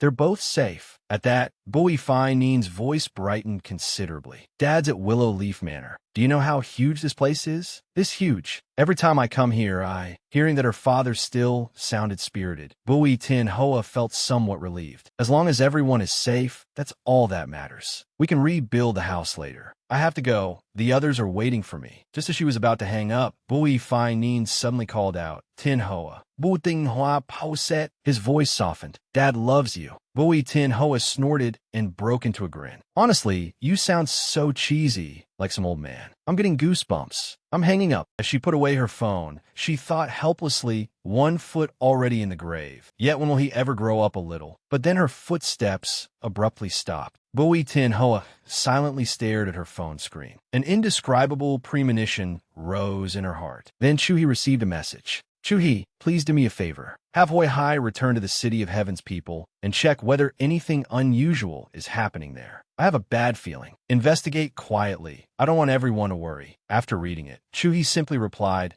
He gently tugged down his sleeve and glanced at the 2 people seated beside him. After confirming that no one was paying attention, a dark red tattoo slowly emerged on his arm, stretching all the way to the back of his hand. Chuhi lightly drew a blade across it, and a thin line of blood immediately seeped out. Unbeknownst to him, Lu Chi Shuyan was secretly watching through the rearview mirror from the front seat. Chuhi flicked several drops of his blood away with force. In midair, they quickly split into tiny threads and entered the bodies of the birds perched on nearby branches. In an instant, all their pupils lit up. Then they spread their wings together and flew toward the City of Heaven's people. At Willow Leaf Manor, Bui Fai Neen stood outside, weighed down by his thoughts. He scratched his head and looked down at the family photo on his phone screen. Then he looked up at the sky filled with flying debris and muttered, What a hassle. Back inside, Lu Chunam's voice immediately rang out. Are the children all right? Bui Fai Neen slowly answered, then sighed and turned back. Sorry for making everyone worry. Let's continue the meeting. Bui Fai Neen, Lu Chunam, Han Dong, and Chu Fuang Vu each held a white envelope in their hands. They opened them at the same time. A photograph of Bui Fai Neen appeared. It suddenly caught fire, turning into ashes that drifted into the air. Lu Chunam frowned, a flash of heartache crossing his eyes. As he watched the message in the photograph, the image of his son, Lu Kin's son, appeared. Standing proudly at a podium, he said, To all residents of the City of Heaven's people, I am Lu Kin's son, spokesperson for the first family, the Lamb family. Today, I am here to make an official announcement regarding the series of events that have occurred over the past several days. Out of respect and goodwill toward an old friend, the 8 great families invited the descendant of the Vu family back to the City of Heaven's people, hoping to peacefully resolve our differences in ideology. Yet our goodwill was met with betrayal and attacks. Chao Chiem, son of Chao Quang, captain of Peacekeeping Operations Team 2, was tragically murdered. Tran Gon and Ta Khan, the two deputy leaders of the 8 great families, were seriously injured and remain in critical condition. 2 core facilities within the administrative district were deliberately destroyed. So far, 6 innocent civilians have been killed or injured. Based on the current investigation, every clue points to the descendant of the Vu family and those who support him. The 8 great families originally sought peace, but events have clearly gone against that wish. What is especially regrettable is that someone has exploited people who were once members of the Lam family. They have shamelessly reopened the Lam family's old wounds. We deeply despise this despicable act of division. For the entire Lam family, this is undoubtedly a severe and devastating blow. Here, I wish to say to the Vu family's descendant and his allies, you raise the banner of peace, yet in truth you attack the lives of our people. The 8 great families will never allow this to happen again, nor will we ever bow before violence and terror. We once again issue a stern warning. Immediately cease all terrorist activities, or we will mobilize every resource and method at our disposal to eliminate this threat completely. Anyone who shelters them will share their punishment. The peace and order of the City of Heaven's people tolerate no violation. When the message ended, it vanished. Lu Chu Nam slammed his fist down on the table in fury and humiliation, unable to believe that his son had betrayed them. He choked out an apology. Chu Fuangvu voiced the painful truth. There was a photograph of Fai Nin in the envelope. It's already obvious. How long can we protect him? Lu Chu Nam lowered his head and answered, as long as we can.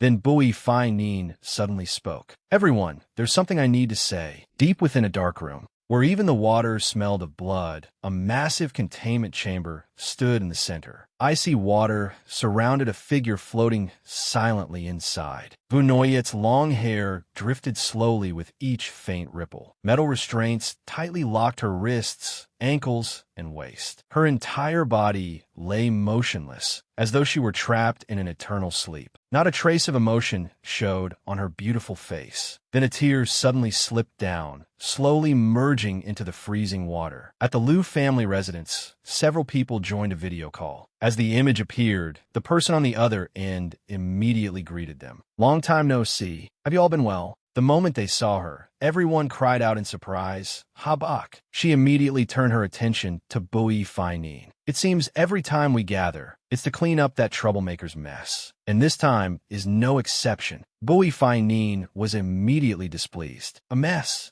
Did you call just to mock me? Lu Chu Nam turned to calm him. Fai Nin, don't get worked up. Han Dong and Old Chu also spoke up. Ha. All the hardest people to gather are finally here today. What a spectacular scene. Come on, we're not children anymore. Can we stop fighting the moment we meet? Habak, you called because of the Lam family's official announcement, didn't you? Habak nodded and warned them solemnly.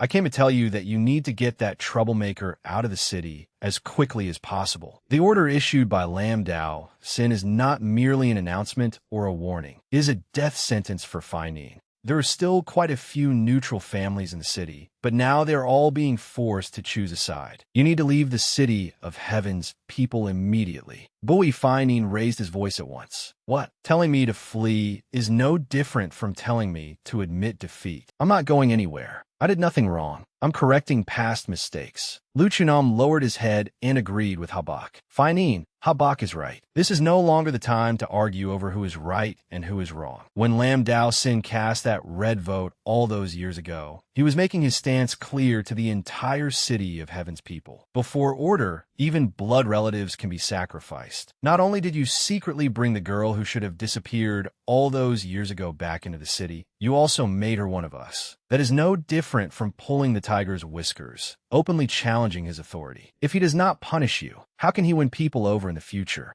Bui Fai Nin did not care. He curled his lip and turned away.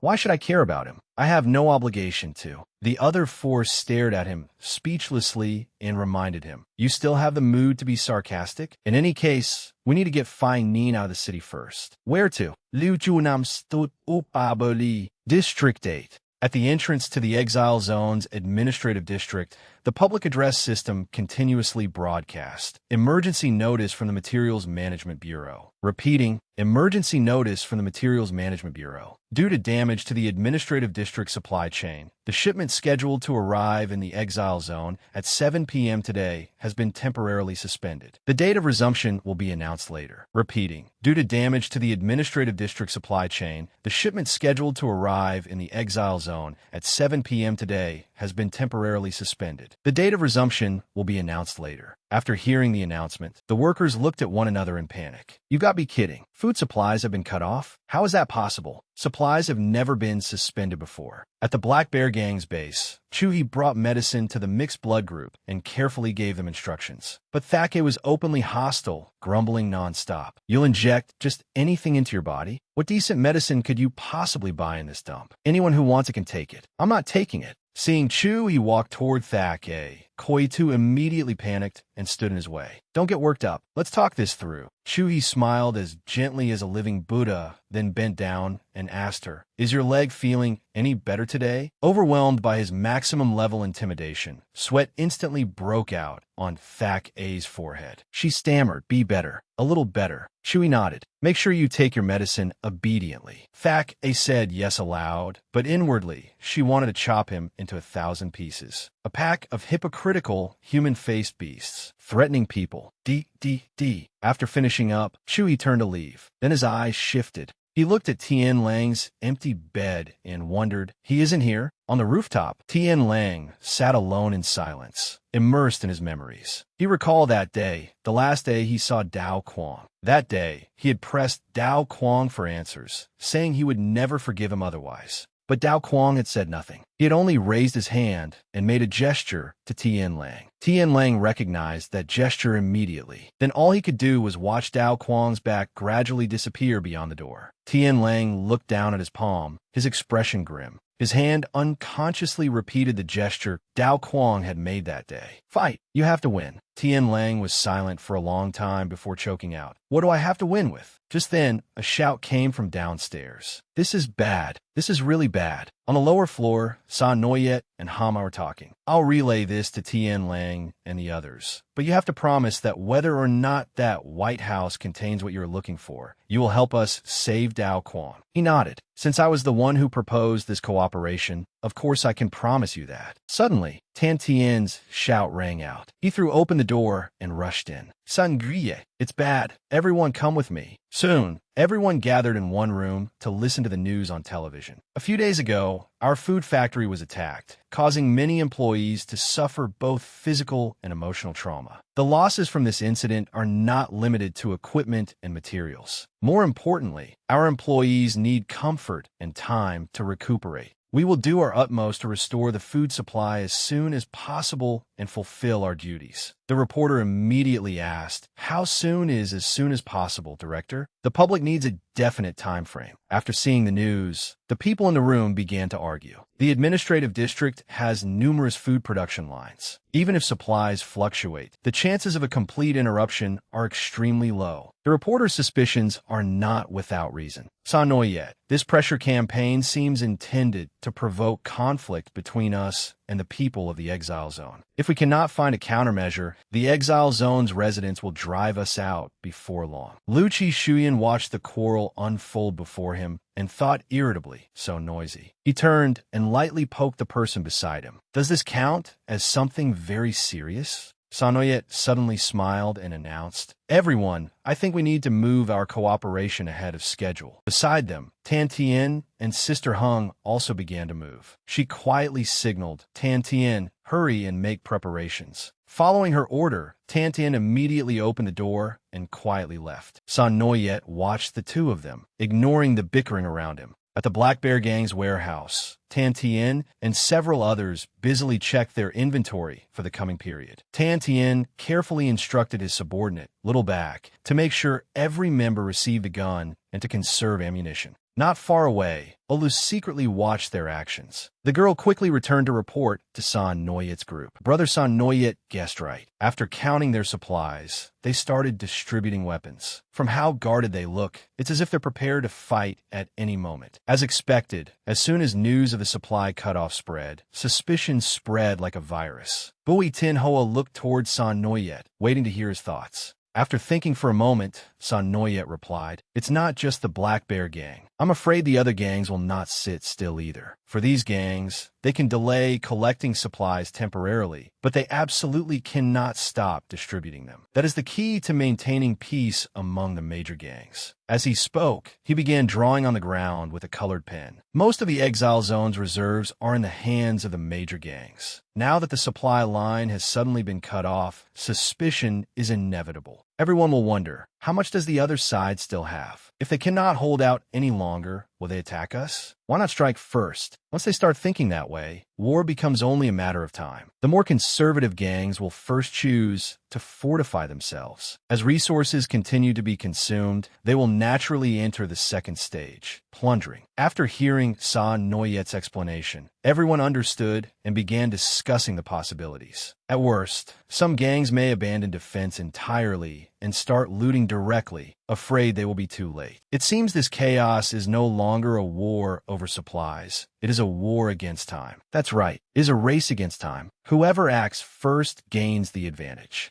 By that logic, if extremists want to take advantage of the chaos to commit evil, it will be difficult to discover them in time, won't it? And that announcement did not give a clear time for supplies to resume. It could be 1 hour, or it could be 10 days. At that point, Bui Tin Hoa and Lu Chi Xuan spoke at the same time. Uncertainty. San Noyet rubbed his head, lost in thought. That was right. Someone was exploiting people's fear of uncertainty. Within 36 hours, no, within 24 hours, the Exile Zone would face a major incident. Perhaps it had already begun. Ignore all the superficial details. All he needed was to solve the problem at its root. Think calmly, San Noyet. Think again calmly. Just then, Little Black suddenly appeared, hooking an arm around San Noyet's neck and leaning close to whisper with a soft laugh. "Haven't you already thought of a solution?" He pinched San Noyet's cheeks and pulled his face close. "Who are you putting on this troubled act for?" San Noyet frowned at him. He had been wondering what was missing. So it was this guy? He pushed Little Black away. "I'm not pretending to be troubled. I really do have a way to solve the supply problem, but I can't see through the enemy's intentions." Little Black raised an eyebrow. "What do you mean?" San Noyet answered solemnly. "They went to so much trouble. They're clearly targeting me. If the enemy is waiting for me to act, then wouldn't acting mean falling into their trap? They had opportunities to kill me before, yet they did not. That proves I am more valuable alive than dead. So what exactly is my value?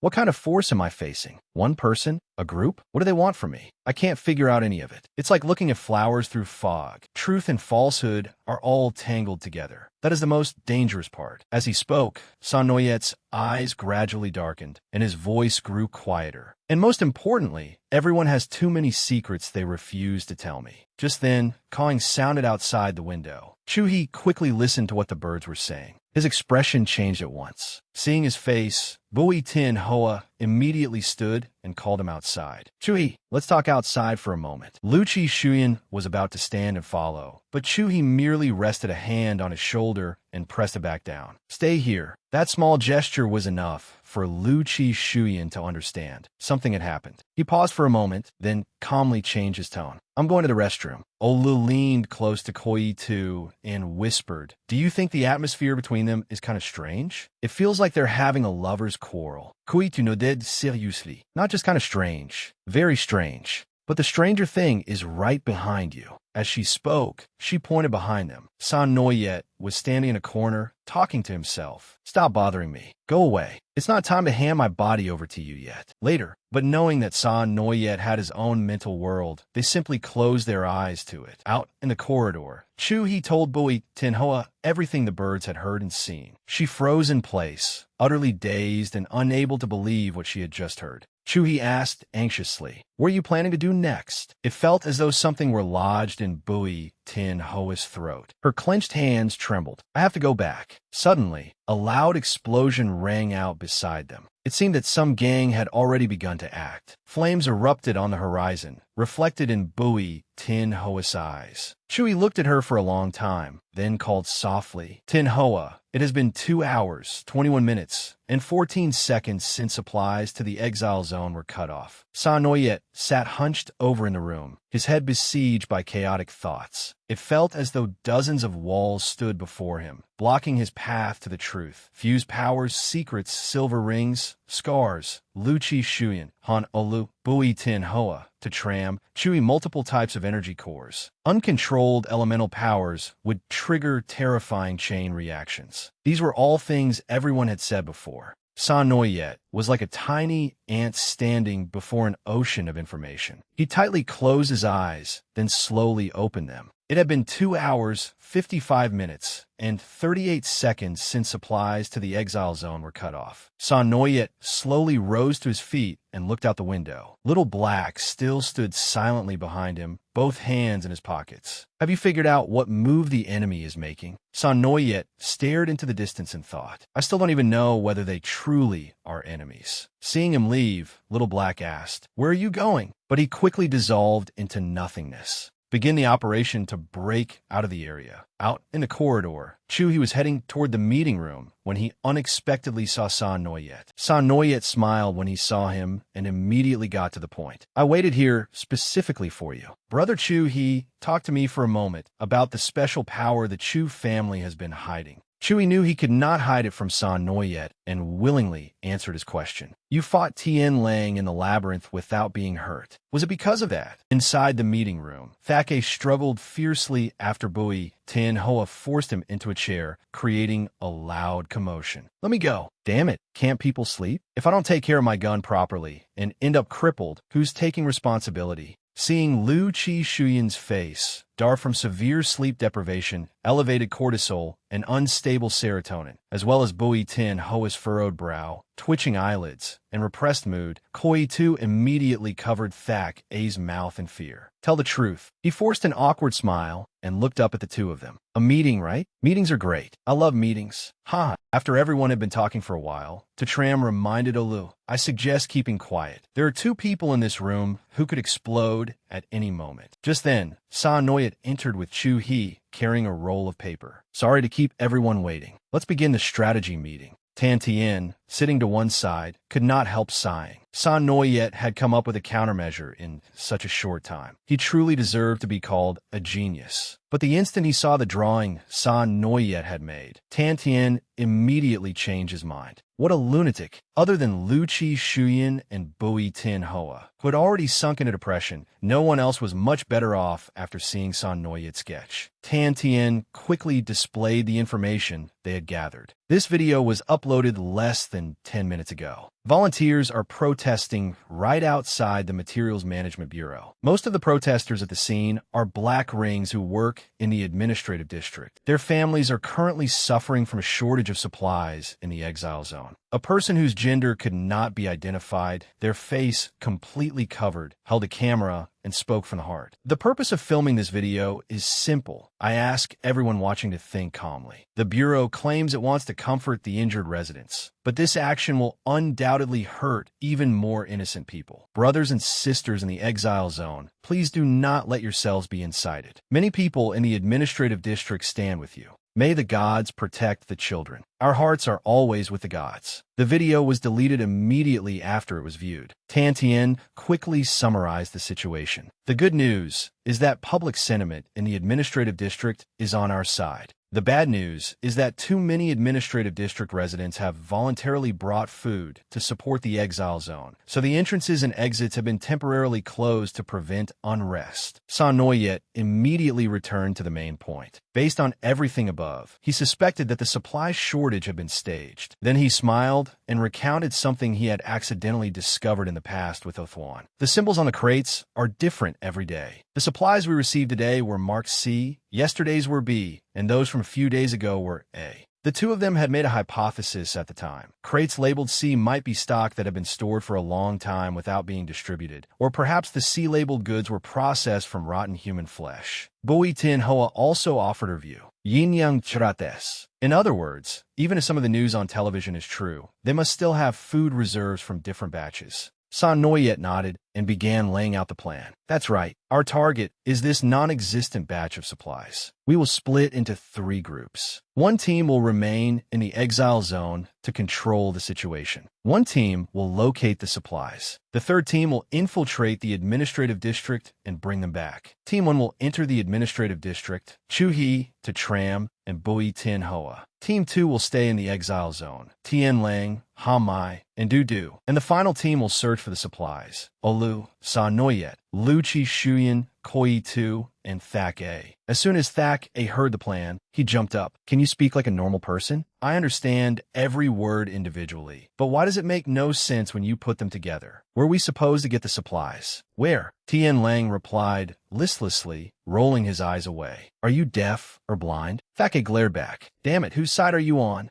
Standing in a corner, Saniyat gently reached out and touched the wall beside him, sinking into his own mental world. On one side was the returning child of God. On the other was the ruling leadership system. Yet there had always been one force he had overlooked. Those who deliberately kept a low profile, scattered throughout every level of society, from the upper ranks to the middle and lower ranks. They were also watching this good show. Making things difficult for the exile zone was only a pretense. Testing his resolve was the real purpose. Someone was testing him, testing whether he would confront the administrative district for the sake of one city, or whether he had the resolve to abandon this place. That person might be the family secretly supporting his mother, or perhaps not. In any case, whoever could devise such a method was certainly no decent person. Just then, a voice interrupted San Noyet's train of thought. Bui Tin Hoa raised the problem. Charging straight through the gates would be easy, but sneaking in quietly will not be. The others nodded in agreement. Traveling by land was indeed impossible, but the air route was different. That only made her more confused. The entire airspace of the administrative district is monitored. Going by air would be no different from directly announcing that we are coming. As soon as she finished speaking, Chui cut in. Let me clear the way. Bui Tin Hoa and Luchi Shuyan both turned to look at him. Chui's eyes were filled with confidence. Leave the airspace system to me. Then he turned to Luchi Shuyan. You'll help me, won't you? Resting his chin on his hand, Luchi Shuyan answered flatly. You and San Noyet have already discussed everything. Why ask me? Time was short, and San Noyet wanted to explain the remaining details to everyone on the way. But Thak A immediately jumped up and launched into a long speech. You make it sound so easy. Do you think the administrative district's network defense system is something you can touch whenever you want? You first have to connect to their equipment, hack into the vehicle network system, and plant a virus. Then use that as a springboard to keep expanding your access privileges. Only then will you have a chance to locate the cold storage system and dig out the entry and exit records for supply trucks. Finally, you still have to break through the back door of the Food Management Bureau's system. Do you understand? Do you think this is using the bathroom in your own house, where you can just go whenever you feel like it? Who takes responsibility if we get caught? After hearing this, San Noyet immediately provoked him. Hey, after talking for so long, are you just afraid you won't get the information and will lose face? Thak A stared at him in disbelief. He knew such a taunt should not work.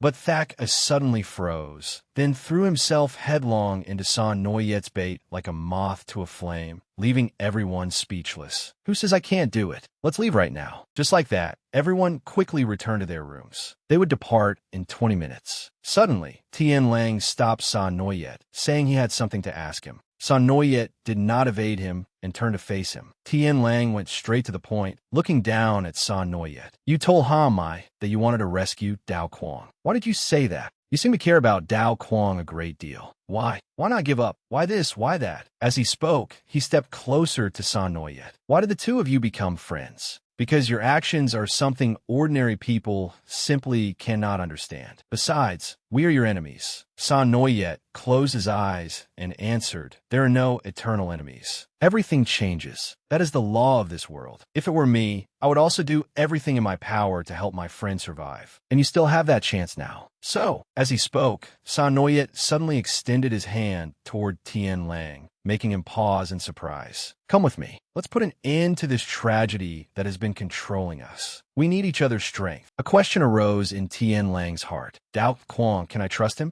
At the same time, in the laboratory, Dao Quang was curled up in a corner against the wall. Seeing his condition, the doctors did not encourage further experiments. But they had no idea that Dao Quang was only pretending while planning to gouge out all their eyes. Elsewhere, Tian Lang and San Noyet had reached an equal agreement. Once we settle the supply issue, we will rescue Dao Quang together. Wipe that smile off your face. It's annoying. You really are such an honest person. Half an hour later, the vehicles were ready. Tan suddenly heard a commotion behind him, then turned around with a smile. This is a scene worth taking a picture of. At last, all the teams had assembled and were preparing to depart to carry out the plan. Before leaving for their separate assignments, Chu-hee carefully reminded Oh-lu to be cautious. The two siblings worriedly urged each other to stay safe. Be careful. Suddenly, Chu-hee turned and lowered his voice to San Noyet. There's something I want to ask of you. No, it does not really count as a request. After all, he can take care of himself. I know that after meeting Lu Kin-sun, you must have many questions. You might even have some doubts about Lu Chi-shuyan's position. Maybe I'm overstepping, but I want to tell you this. No matter what position his relatives hold, it does not change the fact that he is here right now at your side. Go ahead without hesitation. All of us will do our utmost to cooperate with you. San Noyet nodded gratefully to thank Chu-hee. Soon afterward, everyone split into 3 groups, each team taking one vehicle. Lu Chi-shuyan drove the first vehicle. Naturally, nothing could possibly go wrong with that car. Suddenly, San Noyet leaned out from the rear and called over to Tian Lang's vehicle. Tian Lang, your bodies have not recovered yet, so do not push yourselves too hard. Just keep the situation under control. Do not overuse your powers. Also, do not cut off communication. I need to know your movements and the situation in the exile zone at all times. Do you hear me? Tian Lang simply ignored him and turned his head away. So the second vehicle, driven by Tian Lang, probably would not be much of a concern either. But the third vehicle, driven by Bui Tin Hoa, was another matter. All 3 cars quickly hit the accelerator.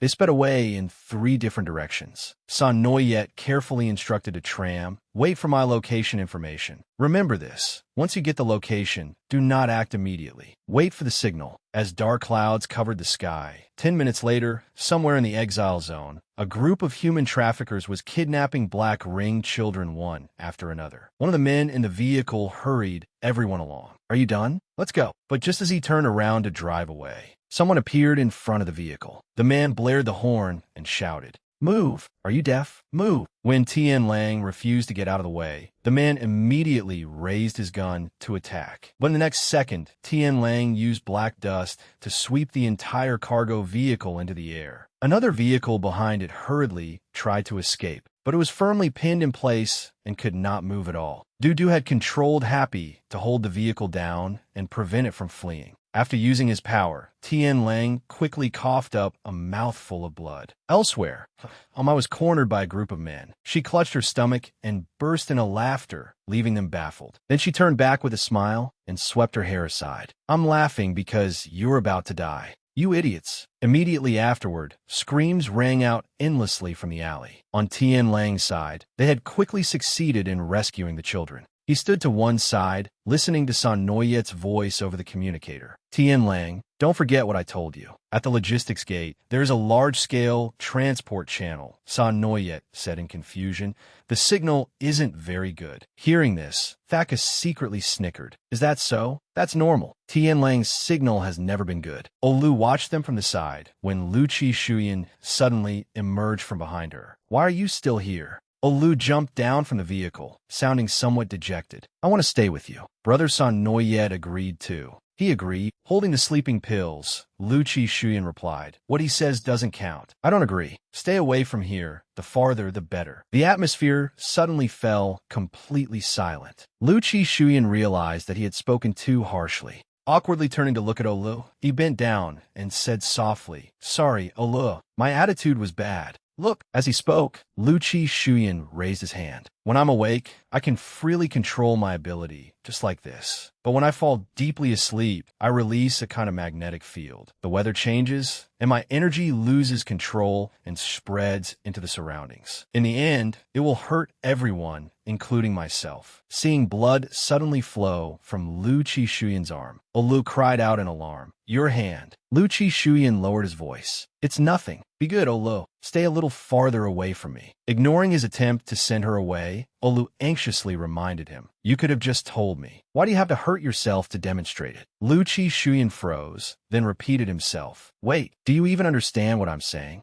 I mean, this little wound is nothing. It will. Before he could finish, Olu firmly interrupted. No. Give me your hand. Can't you feel any pain at all? Is this how you explain things every time someone asks? As she spoke, she wrapped a bandage around Lu Qishuyan's hand. He had never imagined that one day he would be scolded by a child. Looking down at his carefully bandaged hand, Lu Qishuyan suddenly fell silent. Olu clutched her chest and looked up at him gently. It'll be cold when it rains. Let me stay and watch over you. Before long, a downpour began. Olu tightly gripped the bag of sleeping pills in her hand as she heard Lu Qishuyan emphasize, Once I fall asleep, you have to leave. She nodded in understanding and quietly wished Lu Qishuyan a deep sleep. In the surveillance room at the material transport checkpoint, the guards carefully checked the outdoor security cameras. After confirming that no one was there, they changed shifts, unaware that Sa Noyet's group had long since taken control of the surveillance system.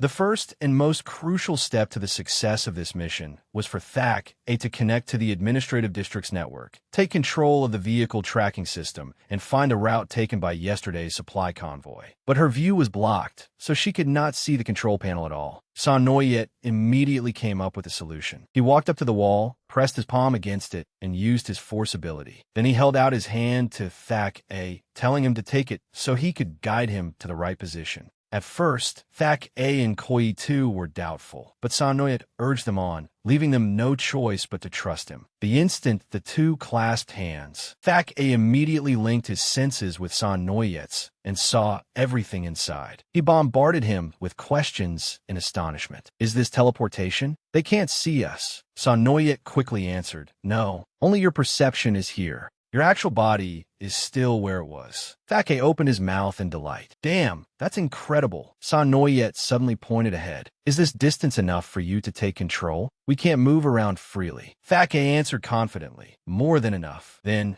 grinning excitedly, he began to activate his ability, connecting to the system. Thak-A, issue mission order. Search for the routes of anomalous supply vehicles. Send to all guild members. Mission order issued. In just a few seconds, Thak-A disabled the firewall, successfully cracked the system, and planted a virus in the administrative district system. He easily infiltrated the vehicle tracking network, expanding the search area 13%. The range continues to expand. It has now reached 46%, successfully accessing the cold storage system of the administrative district, reviewing every cold storage intake and dispatch record. Search range expanded to 68%. Outside, Koi-2 guarded their bodies, fretting anxiously. Hurry, hurry, hurry. At last, they reached the step of infiltrating the Materials Management Bureau's system. But just as Thak-A tried to hack in, the Bureau's system immediately turned red. Abnormality warning. Failure. Unable to infiltrate. Thak-A grew tense and tried again and again, but the result remained the same. Infiltration failed. Unable to connect to the Materials Management Bureau system. Infiltration failed. Infiltration failed. Infiltration failed. Things became more and more intense. At the very last moment, before their ability was canceled from overuse,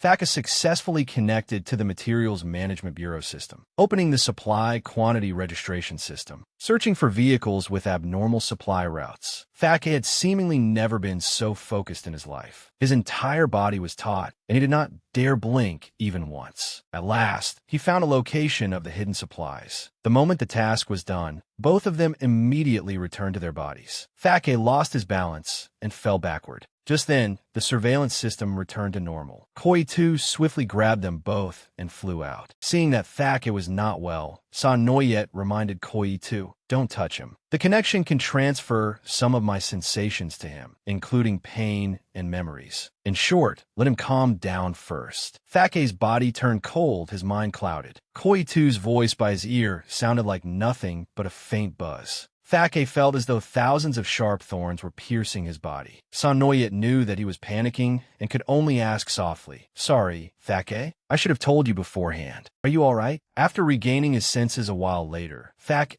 panted and trembled, clutching his neck. He looked at Sa Noyet, who was calmly calling to Tram to report the situation. "I'm fine," he replied hoarsely. Once Sa Noyet had walked some distance ahead, Thake whispered to Koi-tu, "He definitely did that on purpose. He linked his empathy to me so that the moment my consciousness separated from my body, he could interfere and stop me from giving him false coordinates." Hearing this, Koi-tu asked in shock, "Huh? You were planning to give him fake coordinates from the start? You.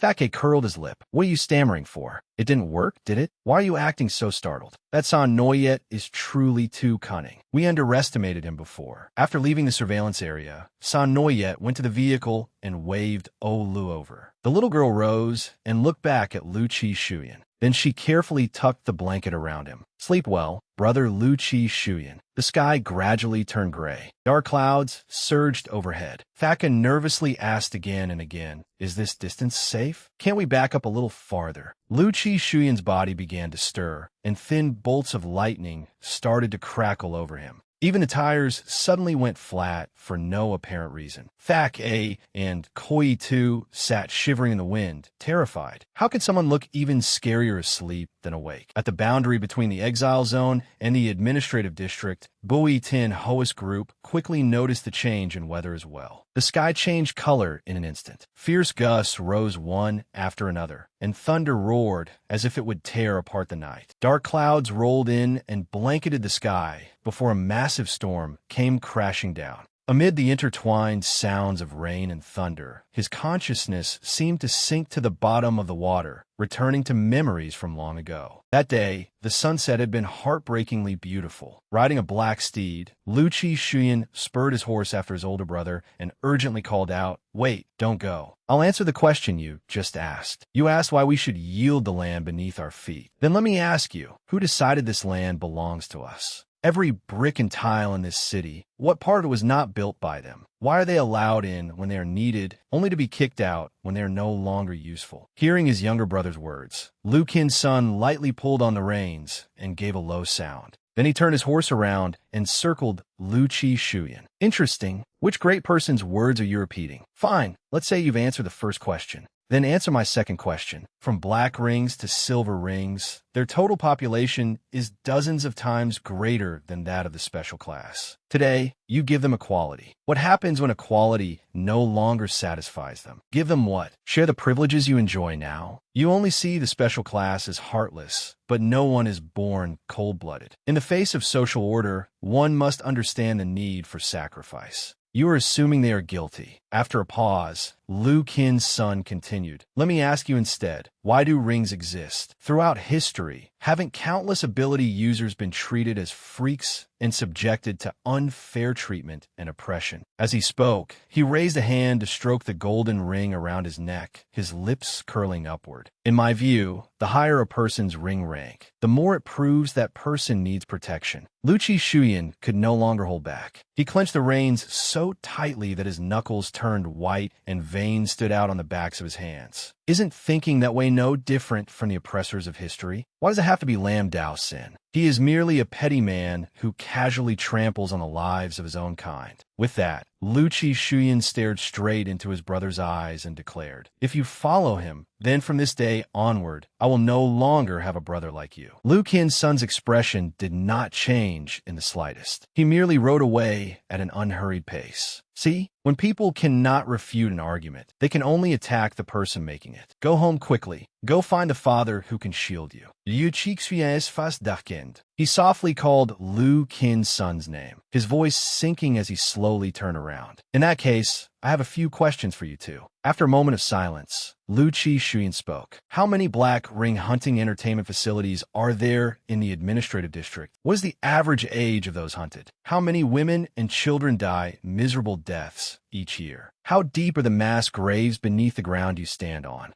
That is the first question. You keep saying that sacrifices are necessary to maintain order. If one day, people with ring ranks higher and power greater than ours appeared and could trample on us golden rings, if we became the ones being sacrificed, could you happily accept that new order? Or would you rise up against the injustice inflicted on you? When that day comes, how will you treat the land beneath your feet? That is the second question. And my final question, I have never needed father to shield me. You're the one who does, brother. Where are you hurrying off to? Yukin sois faston d'ici. His younger brother's arrogant tone seemed to grate harshly on him, and his eyes flared crimson as he turned away. The moment Lu Shuyan finished his last question, a shard of ice sliced past his face. Lu Shuyan fell silent as blood trickled down his cheek. His body went limp, and he fell from his horse into the freezing water below. Back in the present, the violent winds still howled without end. Sanoyat's group had to cling tightly to the stone railing so they would not be blown away. Suddenly, Thak-A ran out of strength. His hand slipped from the railing, and his body was immediately blown backward. Fortunately, Olu was standing nearby and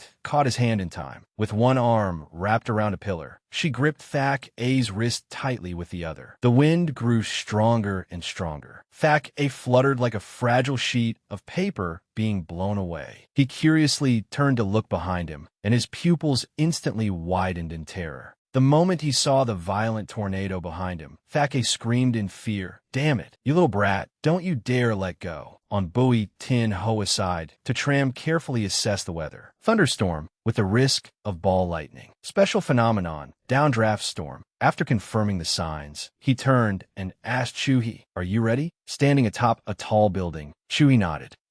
Let's go." On the other side, everyone struggled with all their strength against the storm, silently hoping Lu Shuyan would wake up soon. In his subconscious, Lu Shuyan lay motionless on the grass. His body gradually became blurry. Then little by little, he fell into the water below and sank deeper and deeper. The moment the final clap of thunder struck, Lu Shuyan seemed to be swept away by the storm. He cried out in panic. He opened his eyes and jolted awake, the image of a wooden door at the Lam residence flashing through his mind. At the Airspace System Monitoring Center of Administrative District 4, everyone braced themselves. No one dared relax for even a moment in the sudden storm until Lu Shuyan woke up. Even their vehicle was no longer intact. He was annoyed that he had dreamed that old dream again, but he quickly calmed himself and worried about everyone's safety. Lu Shuyan let out a breath of relief, thinking that this time his sleep had not been too disastrous. But that thought was immediately shattered when the roof of the truck, overloaded with water above it, finally tore open and dumped a torrent over him. Lu Shuyan dragged his drenched body out of the vehicle. The moment he looked up, he saw Olu and the others in the distance, waving and calling to him. He instinctively looked around for Sanoyat, then suddenly lifted his head in surprise. "What is this?" Sanoyat, his hair a mess and beaded with droplets of water, stood there holding a torn umbrella that could no longer shield anyone from the rain as he came to meet Lu Shuyan. His entire body shivered with cold, his teeth chattering non-stop. "You've worked hard. Thanks to you." To Tram and Boss Chu, he were able to set off smoothly. Lu Shuyan stared at him wide-eyed, unable to look away for a moment. After a while, the corner of his mouth twitched, then curved higher and higher. Finally, Lu Shuyan could not hold it in any longer. Clutching his stomach, he burst into laughter. "Ha ha! What kind of state are you in? You ugly fool." Sanoyat's face twisted at once, and he clenched his hand. "As if you look any better. You're even uglier than I am."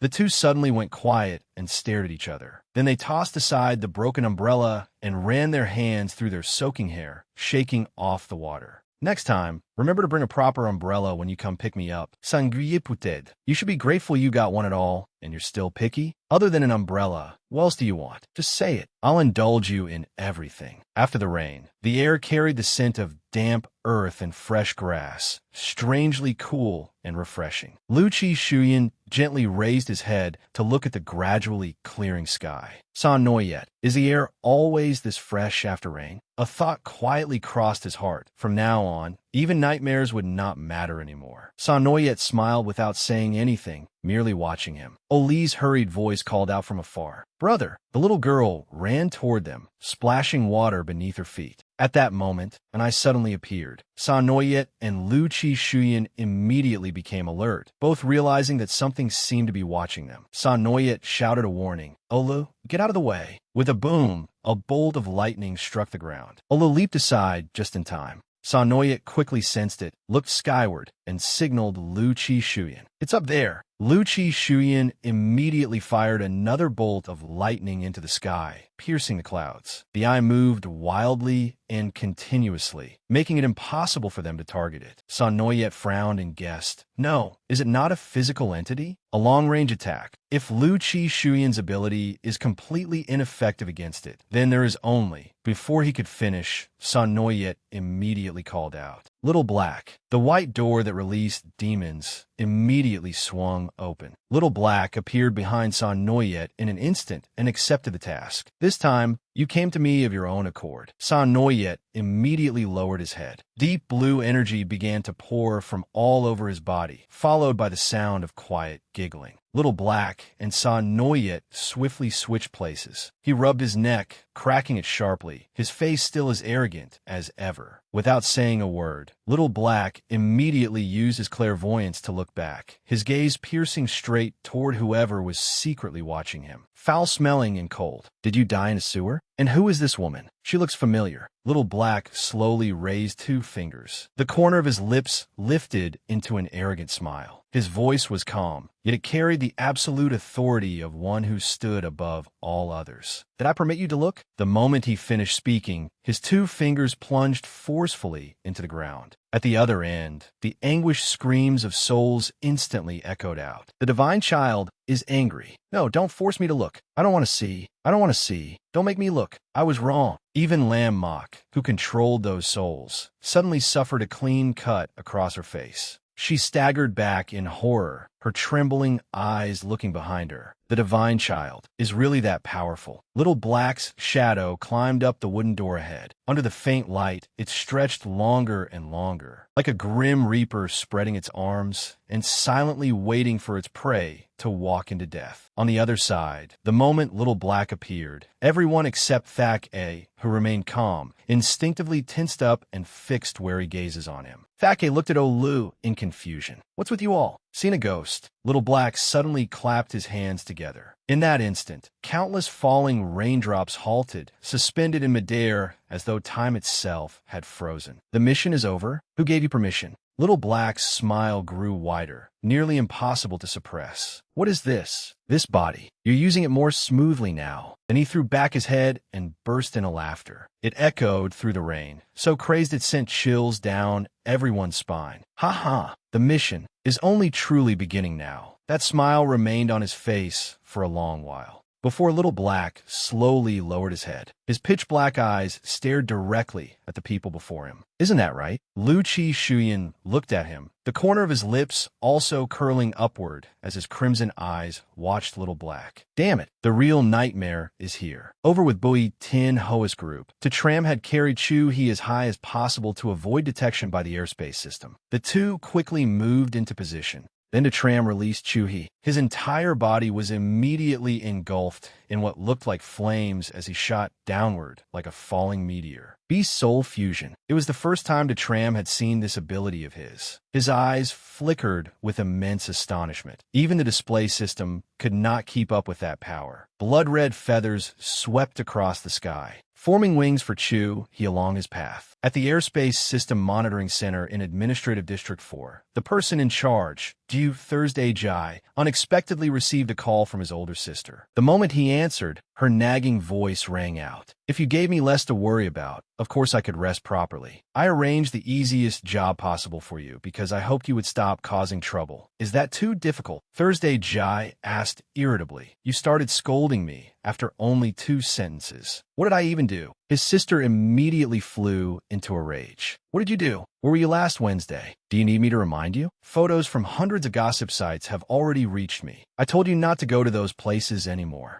I'm truly sick of cleaning up your messes. If anything like this happens again, I'll give your position at the monitoring center to someone else, and you can stay obediently at home. Damn it, just how many spies had she planted around him? Yet he obediently replied, I understand, sister. He was so engrossed in his phone call that he failed to notice He hovering directly behind him outside the window. He suddenly slammed hard into the glass. At the same time, Thursday Jai cried out and knocked over his coffee cup, failing to notice him.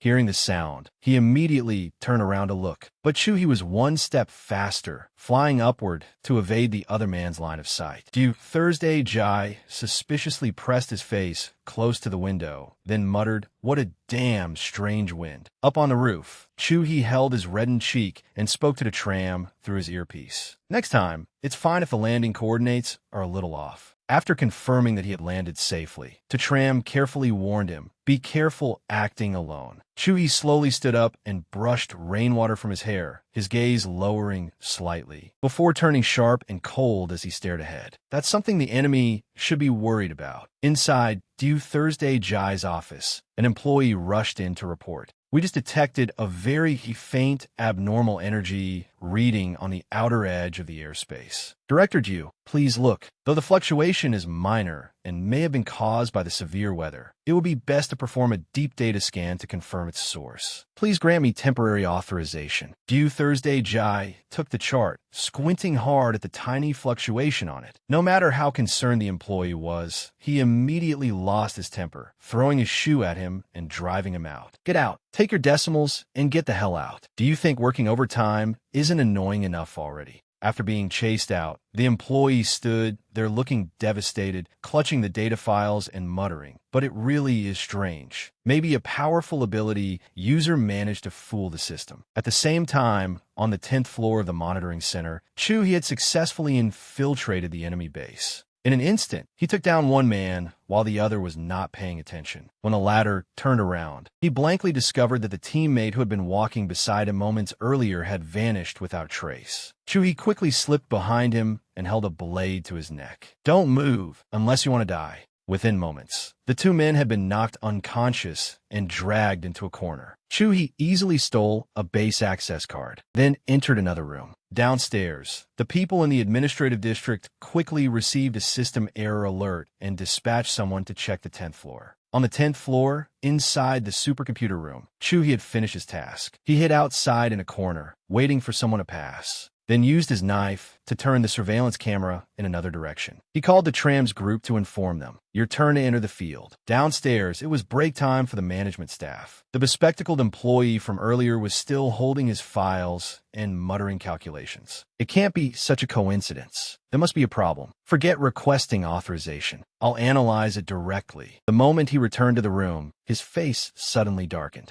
He saw that the computer system was rebooting. Shocked, he dropped the files in his hands and shouted, Who authorized you to reboot the system? His colleague was startled by his excessive reaction. Why are you panicking? There was a fault in the supercomputer room. This is just a routine reboot. The bespectacled man urgently shouted, No, there can't be this many coincidences. This isn't a malfunction. Contact the nearest security team immediately. Lock down the building. There may be an intruder. Move. In the sky, Tram and Bui Tin Hoa had also successfully breached the inspection zone. With an estimated landing time of 6 seconds, they anxiously asked about Chu-hee's status. Chu-hee, have you withdrawn safely? Chu-hee hurriedly searched for a hiding place. As he passed the door, he abruptly stopped and hid to one side to listen in. Outside, the enemy forces had suddenly increased. Suspecting an intruder, they rapidly summoned the enforcement team to sweep the entire area. Chu-hee carefully warned everyone, remember not to get discovered. But when Bui Tin Hoa expressed concern, he simply replied, Why should I do that? Chu-hee's lips curved upward as he looked toward the enemies outside. I need to make a little noise. At Rescue Reserve Center Sector 6, Bui Tin Hoa and Tram had successfully infiltrated the inner area. She turned to ask him, Tram, don't we have more precise coordinates for the supplies? The Rescue Reserve Center Sector 6 covered 640 acres, roughly the size of 60 standard football fields. If we're lucky, we might find the target supplies before dawn. Tin Hoa was stunned into doubting her life. Dawn of which day? An image of Thak A's adorable face suddenly flashed through her mind. Wait until I get back. I'm definitely going to kill him. They quickly reached the transport area, hid behind a storage rack, and listened for information. Bui Tin Hoa happened to overhear employees talking about a meet and greet for Layla, a famous public figure. She suddenly remembered what Koi Tu had said before. It was a large-scale fan meeting with performances, and Layla would announce her new song and next year's film plans there. Bui Tin Hoa immediately deduced that this might be a good opportunity to leave the city amid the chaos. Seeing that she seemed distracted, Tram quickly shook her shoulder. Ting Hoa, we need to hurry and find the supplies. And so,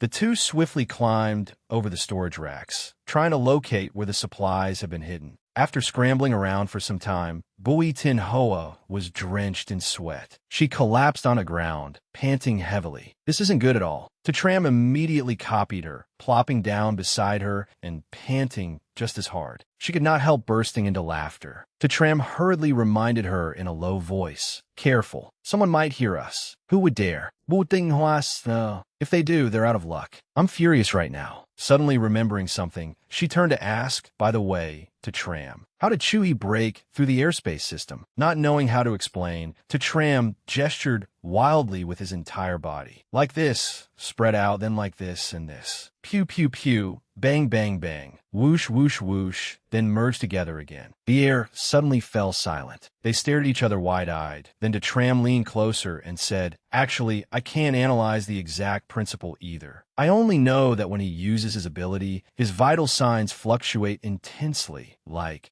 what? At that moment, Chuhi's voice came through. Do you two want to disconnect first? They immediately fell silent, scratching their heads with sheepish smiles. The two sides quickly exchanged updates. Any progress with the supplies? Not yet. This warehouse is much larger than the intelligence suggested. Finding the target supplies will take more time. You idiots. If you inspect every item one by one, when will you ever finish? Didn't someone say this batch of supplies must not be exposed? At times like this, you need to carefully observe every unusual detail. Chuhi, how are things on your side? Have you gotten out?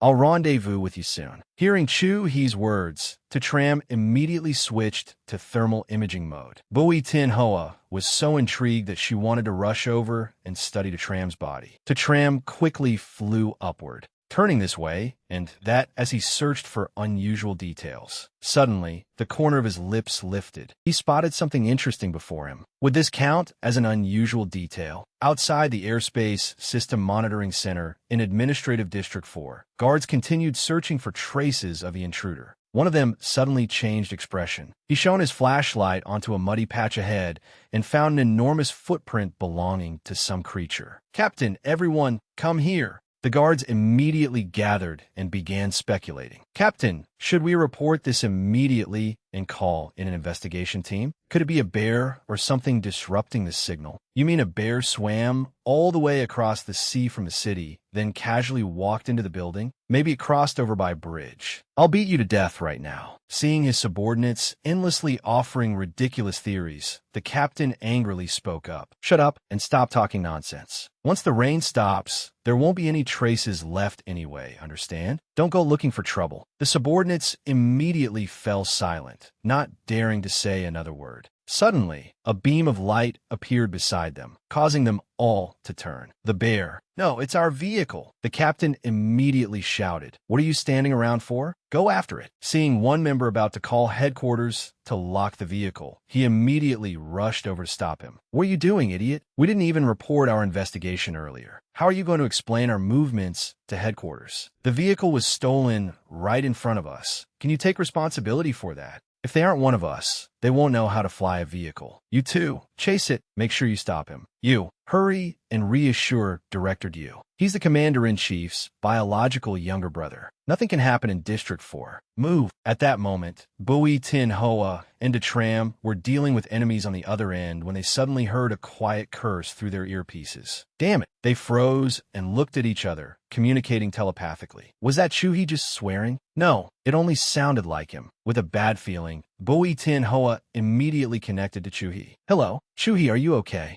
On the other end, Chuhi seemed to have gotten tangled in something, his whole body pinned beneath an airbag. He cut through it with his blade, then replied with a laughing curse. Me? Everything's normal. But Tram quickly used the locator to find Chuhi's position. Chuhi, why are you out at sea? Perhaps because he had spent his entire life climbing mountains and meditating. Chuhi had long harbored this ambition. He drove the enemy's flying vehicle racing over the water. Haha, it's a long story. Tram, find the nearest open ground to me. The instant Tram sent him the location, Chuhi shot forward like an arrow and charged straight toward land. Both sides continued with their respective tasks. At the very moment Chuhi escaped from the flying vehicle, Bui Tin Hoa and Tram opened the door, concealing the supplies. They shouted at the same time, "Found them! Chuhi, we found the supplies!" Unlike Tin Hoa's group, Chuhi unfortunately fell into the hands of several guards. They blocked his way, trained their guns on him, and restrained him. The captain ordered, take the weapon from his hand and check his identity information.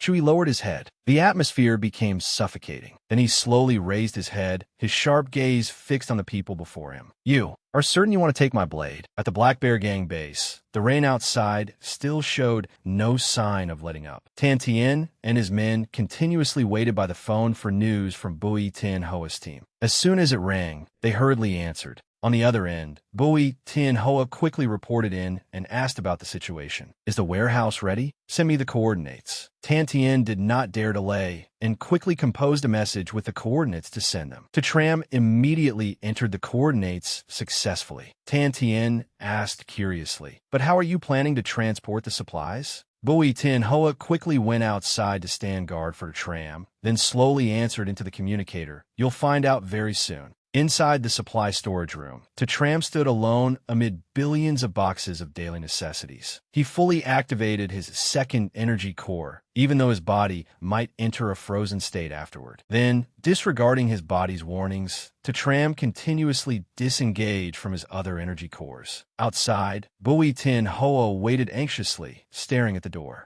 Tram even shut down all auxiliary sensory, motor, and lower pressure systems. Warning alarms sounded without pause, demanding that he confirm he was within a safe zone. After disengaging nearly all of his bodily functions, Tram collapsed to the ground. Even his visual system shut down. He retained only the spatial positioning system and began merging with the second energy core. The moment the spatial coordinates were locked in, Tram immediately raised his hand and used his ability at full power, spatial displacement, lifting all the supplies into the air. The entire building suddenly began shaking violently. Bui Tin Hoa widened her eyes and stared in shock at the door. The supplies flew into a corner and, in an instant, vanished completely without a trace. With a deafening boom, smoke billowed out through the cracks in the door alongside a violent shockwave. Bui Tin Hoa clenched her teeth and endured it, but the pressure made her ears bleed. On the other side, Tan Tien's group could no longer hear anything and was trying to make out Bui Tin Hoa's faint words. Suddenly, a huge boom erupted, dust and smoke flew everywhere, and Tan Tien and the other two were blown away. They coughed and collapsed onto the ground. Tan Tien stared ahead rigidly, his eyes wide with disbelief. Was that for real? He hurriedly urged them. What are you standing around for? Call everyone over to help. The mixed blood group happened to return at that moment. Seeing the sudden appearance of so many supplies, they stared in astonishment before quickly stepping in to help. Outside the city, countless starving civilians were surviving day by drinking water to fill their stomachs. Suddenly, a little girl spotted something. Her face lit up with life. The lights, they're on. Everyone at supplies, come quickly. The supplies are here. Lights came on everywhere. People raised their heads to look at the sky. Even though it was night, it felt as bright as day. The light was dazzling. Supply stations were rapidly opened from District 1 all the way through District 7 with no sign of stopping. Outside the Rescue Reserve Center, Bui Tin Hoa hurriedly carried a tram on her back as she ran. She slipped into a corner to avoid the guards who were searching for them. Bui Tin Hoa carefully looked at the motionless tram beside her. It seemed the commotion had drawn the coalition force here. They could not clash with them head-on. She had to ensure the tram's safety first. As soon as the thought crossed her mind, Tram's body suddenly tilted to one side, leaning against her shoulder. Bui Tin Hoa held him tightly and quickly considered what to do next. She should contact Son Noyet's group first. But when Bui Tin Hoa picked up her phone and called everyone, from Son Noyet and Lu Qixin to Olu, she received only the same response. Sorry, the number you have dialed is currently unavailable. Bu Ting Hoa, terrified, she sat silently in a corner and tremblingly called Chu He. Yet even he did not answer. Just as despair began to spread through her mind, Chu He's voice suddenly called her name. Ting Hoa.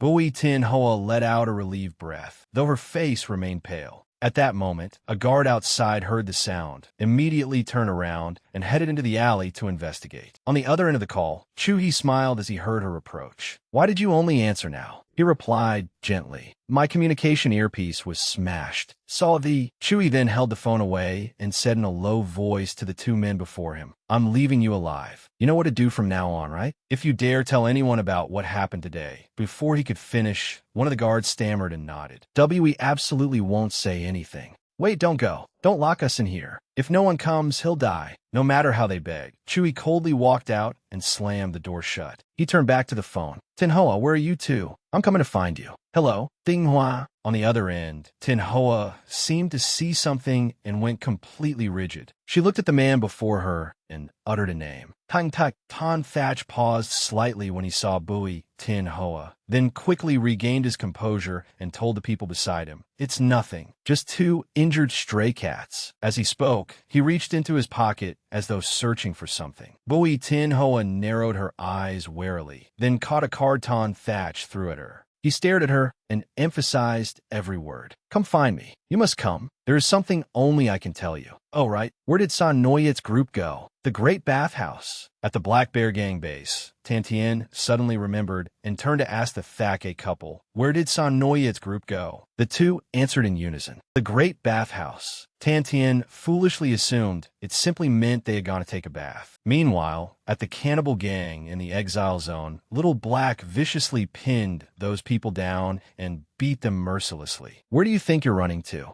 Elsewhere, at the Silver Fox Gang, Lu Qixin was swiftly dispensing justice as well, wiping out the people before him. "Time for your last words." At the Silver Fox Gang in the Exile Zone, the men sent out to scout finally returned. They quickly opened the rolling door and rushed inside, while chatting among themselves. But what greeted them were three members of their gang, tightly bound and groaning nonstop. What the hell happened? Who the hell did this? The blond man ripped the tape off one man's mouth and demanded, "Speak. Which gang did this?" Even the cargo records were ransacked. The man was drenched in sweat, his eyes blank as he muttered, "It's over. It's all over." Hearing this, the blond man angrily shouted, "What? Were you scared, stupid? What the hell are you talking about?" Just then, the rolling door behind them suddenly came down. The entire group spun around in alarm. "One person beat you all into this state? Hey, who are you? What gang are you from?" As soon as he finished speaking, every Silver Fox member immediately drew their guns and aimed them at Lu Qixin.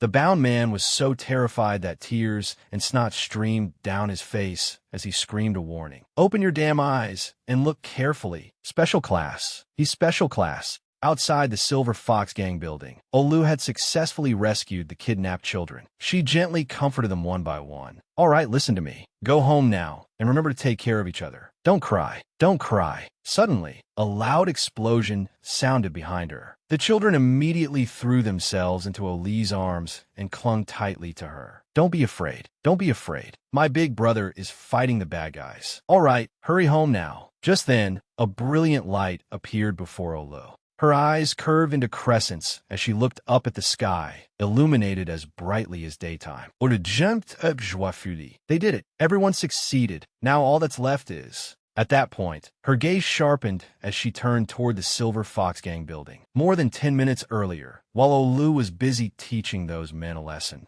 Liu Shuyan had taken the chance to search the filing cabinet for information. During his search, a file suddenly fell out. Liu Shuyan slowly turned his head and called Li's name. He gestured to her. "Take the children out of this building first." Liu obediently acknowledged him, then asked, "What about you?" Liu Shuyan's face darkened, his pupils contracting as he looked down. "There's still something I need to ask." Before him lay an old photograph of San Noyet. Back in the present, Liu Shuyan had slaughtered everyone with one hand, leaving only the blonde man alive. Holding San Noyet's photograph, he pressed it close to the man's face and interrogated him. "This child, how did you deal with him back then?" Under Liu Shuyan's overwhelming pressure, the blonde man panicked and rambled. Let me remember. It was so long ago, let me think." Sweat poured over his entire body, but only a few minutes later, he answered. "No, the disobedient ones were all sold to the bathhouse, the place in the exile zone that deals in organs, somewhere within the administrative district."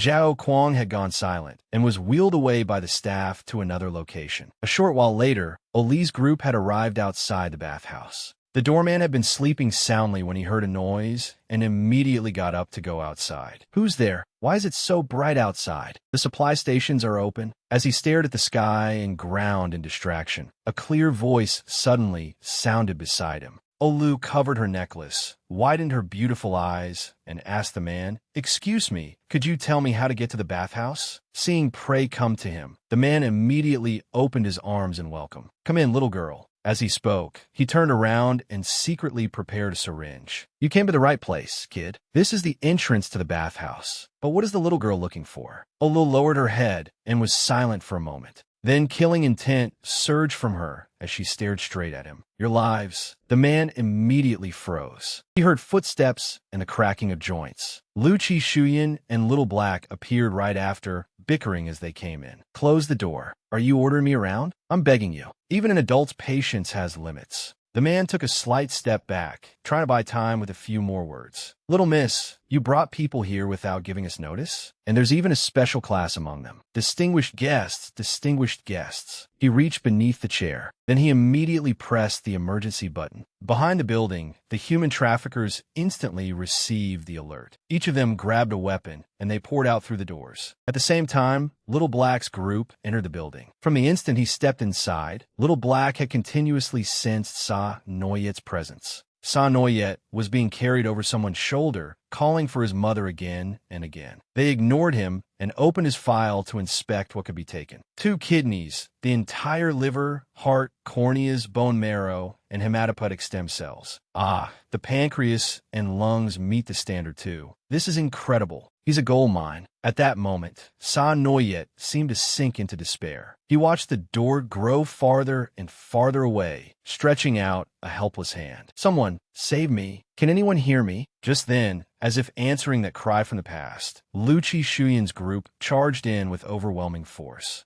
They stormed straight into the Silver Fox Gang's den, launching an all-out assault. Little Black seemed to see San Noyet's past. A trace of pity and sadness flashed in his eyes. Then he poured all his strength into blocking the bullets fired by the enemy. All 3 of them were consumed by fury as they charged into the gunfire and fought to the death. Within his subconscious, San Noyet lay curled up against the white door, complaining, "This is so boring. Is anyone there? I should have told Liu Shuyan to shoot Little Black after everything was over, so he could get me out." Regretfully, he repeatedly banged his head against the door. "Why didn't I say it? Why didn't I say it? Why didn't I say it? Why? Why didn't I say it? If I talk badly about Little Black, can he hear it? Maybe I should test it." The thought appeared, only to be immediately extinguished. San Noyet pressed his face against the door and stayed still for a long time. "Forget it. If I make him angry and he refuses to let me out, I'll be in huge trouble. What does he usually do when he's in here alone? I think I understand now why he was so excited after getting out. Come to think of it, when did I start sitting on this door? Is the direction of gravity in this space wrong? No, that can't be right. The direction was clearly normal before. Is it because I want to sit on the door, so gravity changed direction because of me? As though he had thought of a hypothesis, San Noyet cut open a patch of his own skin and watched intently. The wound was bleeding. Of course it's bleeding, because I believe a cut wound should bleed. That is a rule of the real world. But this place can only be considered a realm of consciousness. There isn't even a real body here, so where would the rules of reality come from? He suddenly looked upward and smiled. I really am a genius. Ahem. No one saw that, right? Then San Noyet raised his bleeding arm and commanded, "Stop bleeding." As soon as he spoke, the cut slowly closed and disappeared completely. San Noyet braced both hands behind him, puffed out his chest, and tilted his head back. Just as I thought. This is most likely a multidimensional space that changes according to my consciousness. In other words, as long as I dare to imagine it, anything can happen here. San Noyet suddenly pointed at the sky and said, "Restore."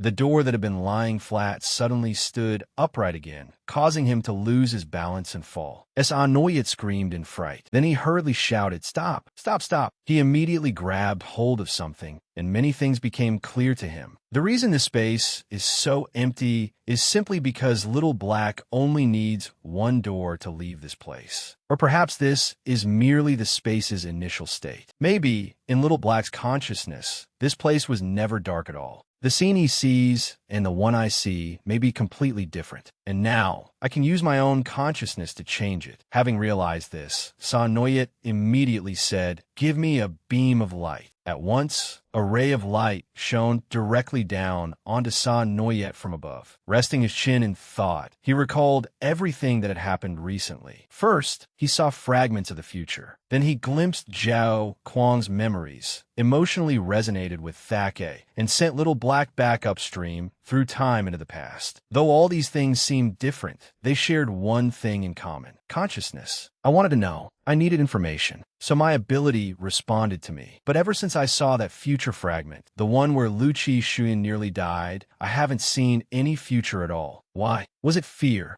Because I was afraid of seeing death, I stopped seeing the future and began seeing the past instead. Is my ability flowing according to my consciousness? If I learn to use it properly, I can become stronger. As he spoke, San Noyet's gaze became firm as he looked straight ahead. Outside the Silver Fox gang, everyone had been beaten to a pulp by Lu Chi Shuyan and the others. Corpses were piled everywhere, and the entire area reeked of blood. Little Black twisted as he walked outside, only to be reminded by Lu Chi Shuyan, "If you're itchy, get the hell out of the way. Stop wriggling around here and blocking my path." Little Black did not bother responding. He looked down at his hand and wondered, "What are you doing, San Noyet? If an ability is like a current of water, then imagine the body as its container. Water changes shape according to its container and forms a flow. What San Noyet needs to do is precisely control the direction of that flow." Within his subconscious, San Noyet kept practicing to better understand this source of power. He even created a tiny Lu Chi Shuyan who desperately chased after him, trying to electrocute him. San Noyet's body gradually seemed to merge with the flowing water, becoming extraordinarily soft and fluid. Outside the Silver Fox gang, Lu Chi Shuyan grabbed a man by the face and squeezed tightly. "Are you the person in charge here?" The man's face was squeezed so hard he could barely breathe, yet he growled angrily, "You people understand nothing." Then he decisively raised his gun to his own head and killed himself in front of Lu Chi Shuyan. Oli's voice rang out at the same time. "Big brother." Lu Chi Shuyan abruptly turned his head. He saw her holding up a stack of files. "I found it." With everything settled, the three quickly turned to leave. Suddenly, one man behind them who was still barely alive moved and tightened his grip on the gun in his hand. Then he unsteadily aimed at Little Black's group. The moment the bullet flew toward them, San Noyet suddenly awakened. He stopped the bullet just in time before it could strike Olu in the head. "Where am I?" Hearing his tone, Lu Chi Shuyan and Olu immediately realized who it was. They shouted together, "San Noyet, brother San Noyet." At the same time, Little Black was resentfully locked back inside the mental world. At the Chu residence, feathers drifted through the sky. Chu Fuangvu's wife hurried over and took her husband's hand. "Xiaofeng, are you thinking about what happened before again?" Old Chu squinted worriedly at the sky. "Look at the strange sight in the sky. Could it be Xiao Shi?" Sometime earlier, after Chu he was discovered by two guards, he swiftly ran one of them through, leaving him dying. The other lost all strength and collapsed to the ground. Before him stood an immensely powerful Chu He, with a beast's soul residing within his body. The guard pleaded in terror, "We were only patrolling under orders. Can you spare us? We didn't see anything. Please, spare him. He has a family. He has young children." Chui's gaze wavered slightly. Without saying a word, he walked straight toward them. The guard immediately cried out, using all his strength to get back on his feet and rush in front of his comrade. "Please, make it quick." But Chu He merely said coldly, "Carry him. Then sheath your blade before I change my mind." Elsewhere, Chu Fuangvu seemed to sense something ominous, and his expression changed. If it truly is beast soul fusion, we absolutely cannot leave any survivors. 16 years earlier, inside the Chu residence, after taking their son into the temple, Chu Fuangvu and his wife sat down to talk. He said, "The conditions at the temple may not be as good as home, but little she adapted quickly, more quickly than adults like us. Master Quanjun is very fond of him too." Hearing this, Mrs. Chu felt more at ease. She pushed a set of casual clothes toward Chu Fuangvu. "Change out of your mourning clothes." Seeing that her husband was still burdened with worries, she solemnly reminded him, "We're home now. You are the pillar of this family, so put away that sorrowful expression. Don't forget, you don't have only one child." At that moment, the door flew open. Their eldest daughter stormed in, her face dark with fury. "Mom, let me talk to Dad alone for a while." The door slammed shut behind her. The sounds of utensils clattering inside soon carried outside. "What kind of look is that? What look? I was gone for only a month, and this is the attitude you have as the eldest sister?" Chulan clenched her fists, her voice low. "Bring my little brother back." Chu Fuangvu froze for a moment, then turned away in pain. "Even now, you're still saying that. The decision I made will not change." Tears welled up in her eyes. Unable to control her power, she shouted, "Give little she back to me." The knives and swords in the room fell and flew wildly through the air. Chu Fuangvu widened his eyes and reminded his daughter, "You're still crying? What for?" "It was because you refused that he volunteered to go in your place. Things have come to this. This was his choice. This is his fate. Fate required him to make this journey himself. From now on, he is Shanji of Quanjin Temple. He is no longer Chu He of the Chu family." Hearing this, she was driven mad with anger. Chu He is Chu He. As she spoke, she lost control and immediately used her ability. She controlled a nearby knife and sent it flying straight at her father. Chu Fuangvu frowned at the weapon rushing toward him, closed his eyes, and did not move. Seeing the knife about to stab her father, she immediately stopped it. "Why didn't you dodge? Why? Why must it be like this? I don't understand." Unable to endure it any longer, she buried her face in her arm and sobbed. "How can you be so heartless and stubborn? Why should we bear the obsessions of the previous generation? Little he is so kind. Everyone is taking advantage of him." At that, she clenched both fists. "I hate you, Dad. If this family no longer has Chu He, then from now on, it no longer has Chu Lan either." Just as Chu Lan was about to open the door and leave, Chu Fuangvu's voice rang out again. "Chu Lan, every family has the right to refuse to become guardians, except the Chu family." She turned back and asked, "What do you mean?" Chu Fuangvu forced himself to explain everything to his daughter. Beast soul fusion is an ancient ability that allows one to fuse an animal's soul into one's own body. Those who possess this ability can temporarily gain every trait and power of the corresponding animal. In the past, even masters with this ability could only comprehend 2 beast souls in their entire lives. But your brother's limit cannot be measured even now. Chulan, overwhelming power often means a greater consumption of one's life force. Little He's talent had already determined his fate. At the time, all I wanted was to restore the Chu family's former glory. I was not a good father at all. The moment Chu He said that the birds praised the sausages hanging outside the kitchen window as delicious, I was ecstatic, because the first sign of awakening beast-soul fusion is being able to understand the voices of all living things. I rushed over, hugged him, and questioned him again to make sure. "Did they say anything else?" Chu He stared at me as birds chirped beside us. He really understood what they were saying. "Dad, they said there's a tea stain on your face." That day I was so happy I nearly went mad. I thought I was the happiest person in the world. For some time afterward, everyone's lives continued normally. The children of the 6 families often got together to play soccer. As usual, Han Shu always won, then turned around and taunted Lu Chi Shuyan. What was that? Say it louder. Just admit you're a chicken. Don't be so jealous. Naya, Naya, Naya. And Lu Chi Shuyan was always provoked by Han Shu's infuriating attitude. You're dead. Stand right there. If you're so good, come catch me. Wait, you're actually chasing me. And all of them would inevitably be chased down and beaten by Chulan. Are you satisfied now? You little brats, prepare to die. Run, Chuhi. Your sister has mutated and is about to bite people. Mutated? I'll show you mutation. Life went on peacefully like that until one day, when Chu Fuangvu was on his way to find Han Dong and Vu Noyet. He happened to spot them from afar, but just as he was about to approach, he saw Han Dong slap Vu Noyet hard across the face. Vu Noyet turned her head angrily. When she saw Chu Fuangvu, she immediately glared at him. As the two passed each other, Han Dong shoved Chu Fuangvu aside and snarled, "Move." Chu Fuangvu wanted to chase after her and ask what had happened, but Vu Noyet stopped him. "Just let her go." Then she forced a smile. "Fuangvu, there's something I need to tell you." Vu Noyet and Chu Fuangvu sat facing each other on a stone bench beneath an arched window. Behind them, the quiet garden was washed in faint silver moonlight. Suddenly, she asked, "Little he is 9 this year, isn't he?"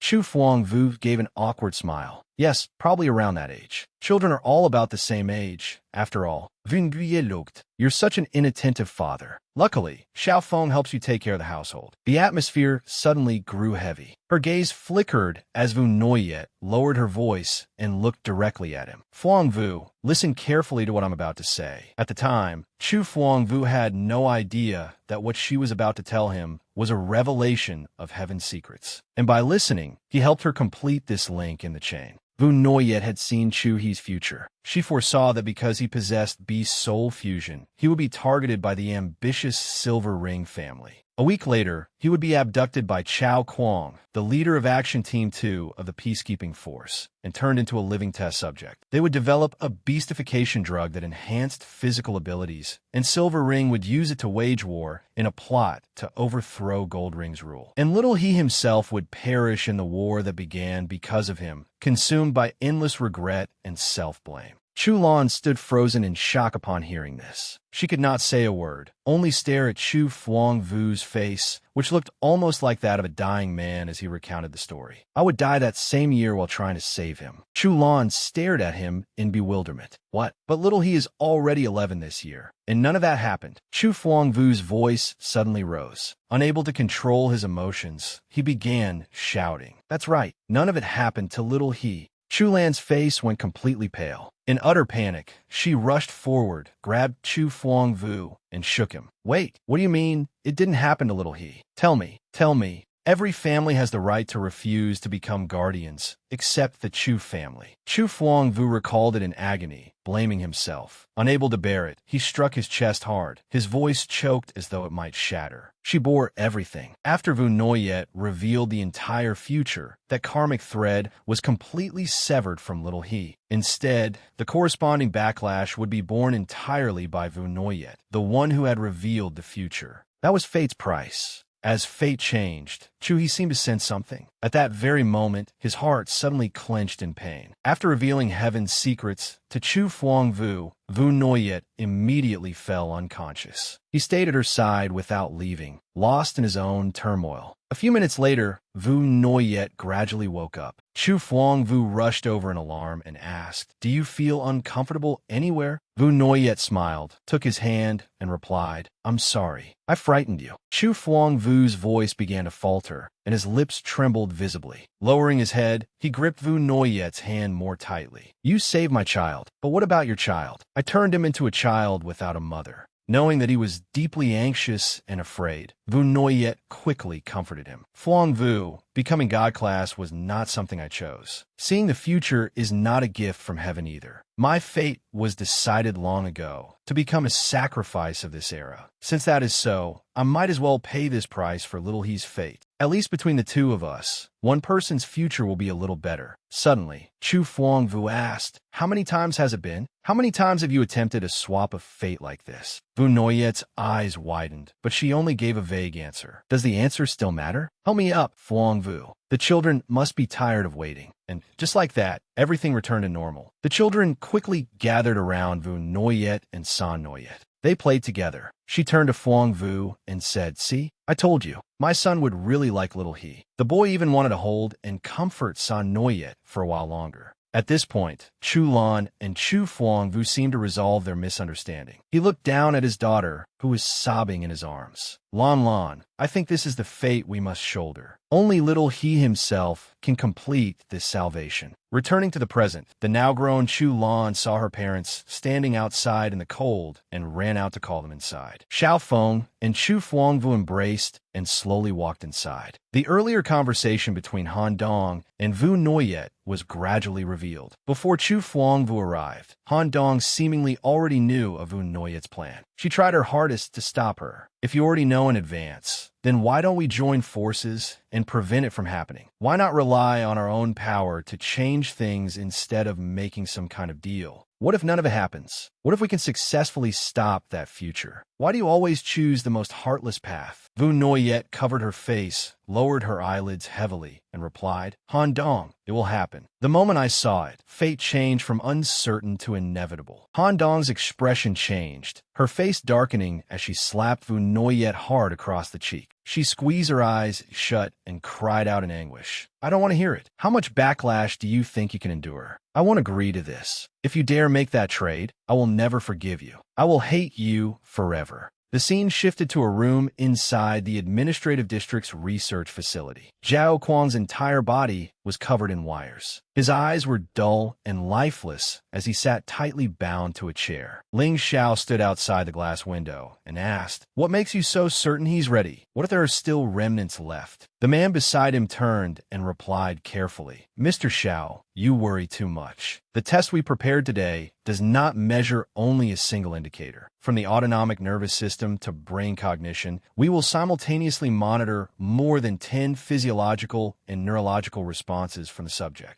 So you see, heart rate, pulse, and blood pressure are merely the most basic measures. What truly determines the result is whether he still retains any stress, cognitive, or emotional responses. Additionally, we will test respiration, skin conductance, and electroencephalograms, track eye movements, conduct infrared brain scans, record microexpressions, and analyze body temperature and pressure. If even the slightest remnant has not been completely erased, we will immediately return him to the first round of testing. Once the official test begins, Mr. Xiao, you will understand. Rest assured, our personality stripping test has never failed. Moreover, we have already carried out extremely thorough pre-processing on him. For example, simulated escape scenarios and neural restructuring. We repeated the scene of his teammates' deaths 600 times just to reconstruct it. Let me show you our most convincing case. As he spoke, the Silver Ring Man smiled and pressed a button on the keyboard. A documentary video displaying Lin Daosheng's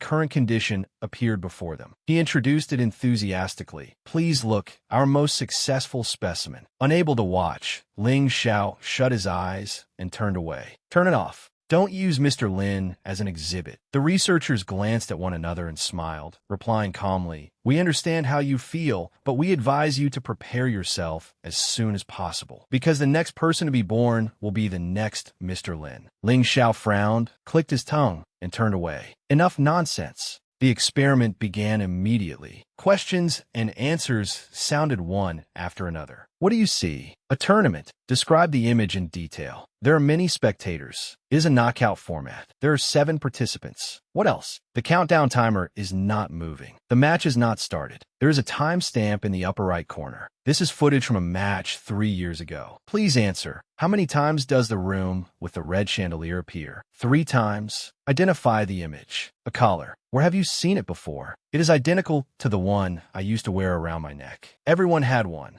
At that, the 2 researchers looked at each other, nodded, and checked the cognition box. Next, a distorted screen appeared, followed by images of the other 5 members of the mixed blood group. The Silver Ring Man asked, do you know anyone among them? If so, state their names. Zhao Kuang remained silent, sitting motionless in the corner like a doll. Seeing this, the silver ring man spoke again. Answer. Zhao Kuang parted his lips and replied fluently, I know all of them. From left to right, Qi Si, Tuoya, Xiaomei, Tianlang, and Tu Tuesday. The man continued, please describe this scene. A corridor. All 5 of them are present. They appear to all be dead. Determine your relationship with them. Teammates. Does the sight of their deaths make you uncomfortable? No, the moment he said no, the silver ring personnel checked off the emotional memory category. Next, to test his personal emotions, they began listing requests in a series of words. When you hear a word that causes a reaction, raise your left hand. Family, embrace, friends, safety, going home, warmth, death, trust, abandonment, pain, suppression, failure, betrayal, loneliness, punishment, freedom, escape, imprisonment, orders, obedience, choice, awakening, special ability, special class, fusion, a new higher rank, dream, therapy. At that, Zhao Kuang's fingers twitched slightly. Noticing a reaction, the silver ring man spoke the final word, God's child. Zhao Kuang's pupils flickered with a trace of instability before instantly returning to normal. The researchers quickly checked the data. His pupils had shifted slightly, but not beyond the threshold. Everything was normal. Ling Xiao seemed to sense something. His usually amiable expression did not relax in the slightest. This was followed by a series of questions directed at Zhao Kuang. Do you want to stop everything that is happening? Do you want to leave this place? Do you want to resist? Do you hope that all the people you just saw on the screen are still alive? After a period of testing, Zhao Kuang's neural readings remained completely stable. Memories, emotions, feelings, ego, all of it had been completed. Now, there was only one final question left. Who are you? A moment later, the test was declared success. The silver ring man happily congratulated Ling Xiao and said he could bring the good news back to Celestial City. As Ling Xiao turned to leave, he reminded them, take good care of this body. Of course, the man replied enthusiastically. We will carefully nurse it until it reaches its best condition.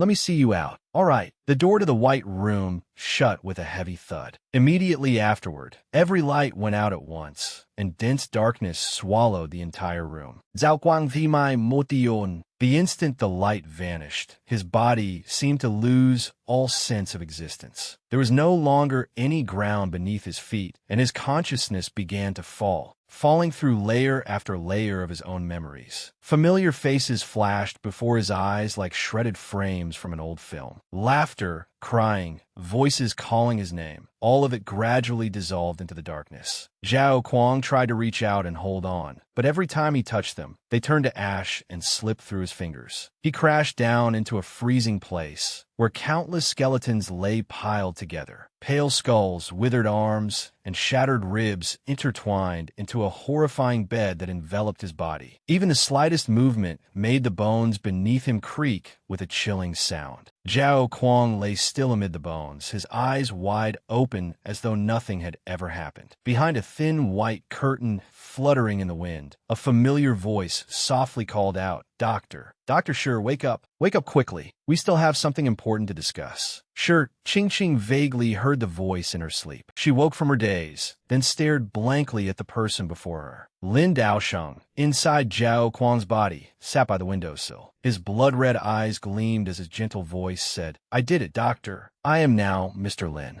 As he spoke, Zhao Kuang lightly touched his own face, the corners of his lips gradually curving upward in delight. From now on, I make the rules. Are you happy, Doctor? We did it. We killed him. Sure, Ching was so shocked that she could barely speak, her mouth moving soundlessly. She screamed Zhao Kuang's name in panic and jolted awake from her most terrifying nightmare. Sweat poured from her body as she gasped in fear, staring blankly into space. Meanwhile, in the exile zone, San Noyet had stood perfectly still for 5 minutes, looking up at the sky. Although Yu Li and Lu Jichuan had no idea what was going on, they stood still along with him. Suddenly, San Noyet murmured absent-mindedly, so the sky can be black. Without hesitation, Yuli called for Dr. Lu. Lu Jichuan carried an enormous syringe on his shoulder, intending to inject San Noyet in the rear. San Noyet struggled and looked around, shouting, I'm not sick. Where did all this stuff come from? Suddenly, San Noyet froze and looked in one direction. Can you hear that? A lot of cars are heading this way. He immediately used his X-ray vision to inspect the area, then crouched down and prepared to sprint away. Lu Jichuan asked curiously. Where are you going? San Noyet answered briskly. I'm going to inspect the results of my training. With that, he shot away like the wind, streaking forward like a rocket. San Noyet raced down the road, leaving a blue trail behind him with every dash. The armed people in the vehicles were reinforcements from the Silver Fox gang. They suddenly felt tremors from outside and immediately opened the doors to get out and investigate. But the moment they saw what had caused the disturbance, they were all struck speechless. An ability user, the entire convoy of the Silver Fox gang was destroyed in an instant. Meanwhile, San Noyet had long since left. He held a snow-white cat in one arm, while waving his other hand to ease the stinging pain from his earlier blows. San Noyet gently stroked the cat and reminded it, "Don't run out into the road by yourself." Over on Lu Jichuan's side, despite Yuli's constant whining, he remained focused on flipping through the documents in his hands. According to these records, San Noyet had been sold to the Silver Fox gang before later being transferred to the bathhouse. Aside from Athuan, San Noyet had never mentioned any other family members. Who is he? He must know something. Lu Jichuan suddenly recalled Little Black's face and casually burned the entire file. Then Yuli's shout cut across his thoughts. Lu Jichuan, aren't you worried? At least react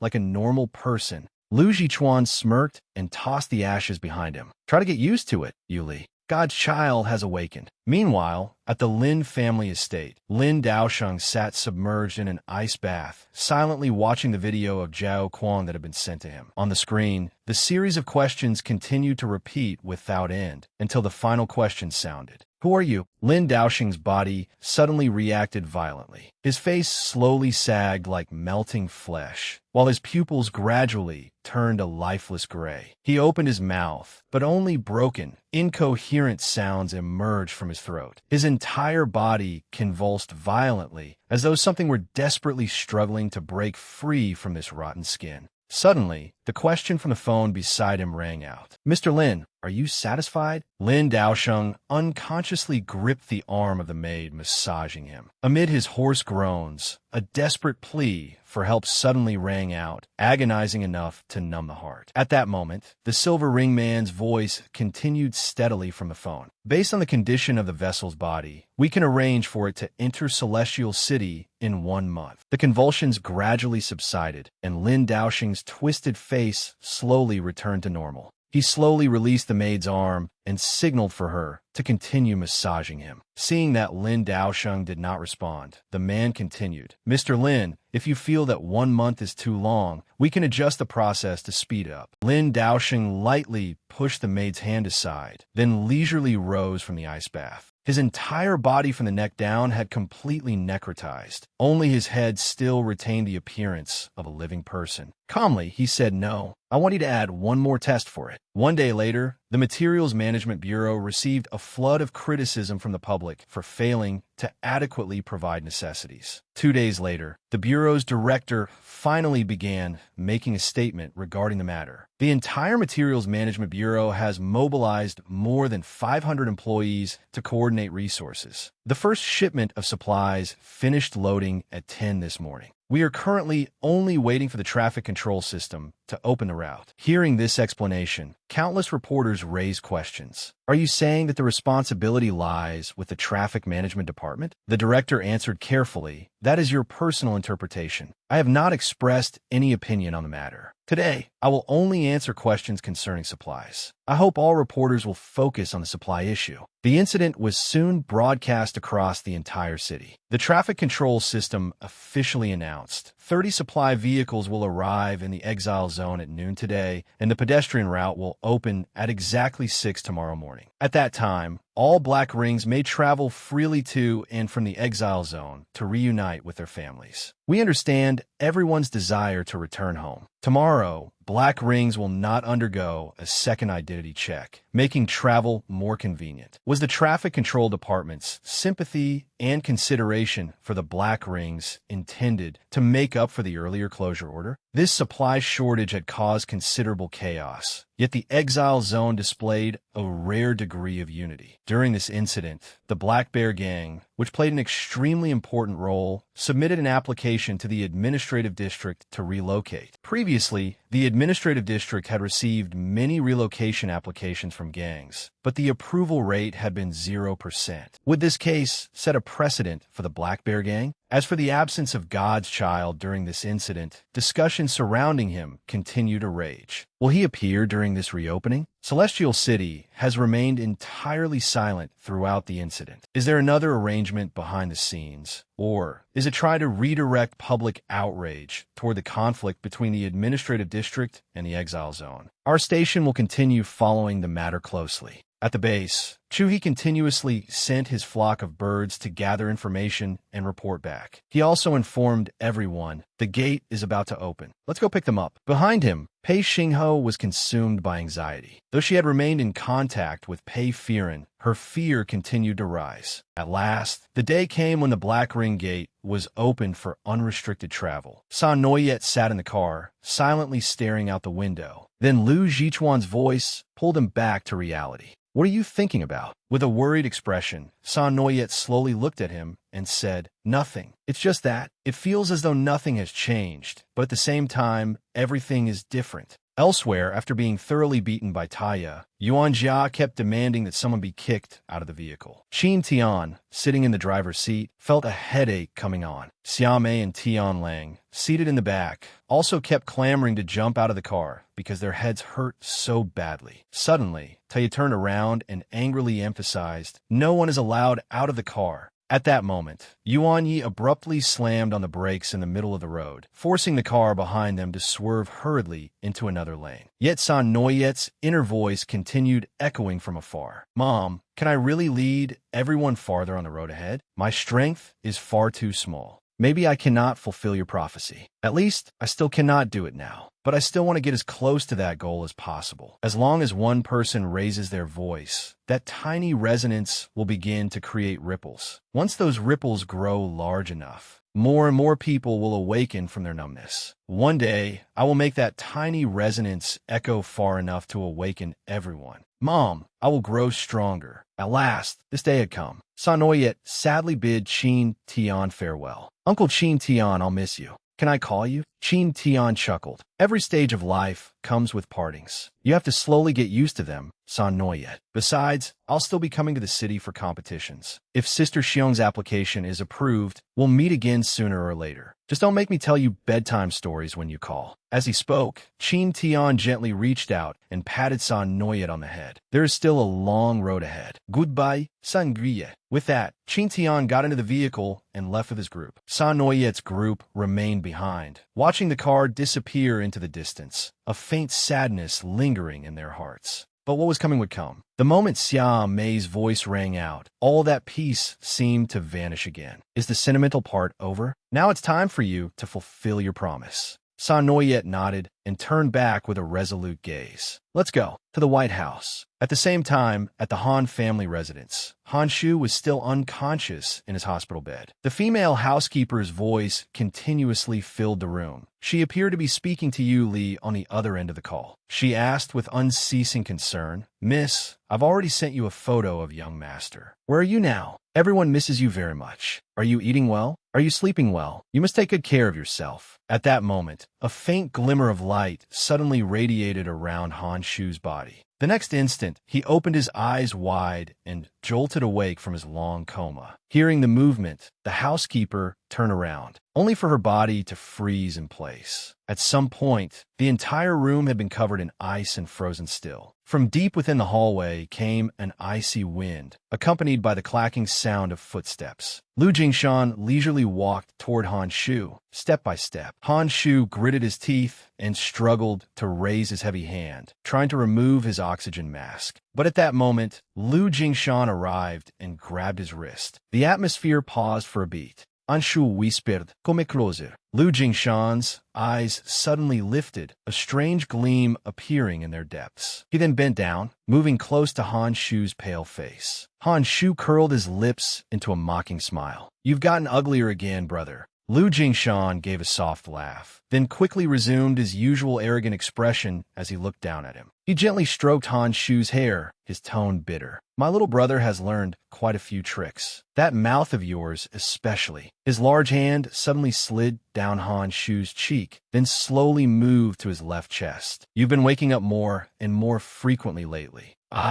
Both you and I are in trouble, aren't we? Anshu's bizyung gradually darkanat. As he drifted back into unconsciousness, only one thought remained in his mind. He had to report the matter of the ring. Meanwhile, at the White House, something beneath the basement had yet to be fully revealed. Several days earlier, Xie Shangxing of Ancient Technology Company had personally visited the administrative district to check on the peacekeeping force members who survived the flying car accident. It was reported that since Ancient Technology's flying cars were launched, this was the first accident of its kind. The specific cause remained under investigation. Xie Shangxing stated that the company would compensate the 2 people involved for all losses. Immediately after the footage of the incident had been recorded, the 2 peacekeeping force members were dragged from the hospital and locked inside a white room. The young man with two-toned hair repeatedly looked toward the door and shouted through the large glass window, "Hey, is anyone there? We were perfectly fine at the hospital, so why were we suddenly brought to a place like this? Captain, are you there?" Seeing that he refused to be quiet, the other member lying on the bed spoke up to remind Xiao Sung. "Stop shouting." Xiao Sung found the situation strange and kept looking around suspiciously. They said they would let us go after the recording was finished. What does the higher-ups mean by this? Before he could finish, the door beside them opened automatically. A tall man with a cold, expressionless face walked in. Xiao Sung immediately called out, "Team Leader Gao." This man was Gao Chong, the leader of Action Team 2 of the peacekeeping force. When Gao Chong said nothing and a large number of people suddenly appeared around them, Xiao Sung immediately demanded, "What are you trying to do, Team Leader Gao? Is this an interrogation? I want to see Commander Yao." 2 large men pinned Xiao Sung against the glass wall. Pale-faced, he anxiously looked toward his teammate. "What are you going to do?" "I want." Before he could continue, Gao Chong shouted, "Shut up. Stop making noise." The atmosphere grew increasingly tense and suffocating. A young woman walked over and placed her hand on the head of the man lying in the hospital bed. She closed her eyes and began using her ability. Beads of sweat dripped down, quickly turning blood red. Just like that, the man on the bed stopped breathing in an instant. Xiao Sung seemed unable to bear the blow either, desperately repeating the association's code over and over. United in heart and fate, preserve peace, protect the people. United in heart and fate, preserve peace, protect the people. United in heart and fate.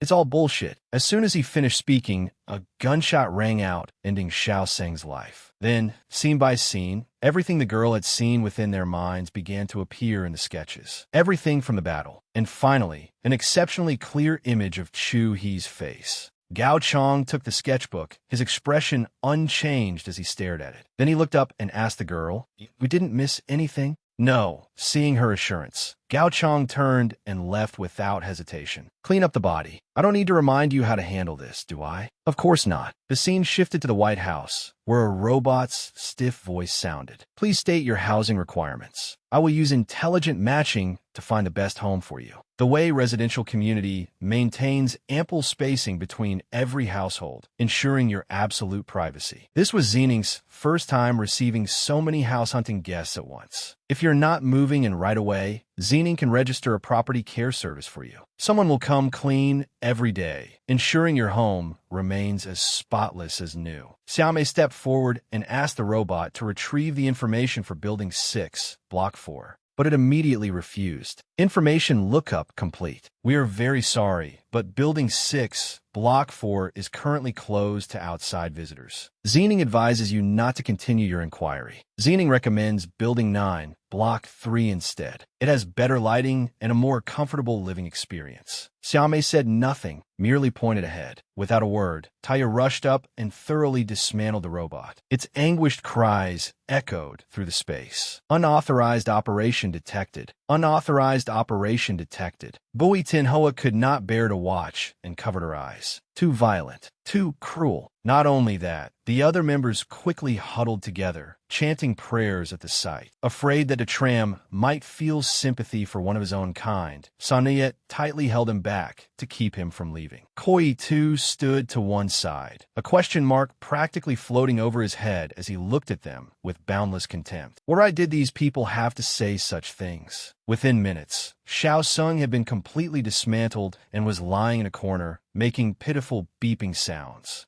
Sanoyet promptly called the tram, who had been staring intently at it, back to the car. Carefully put Xiao Seng's parts back together, then come right back. Soon afterward, they arrived at another house. Tai kept making a fuss, envious of Zhao Kuang's immense wealth. They quickly entered the house. Then they split up to search everywhere for any information. Sanoyet and Lu Jichuan even searched beneath every kind of furniture, leaving no place unchecked. Even Chu he found nothing in the trash can, not even a scrap of garbage. In the end, only the basement remained. Taya said irritably, "Why are we still searching? We definitely came here for nothing." Tian Lang's face darkened at those words, and Koi too hurried over to stop him. Tian Lung, calm down. They went downstairs and opened the door. There was only one computer inside. Tian Lang immediately shoved Taya on the shoulder. "Time for you to show us what you can do." Taya pursed her lips and angrily glared back at them. "What am I, a disposable pair of chopsticks? You use me whenever you feel like it. You people really are technological idiots. I'll just get it over with." Though she thought that, with someone standing over her shoulder around the clock, Taya had no choice but to focus desperately on searching the computer for information. A while later, Xiaomei came up from the basement and found Bui Tin Hoa and San Noyet waiting at the stairs. "Did you find anything?" Xiaomei answered with some disappointment. Taya says she has only found 2 types of data so far. One is match footage from the Fireman Club. The other is a large number of news reports about the administrative district. Bui Tin Hoa found that strange and turned to San Noyet. News reports? If they were useless news reports, he would not have gone to the trouble of transferring them onto this computer as backups. "What do you think, San Noyet?" San Noyet shared her thoughts and spoke quietly. "You're right. Although I only knew Zhao Kuang for a short time, he seemed like someone who did everything with a plan. These news reports must be connected somehow." After thinking it over, San Noyet leaned out into the hall and called loudly, "To Tram, if you compare all the news reports and data to find their connection, how long will it take?" To Tram's voice came from the basement. "Probably a few hours. Then can you give us a copy? We'll examine them too." Constantly interrupted by their chatter, Taya immediately shouted, "Can you all stop making so much noise?" Hearing that, Xiaomei and San Noyet could only sigh and quiet down.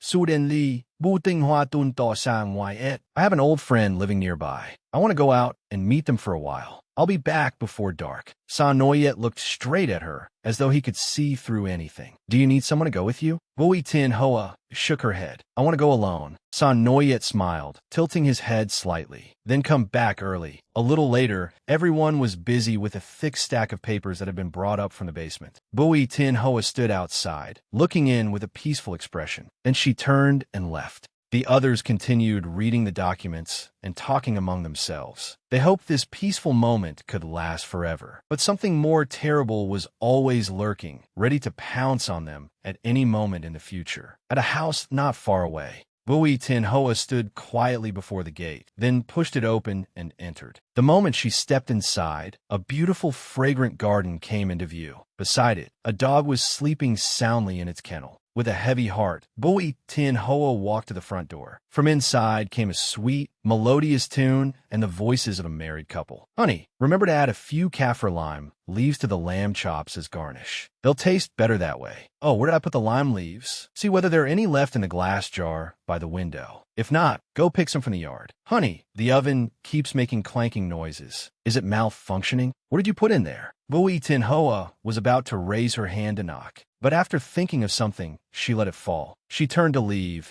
then took out her phone and began recording a message for her father. "Father, the old friend I mentioned last time is unable to show themselves. I'll contact someone else for help." Just then, a voice sounded behind Bui Tin Hoa. "Vi." Bui Tin Hoa froze and turned around. She saw Ching Shi coming out to greet her, wearing a floral apron with flour all over his face. "You're here? Why didn't you knock?" "Kumin, I was just about to introduce you to my wife." Back at the White House, the group found a series of terrifying unreported deaths. Famous competitive eater Athon chokes to death during the preliminary round. Program suspended indefinitely. Shopping mall elevator malfunctions. Man falls to his death. Security footage missing key images. Multi-car collision on a certain road section. 3 dead. Rescue delayed by heavy fog. Accidental poisoning. The undefeated goalkeeper of the Fireman Club was attacked and killed on his way home after a match. This can't all be a coincidence. Electrocuted to death. Attacked by animals. Fell from a building while sleepwalking. Struck and killed by a falling object. Everyone's thoughts became tangled as they read the articles. Moreover, nearly all the dead were black rings or gray rings. There was even news about Koi-tu's parents, something Zhao Kuang had never told him. Tram leaned over and asked curiously, "How was it going, Sa Noyet?" Sa Noyet immediately shook his head. Aside from their ring levels, the causes of death, places of death, identities, and ages are all different. I can't see any direct connection between these accidents at all. I don't understand why Zhao Kuang collected them. This is so frustrating. We've been sitting here reading these printouts for over 2 hours. Tian Lang seemed to realize that this method was not working. His dejected face had lost all vitality. Irritated, he slammed the stack of papers onto the table. Then he stood up and left. Xiaomei lifted her eyes slightly to watch Tian Lang.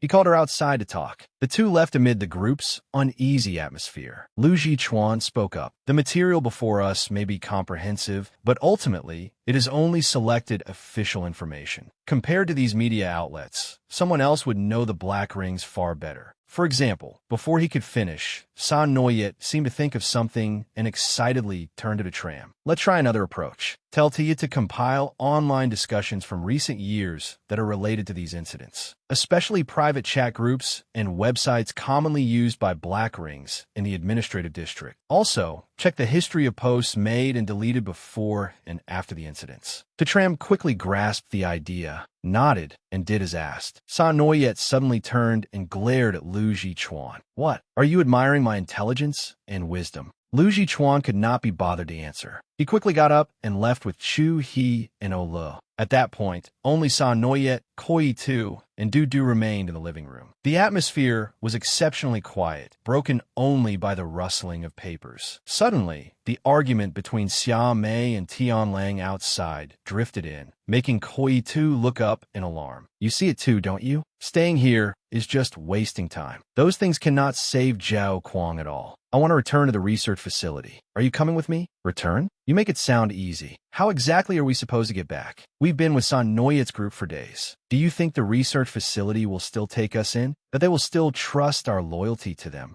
Listen to that tone. You really do love pretending to be righteous. You don't need to mock me like that, Tian Lang. Even if we take a step back and assume we really can return, we still cannot save him with just a few of us. So you want to give up? No, I am analyzing the reality before us. I truly despise how people like you use lofty words to justify your cowardice. If you want to stay with them so badly, then stay. We're all cowards. Only you're noble enough to risk your life for a friend. No one else cares whether Zhao Kuang lives or dies. Are you satisfied now? Their argument grew louder and fiercer. Du could no longer hold back his tears, and they began streaming down his face. To a child under 10, Zhao Kuang was no different from Dudu's parents. Koi-tu could do nothing but hold Dudu tightly, cover his ears, and comfort him. Don't cry, Dudu. They're just worried. San Noyet, sitting opposite them, felt sympathy well up inside him, and his heart ached too. Just then, Xiao Hei's voice suddenly sounded by his ear. What are these? Sanguiet spoon aron indili. Xiao Hei, you came at the perfect time. I haven't had a chance to thank you for dealing with the Cannibal Gang and the Silver Fox Gang. Before San Noyet could finish, Xiao Hei coldly ordered, kneel and thank me. Unlike before, in less than a second,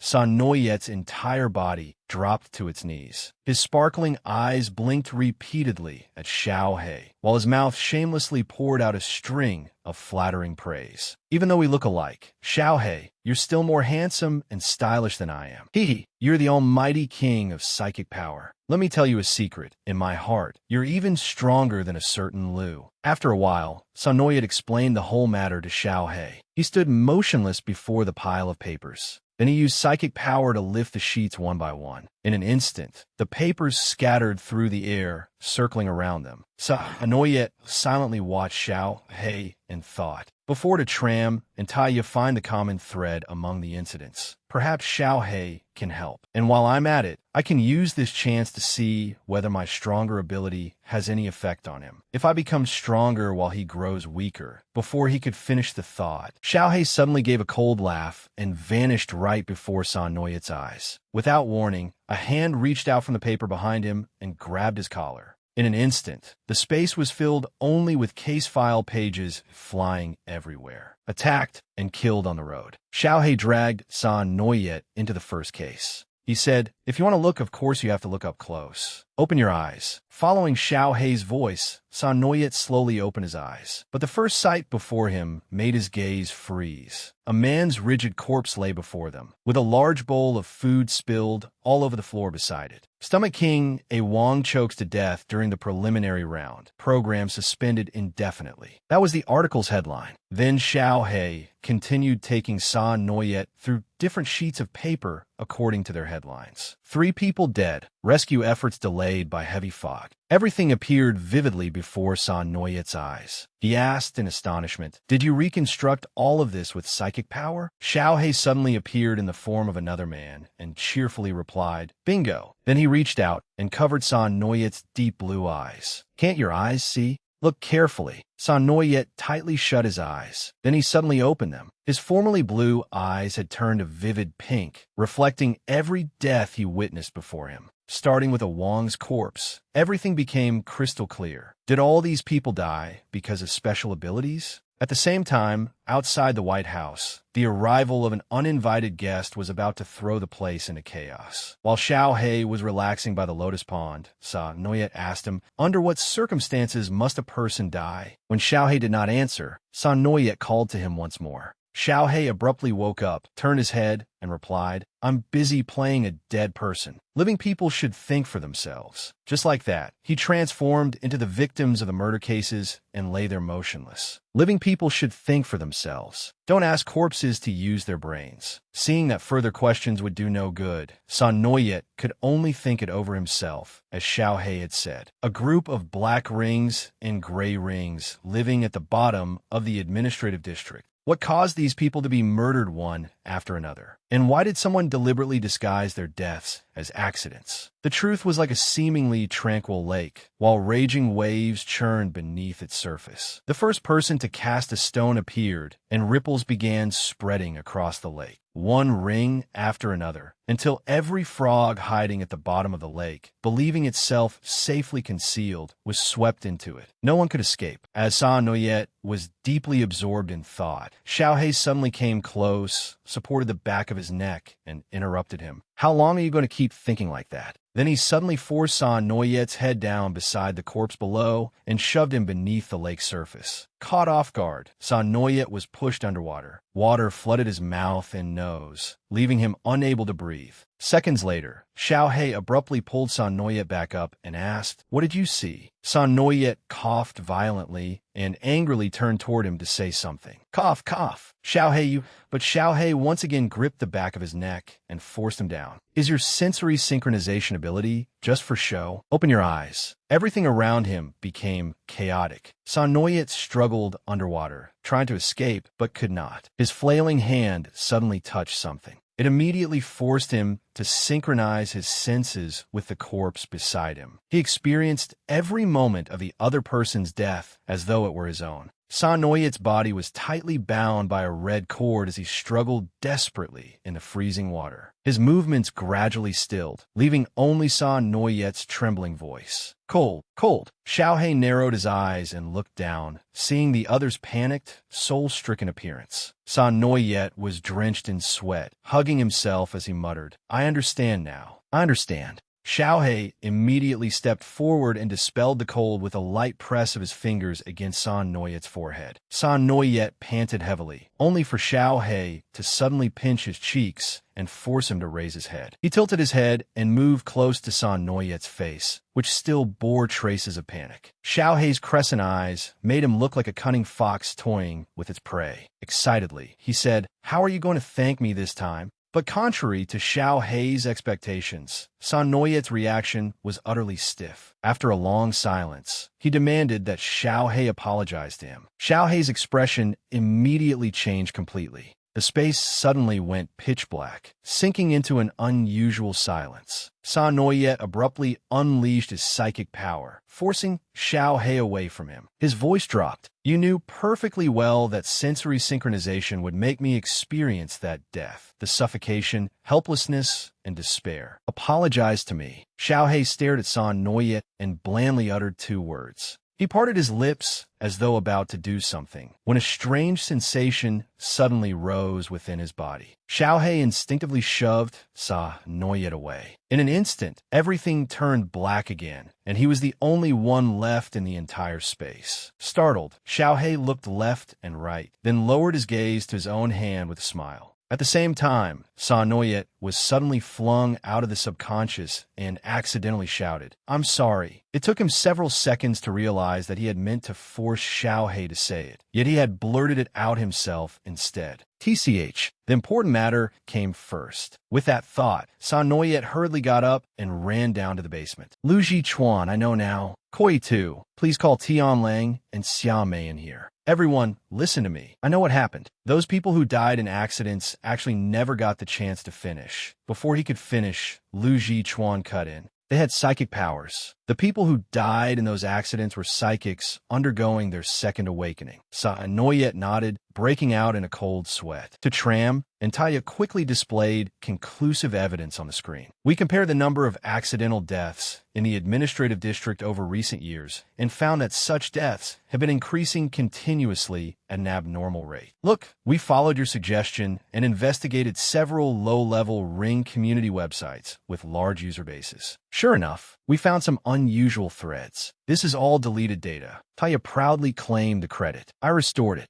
Tram immediately chimed in. Yes, she restored it. Standing behind them, Chuhi frowned and muttered, "A second awakening? I've never heard of such a thing. Taya Drulet Hadips. You people are so high and mighty. Of course you've never heard of it. Information cocoons, understand?" At her words, everyone immediately turned to look at her, as though she knew all about it. After chatting for a moment, Taya quickly returned to the main point. The situation is surely more complicated than what we've uncovered so far. Judging by the increasing number of accidental deaths in recent years, there may be a problem with the Ring screening system, and these people's deaths are meant to cover up the system's errors. In short, if the system truly has a problem, then black could be gray, gray could be bronze, and gold could also be silver. Or there could be other possibilities. It was all a complete mess. Drink it while it's still hot. Gulp, gulp. At that moment, unease rose in Oli's heart. He staggered and bumped into the cup on the table. He quickly apologized to everyone for his carelessness. Seeing how tense Olu was, Taya reassured him. These are only guesses. Besides, most of the information Zhao Kuang collected concerns black rings and gray rings. We still do not have enough data for comparison. As she spoke, Taya's tone suddenly changed. She tilted her head to one side, rolling her eyes upward. Still, being able to awaken the powers of a black ring without having to endure those torturous experiments. That really is good fortune. At the same time, upstairs in the living room, Du sat in a corner, wiping away his tears. He suddenly looked toward the glass door, his eyes widening in shock. He even dropped the item he usually cannot bear to let go of. Du hurried away, just as Xia Mei's group returned. Seeing him run toward the glass door, she called after him curiously. Du stared outside and murmured, "Brother." Outside, he saw a man slowly removing the cloth covering his head. The instant he saw the man's face, Du cried out in shock, "Brother Zhao Kuang." Everyone immediately looked in the direction Du was pointing, but when they turned back, the figure had vanished without a trace. That is all for this episode. Thank you for watching my video. Please like and subscribe to see new content on my channel. See you in the next videos. Bye-bye. The video ends here. Have a wonderful day, and remember to like and subscribe to receive early notifications for the newest episodes.